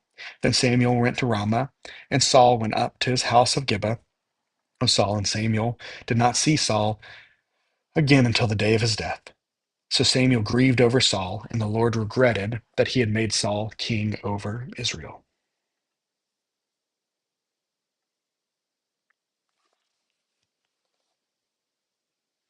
The Lord said to Samuel, How long will you grieve over Saul, since I have rejected him from being king over Israel? Fill your horn with oil and go. I will send you to Jesse the Bethlehemite, For I have provided for myself a king among his sons. And Samuel said, How can I go? If Saul hears it, he will kill me. And the Lord said, Take a heifer with you, and say, I have come to sacrifice to the Lord, and invite Jesse to the sacrifice, and I will show you what you shall do, and you shall anoint to me him whom I declare to you. Samuel did what the Lord commanded, and came to Bethlehem. The elders of the city came to meet him, trembling, and said, Do you come peaceably? And he said, Peaceably, I have come to sacrifice to the Lord. Consecrate yourself and come with me to the sacrifice. And he consecrated Jesse and his sons and invited them to the sacrifice. When they came, he looked to Eliab and thought, Surely the Lord's anointed is before him. But the Lord said to Samuel, Do not look on the appearance or on the height of his stature, because I have rejected him. For the Lord sees not as man sees on the outward appearance, but the Lord sees on the heart. Then Jesse called Abinadab and made him pass before Samuel, and he said, Neither has the Lord chosen this one. Then Jesse made Shammah pass by, and he said, Neither has the Lord chosen this one. And Jesse made 7 of his sons pass before Samuel, and Samuel said to Jesse, The Lord has not chosen these. Then Samuel said to Jesse, Are all your sons here? And they said, There remains yet the youngest. But behold, he is keeping the sheep. And Samuel said to Jesse, Send and get him, for we will not sit down till he comes. And he sent and brought him in. Now he was ruddy and had beautiful eyes and was handsome. And the Lord said, Arise, anoint him, for this is he. Then Samuel took the horn of oil and anointed him in the midst of his brothers. And the Spirit of the Lord rushed upon David from the day forward. And Samuel arose and went to Ramah. Now the Spirit of the Lord departed from Saul, and a harmful spirit of the Lord tormented him. And Saul's servants said to him, Behold, now a harmful spirit from God is tormenting you.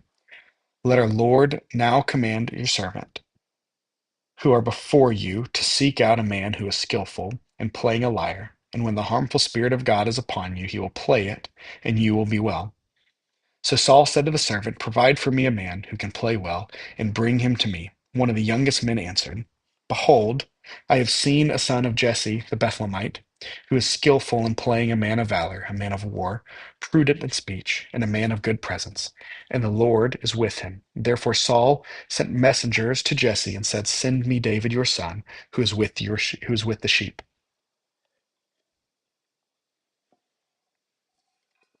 And Jesse took a donkey laden with bread and a skin of wine and a young goat, and he sent them to David, his son, to Saul. And David came to Saul and entered his service. And Saul loved him greatly, and became his armor bearer. And Saul sent to Jesse, saying, Let David remain in my service, for he has found favor in my sight.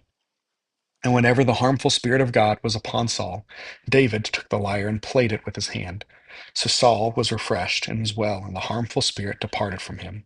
Now the Philistines gathered their armies for battle, and they were gathered at Succah, which belonged to Judah, and encamped between Succah and Azekah, from Ephes Dammim. And Saul and the men of Israel were gathered and encamped in the valley of Elah, and drew up the line of the battle against the Philistines. And the Philistines stood on the mountain on the one side, and Israel stood on the mountain on the other side, with a valley between them. And there came out from the camp of the Philistines a champion named Goliath of Gath, whose height was 6 cubits and a span, and had a helmet of bronze on his head, and was armored with a coat of mail. And the weight of the coat was 5,000 shekels of bronze. And he had bronze armor on his legs, and a javelin of bronze slung between his shoulders. The shaft of his spear was like a weaver's beam, and his spear's head weighed 600 shekels of iron. And his shield bearer went before him. He stood and shouted to the ranks of Israel, Why have you come out to draw up for battle? Am I not a Philistine? And are you not servants of Saul? Choose a man for yourself and let him come down to me. If he is able to fight with me and kill me, then we will be your servants. But if I prevail against him and kill him, then you shall be our servants and serve us. And the Philistines say, I defy the ranks of Israel this day. Give me a man that we may fight together. When Saul and all of Israel heard these words of the Philistines, they were dismayed and greatly afraid.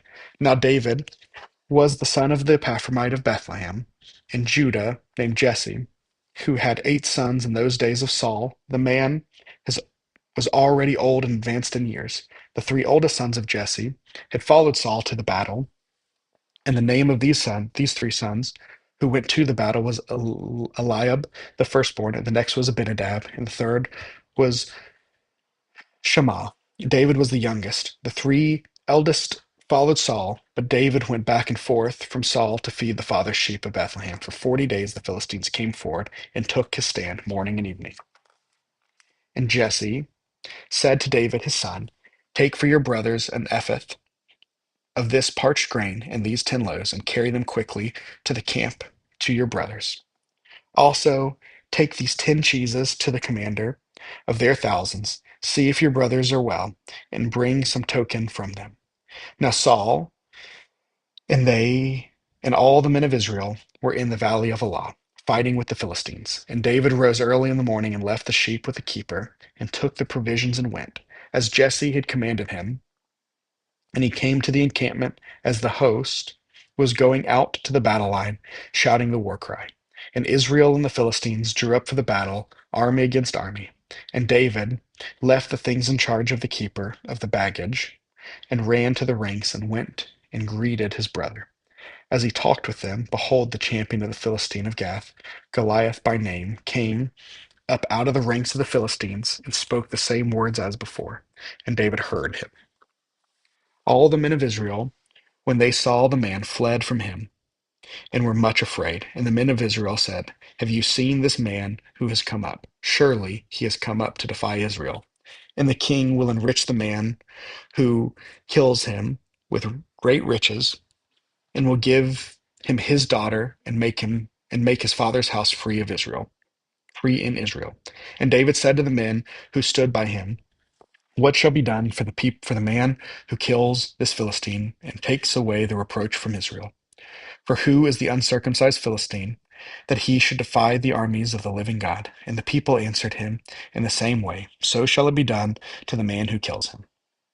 Now Eliab, the eldest brother, heard when he spoke to the men, and Eliab's anger was kindled against David, and he said, "Why have you come down?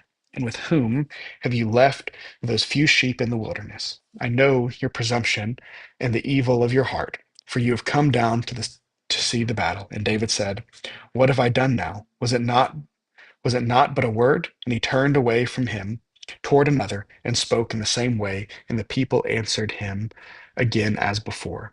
When the words of David spoke, when the words that David spoke were heard, they repeated them before Saul, and he sent for him. And David said to Saul, "Let no man's heart fail him because of him. Your servant will go and fight with this Philistine." And Saul said to David, "You are not able to go against the Philistine to fight with him, for you are but a youth, and he has been a man of war from his youth." But David said to Saul, "Your servant used to keep sheep for his father, and when there came a lion or a bear and took a lamb from the flock, I went after him and struck him and delivered it out of his mouth. And if he arose against me, I caught him by his beard and struck him and killed him. Your servant has struck down both lions and bears, and this uncircumcised Philistine shall be like one of them, for he has defied the armies of the living God." And David said, "The Lord who delivered me from the paw of the lion and from the paw of the bear will deliver me from the hand of the Philistine." And Saul said to David, "Go, and the Lord be with you." Then Saul clothed David with his armor. He put a helmet of bronze on his head, and he clothed him with a coat of mail. And David strapped his sword over his armor, and he tried in vain to go, for he had not tested them. Then David said to Saul, "I cannot go with these, for I have not tested them." So David put them off. Then he took his staff in his hand and chose 5 smooth stones from the brook and put them in the shepherd's pouch. His sling was in his hand, and he approached the Philistine. And the Philistine moved forward and came near to David. with his shield bearer in front of him. And when the Philistines looked and saw David, he disdained him, for he was but a youth, ruddy and handsome in appearance. And the Philistines said to David, Am I a dog that you come to me with sticks? And the Philistines cursed David by his gods. The Philistine said to David, Come to me, and I will give your flesh to the birds of the air and to the beasts of the field. Then David said to the Philistines, You come to me with your sword and with your spear and with a javelin, but I come to you in the name of the Lord of hosts, the God of the armies of Israel, whom you have defied. This day the Lord will deliver you into my hand, and I will strike you down and cut off your head. And I will give the dead bodies of the host of the Philistines this day to the birds and to the air and to the wild beasts of the earth, and all the earth may know that there is a God in Israel, and that all this assembly may know that the Lord saves not with sword and spear, for the battle is the Lord's, and he will give you into your hand. When the Philistines arose and came and drew near to meet David, David ran quickly toward the battle line to meet the Philistine. And David put his hand in his bag and took out a stone and slung it and struck the Philistine on his forehead. The stone sank into his forehead, and he fell on his face to the ground. So David prevailed over the Philistine with the sling and with the stone, and struck the Philistine and killed him. There was no sword in the hand of David. Then David ran and stood over the Philistine, and took his sword, and drew out of its sheath, and killed him, and cut off his head with it. When the Philistines saw that their champion was dead, they fled, and the men of Israel and Judah rose with a shout, and pursued the Philistines as far as Gath and the gates of Ekron, so that the wounded Philistines fell on the way from Shaaraim as far as Gath and Ekron. And the people of Israel came back from chasing the Philistines, and they plundered their camp. And David took the head of the Philistine and brought it to Jerusalem, but he put his armor in the tent. As soon as Saul saw David go out against the Philistine, he said to Abner, the commander of the army, Abner, whose son is this youth? And Abner said, As your soul lives, O king, I do not know. And the king said, Inquire whose son this boy is. And he said, and as soon as David returned from the striking down of the Philistine, Abner took him and brought him before Saul, with the head of the Philistine in his hand. And Saul said to him, Whose son are you, young man? And David answered, I am the son of the servant of Jesse, the Bethlehemite. As soon as he had finished speaking to Saul, the soul of Jonathan was knit to the soul to his own soul. And Saul took him to the day and would not let him return to his father's house. Then Jotham made a covenant with David, because he loved him in his own as his own soul. And Jonathan stripped himself of the robe that was on him and gave it to David, and his armor, and even his sword, and his bow and his belt. And David went out and was successful wherever Saul sent him, so that Saul set him over the men of war. And this was good in the sight of the people, and also in the sight of the servants. As they were coming home, when David returned from striking down the Philistine, the women came out of all the cities of Israel, singing and dancing, to meet King Saul, with tambourines, with songs of joy, and with musical instruments. And the women sang to one another as they celebrated, Saul has struck down his thousands, and David his 10,000s. And Saul was very angry. And this saying displeased him. He said, They have ascribed to David 10,000, and to me they have ascribed thousands. And what more can we have but the kingdom? And Saul eyed David from this day on. The next day, a harmful spirit of God rushed upon Saul, and he raved him within his house while David was playing the lyre. And he did day by day. Saul had his spear in his hand, and Saul hurled the spear, for he thought, I will pin David to the wall. But David evaded him twice. Saul was afraid of David because the Lord was with him. But had departed from Saul. So Saul removed him from his presence and made him a commander of 1,000. And he went out and came in before the people. And David had success in all the undertakings, for the Lord was with him. And when Saul saw that he had great success, he stood in fearful awe of him. But all Israel and Judah loved David, for he went out and came in before them. Then Saul said to David, Here is my elder daughter. Merab, I will give her to you for a wife. Only be valiant for me and fight the Lord's battles. For Saul thought, let not my hand be against him, but let the hand of the Philistines be against him. And David said to Saul, who am I, and who are my relatives, my father's clan in Israel, that I should be son-in-law to the king? But at the time when Merab, Saul's daughter, should have been given to David, she was given to Adriel the Maholathite for a wife. Now Saul's daughter, Michal, loved David, and they told Saul, and the thing pleased him. Saul thought, let me give her to him, that she may be a snare for him, and that the hand of the Philistines may be against him. Therefore Saul said to David a second time, he shall now be my son-in-law. And Saul commanded his servants, speak to David in private, and say, behold, the king has delighted in you, and all his servants love you. Now then, become the king's son-in-law. And Saul's servant spoke those words in the ears of David. And David said, does it seem to you a little thing to become the king's son-in-law, since I am a poor man and have no reputation? And the servants of the Saul told him, thus and so did David speak.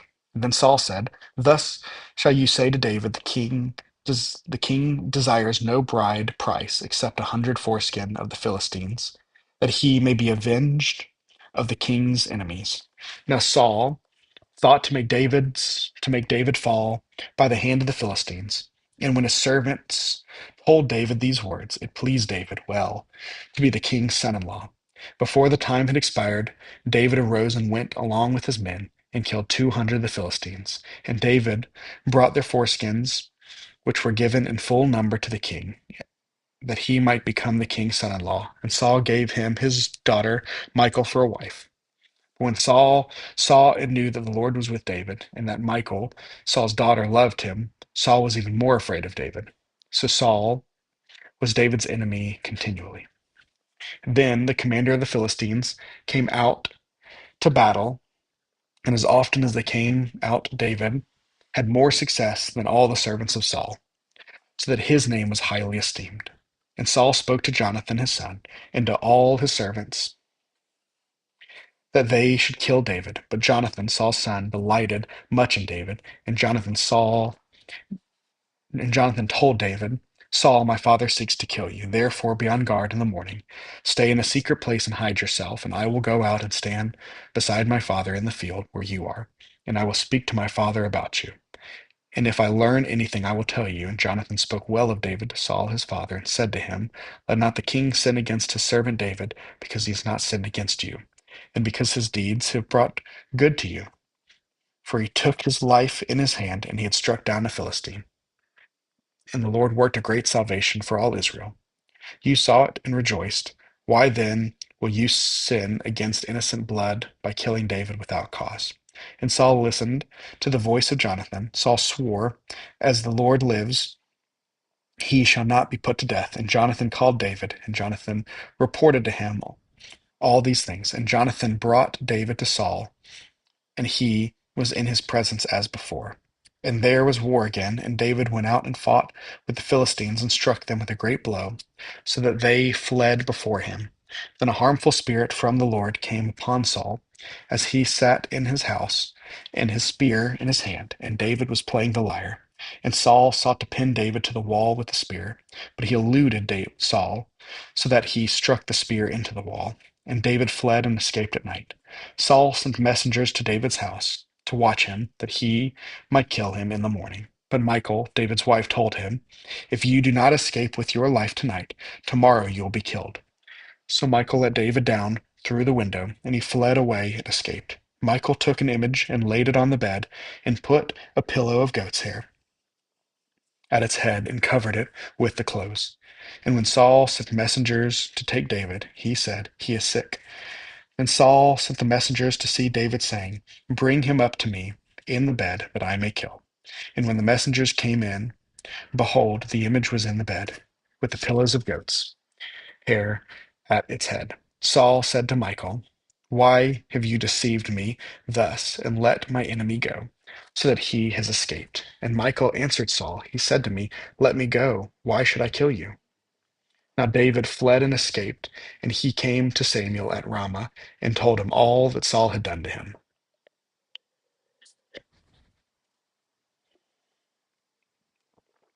And he and Samuel went and lived at Naioth, and it was told Saul, Behold, David is at Naioth in Ramah.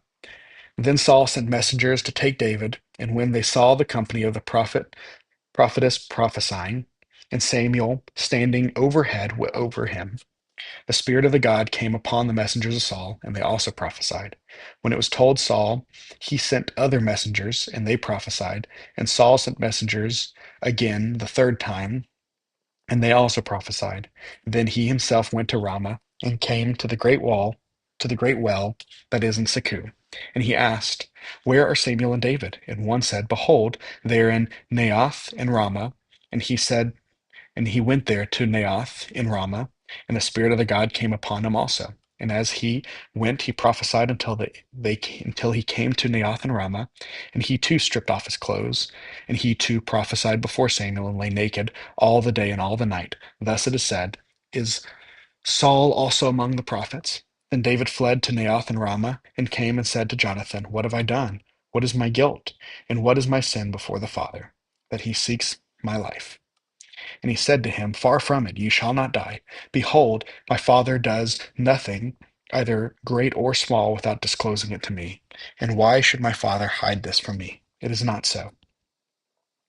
But David vowed again, saying, Your father knows well that I have found favor in your eyes. And he thinks, Do not let Jonathan know this, lest he be grieved. But truly, as the Lord lives, and as your soul lives, there is but a step between me and death. Then Jonathan said to David, Whatever you say, I will do for you.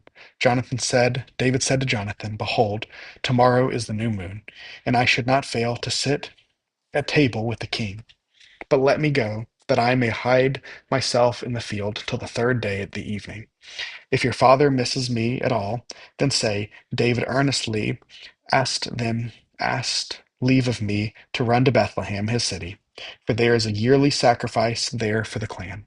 If he says good, it will be well with your servant. But if he is angry, then know that harm is determined by him. Therefore deal kindly with your servant, for you have brought your servant into a covenant of the Lord with you. But if there is guilt in me, kill me yourself. For why should you bring me to your father? And Jonathan said, Far be it from you. If I knew that it was determined by my father, then harm should come to you.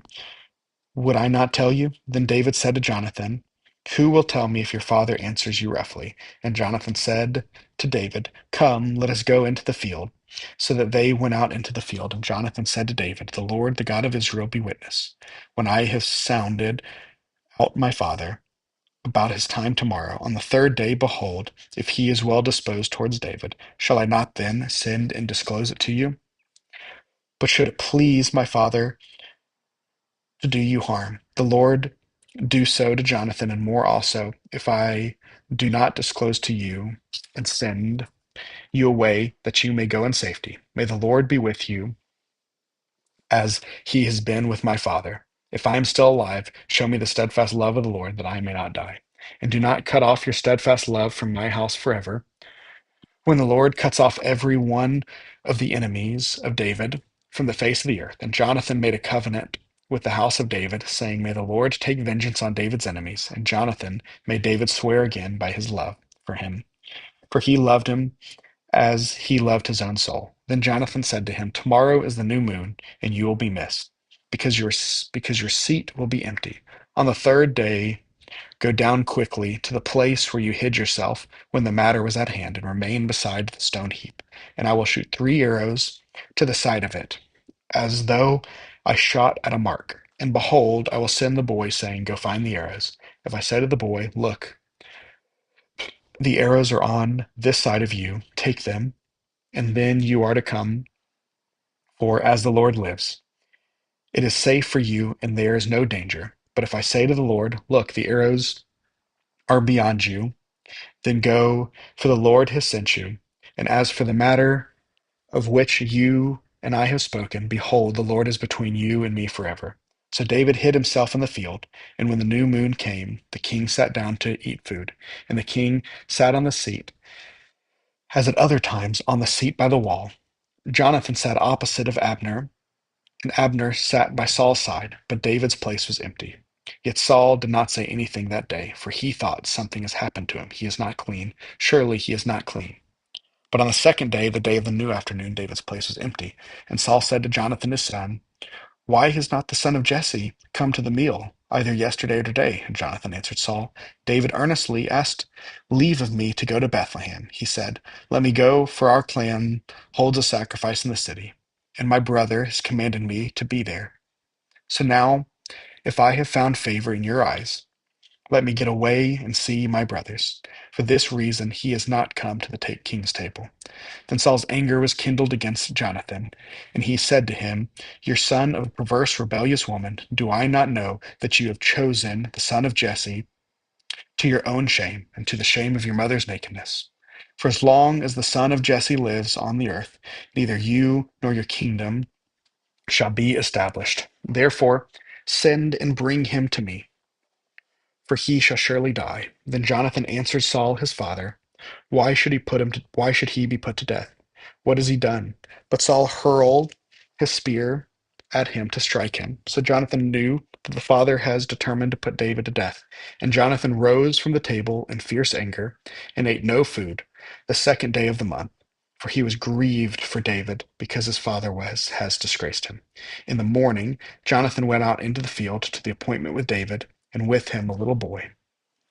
And he said to his boy, "Run and find the arrows that I shoot." As the boy ran, he shot an arrow beyond him. And when the boy came to the place of the arrow Jonathan had shot, Jonathan called after the boy and said, "Is not the arrow beyond you?" And Jonathan called after the boy, "Hurry, be quick, do not stay." So Jonathan's boy gathered up the arrows and came to his master. But the boy knew nothing. Only Jonathan and David knew the matter. And Jonathan gave his weapons to the boy and said to them, "Go and carry them up to the city."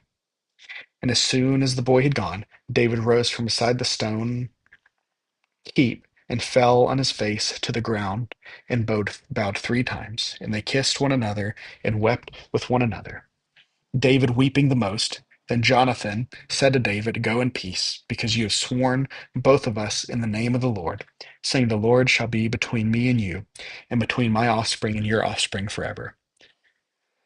He rose and departed, and Jonathan went into the city. Then David came to Nob, to Abimelech the priest.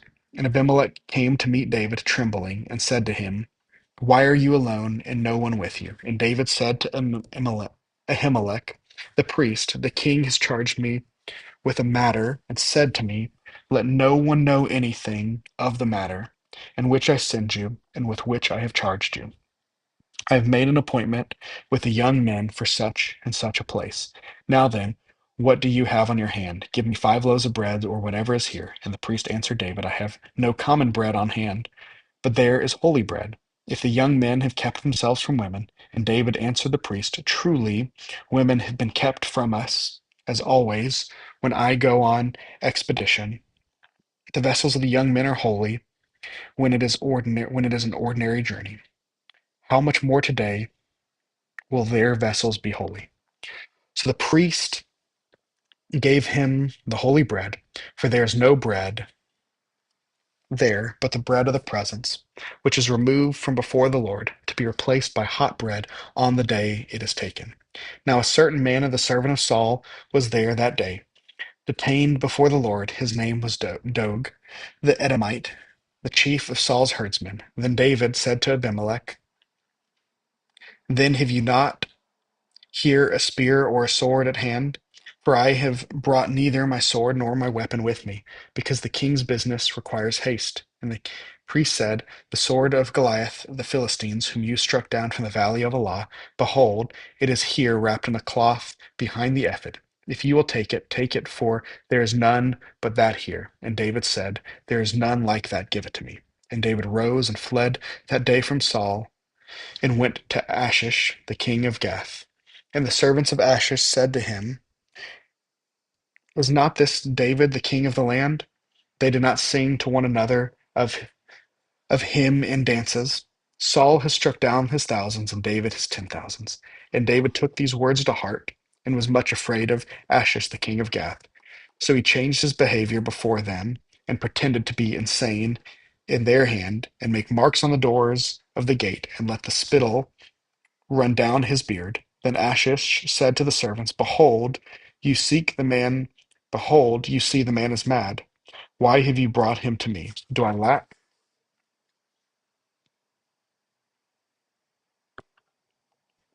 madmen that you have brought this fellow to behave as a madman in his presence? Shall this therefore come into my house? David departed from there and escaped to the cave of Adullam.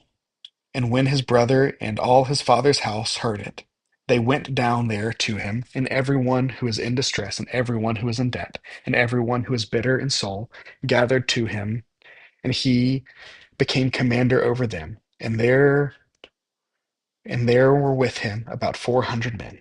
And David went from there to Mizpah and Moab, and he said to the king of Moab, please let my father and my mother stay with you, till I know what God will do with for me. And he let them with the king of Moab, and they stayed with him all the time that David was in the stronghold. Then the prophet Gad said to David, do not remain in the stronghold, depart and go into the land of Judah. So David departed and went into the forest of Hereth. Now Saul heard that David was discouraged, and the men who were with him. Saul was sitting in Gibeah under the Tarkish tree on the height with a spear in his hand, and all his servants were standing about him. And Saul said to his servants who stood about him, hear now, people of Benjamin, with the son of Jesse, give every one of your fields and vineyards. Will he make all you command of thousands and commanders of hundreds, that all of you have conspired against me? No one discloses to me when my son makes a covenant with me, the son of Jesse. None of you is sorry for me, or discloses to me that my son has stirred up my servant against me, to lie in wait at this day. Then answered Doeg the Edomite, who stood by the servant of Saul, I saw the son of Jesse coming to Nob of Ahimelech, the son of Ahitub, and he acquired the Lord for him, and gave him provisions, and gave him the sword of Goliath and of the Philistines. Then the king sent to summon Abimelech, the priest, the son of Ahitub, and all the father's house, the priests who were at Nob, and all of them came to the king. And Saul said, hear now, son of Ahitub. And he answered, here I am, my lord. And Saul said to him, why have you conspired against me, you and the son of Jesse, in in that you have given him bread and a sword, and have inquired of God to him for him, so that he has risen against me to lie in wait at this day? Then Ahimelech answered the king, and who among all the servants is so faithful as David, who is the king's son-in-law, and captain over your bodyguard, and honored in your house? Is today the first time that I have inquired of God for him? No, let it not the king impute anything to a servant or to all of the house of my father. For your servant has known nothing of all of this, much or little. And the king said, you shall surely die, Ahimelech, you and all of your father's house. And the king said to the guard who stood about him, turn and kill the priest of the Lord, because their hand also is with David. And they knew that he fled and did not disclose it to me. But the servant of the king would not put out the hand to strike the priest of the Lord. Then the king said to Doeg, your turn to strike the priests. And Doeg the Edomite turned and struck down the priest, and he killed on that day 85 persons who wore the linen ephod. And Nob, the city of the priest, he put to the sword both men and women, child and infant, ox, donkey, and sheep, he put to the sword.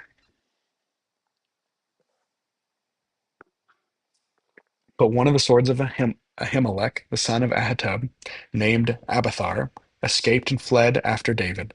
And Abiathar told David that Saul had killed the priest of the Lord. And David said to Abiathar, I knew on that day, when Doeg the Edomite was here, that he would surely tell Saul, I have occasioned the death of all the persons of your father's house. Stay with me. Do not be afraid, for he who seeks my life seeks your life. With me you shall be in safekeeping. Now they told David, behold, the Philistines are fighting against Keilah, and are robbing the threshing floors. Therefore David inquired of the Lord, shall I go and attack these Philistines? And the Lord said to David, go and attack the Philistines and save Keilah. But, But David's men said to him, Behold, we are afraid here in Judah. How much more then if we go to Keilah against the armies of the Philistines? Then David inquired of the Lord again, and the Lord answered him, Arise, go down to Keilah, for I will give the Philistines into your hand. And David and his men went to Keilah and fought with the Philistines, and brought away their livestock, and struck them with a great blow. So David saved the inhabitants of Keilah. When Abiathar, the son of Ahimelech, had fled to David to Keilah, he had come down with an ephod in his hand. Now it was told Saul that David had come to Keilah, and Saul said, God has given him into my hand, for he has shut himself in by entering the town that has gates and bars. And Saul summoned all the people to war to go down to Keilah and besiege David and his men. David knew that Saul was plotting harm against him, and he said to Abiathar the priest, Bring the ephod here. Then David said, O Lord, the God of Israel, your servant has surely heard that Saul seeks to come to Keilah to destroy the city on my account. Will the men of Keilah surrender me into his hand? Will Saul come down as your servant has heard? O Lord, the God of Israel, please tell your servant. And the Lord said, He will come down. Then David said, Will the men of Keilah surrender me and my men into the hand of Saul? And the Lord said, They will surrender you. Then David and his men, who were about 600, arose and departed from Keilah, and they went wherever they could go. When Saul was told that David had escaped from Keilah, he gave up the expedition, and David remained in a stronghold in the wilderness, in the hill country of the wilderness of Ziph. And Saul sought him every day, but God did not give him into his hand. David saw that Saul had come out to seek his life. David was in the wilderness of Ziph and Horish, and Jonathan, Saul's son, rose and went to David to Horish, and strengthened his hand in God. And he said to him, Do not fear, for the hand of Saul, my father's, shall not find you. You shall be king over Israel, and I shall be next to you. Saul, my father, also knows this. And the two of them made a covenant before the Lord. David remained in Horish, and Jonathan went home. Then the Ziphites went to Saul of Gibeah, saying, Is not David hiding among us in the strongholds of Horish, on the hills of Hachilah, which is south of Jeshimon? Now come down, O king, according to all your heart's desire, to come down, and our part shall be to surrender him to the king's hand. And Saul said, May you be blessed by the Lord, for you have had compassion on me. Go, make yet more sure. Know and see that the place where his foot is, and who has seen him there. For it is told me that he is very cunning. See therefore and take note of all the luring places where he hides, and come back to me with sure information. Then I will go with you. And if he is in the land, I will search him out among all the thousands of Judah. And they arose and went to Ziph ahead of Saul. Now David and his men were in the wilderness of Maon, in the Arba, in the south of Jeshimon. And Saul and his men went to seek him. And David was told. So he went down to the rock and lived in the wilderness of Maon. And when Saul heard that, he persuaded after David in the wilderness of Maon. Saul went on the one side of the mountain, and David and his men on the other side of the mountain. And David was hurrying to get away from Saul, as Saul and his men were closing in on David and his men to capture them. A messenger came to Saul, saying, Hurry and come, for the Philistines have made a raid against the land. So Saul returned from pursuing after David and went against the Philistines. Therefore, that place was called the Rock of Escape. And David went up from there and living in the strong huts of Engedi. When Saul returned after following the Philistines, he was told, Behold, David is in the wilderness of Engedi. Then Saul took 3,000 chosen men out of all of Israel and went to seek David and his men in front of the wild goat rocks. And he came to the sheepfolds by the way where there was a cave, and Saul went in to relieve himself. Now David and his men were sitting in the innermost parts of the cave, and the men of David said to him, Here is the day of which the Lord has said to you, Behold, I will give your enemy into your hand, and you shall do to him as it shall seem good to you. Then David arose and stealthily cut off a corner of Saul's robe.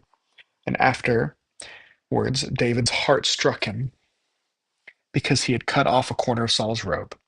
He said to his men, "The Lord forbid that I should do this thing to my Lord, the Lord's anointed, to put out my hand against him, seeing that the Lord is anointed." So David persuaded his men with these words and did not permit them to attack Saul. And Saul rose up and left the cave and went on his way. Afterward, David also arose and went out of the cave and called after Saul, "My lord the king." When Saul looked behind him, David bowed with his face to the earth and paid homage. And David said to Saul, "Why do you listen to the words of men who say, 'Behold, David seeks your harm'? Behold, this day your eyes have seen how the Lord gave you today into my hand in the cave. And some told me to kill you, and I spared you. I said, I will not put out my hand against my Lord, for he is the Lord's anointed. See my father, see the corner of the robe of my hand. For by the Father that I cut off the corner of the robe and did not kill you, you may know and see that there is no wrong or treason in my hands. I have not sinned against you, though you hunt my life to take it. May the Lord judge between me and you, and may the Lord avenge me against you. But my hands shall not be against you. As the proverb of the ancient says, out of the wicked comes wickedness. But my hands shall not be against you. After whom has the king of Israel come out? And whom do you pursue? After a dead dog? After a flea? May the Lord therefore be judge, and give sentence between me and you, and see to it and plead my cause and deliver me from your hand." As soon as David had finished speaking these words to Saul, Saul said, "Is it your voice, my son David?" And Saul lifted up his voice and wept. He said to David, "You are more righteous than I, for you have repaid me good, whereas I have repaid you evil. And you have declared this day how you have dealt with me, in that you did not kill me when the Lord put me into his hands. For if I find, for if a man finds his enemy, will he let him go away safe? So may the Lord reward you with good, for you have done this to me today. And now, behold, I know that you shall surely be king, and that the kingdom of Israel shall be established in your hand. Swear to me therefore by the Lord that you will not cut off my offspring after me, and that you will not destroy my name out of my father's house." And David swore this to Saul. Then Saul went home, but David and his men went up to the stronghold. Now Samuel died, and all Israel assembled and mourned for him, and they buried him in the house of Ramah. Then David rose and went down to the wilderness of Paran, and there was a man of Maon, whose business was in Carmel. The man was very rich. He had 3,000 sheep and 1,000 goats. He was shearing his sheep in Carmel. Now the name of the man was Nabal, and the name of his wife Abigail. The women were discerning and beautiful, but the man was harsh and badly behaved. He was a celibate. David heard in the wilderness that Nabal was shearing his sheep. So David sent 10 young men, and David sent to the young men, "Go up to Carmel, and go up to Nabal, and greet him in my name. And thus you shall greet him: Peace be to you, and peace be to your house, and peace be to all that you have done, all that you have. I hear that you have shears. Now your shepherds have been with us, and we did and we did them no harm, and they missed nothing all the time that were in Carmel. Ask your young men, and they will tell you. Therefore, let my young men find favor in your eyes, for we have come on a feast. Please give whatever you have at hand to your servants and to your son David." When David's young men came, they said all this to Nabal, to the king, to the name of David. And then they waited, and Nabal answered David's servants, "Who is David? Who is the son of Jesse? There are many servants these days who are breaking away from their masters. Shall I take my bread and my water and my meat that I have killed for your shears, and give to you men whom who come from I do not know where?" So David's young men turned away and came back and told them all of this. And David said to his men, "Every man strap on his sword." And every man of them strapped on his sword. David also strapped on the sword. And about 400 men went up after David, while 200 remained with the baggage. But one of the young men told Abigail, Nabal's wife, "Behold, David sent messengers out of the wilderness to greet our master," and he railed at them. "Yet the men were very good to us, and we suffered no harm, and we did not miss anything. when we were in the fields, as long as we went with them. They were a wall to us both, by night and by day, all the while we were with them, keeping the sheep. Now therefore know this and consider what you should do. For harm is determined against our master and against all his house, and he is such a worthless man that one cannot speak to him. Then Abigail made haste and took 200 loaves and 2 skins of wine and sheep already prepared, and 5 shades of parched grain, and 100 clusters of raisins, and 200 cakes of figs, and laid them on donkeys. And she said to her young men, Go on before me, before I come after you. But she did not tell her husband Nabal. And as she rode on the donkey and came down under the cover of the mountain, behold, David and his men came down toward her. And she met them. Now David had said, Surely in vain, while I have guarded all that this fellow has in the wilderness, so that nothing was missed of all that belonged to him. He has returned to me evil for good. God, do so to the enemies of David, and more so, more also, if by morning I leave so much as one male of all who belong to him. When Abigail saw David, he hurried and got down from the donkey and fell before David on her face and bowed to the ground. She fell at his feet and said, Oh, on me alone, my Lord, be my guilt. Please let your servant speak in your ears and hear the words of your servant.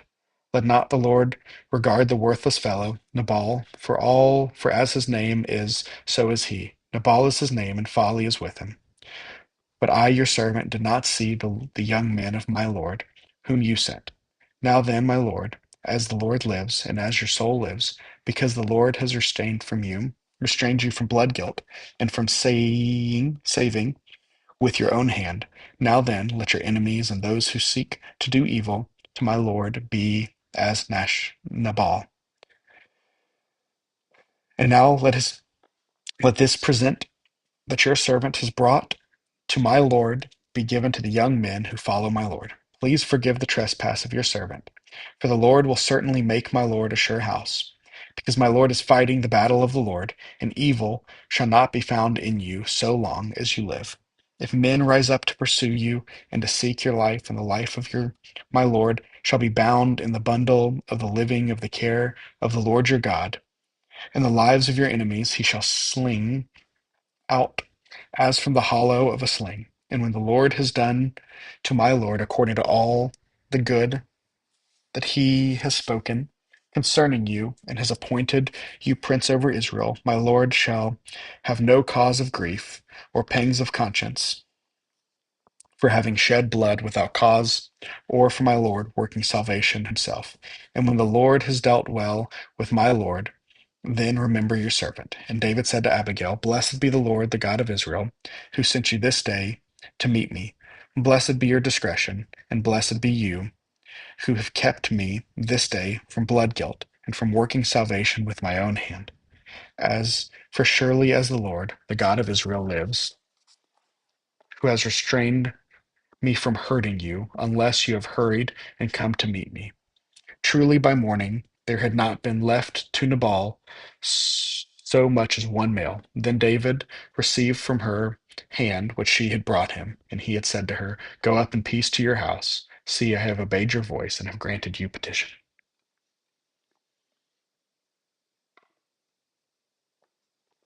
And Abigail came to Nabal, and behold, he was holding a feast in his house, like the feast of the king, and Nabal's heart was merry with him, so he was very drunk.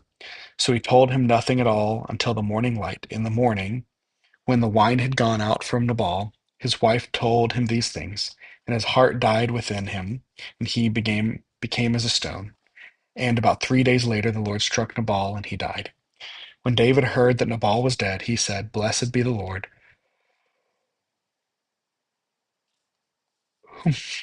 who has avenged the insult I received at the hand of Nabal, and has kept back his servant from wrongdoing. The Lord has returned the evil of Nabal on his own head. Then David sent and spoke to Abigail to take her as his wife. When the servant of David came to Abigail at Carmel, they said to her, David has sent us to you to take you to him as his wife. And she rose and bowed with her face to the ground, and said, Behold, your handmaid is a servant to wash your feet of the servants of my lord. And Abigail hurried and rose and mounted a donkey, and her 5 young women attended her. She followed the messengers of David and became his wife. David also took Ahinoam of Jezreel, and both of them became his wives. Saul had given Michal, his daughter, David's wife, to Palti, the son of Laish, who was of Gallim. Then the Ziphites came to Saul of Gibeah, saying, Is not David hiding himself on the hill of Hachilah, which is on the east of Jeshimon? So Saul arose and went down to the wilderness of Ziph with 3,000 chosen men of Israel to seek David in the wilderness of Ziph. And Saul encamped on the hill of Hachilah, which is beside the road of the east of Jeshimon. But David remained in the wilderness when he saw that Saul came after him into the wilderness. David sent out spies and learned that Saul had indeed come. Then David rose and came to the place where Saul had encamped. And David saw the place where Saul lay, and Abner the son of Ner, the commander of his army. Saul was lying within the encampment, while the army had encamped around him. Then David said to Ahimelech the Hittite, and to Joab, his brother Abishai, the son of Zeruiah, Who will go down with me to the camp of Saul? To the camp to Saul. And Abishai said, I will go down with you. So David and Abishai went to the army by night, and there lay Saul sleeping within the encampment with him, with a spear stuck in the ground at his head, and Abner in the army lay around him.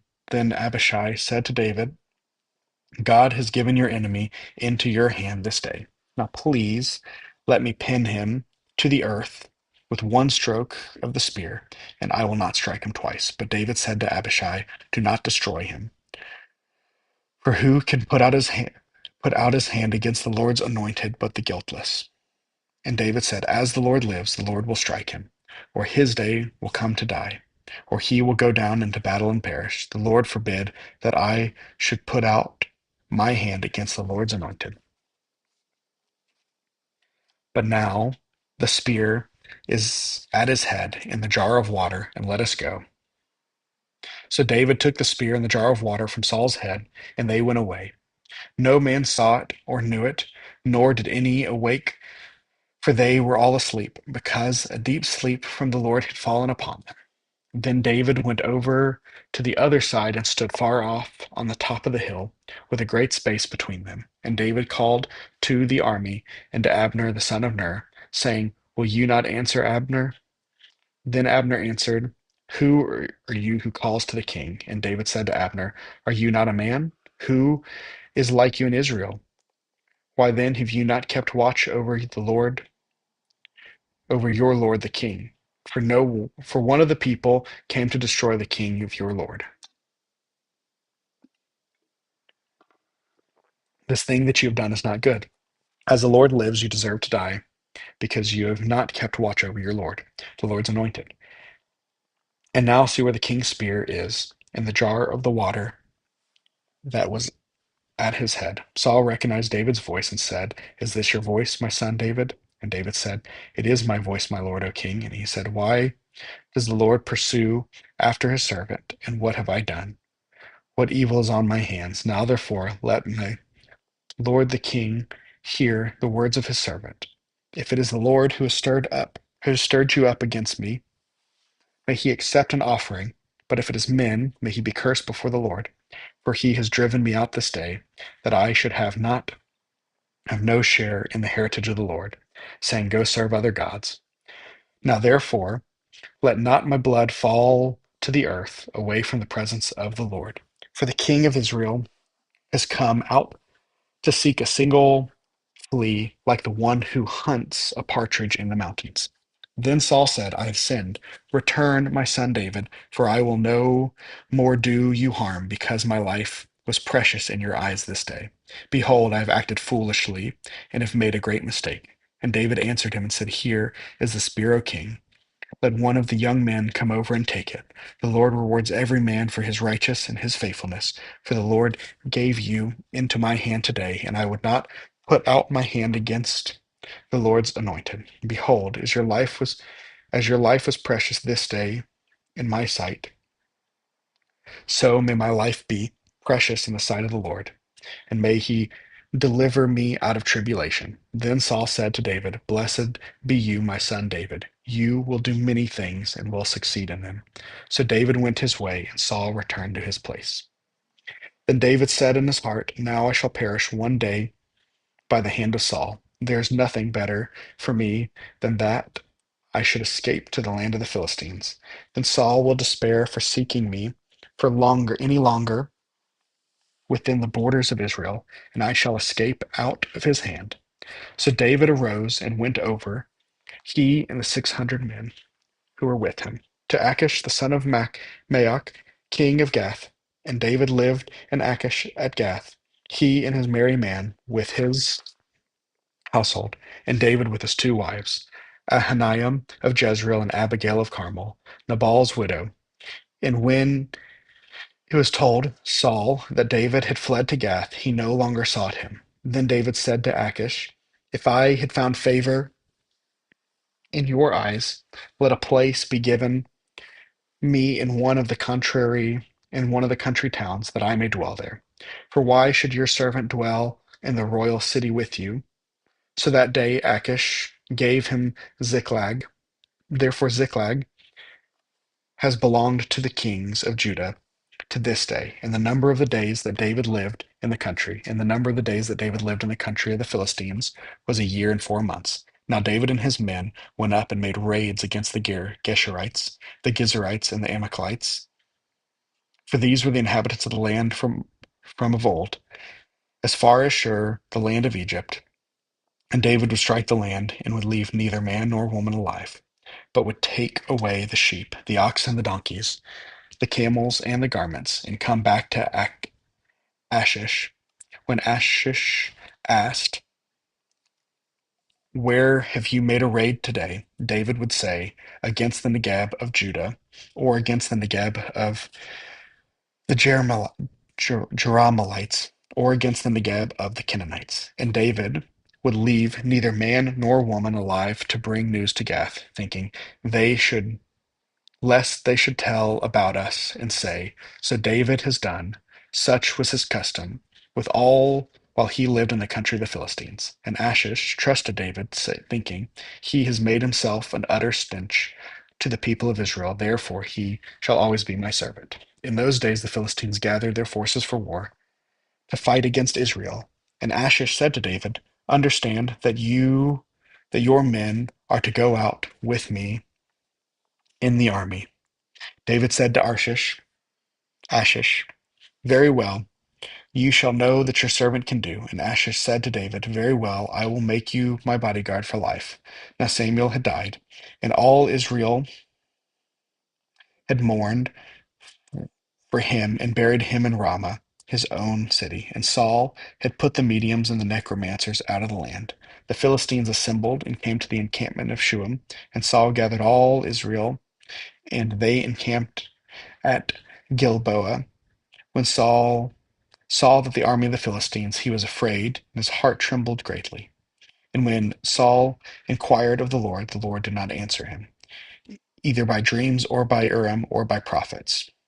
Then Saul said to the servants, Seek out for me a woman who is a medium, that I may go to her and inquire of her. And his servants said to him, Behold, there is a medium at Endor. So Saul disguised himself and put on the garments and went. He and 2 men with him, and they came to the women by night. And he came, and he said, Divine for me the spirit, and bring for me whomever I shall name to you. The woman said to him, Surely you know what Saul has done, how he has cut off the mediums and the necromancers from the land. Why then are you laying a trap for my life to bring about my death? But Saul swore to her by the Lord, As the Lord lives, no punishment shall come upon you for this thing. And the woman said, Whom shall I bring up for you? And he said, Bring up Samuel for me. And the woman saw Samuel. She cried out with a loud voice, and the woman said to Saul, Why have you deceived me? You are Saul. The king, he said. The king said to her, Do not be afraid. What do you see? And the woman said to Saul, I see a God coming up from the earth.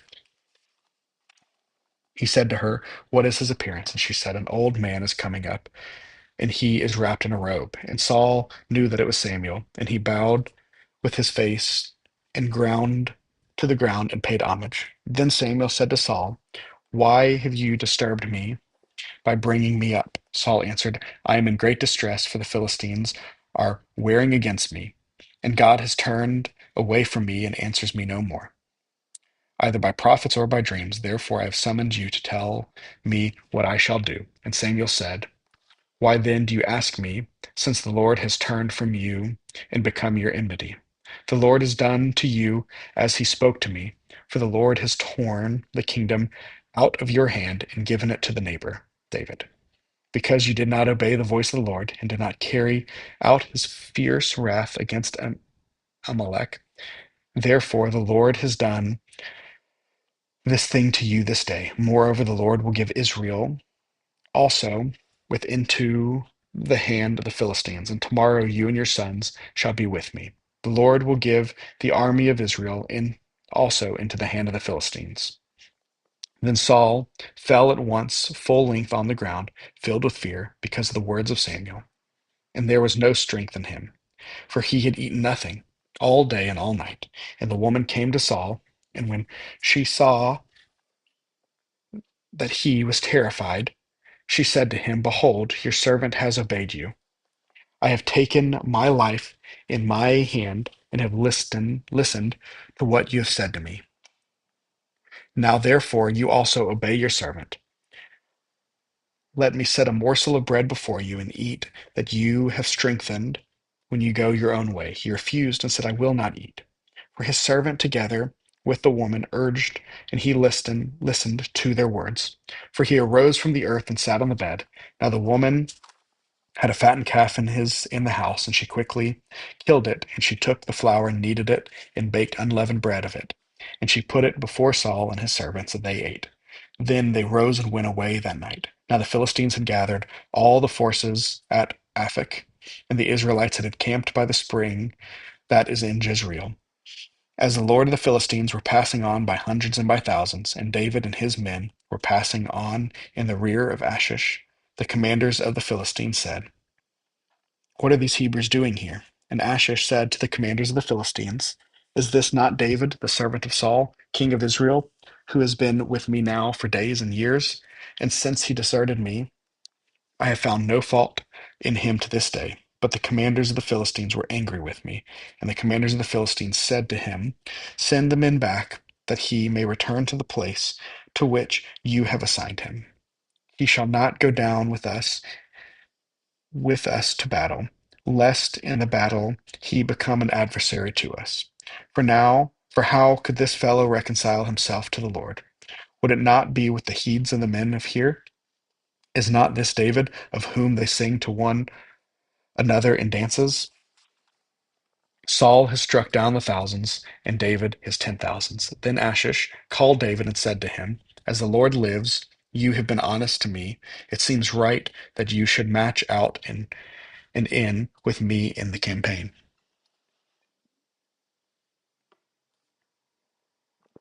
For I found nothing wrong in you from the day of your coming to me to this day. Nevertheless, the Lord does not approve of you. So go back now and go peaceably, that you may not displease the Lord of the Philistines." And David said to Achish, "But what have I done? What have you found in your servant from the day I entered your service until now, that I may not go and fight against the enemies of my lord the king?" And Achish answered David, "I know that you are blameless in my sight as an angel of God. Nevertheless, the commanders of the Philistines have said, 'He shall not go up with us to the battle.' Now then, rise early in the morning with the servants of your lord who came with you, and start early in the morning, and depart as soon as you have light." So David set out with men early in the morning to return to the land of the Philistines, but the Philistines went up to Jezreel. Now, when David and his men came to Kilgag on the third day, the Amalekites had made a raid against the Negeb and against Ziklag. They had overcome Ziklag and burned it with fire, and taken captive the woman and all who were in it, both small and great. They killed no one, but carried them off and went their way. And when David and his men came to the city, they found it burned with fire, and their wives and sons and daughters and taken captive. Then David and the people who were with him raised their voices and wept until they had no more strength to weep. David's two wives also had been taken captive, Ahinoam of Jezreel and Abigail, the widow of Nabal of Carmel. And David had greatly distressed, for the people spoke of stoning him, because all the people were bitter in soul, each of his sons and daughters. But David strengthened himself in the Lord his God. And David said to Abiathar, the priest, the son of Ahimelech, bring me the ephod. So Abiathar brought the ephod to David, and David inquired of the Lord, shall I pursue after this band? Shall I overtake them? He answered him, pursue, for you shall surely overtake, and shall surely rescue. So David set out, and the 600 men who were with him, and they came to the brook Besor, where those who were left behind stayed, but David pursued. He and 400 men, 200 stayed behind, who were too exhausted to cross the brook Besor. They found an Egyptian in the open country and brought him to David, and they gave him bread, and he ate. They gave him water to drink, and they gave him a piece of cake of figs and 2 clusters of raisins. And when he had eaten, the spirit revived, for he had not eaten bread or drunk water for 3 days and 3 nights. And David said to him, to whom do you belong, and where are you from? He said, I am a young man of Egypt, servant of Amalekite, and my master left me behind because I fell sick 3 days. We had made a raid against the Negeb of the Cherethites, and against that which belongs to Judah, and against the Negeb of Caleb. And we burned Zilchag with fire. And David said to him, will you take me down to this band? And he said, swear to me by God that you will not kill me or deliver me into the hand of my master, and I will take you down to this band. And when he had taken him down, behold, they were spread abroad over the land, eating and drinking and dancing, because of the great spoil that had taken from the land of the Philistines and from the land of Judah. And David struck them down from twilight until the evening of the next day, and not a man of them escaped, except 400 young men who mounted camels and fled. David recovered all of the Amalekites had taken, and David rescued his two wives. Nothing was missing, whether small or great, sons or daughters, spoil or anything that had been taken. David brought back all. David also captured all the flocks and herds, and the people drove the livestock before him and said, this is David's spoil. Then David came to the 200 men who had been too exhausted to follow David, and who had been left at the brook Besor, and they went out to meet David and to meet the people who were with him. And when David came near to the people, he greeted them. Then all the wicked and worthless fellows among the men who had gone with David said, because they did not go with us, we will not give them any of the spoil that we have recovered, except that each man may lead away his wife and children and depart. But David said, you shall not do so, my brothers, with what the Lord has given us. He has preserved us and given into our hands the band that came against us. Who would listen to you in the matter? For as his share to who goes down into the battle, so shall his share be who stays by the baggage. They shall share alike. He made it a statute and a rule for Israel that the day forward to this, that from that day forward to this day. Then David from Zilchag, he sent part of the spoil to his friend, the elders of Judah, saying, here is a present for you for the spoil of the enemies of the Lord. It was for those in Bethel and Ramoth and Negeb and Jatir and Auror and Sifmoth and Eshtemoa and Rakal and the cities of the Jerahmeelites and the cities of the Kenites and Horah and the Bashan and Athak and Hebron, for all the places where David and his men had roamed. Now the Philistines were fighting against Israel, and the men of Israel fled before the Philistines and fell slain on the mount of Gilboa. And the Philistines overtook Saul and his sons, and the Philistines struck down Jonathan and Abinadab and Malchishua, the son of Saul. The battle pressed hard against Saul, and the archers found him, and he was badly wounded by the archers. Then Saul said to the armor bearer, Draw your sword and thrust me with it, lest these uncircumcised come and thrust me through and mistreat me. And his armor bearer would not, for he feared greatly. Therefore Saul took his own sword and fell upon it.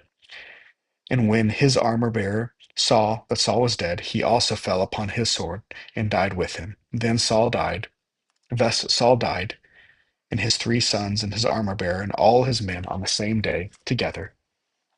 And when the men of Israel, who were on the other side of the valley, and those beyond the Jordan, saw that the men of Israel had fled, and that Saul and his sons were dead, they abandoned their cities and fled. And the Philistines came and lived with them.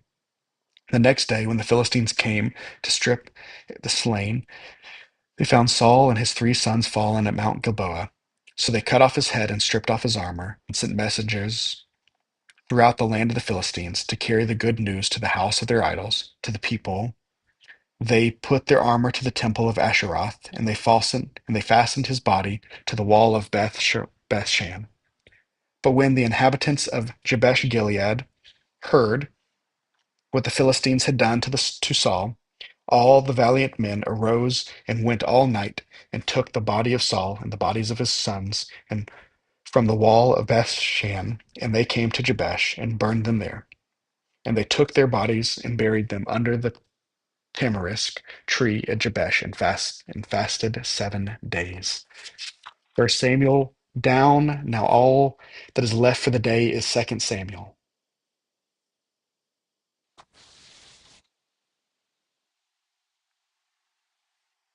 Let's take a break.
All right, we're back into Second Samuel here.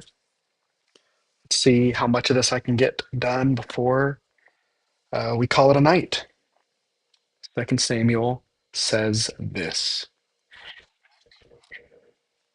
After the death of Saul, when David had returned from striking down the Amalekites, David remained 2 days of Ziklag. And on the third day, behold, a man came from Saul's camp, his clothes torn and dirt on his head. And when he came to David, he fell to the ground and paid homage. And David said to him, Where do you come from? And he said to him, I have escaped from the camp of Israel. And David said to him, How did it go? Tell me. And he answered, The people fled from the battle, and also many of the people had fallen and are dead. And Saul and his son Jotham are also dead. Then David said to the young man who told him, How do you know that Saul and his son Jotham are dead? And the young man who told him said, By chance I happened to be on Mount Gilboa, and there was Saul leaning on the spear, and behold, the chariots of the horsemen were close to him. And when he looked behind him, he saw him, and he called on me, and he said, Here I am. And he said to me, Who are you? I answered him, I am the Amalekite. And he said to them, Stand beside me and kill me, for anguish has seized me, and yet my life still lingers. So I stood beside him and killed him because I am sure that he could not live after he had fallen. And I took the crown that was on his head and the armlet that was on his arm, and I have brought them here to my Lord. And David took hold of his clothes and tore them, and he did all the men who were with him, and they mourned and wept and fasted until evening for Saul and for Jonathan his son, and for the people of the Lord and for the house of Israel, because they had fallen by the sword. And David said to the young man who told them, Where are you from? And he answered, I am the son of a sojourner of the Amalekite. David said to him, How is it that you were not afraid to put out your hand to destroy the Lord's anointed? Then David called one of the young men and said, Go execute him. And he struck him down so that he died. And David said to him, Your blood be on your head, for your own mouth has testified against you, saying, I have killed the Lord's anointed. And David lamented with a lamentation over Saul and Jonathan his son. And he said, It should be taught to the people of Judah. Behold, it is written in the book of Jashar. He said, Your glory, O Israel, is slain on the high places. How the mighty have fallen. Tell it not of Gath, publish it not in the streets of Ashkelon, lest the daughters of the Philistines rejoice, lest the daughters of the uncircumcised exult. Your mountains of Gilboa, let there be no dew or rain upon you in the fields of offering. For there the shield of the mighty have defiled, the shield of Saul not anointed with oil, from the blood of the slain, from the fat of the mighty, from the bow of Jonathan turned not back, and the sword of Saul returned not empty. Saul and Jonathan, beloved and lovely in life, and in death they had not divided. They were swifter than eagles, they were stronger than lions. Your daughter of Israel, over Saul, who clothed you luxurious in scarlet, who put ornaments of gold on your appeal. How the mighty have fallen in the midst of the battle. Jonathan lies slain in the high places. I am distressed for you, my brother Jonathan. Please, very pleasant have you been to me. Your love to me was extraordinary, surpassing the love of women. How the mighty have fallen and the weapons of war perished. After this, David inquired of the Lord, Shall I go up into any of the cities of Judah? And the Lord shall go to him. Go up, David said. To which shall I go up? And he said, To Hebron. So David went up there, and his two wives also, and Ahinoam of Jezreel, and Abigail, the widow of Nabal of Carmel. And David brought up his men who were with him, every one with his household, and they lived in the towns of Hebron. And the men of Judah came, and there they anointed David king over the house of Judah. When they told David it was the men of Jabesh Gilead who buried Saul, David sent the messengers to the men of Jabesh Gilead and said to them, May you be blessed by the Lord, because you showed this loyalty to Saul, your Lord, and buried him. Now may the Lord show steadfast love and faithfulness to you, and I will do good to you because you have done these things. Now, therefore, let your hands be strong and be valiant, for Saul your Lord is dead, and the house of Judah has anointed me king over them. But Abner the son of Ner, commanded of Saul's army, took Ishbosheth the son of Saul, and brought him over to Mahanaim, and he made him king over Gilead, and the Azurites, and Jezreel, and Ephraim, and Benjamin, and all Israel. Ishbosheth, Saul's son, was 40 years old when he began to reign over Israel, and he reigned 2 years. But the house of Judah followed David, and the time of Judah was king in Hebron over the house of Judah was 7 years and 6 months. Abner the son of Ner, and the servants of Ishbosheth, and the son of Saul, went out from Mahanaim to Gibeon, and Job the son of Zeruiah and the servants of David went out and met them at the pool of Gibeon. And they sat down on the one on the side of the pool, and the other on the other side of the pool. And Abner said to Job, let the young men arise and complete before us. And Job said, let them arise. Then they arose and passed over by number, 12 for Benjamin and Ishbosheth, the son of Saul, the 12 of the servants of David. And each caught his opponents by the head of the thrust of his sword in his opponent's side. So they fell down together. Therefore, that place was called Helketh Hazarim, which is at Gibeon. And the battle was very fierce that day. And Abner and the men of Israel were beaten before the servants of David. And the three sons of Zeruiah were there, Joab, Abishai, and Ashiel. Then Ashiel was as swift of foot as a wild gazelle. And the Ashiel pursued Abner, and as he went, he turned neither to the right hand nor to the left from following Abner. Then Abner looked behind him and said, is it you, Ashiel?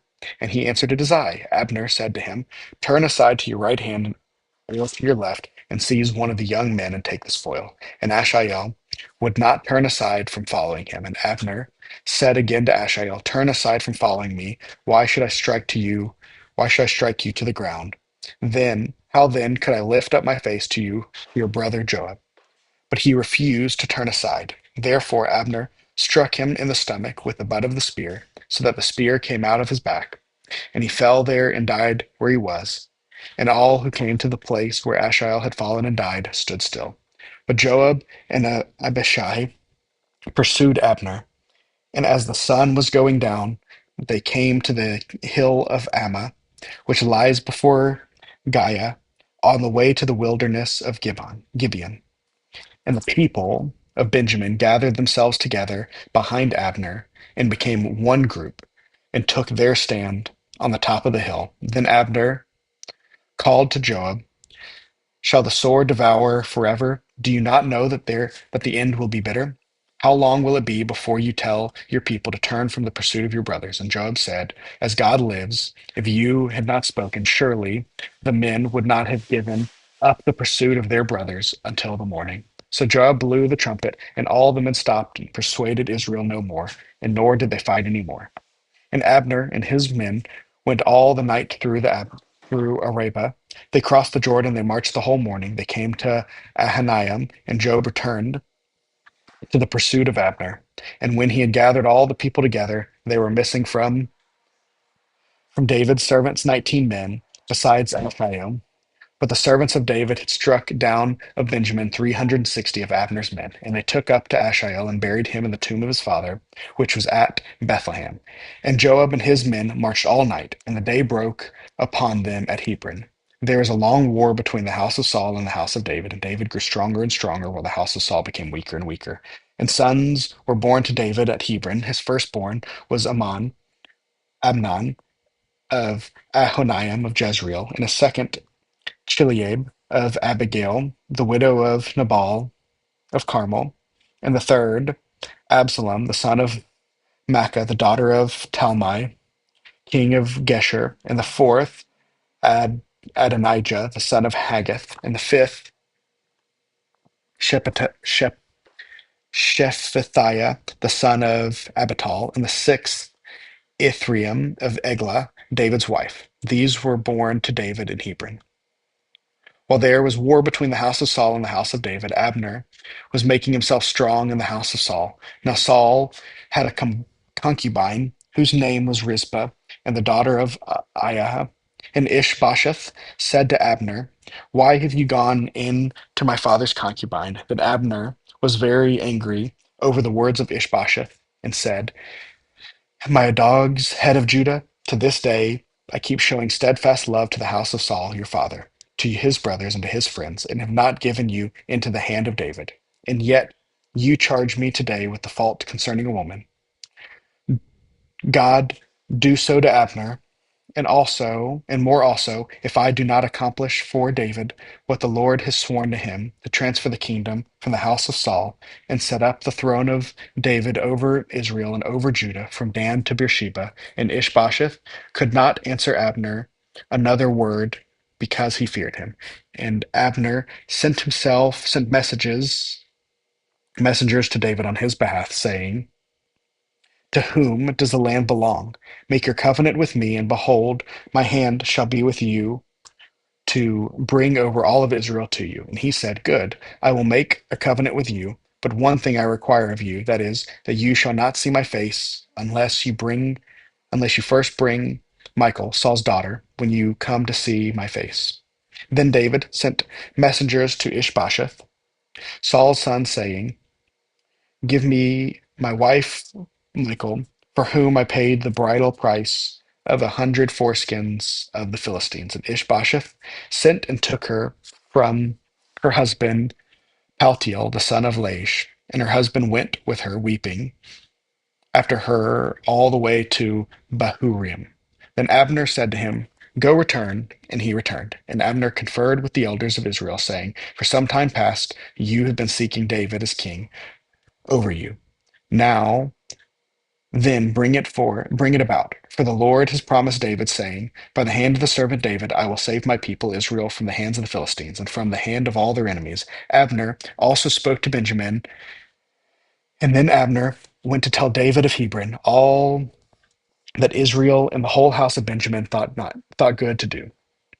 When Abner came with 20 men to David at Hebron, David made a feast for Abner and the men who were with him. And Abner said to David, I will arise and go and will gather all Israel to my lord the king, that they may make a covenant with you, and that you may reign over all the heart of the desires. So David sent Abner away, and he went to peace. Just then the servants of David arrived with Joab from the raid, bringing much spoil with them. But Abner was not with David at Hebron, for he had sent him away, and he had gone in peace. When Joab and all the army that was with him it was told it was told Joab, Abner the son of Ner came to the king, and he has let him go, and he has gone in peace. Then Joab went to the king and said, what have you done? Behold, Abner came to you. Why is it that you have sent him away, so that he is gone? You know that Abner the son of Ner came to deceive you, and to know that you are going out and you are coming in, and to know that you are doing.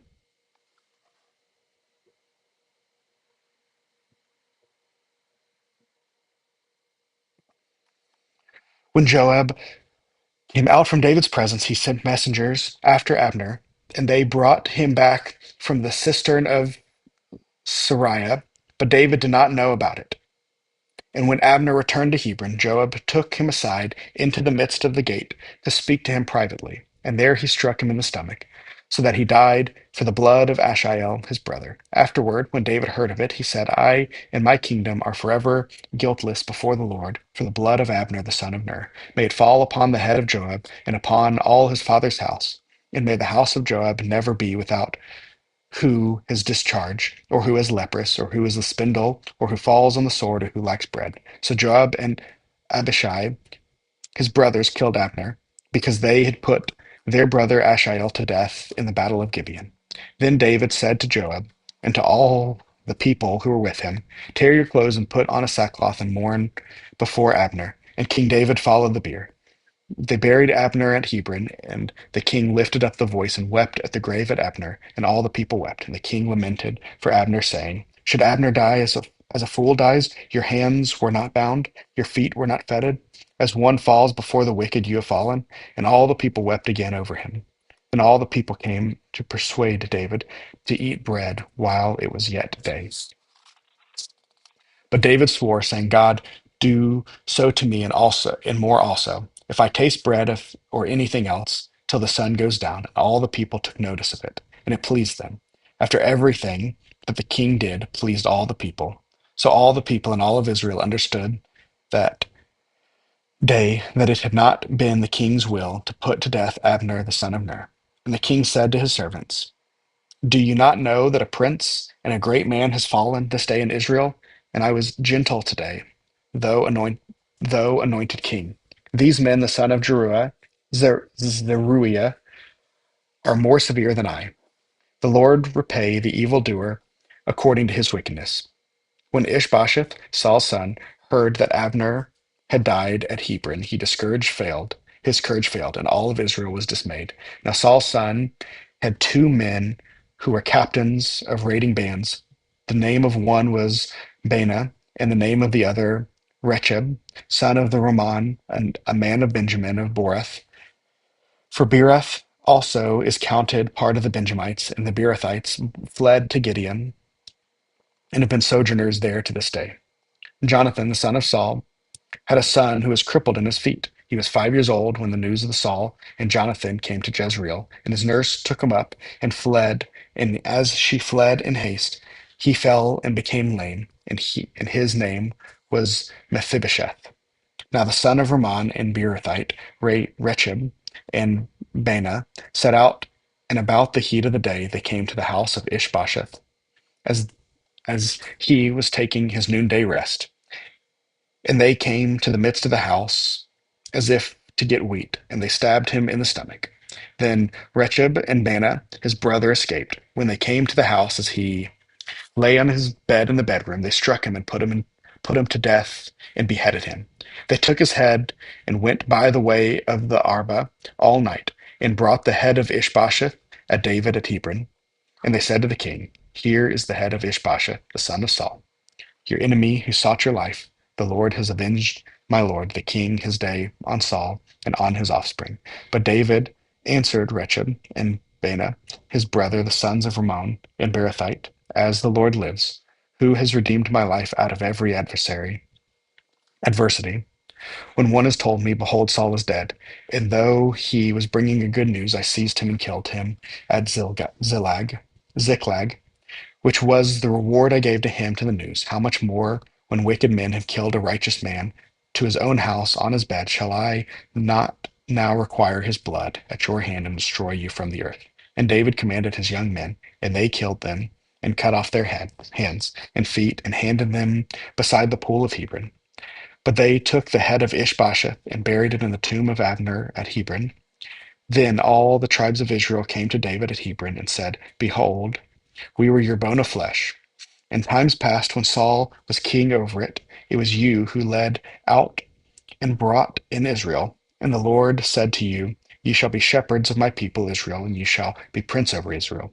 So all the elders of Israel came to the king of Hebron, and King David made a covenant with them at Hebron before the Lord, and they anointed David king over Israel. David was 30 years old when he began to reign, and he reigned 40 years. At Hebron he reigned over Judah 7 years and 6 months, and at Jerusalem he reigned over all Israel and Judah 33 years. And the king and his men went to Jerusalem against the Jebusites, the inhabitants of the land, who said to David, You will not come in here. But the blind and the lame will ward you off, thinking, David cannot come in here. Nevertheless, David took the stronghold of Zion, that is, the city of David. And David said on that day, Whoever would strike the Jebusites, let him get up the water shaft to attack the lame and the blind, who are hated by David's soul. Therefore, it is said, The blind and the lame shall not come into the house. And David lived in the stronghold and called to the city of David. And David built the city all around from the Millo inward. And David became greater and greater, for the Lord, the God of hosts, was with him. And Hiram, king of Tyre, sent messengers to David, and cedar trees, also carpenters and masons, who built David a house. And David knew that the Lord had established him king over Israel, and that he had exalted his kingdom for the sake of his people Israel. And David took more concubines and wives from Jerusalem after he came to Hebron, and more sons and daughters were born to David.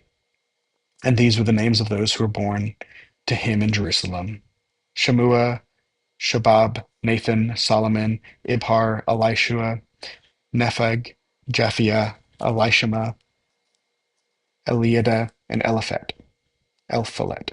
When the Philistines heard that David had been anointed king over Israel, all the Philistines went up to search for David.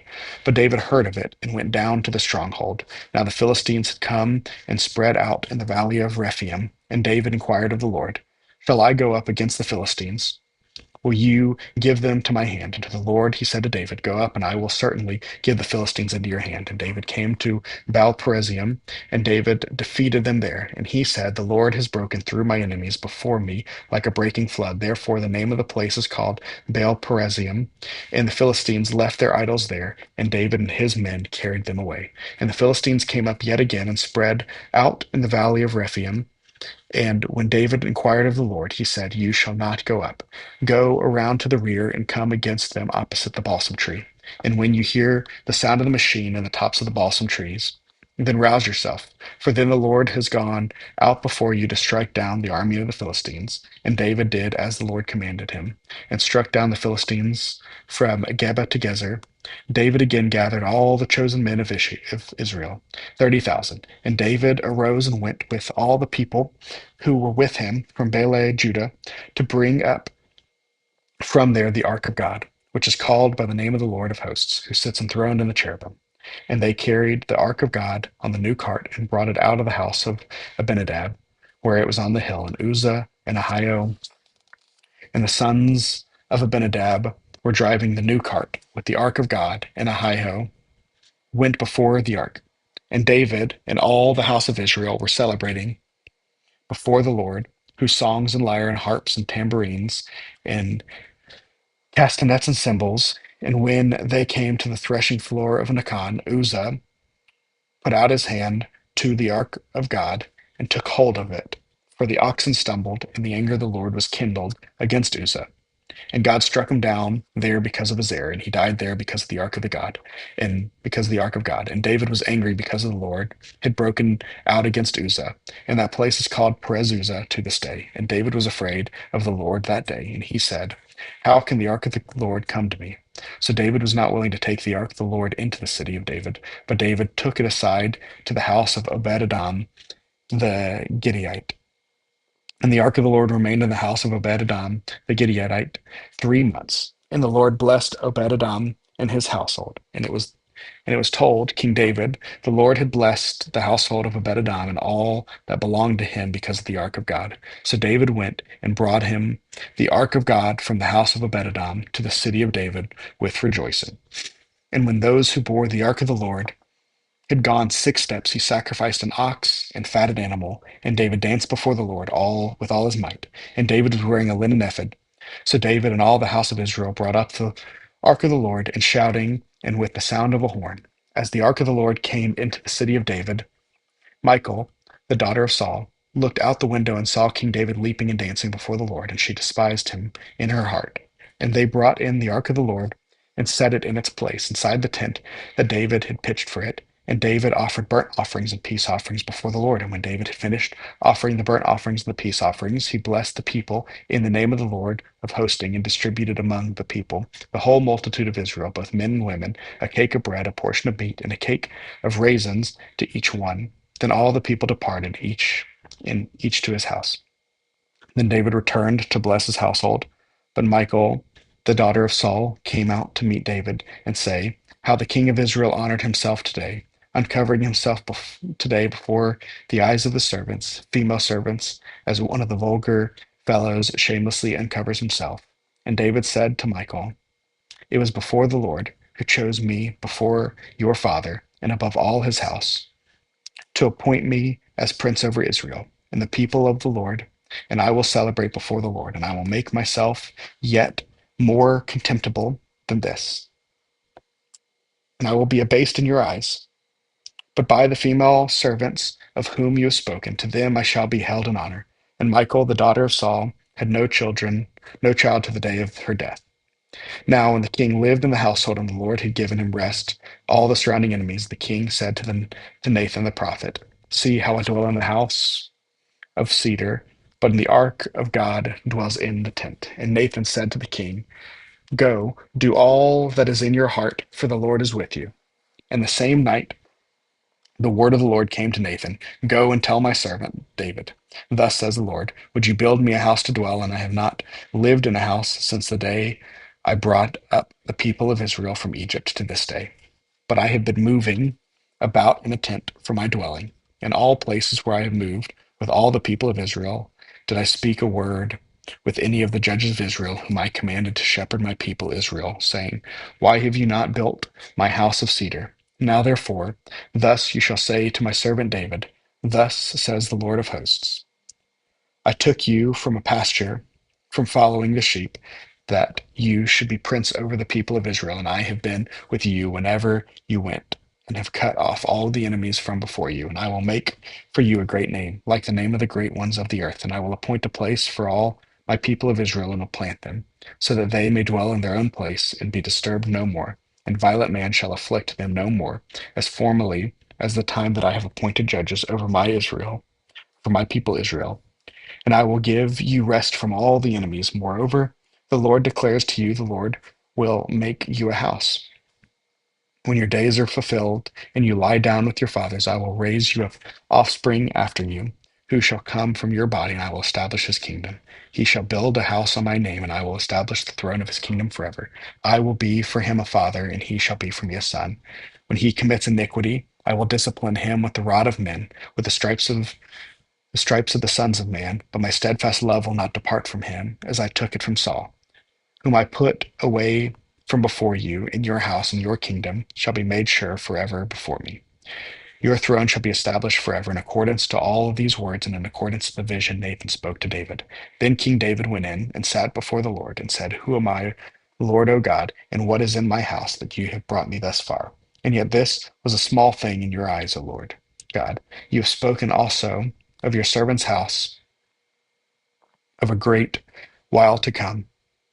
And this instruction of mankind, O Lord God, and what more can David say to you? For you know your servant, O Lord God, because of your promise, and according to your own heart, you have brought about all the greatness to make your servant know it. Therefore, you are great, O Lord God, for there is none like you, and there is no God beside you, according to all that we have heard with our ears. And who is like your people of Israel, the one nation on earth, whom God went to redeem to be his people, making himself a name and doing for them great and awesome things by driving them out before your people, whom you redeemed for yourself from Egypt, a nation of its gods, and you established for yourself your people, Israel, to be your people forever. And you, O Lord, blame their God. And now, O Lord God, confirm forever the word that you have spoken concerning your servant and concerning his house, and do as you have spoken. And your name will be magnified forever, saying, The Lord of hosts of God of Israel. And the house of the servant David will be established before you. For you, O Lord of hosts, the God of Israel, have made this revelation for your servant, saying, I will build my house. Therefore, your servant has found courage to pray for this prayer to you. And now, O Lord, your God, you are God, and your words are true, and you have promised this good thing to your servant. Now, therefore, may it please you to bless the house of the servant, so that it may continue forever before you. For you, O Lord God, have spoken, and with your blessing shall the house of your servant be blessed forever. After David defeated the Philistines and subdued them, and David took Metheg Amaha out of the hands of the Philistines, and had defeated Moab, and he measured them with a line, making them lie down on the ground. 2 lines he measured, to be put to death, and 1 full line to be spared. And the Moabites became servants of David and brought tribute. David also defeated Hadadezer, the son of Rehoboam, the king of Zobah, and he went to restore his power to the river Euphrates. And David took from him 1,700 horsemen and 1,200 foot soldiers. And David hamstrung all the chariots' horses, but left enough for 100 chariots. And when the Syrians of Damascus came to help Hadadezer, king of Zeboah, David struck down 22,000 men of the Syrians. Then David put garrisons in Aram of Damascus, and the Syrians became servants to David and brought tribute. And the Lord gave victory to David wherever he went. And David took the shields of gold that were carried by the servants of Hadadezer and brought them to Jerusalem. And from Beta and from Berothai, cities of Hadadezer, King David took very took very much bronze. When when Toi, king of Hamath, heard that David had defeated the whole army of Hadadezer, Toi sent his son Joram to King David and asked him for his health and to bless him because he had fought against Hadadezer and defeated him. For Hadadezer had often been at war with Toi, and Joram brought with him articles of silver, of gold, and of bronze. There also King David dedicated to the Lord, together with the silver and the gold that he dedicated from all the nations he subdued, from Edom, Moab, and the Ammonites, the Philistines, Amalek, and from the spoil of Hadadezer, and son of Rahab, the king of Zorba. And David made a name for himself when he returned from striking down 18,000 Edomites in the valley of Salt, where he put garrison in Edom.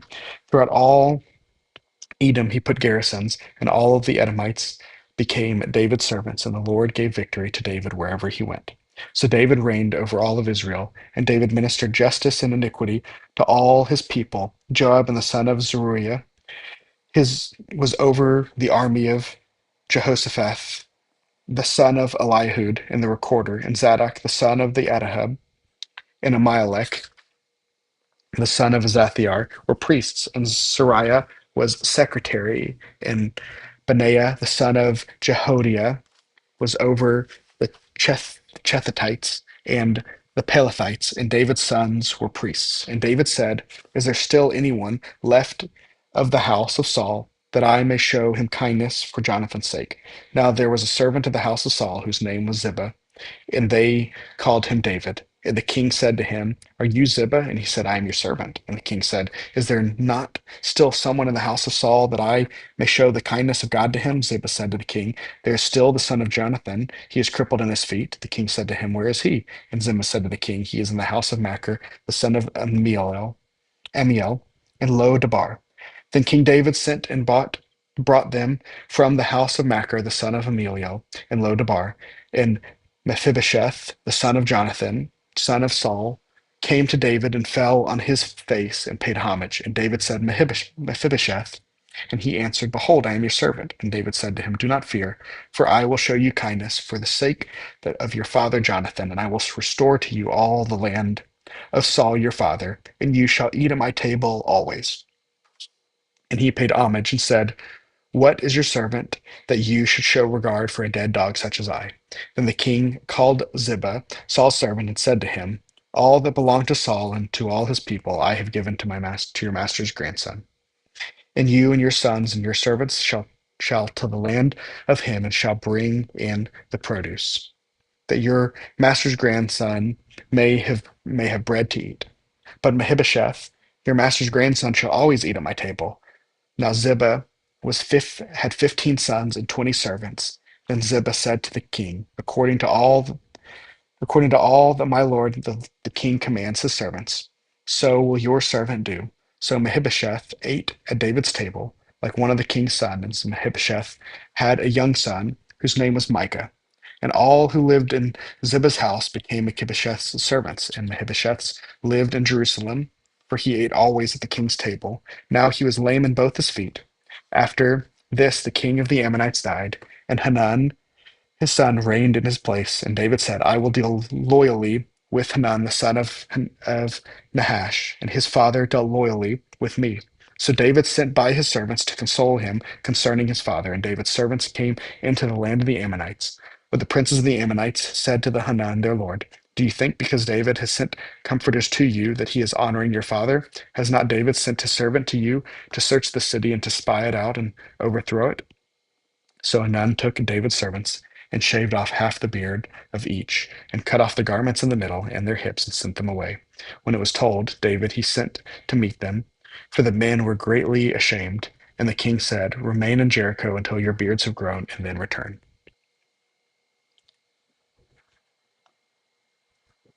When the Ammonites saw that they had become a stench of David, and the Ammonites sent and hired the Syrians of Beth Rahab, the Syrians of Zobah, 20,000 foot soldiers, and the king of Makkah with 1,000 men, and the men of Tob, 12,000 men. And when David heard of it, he sent Joab and all the hosts of the men of the mighty men. And the Ammonites came out and drew up the battle array to the entrance of the gates. And the Syrians of Zorba and the Rahab and the men of Tob and Makkah were by themselves in the open country. When Joab saw that the battle was set against them both in front and in rear, he chose some of the best men of Israel and arrayed them against the Syrians.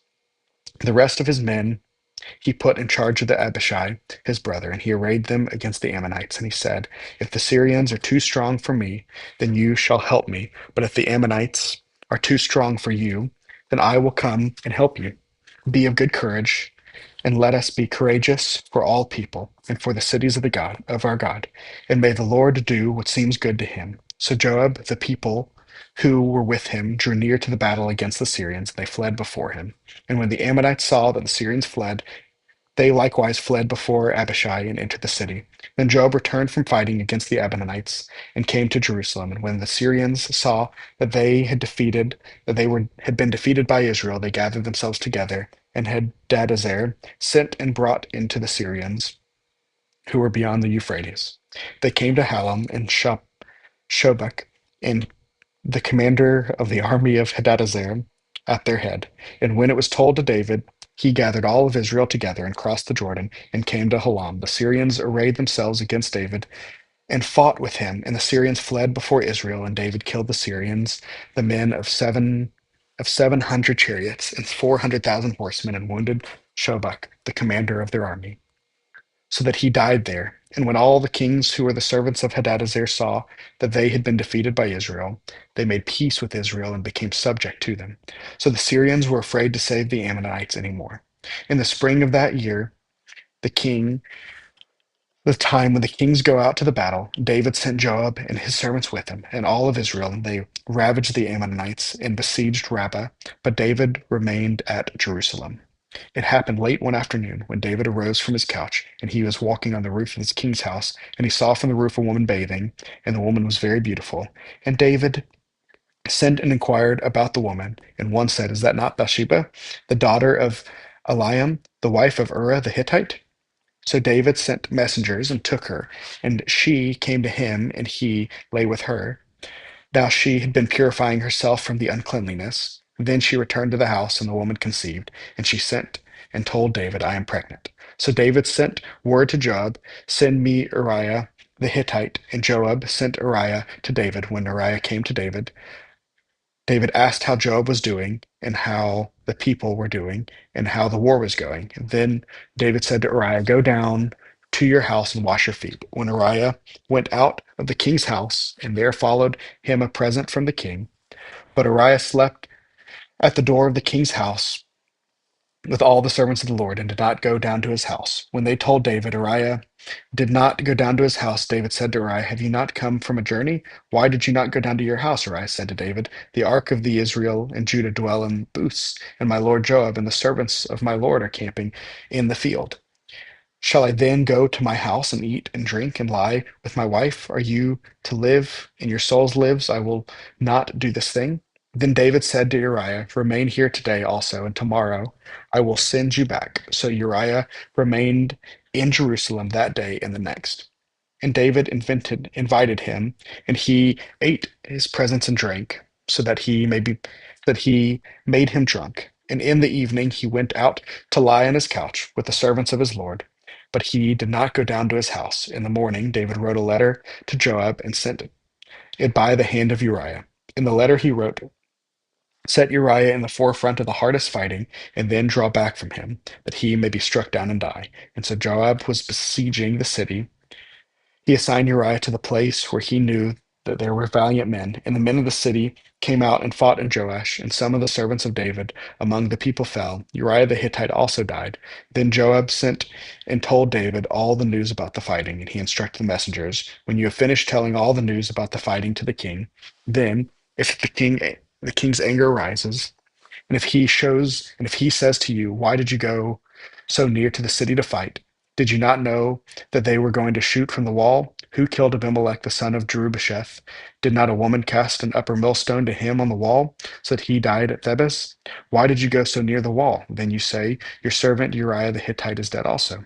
So the messenger went and came and told David all that Joab had sent him to tell.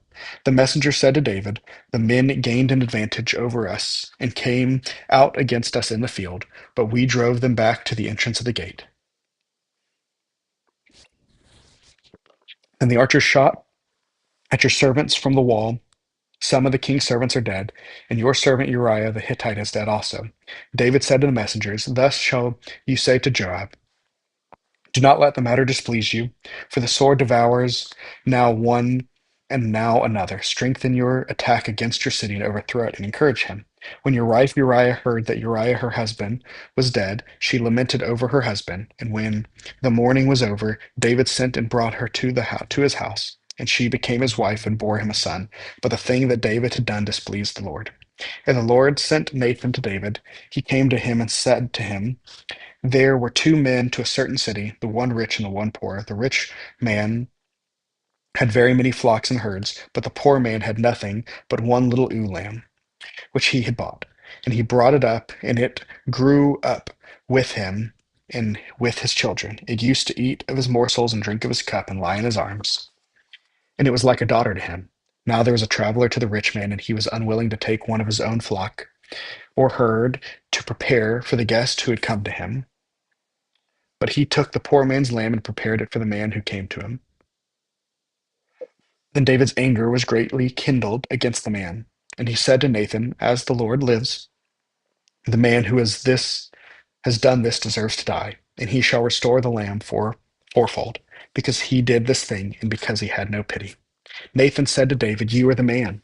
Thus says the Lord and the God of Israel, I anointed you king over Israel, and I delivered you out of the hand of Saul, and I gave you your master's house and your master's wives into the arms, and gave you the house of Israel and of Judah. If this were too little, I would add to you as much more. Why have you despised the word of the Lord to do what is evil in his sight? You have struck down Uriah the Hittite with the sword, and have taken his wife to be your wife, and have killed with him the sword of the Ammonites. Now, therefore, the sword shall never depart from your house, because you have despised me, and have taken the wife of Uriah the Hittite to be your wife. Thus says the Lord, Behold, I will raise up evil against you out of your household, out of your own house. And I will take your wives before your eyes and give them to your neighbor, and he shall lie with your wives in the sight of the sun. For you did it secretly, but I will do the thing before all of Israel and before the sun." David said to Nathan, "I have sinned against the Lord." And Nathan said to David, "The Lord also has put away your sin. You shall not die. Nevertheless, because of your deed, you have utterly scorned the Lord. The child who is born to you shall die." Then Nathan went to his house, and the Lord afflicted the child of Uriah's wife bore to David, and he became sick. David therefore sought God on behalf of his child, and David fasted and went in and lay all the night to the ground. And the elders of the house stood beside him to raise him from the ground, but he would not, nor did he eat food with them. On the seventh day the child died, and the servants of David were afraid to tell him that the child was dead. For they had said, "Behold, while the child was yet alive, we spoke to him, and he did not listen to us. How then can we say to him, the child is dead? He may do himself some harm." But when David saw that the servant was whispering together, David understood that the child was dead. And David said to the servant, "Is the child dead?" They said, "He is dead." Then David arose from the earth and washed and anointed himself and changed his clothes, and he went into the house of the Lord and worshipped. He then went to his own house, and when he asked, they set foot before him, and he ate. Then his servant said to him, "What is this thing that you have done? You fasted and wept for the child while he was alive, but then the child died. You arose and ate food." He said, "While the child was still alive, I fasted and wept, for I said, 'Who knows whether the Lord will be gracious to me that the child may live?' And now he is dead. Why should I fast? Can I bring him back again? I shall go to him, but he will not return to me." Then David comforted his wife Bathsheba, and went in to her and lay with her, and she bore a son, and he called his name Solomon. And the Lord loved him, and sent a message by Nathan the prophet. So he called the name Jedediah because of the Lord. Now Joab fought against Rabbah of the Ammonites, and took the royal city. And Joab sent messengers to David, and said, "I have fought against Rabbah. Moreover, I have taken the city of waters. Now they gather the rest of the people together and encamp against the city and take it, lest I take the city and it be called by my name. So David gathered all the people together and went to Rabbah and fought against it and took it. And he took the crown of the king from his head. The weight of it was a talent of gold, and in it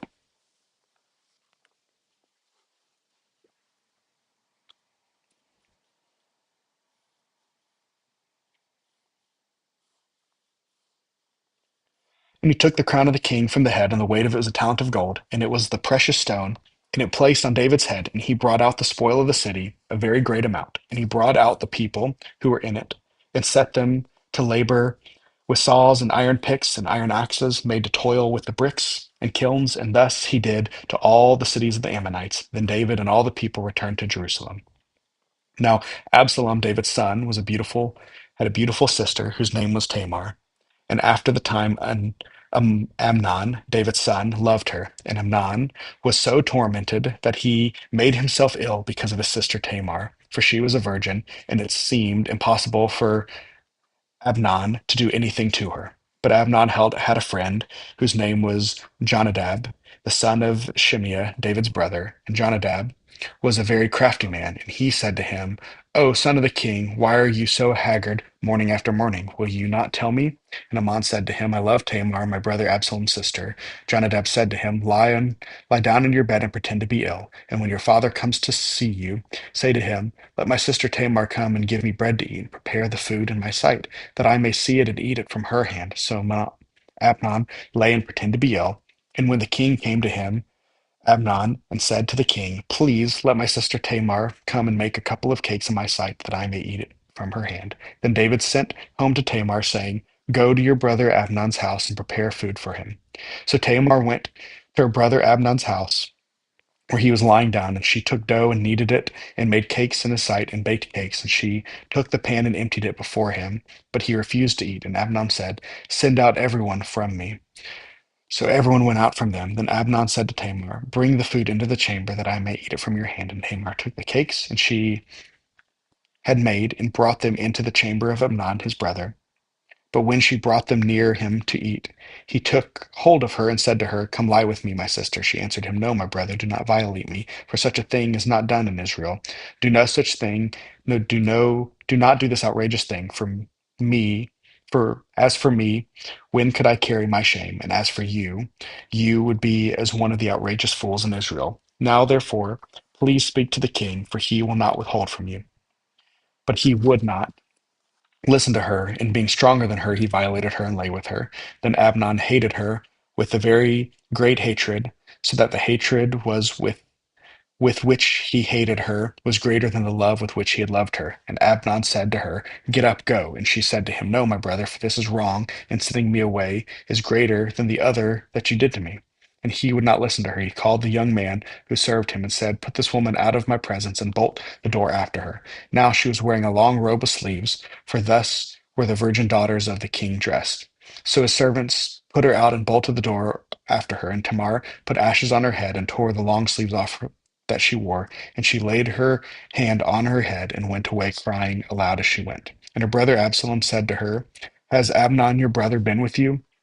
Now hold your peace, my sister. He is your brother. Do not take this to heart. So Tamar lived a desolate woman in her brother Absalom's house. When King David heard of all these things, he was very angry. But Absalom spoke to Amnon, neither good nor bad, but Absalom hated Amnon because he had violated his sister Tamar. After 2 full years, Amnon Absalom had sheep shears at Baal Hazor, which is near Ephraim, and Absalom invited all the king's sons. And Absalom came to the king and said, behold, your servant has sheep shears. Please tell the king and his servants, go with your servant. But the king said to Absalom, no, my son, let us not all go, lest we be burdensome to you. He pressed him, but he would not go, but gave him a blessing. Then Absalom said, if not, please let my brother Amnon, go with us. And the king said to him, why should he go with you? But Absalom pressed him until he let Amnon and all the king's sons go with him. Then Absalom commanded his servants, mark when Amnon's heart is merry with wine. And when I say to you, strike Amnon, then kill him. Do not fear, for have I not commanded you, be courageous and be valiant. So the servant of Absalom did to Amnon, and Absalom had commanded. Then all the king's sons arose, and each mounted his mule and fled. While they were on their way, news came to David: Absalom had struck down all the king's sons, and not one of them is left. Then all the kings arose and tore his garments and lay on the earth, and all his servants who were standing by tore their garments. But Jonadab, the son of Shimeah, David's brother, said, Let not the Lord my lord suppose that they have killed all the young men, the king's sons, for Amnon alone is dead. For by the command of Absalom, this has been determined from the day he violated his sister Tamar. Now therefore, let not the Lord the king so take to the heart as to suppose that all the king's sons are dead. For Amnon alone is dead. But Absalom fled, and the young man who kept watch lifted up his eyes and looked, and behold, many were coming from the road behind him, by the side of the mountain. And Jonadab said to the king, Behold, the king's sons have come, as your servant said, so it has come about. And as soon as he finished speaking, behold, the king's sons came and lifted up their voice and wept. And the king also and all the servants wept very bitterly. But Absalom fled and went to Talmai, the son of Ammihud, king of Geshur. David mourned for his sons day after day. So Absalom fled and went to Geshur, and was there 3 years. And the spirit of the king longed to go out to Absalom, because he is comforted about Amnon since he was dead. Now Joab, the son of Zeruiah, knew the king's heart went out from Absalom, and Joab sent to Tekoa, and brought from there a wise woman, and said to her, Pretend to be a mourner, and put on mourning garments. Do not anoint yourself with oil, but behave like a woman who has been mourning many days for the dead. So the king and speak Go to the king and speak to him. So Joab put the words in her mouth. When the woman of Tekoa came to the king, she fell on her face to the ground and paid homage, and said, Save me, O king. And the king said, What's your troubles? She answered, Alas, I am a widow. My husband is dead, and your servant had 2 sons, and they quarreled with one another in the field. There was no one to separate them, and one struck the other and killed it. And now the whole clan has risen up against your servant, and they say, Give up the man who struck his brother, that we may put him to death for the life of his brother whom he killed. And so they would destroy their heir also. Thus they would quench my coal that is left, and leave to my husband neither name nor remnant on the face of the earth. Then the king said to the woman, Go to your household, and I will give orders concerning you.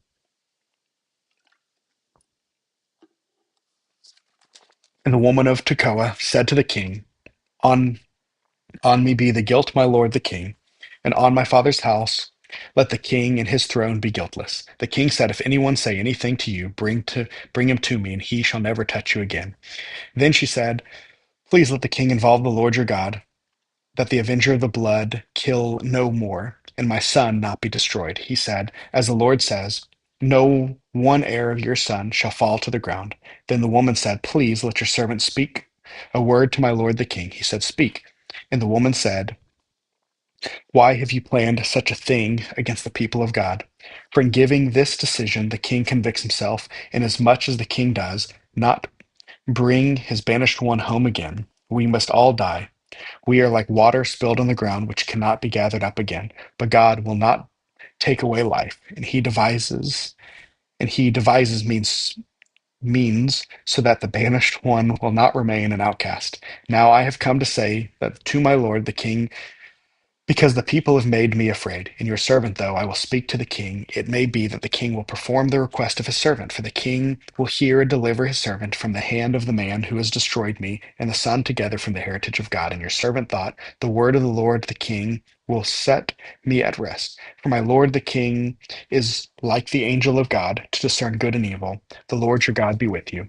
Then the king answered the woman, Do not hide from me anything that I ask. And the woman said, Let my lord the king speak. And the king said, Is the hand of Joab with you in all of this? The woman answered and said, As surely as you live, my lord the king, one cannot turn to the right hand or to the left from anything that my lord the king has said.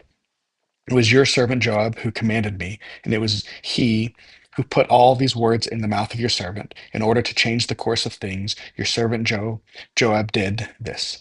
But my Lord has wisdom like the wisdom of the angel of God to know all things that are on earth.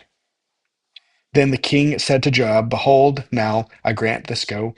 Bring back the young man Absalom. And Joab fell on his face to the ground and paid homage and blessed the king. And Joab said, Today your servant knows that I have found favor in your sight, my lord the king, is that the king has granted the request of his servant. So Joab arose and went to Geshur and brought Absalom to Jerusalem. And the king said, Let him dwell apart in his own house. He is not to come into my presence. So Absalom lived apart in his own house and did not come into the king's presence.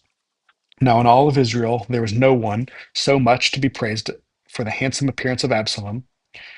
From the sole of his foot to the crown of his head, there was no blemish in him. And when he cut the hair of his head, for at the end of every year he used to cut it. When it was heavy on him, he cut it. He weighed the hair of his head 200 shekels by the king's weight. There were born to Absalom three sons and one daughter, those whose name was Tamar. She was a beautiful woman. So Absalom lived 2 full years in Jerusalem without coming to the king's presence. Then Absalom sent to Joab to send him to the king, but Joab could not come to him. And he sent a second time, but Joab would not come. Then he said to his servants, See, Joab's field is next to mine, and has barely there. Go and set it on fire. So Absalom's servants set the field on fire. Then Joab arose and went to Absalom at his house and said to him, Why have your servants set my field on fire? Absalom answered Joab, Behold, I sent word to you. Come here, and I may send you to the king to ask, Why have I come from Geshur? It would be better for me to be there still. Now, therefore, let me go into the presence of the king, and if there is a guilt in me, let him put me to death. Then Joab went to the king and told him, and he summoned Absalom. So he came to the king and bowed himself to his face on the ground before the king, and the king kissed Absalom. After this, Absalom got himself a chariot of horses and 50 men to run before him. And Absalom used to rise early and stand beside the way of the gate. And when any man had a dispute to come before the king of judgment, Absalom would call on him and say, From what city are you? And when he said, Your servant is of such and such a tribe in Israel, Absalom would say to him, See, your chains are good and right, but there is no man designed by the king to hear you. Then Absalom would say, Oh, that I were judge in the land, that every man with a dispute or cause might come to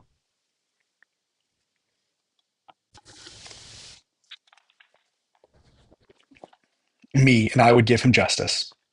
Whenever a man came near to pay homage to him, he would put on his hand and take hold of him and kiss him. Thus Absalom did all of Israel who came to the king for judgment. So Absalom stole the hearts of the men of Israel.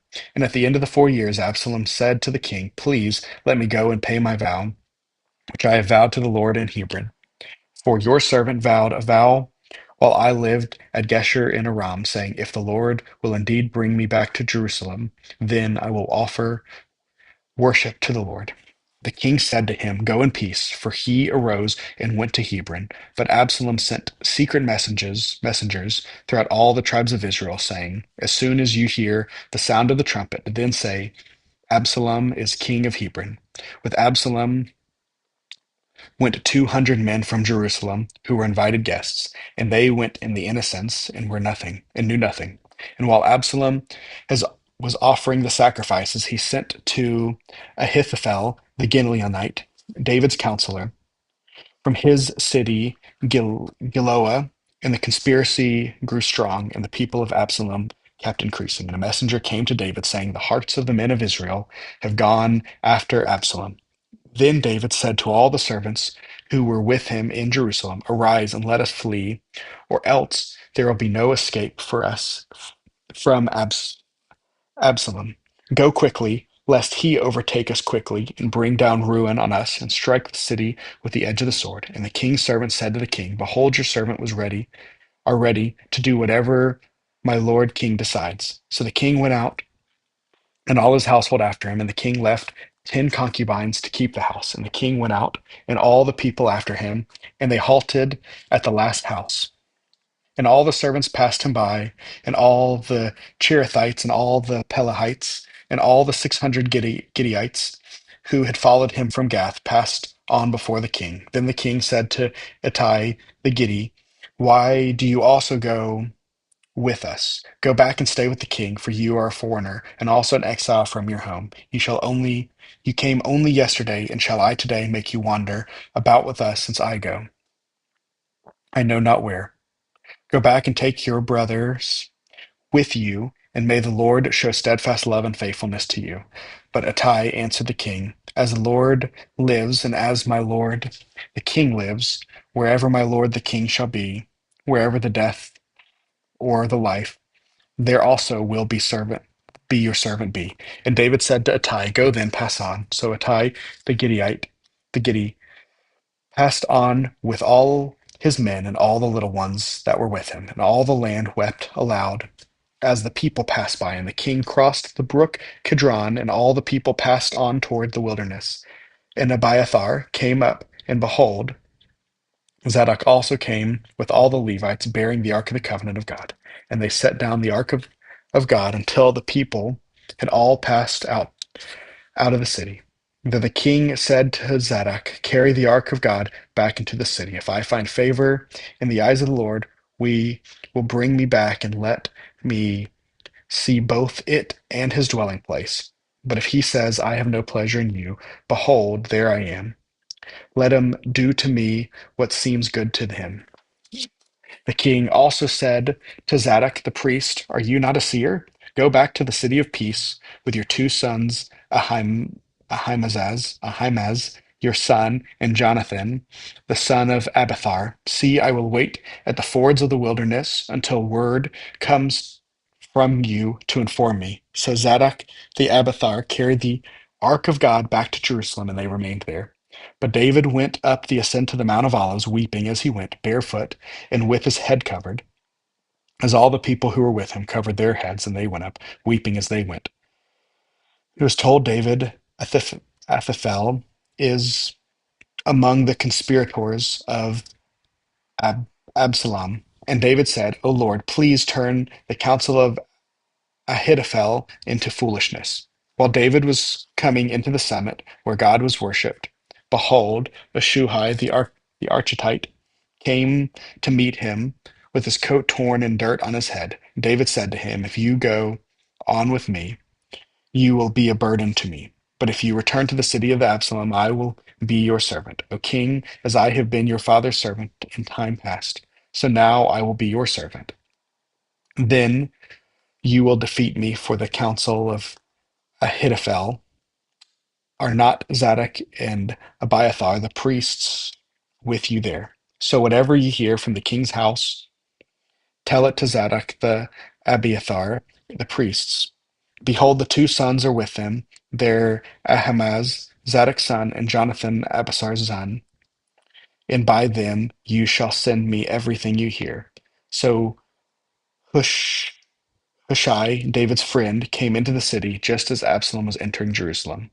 When David had passed a little beyond the summit, Ziba, the servant of Mephibosheth, met him with a couple of donkeys saddled, bearing 200 loaves of bread, 100 bunches of raisins, 100 of summer fruits, and skin of wine. And the king said to Ziba, "Why have you brought these?" Ziba answered, "The donkeys are for the king's horses to ride on, king's household to ride on, the bread, the summer fruit for the younger men to eat, and the wine for those who faint in the wilderness to drink." And the king said, "And where are your masters, son?"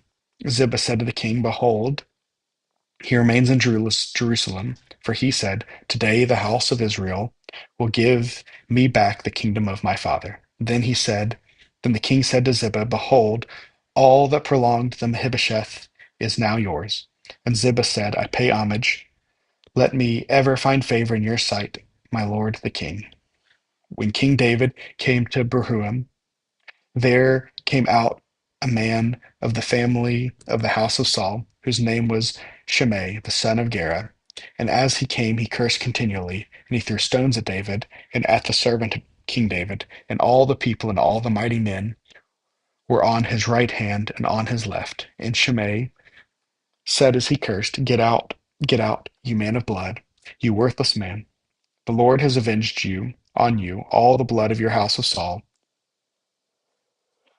in whose place you have reigned, and the Lord has given the kingdom into the hand of your son Absalom. See, your evil is on you, for you are a man of blood. The Abishai, the son of Zeruiah, said to the king, why should this dead dog curse the Lord, the king? Let me go over and take off his head. But the king said, what have I to do with you, the sons of Zeruiah, if he is cursing, because the Lord has said to him, curse David, who then shall say, why have you done so? And David said to Abishai and to all of his servants, behold, my own son seeks my life. How much more now may the Benjamite leave him alone and let him curse, for the Lord has told him to. It may be that the Lord will look on the wrong done to me, and that the Lord will repay me with good for his cursing today. So David and his men went on the road, while Shimei went along on the hillside opposite him, and cursed as he went, and threw stones at him, and flung dust. And the king and all the people who were with him arrived weary at the Jordan, and there he refreshed himself. Now Absalom and all the people, the men of Israel, came to Jerusalem, and Ahithophel with him. And when Hushai the Archite, David's friend, came to Absalom, Hushai said to Absalom, long live the king, long live the king. And Absalom said to Hushai, is this your loyalty to your friend? Why did you not go with your friend? And Hushai said to Absalom, no, for whom the Lord and his people and all the men of Israel have chosen. For I will be, and with him, and I will remain. And again, who shall I serve? Should it not be his son, as I have served your father? So I will serve you. Then Absalom said to Ahithophel, give your counsel. What shall we do? Ahithophel said to Absalom, go in to your father's concubine, whom he has left to keep the house of all of Israel, will hear that you have made yourself a stench to your father, and the hands of all who are with you will be strengthened. So they pitched a tent for Absalom on the roof, and Absalom went into the father's concubines in the sights of all of Israel. Now in those days the counsel of Ahithophel gave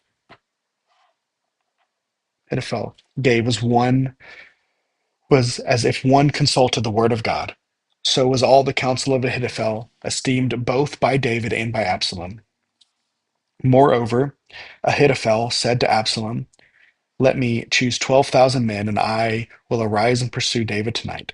I will come upon him, and while he is weary and discouraged, and throw him into a panic, and all the people who are with him flee. And I will strike down only the king, and I will bring all the people back to you as a bride comes home to her husband. You seek the life of only one man, and all the people will be at peace. And the advice seemed right in the eyes of Absalom and all the elders of Israel. Then Absalom said, call Hushai the Archite also, and let us hear what he has to say. And then Hushai came to Absalom. Absalom said to him, thus the Ahithophel spoken. Shall we do as he says? If not, you speak. Then said to Absalom, this time the counsel of the Ahithophel has given is not good.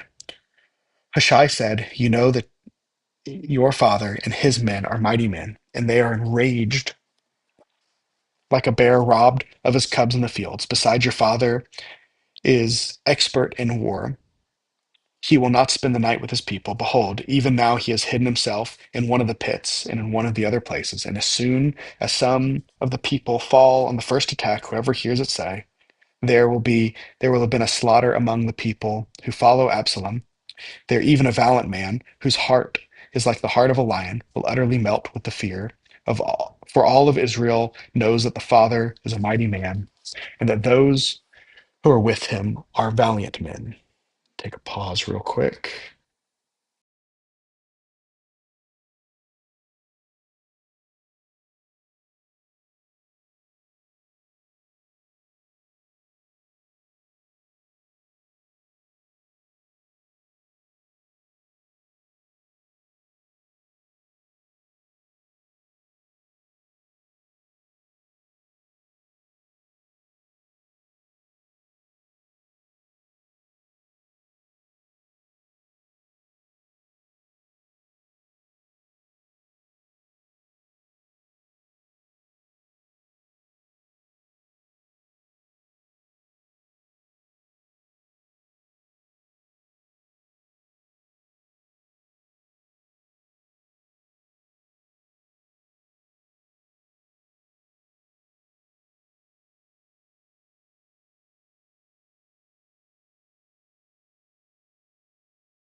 Just need a little mouth spray real quick. Nothing too crazy. Believe it or not, your mouth starts getting dry at about 12 hours of nonstop speaking. Back at it. But my counsel is that all Israel be gathered to you from Dan to Beersheba, as the sand by the sea for multitude, and that you go into battle in person. So we shall come up upon him in some place where he is to be found, and we shall light upon him as the dew falls on the ground. And of him and of the men and of all of him not one will be left. If he withdraws into a city, then all Israel will bring ropes to the city, and we shall drag it into the valley, until not even a pebble is to be found. And Absalom and all the men of Israel said, the counsel of Hushai the Architect is better than the counsel of Ahithophel, for the Lord had ordained to defeat the good counsel of Ahithophel, so that the Lord might bring harm upon Absalom. Then Hushai said to Zadok and Abiathar the priest, thus and so did Ahithophel counsel Absalom and the elders of Israel, and thus and so have I counseled. Now therefore send quickly and tell David, do not stay tonight at the fords of the wilderness, but by all means pass over, lest the king and all the people who are with him be swallowed up. Now Jonathan the Ahimaaz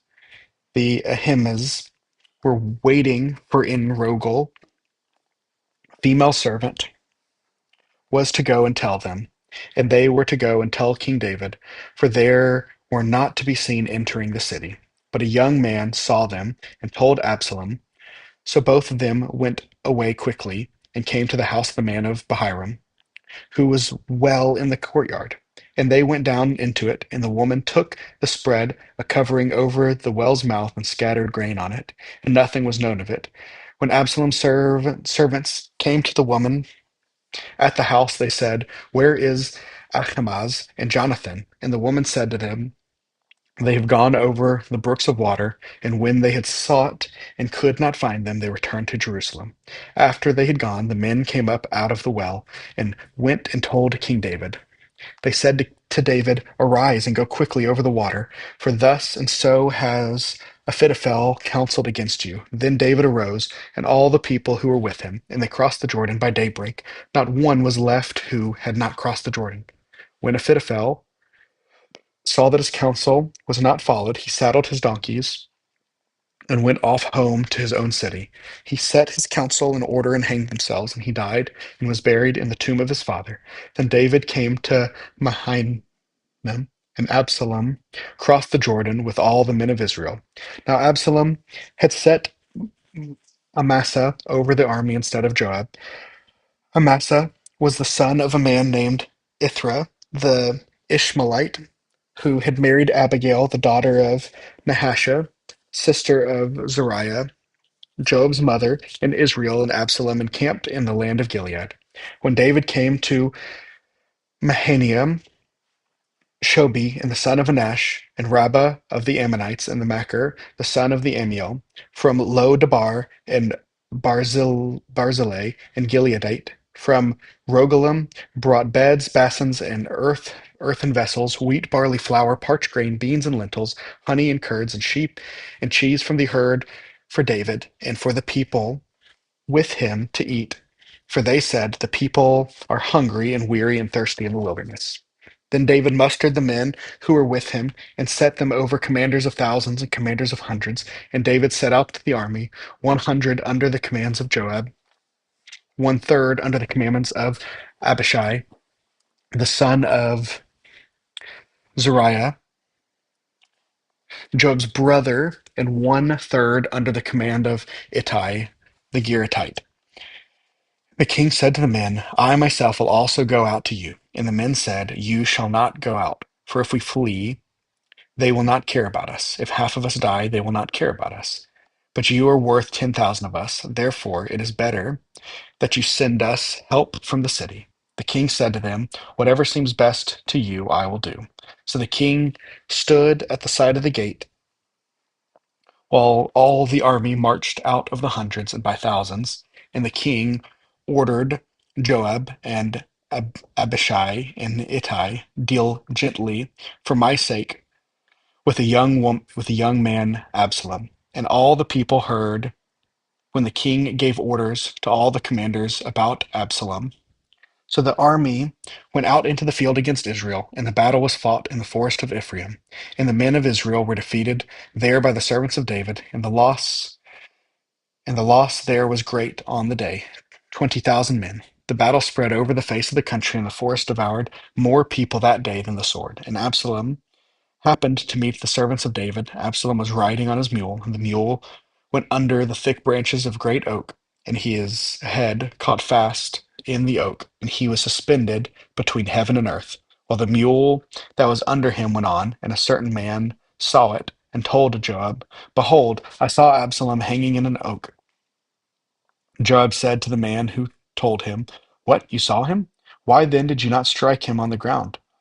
"I would have been glad to give the 10 pieces of silver and the belt." And the man said to Joab, "Even if I felt in my hand the weight of 1,000 pieces of silver, I would not reach out my hand against the king's son.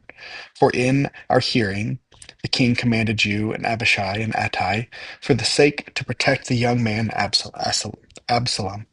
On the other hand, if I had dealt treacherously against this life, and there is nothing hidden from the king, then you yourself would have stood aloof." And Joab said, "I will not waste time like this with you." And he took 3 javelins in his hand and thrust them into the heart of Absalom while he was still alive in the oak. And 10 young men, Joab's armor bearers, surrounded Absalom and struck him and killed him. Then Joab blew the trumpet, and the troops came back after pursuing Israel, for Joab restrained him. And they took Absalom and threw him into a great pit in the forest and raised over him a very great heap of stones. And all of Israel every every one to his own home. Now Absalom in his lifetime had taken and set up for himself the pillar that is the king's valley, for he said, "I have no son to keep my name in remembrance." He called the pillar after his own name, and it's called Absalom's monument to this day.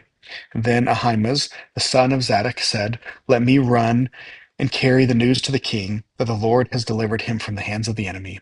And Joab said to him, "You are not to carry the news today. You may carry news another day, but today you shall carry no news, because the king's son is dead." Then Joab said to the Cushite, "Go tell the king that you have seen." The Cushite bowed before Joab and ran. When Ahimaaz, the son of Zadok, said again to Joab, "Come what may, let me also run after the Cushite." And Joab said, "Why will you run, my son, seeing that you have no reward for the news?" "Come what may," he said, "I will run." So he said to him, "Run." Then Ahimaaz ran by the way of the plain, and outran the Cushite. Now David was sitting between the 2 gates, and the watchman went up from the gates to the grate of the wall. And when he had lifted up his eyes and looked, he saw a man running alone. The watchman called out and told the king, and the king said, "If he is alone, there is news in his mouth." And he drew near and near. The watchman saw another man running, and the watchman called to the gate and said, "See another man running alone." The king said, "He also brings news." The watchman said, "I think the running of the first is like the running of Ahimaaz, the son of Zadok." And the king said, "He is a good man, and he comes with good news." Then Ahimaaz cried out to the king, "All is well." And he bowed before the king with his face to the earth and said, "Blessed be the Lord your God, who has delivered up the men who raised up their hand against my lord the king." And the king said, "It is well with the young man Absalom." Ahimaaz answered, "When Joab sent the king's servant, your servants, I saw a great commotion, but I do not know what it was." And the king said, "Turn aside and stand here." So he turned aside and stood still. And behold, the Cushite came, and the Cushite said, "Good news for my lord the king. For the Lord has delivered you to this day from the hand of all who rose up against you." The king said to the Cushite, "It is well with the young man Absalom." And the Cushite answered, "May the enemies of the Lord the king and all who rise up against you for evil be like that man." And the king was deeply moved, and went up to the chamber over the gate and wept. And as he went, he said, "Oh, my son Absalom, my son Absalom, would I have died instead of you, O Absalom, my son, my son? If you told Joab, 'Behold, the king is weeping and mourning for Absalom.'" So the victory that day was turned into mourning for all the people. For the people heard that day, "The king is grieving for his son." And the people stole into the city that day, as people steal in who are shamed when they flee in battle. The king covered his face, and the king cried with a loud voice, "O my son Absalom, O Absalom, my son, my son." Then Joab came into the house of the king and said, "You have today covered with shame the faces of all the servants who have this day saved your life and the lives of your sons and your daughters and the lives of your wives and your concubines, because you love those who hate you and you hate those who love you. For you have made it clear today that commanders and servants are nothing to you. For today I know that if Absalom were alive and all of us were dead today, then you would be pleased. Now therefore arise, go out and speak kindly to your servants. For I swear by the Lord, if you do not go, not a man will stay with you this night, and this will be worse for you than all the evil that will come upon you from your youth until now." Then the king arose and took his seat in the gate. And the people were all told, "Behold, the king is sitting in the gate." And all the people came before the king is sitting at, and all the people came. Now Israel had fled every man to his own home, and all the people were arguing throughout all the tribes of Israel, saying, "The king delivered us from the hand of our enemies and saved us from the hand of the Philistines, and now he has fled out to the land of Absalom. But Absalom, whom we appointed over us, is dead in battle. Now, therefore, why do you say nothing about bringing the king back?" And King David sent the message to Zadok and Abiathar, the priests. "Say to the elders of Judah, why should you be the last to bring the king back to his house? When the word of all of Israel has come to the king, you are my brothers, you are my bone and my flesh. Why then should you at last to bring back the king and say to Amasa, are you not my bone and my flesh? God, do you, God, do so to me and more also, if you are not commander of my army from now on the place of Joab." And he swayed the heart and all the men of Judah as one man, so that they sent word to the king, "Return both you and all your servants." So that the king came back to Jordan, and Judah came to Gilgal to meet the king and to bring the king over to Jordan. And Shimei, the son of Gera, the Benjamite from Barum, hurried to come down with the men of Judah to meet King David. And with him were 1,000 men from Benjamin. And Ziba, the servant of the house of Saul, with his 15 sons and his 20 servants, rushed down to the Jordan before the king, and they crossed the ford to bring over the king's household and to do his pleasure. And Shimei, the son of Gera, fell down before the king as he was about to cross the Jordan, and said to the king, "Let not my lord hold me guilty, or remember how your servant did wrong on the day my lord the king left Jerusalem. Do not let the king take it to heart, for your servant knows that I have sinned. Therefore, behold, I have come this day, and the first of all the house of Joseph, to come down to meet my lord the king." Abishai, the son of Zer- Zeruiah, answered, "Shall not Shimei be put to death for this, because he cursed the Lord's anointed?" But David said, "What have I to do with you, you sons of Zeruiah, that you should this day be the adversary to me? Shall anyone be put to death in Israel this day? For do I not know that I am the king over Israel?" And the king said to Shimei, "You shall not die." And the king gave him his oath. And Mesabeth, the son of Saul, came down to meet the king. And he had neither taken care of his feet, nor trimmed his beard, nor washed his clothes. For the day of the king departed until the day he'd come back in safety.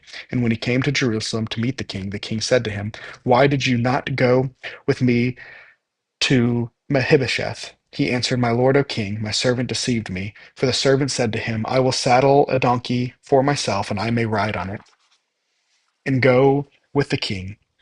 For your servant is lame. He has slandered your servant to my lord the king, and my lord the king is the angel of God.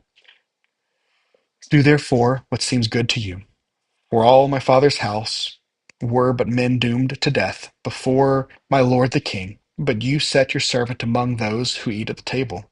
What further right have I then to cry to the king? And the king said to him, "Why speak any more of your affairs? I have decided you and Ziba shall divide the land." And Mephibosheth said to the king, "Oh, let him take it all, since the lord of the king has come safely home." Now Barzillai and the Gileadite had come down from the Rogelim and he went on with the king to Jordan to escort him over the Jordan.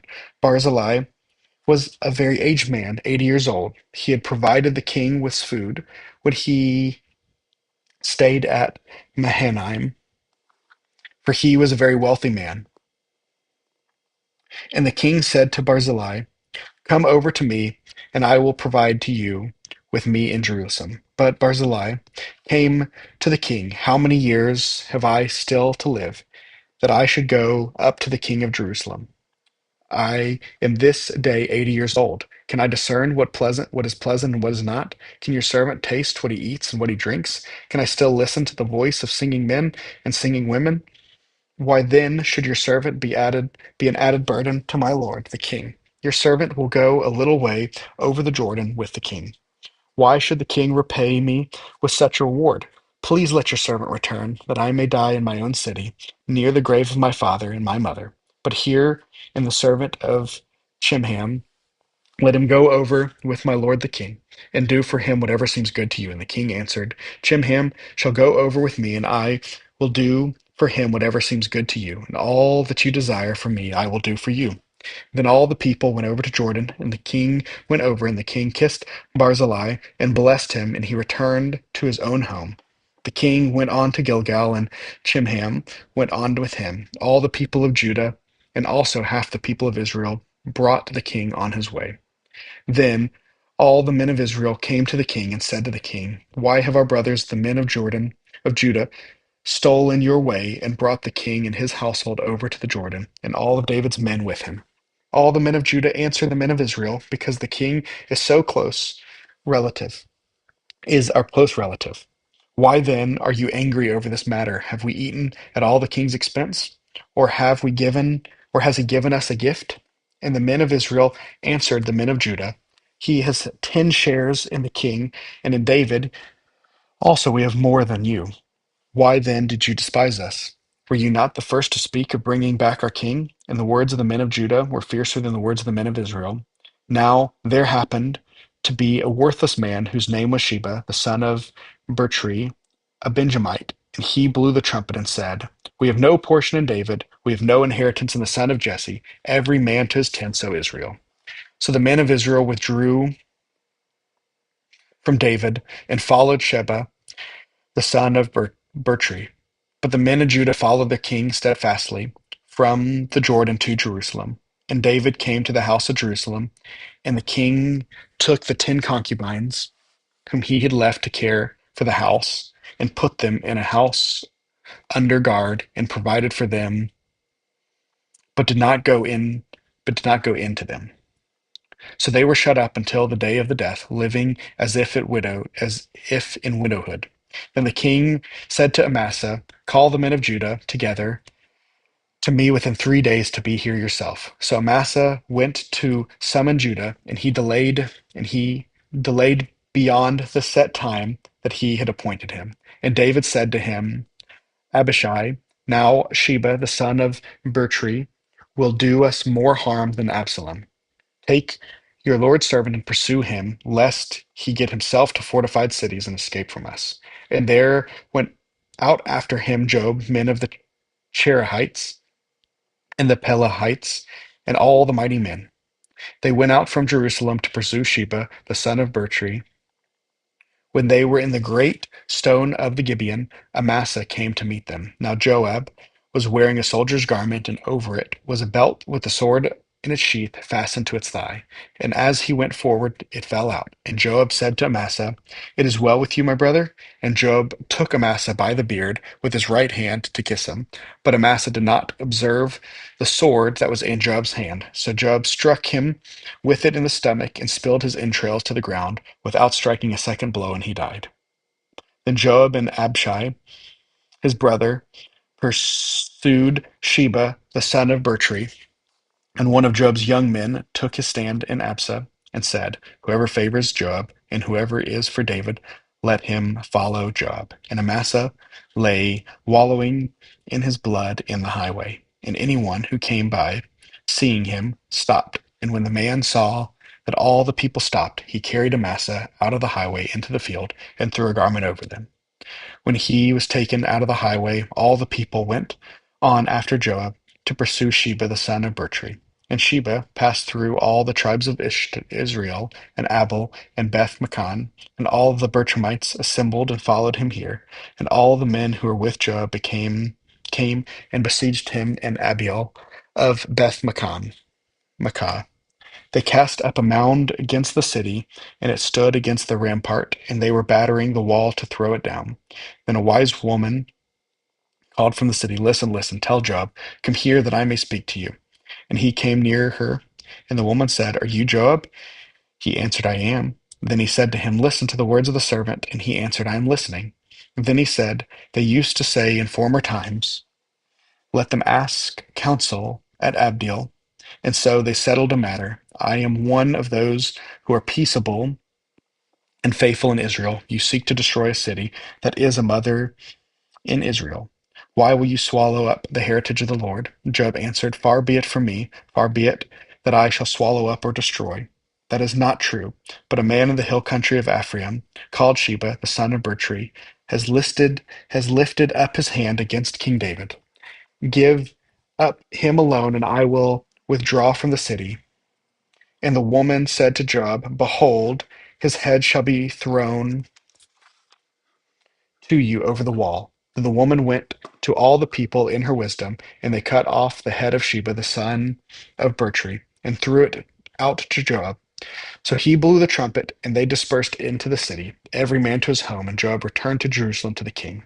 Now Joab was in command of all the army of Israel, and Benaiah the son of Jehoiada was in command of the Cherethites and the Pelethites, and Adoram was in charge of the forced labor of Jehoshaphat, the son of Elihud, was the recorder, and Shiva was secretary, and Zadok and Abiathar were priests, and Ira the Jerethite was also David's priest.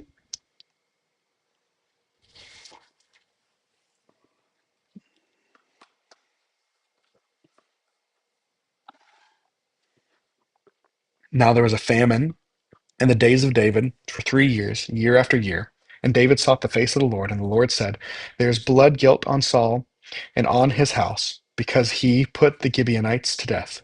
So the king of the Gibeonites and spoke to them. Now the Gibeonites were not of the people of Israel, but of the remembrant of the Amorites. Although the people of Israel had sworn to spare them, Saul had sought to strike them down in his zeal for the people of Israel and Judah.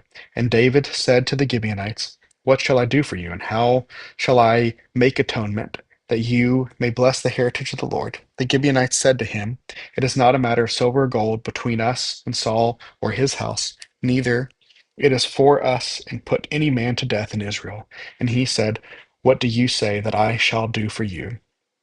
They said to the king, The man who consumed us and planned to destroy us, so that we should have no place in the territory of Israel, let 7 of his sons be given to us, so that we may hang them before the Lord at Gibeah of Saul, and the chosen of the Lord. And the king said, I will give them.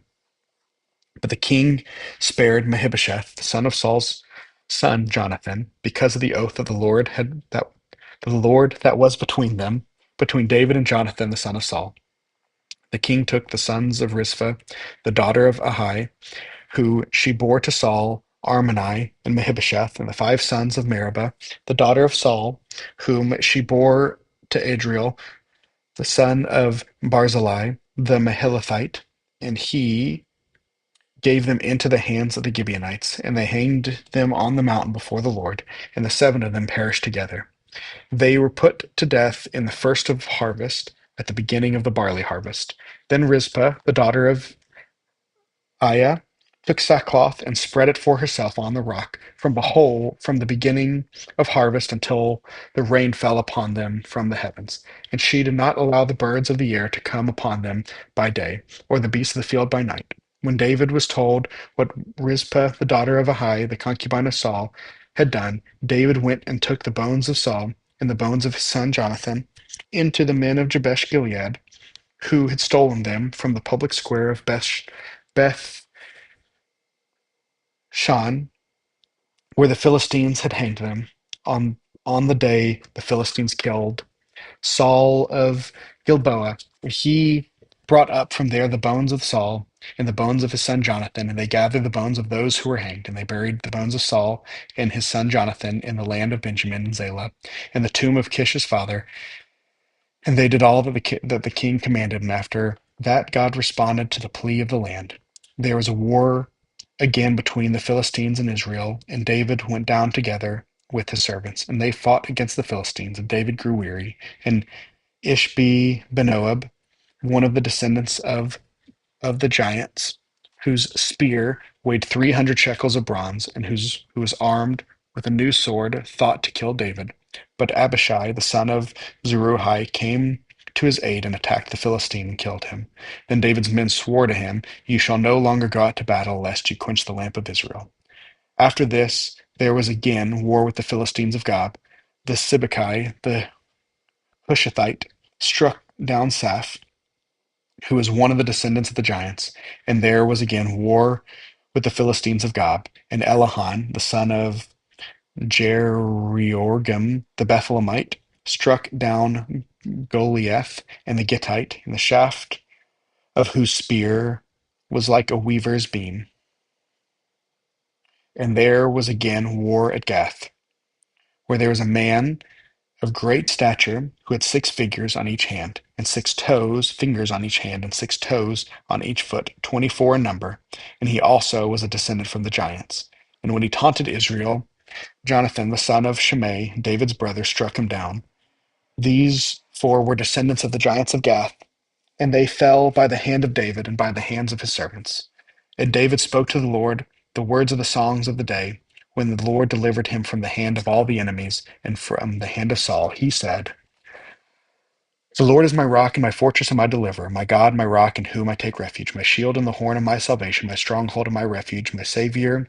You save me from violence. I call upon the Lord, who is worthy to be praised, and I am saved from my enemies. For the waves of death encompassed me, and the torrents of destruction assailed me, and the cords of Sheol entangled me, and the snares of death confronted me. In my distress I called upon the Lord. To my God I called. To his temple he heard my voice, and to my cry came his ears. Then the earth reeled and rocked, and the foundations of the heavens trembled and quaked, because he was angry. Smoke went up from his nostrils, and devouring fire from his mouth. Glowing coals flamed forth from him. He bowed the heavens and came down. Thick darkness was under him. He rode the cherub and flew. He was seen on the wings of the wind. He made the darkness around him his canopy, thick clouds, a gathering of water out of the brightness before him, coals of the fire flamed forth. The Lord thundered from heaven, and the Most High uttered his voice, and he sent out arrows and scattered them, lightning and routed them.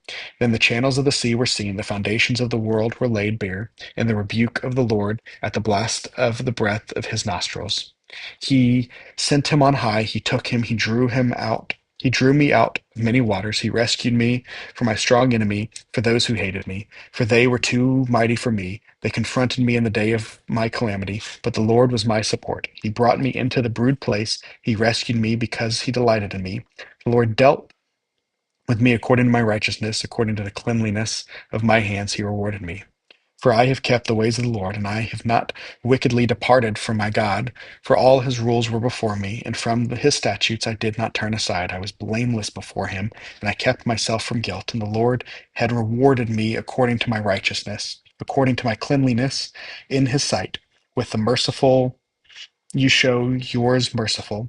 With the blameless man you show yourself blameless. And with the purified you deal purely, and with the crooked you make yourself seem torturous. You save a humble people, but your eyes are one of the haughty to bring them down. For you are my lamp, O Lord, and my God lightens my darkness. For by you I can run against a troop, and by my God I can leap over a wall. This God, his way is perfect. The word of the Lord proves true. He is the shield for all those who take refuge in him. For who is God but the Lord, and who is the rock except our God? This God is my strong refuge, and has made my way blameless. He made my feet like the feet of the deer, and he set me secure on the heights. He trains the hands of war so that my arms can bend and bow and a bow of bronze. You have given me the shield of your salvation, and your gentleness made me great. You gave a wide place for my steps under me, and my feet did not slip. I persuaded my enemies and destroyed them, and did not turn back until they were consumed. I consumed them, and I thrust them through so that they did not rise. They fell under my feet. For you equipped me with the strength of my battle. You made those who rise against me sink under me. You made my enemies turn their backs to me, those who hated me, and I destroyed them. They looked, but there was none to save. They cried to the Lord, but he did not answer them. I beat them fine as the dust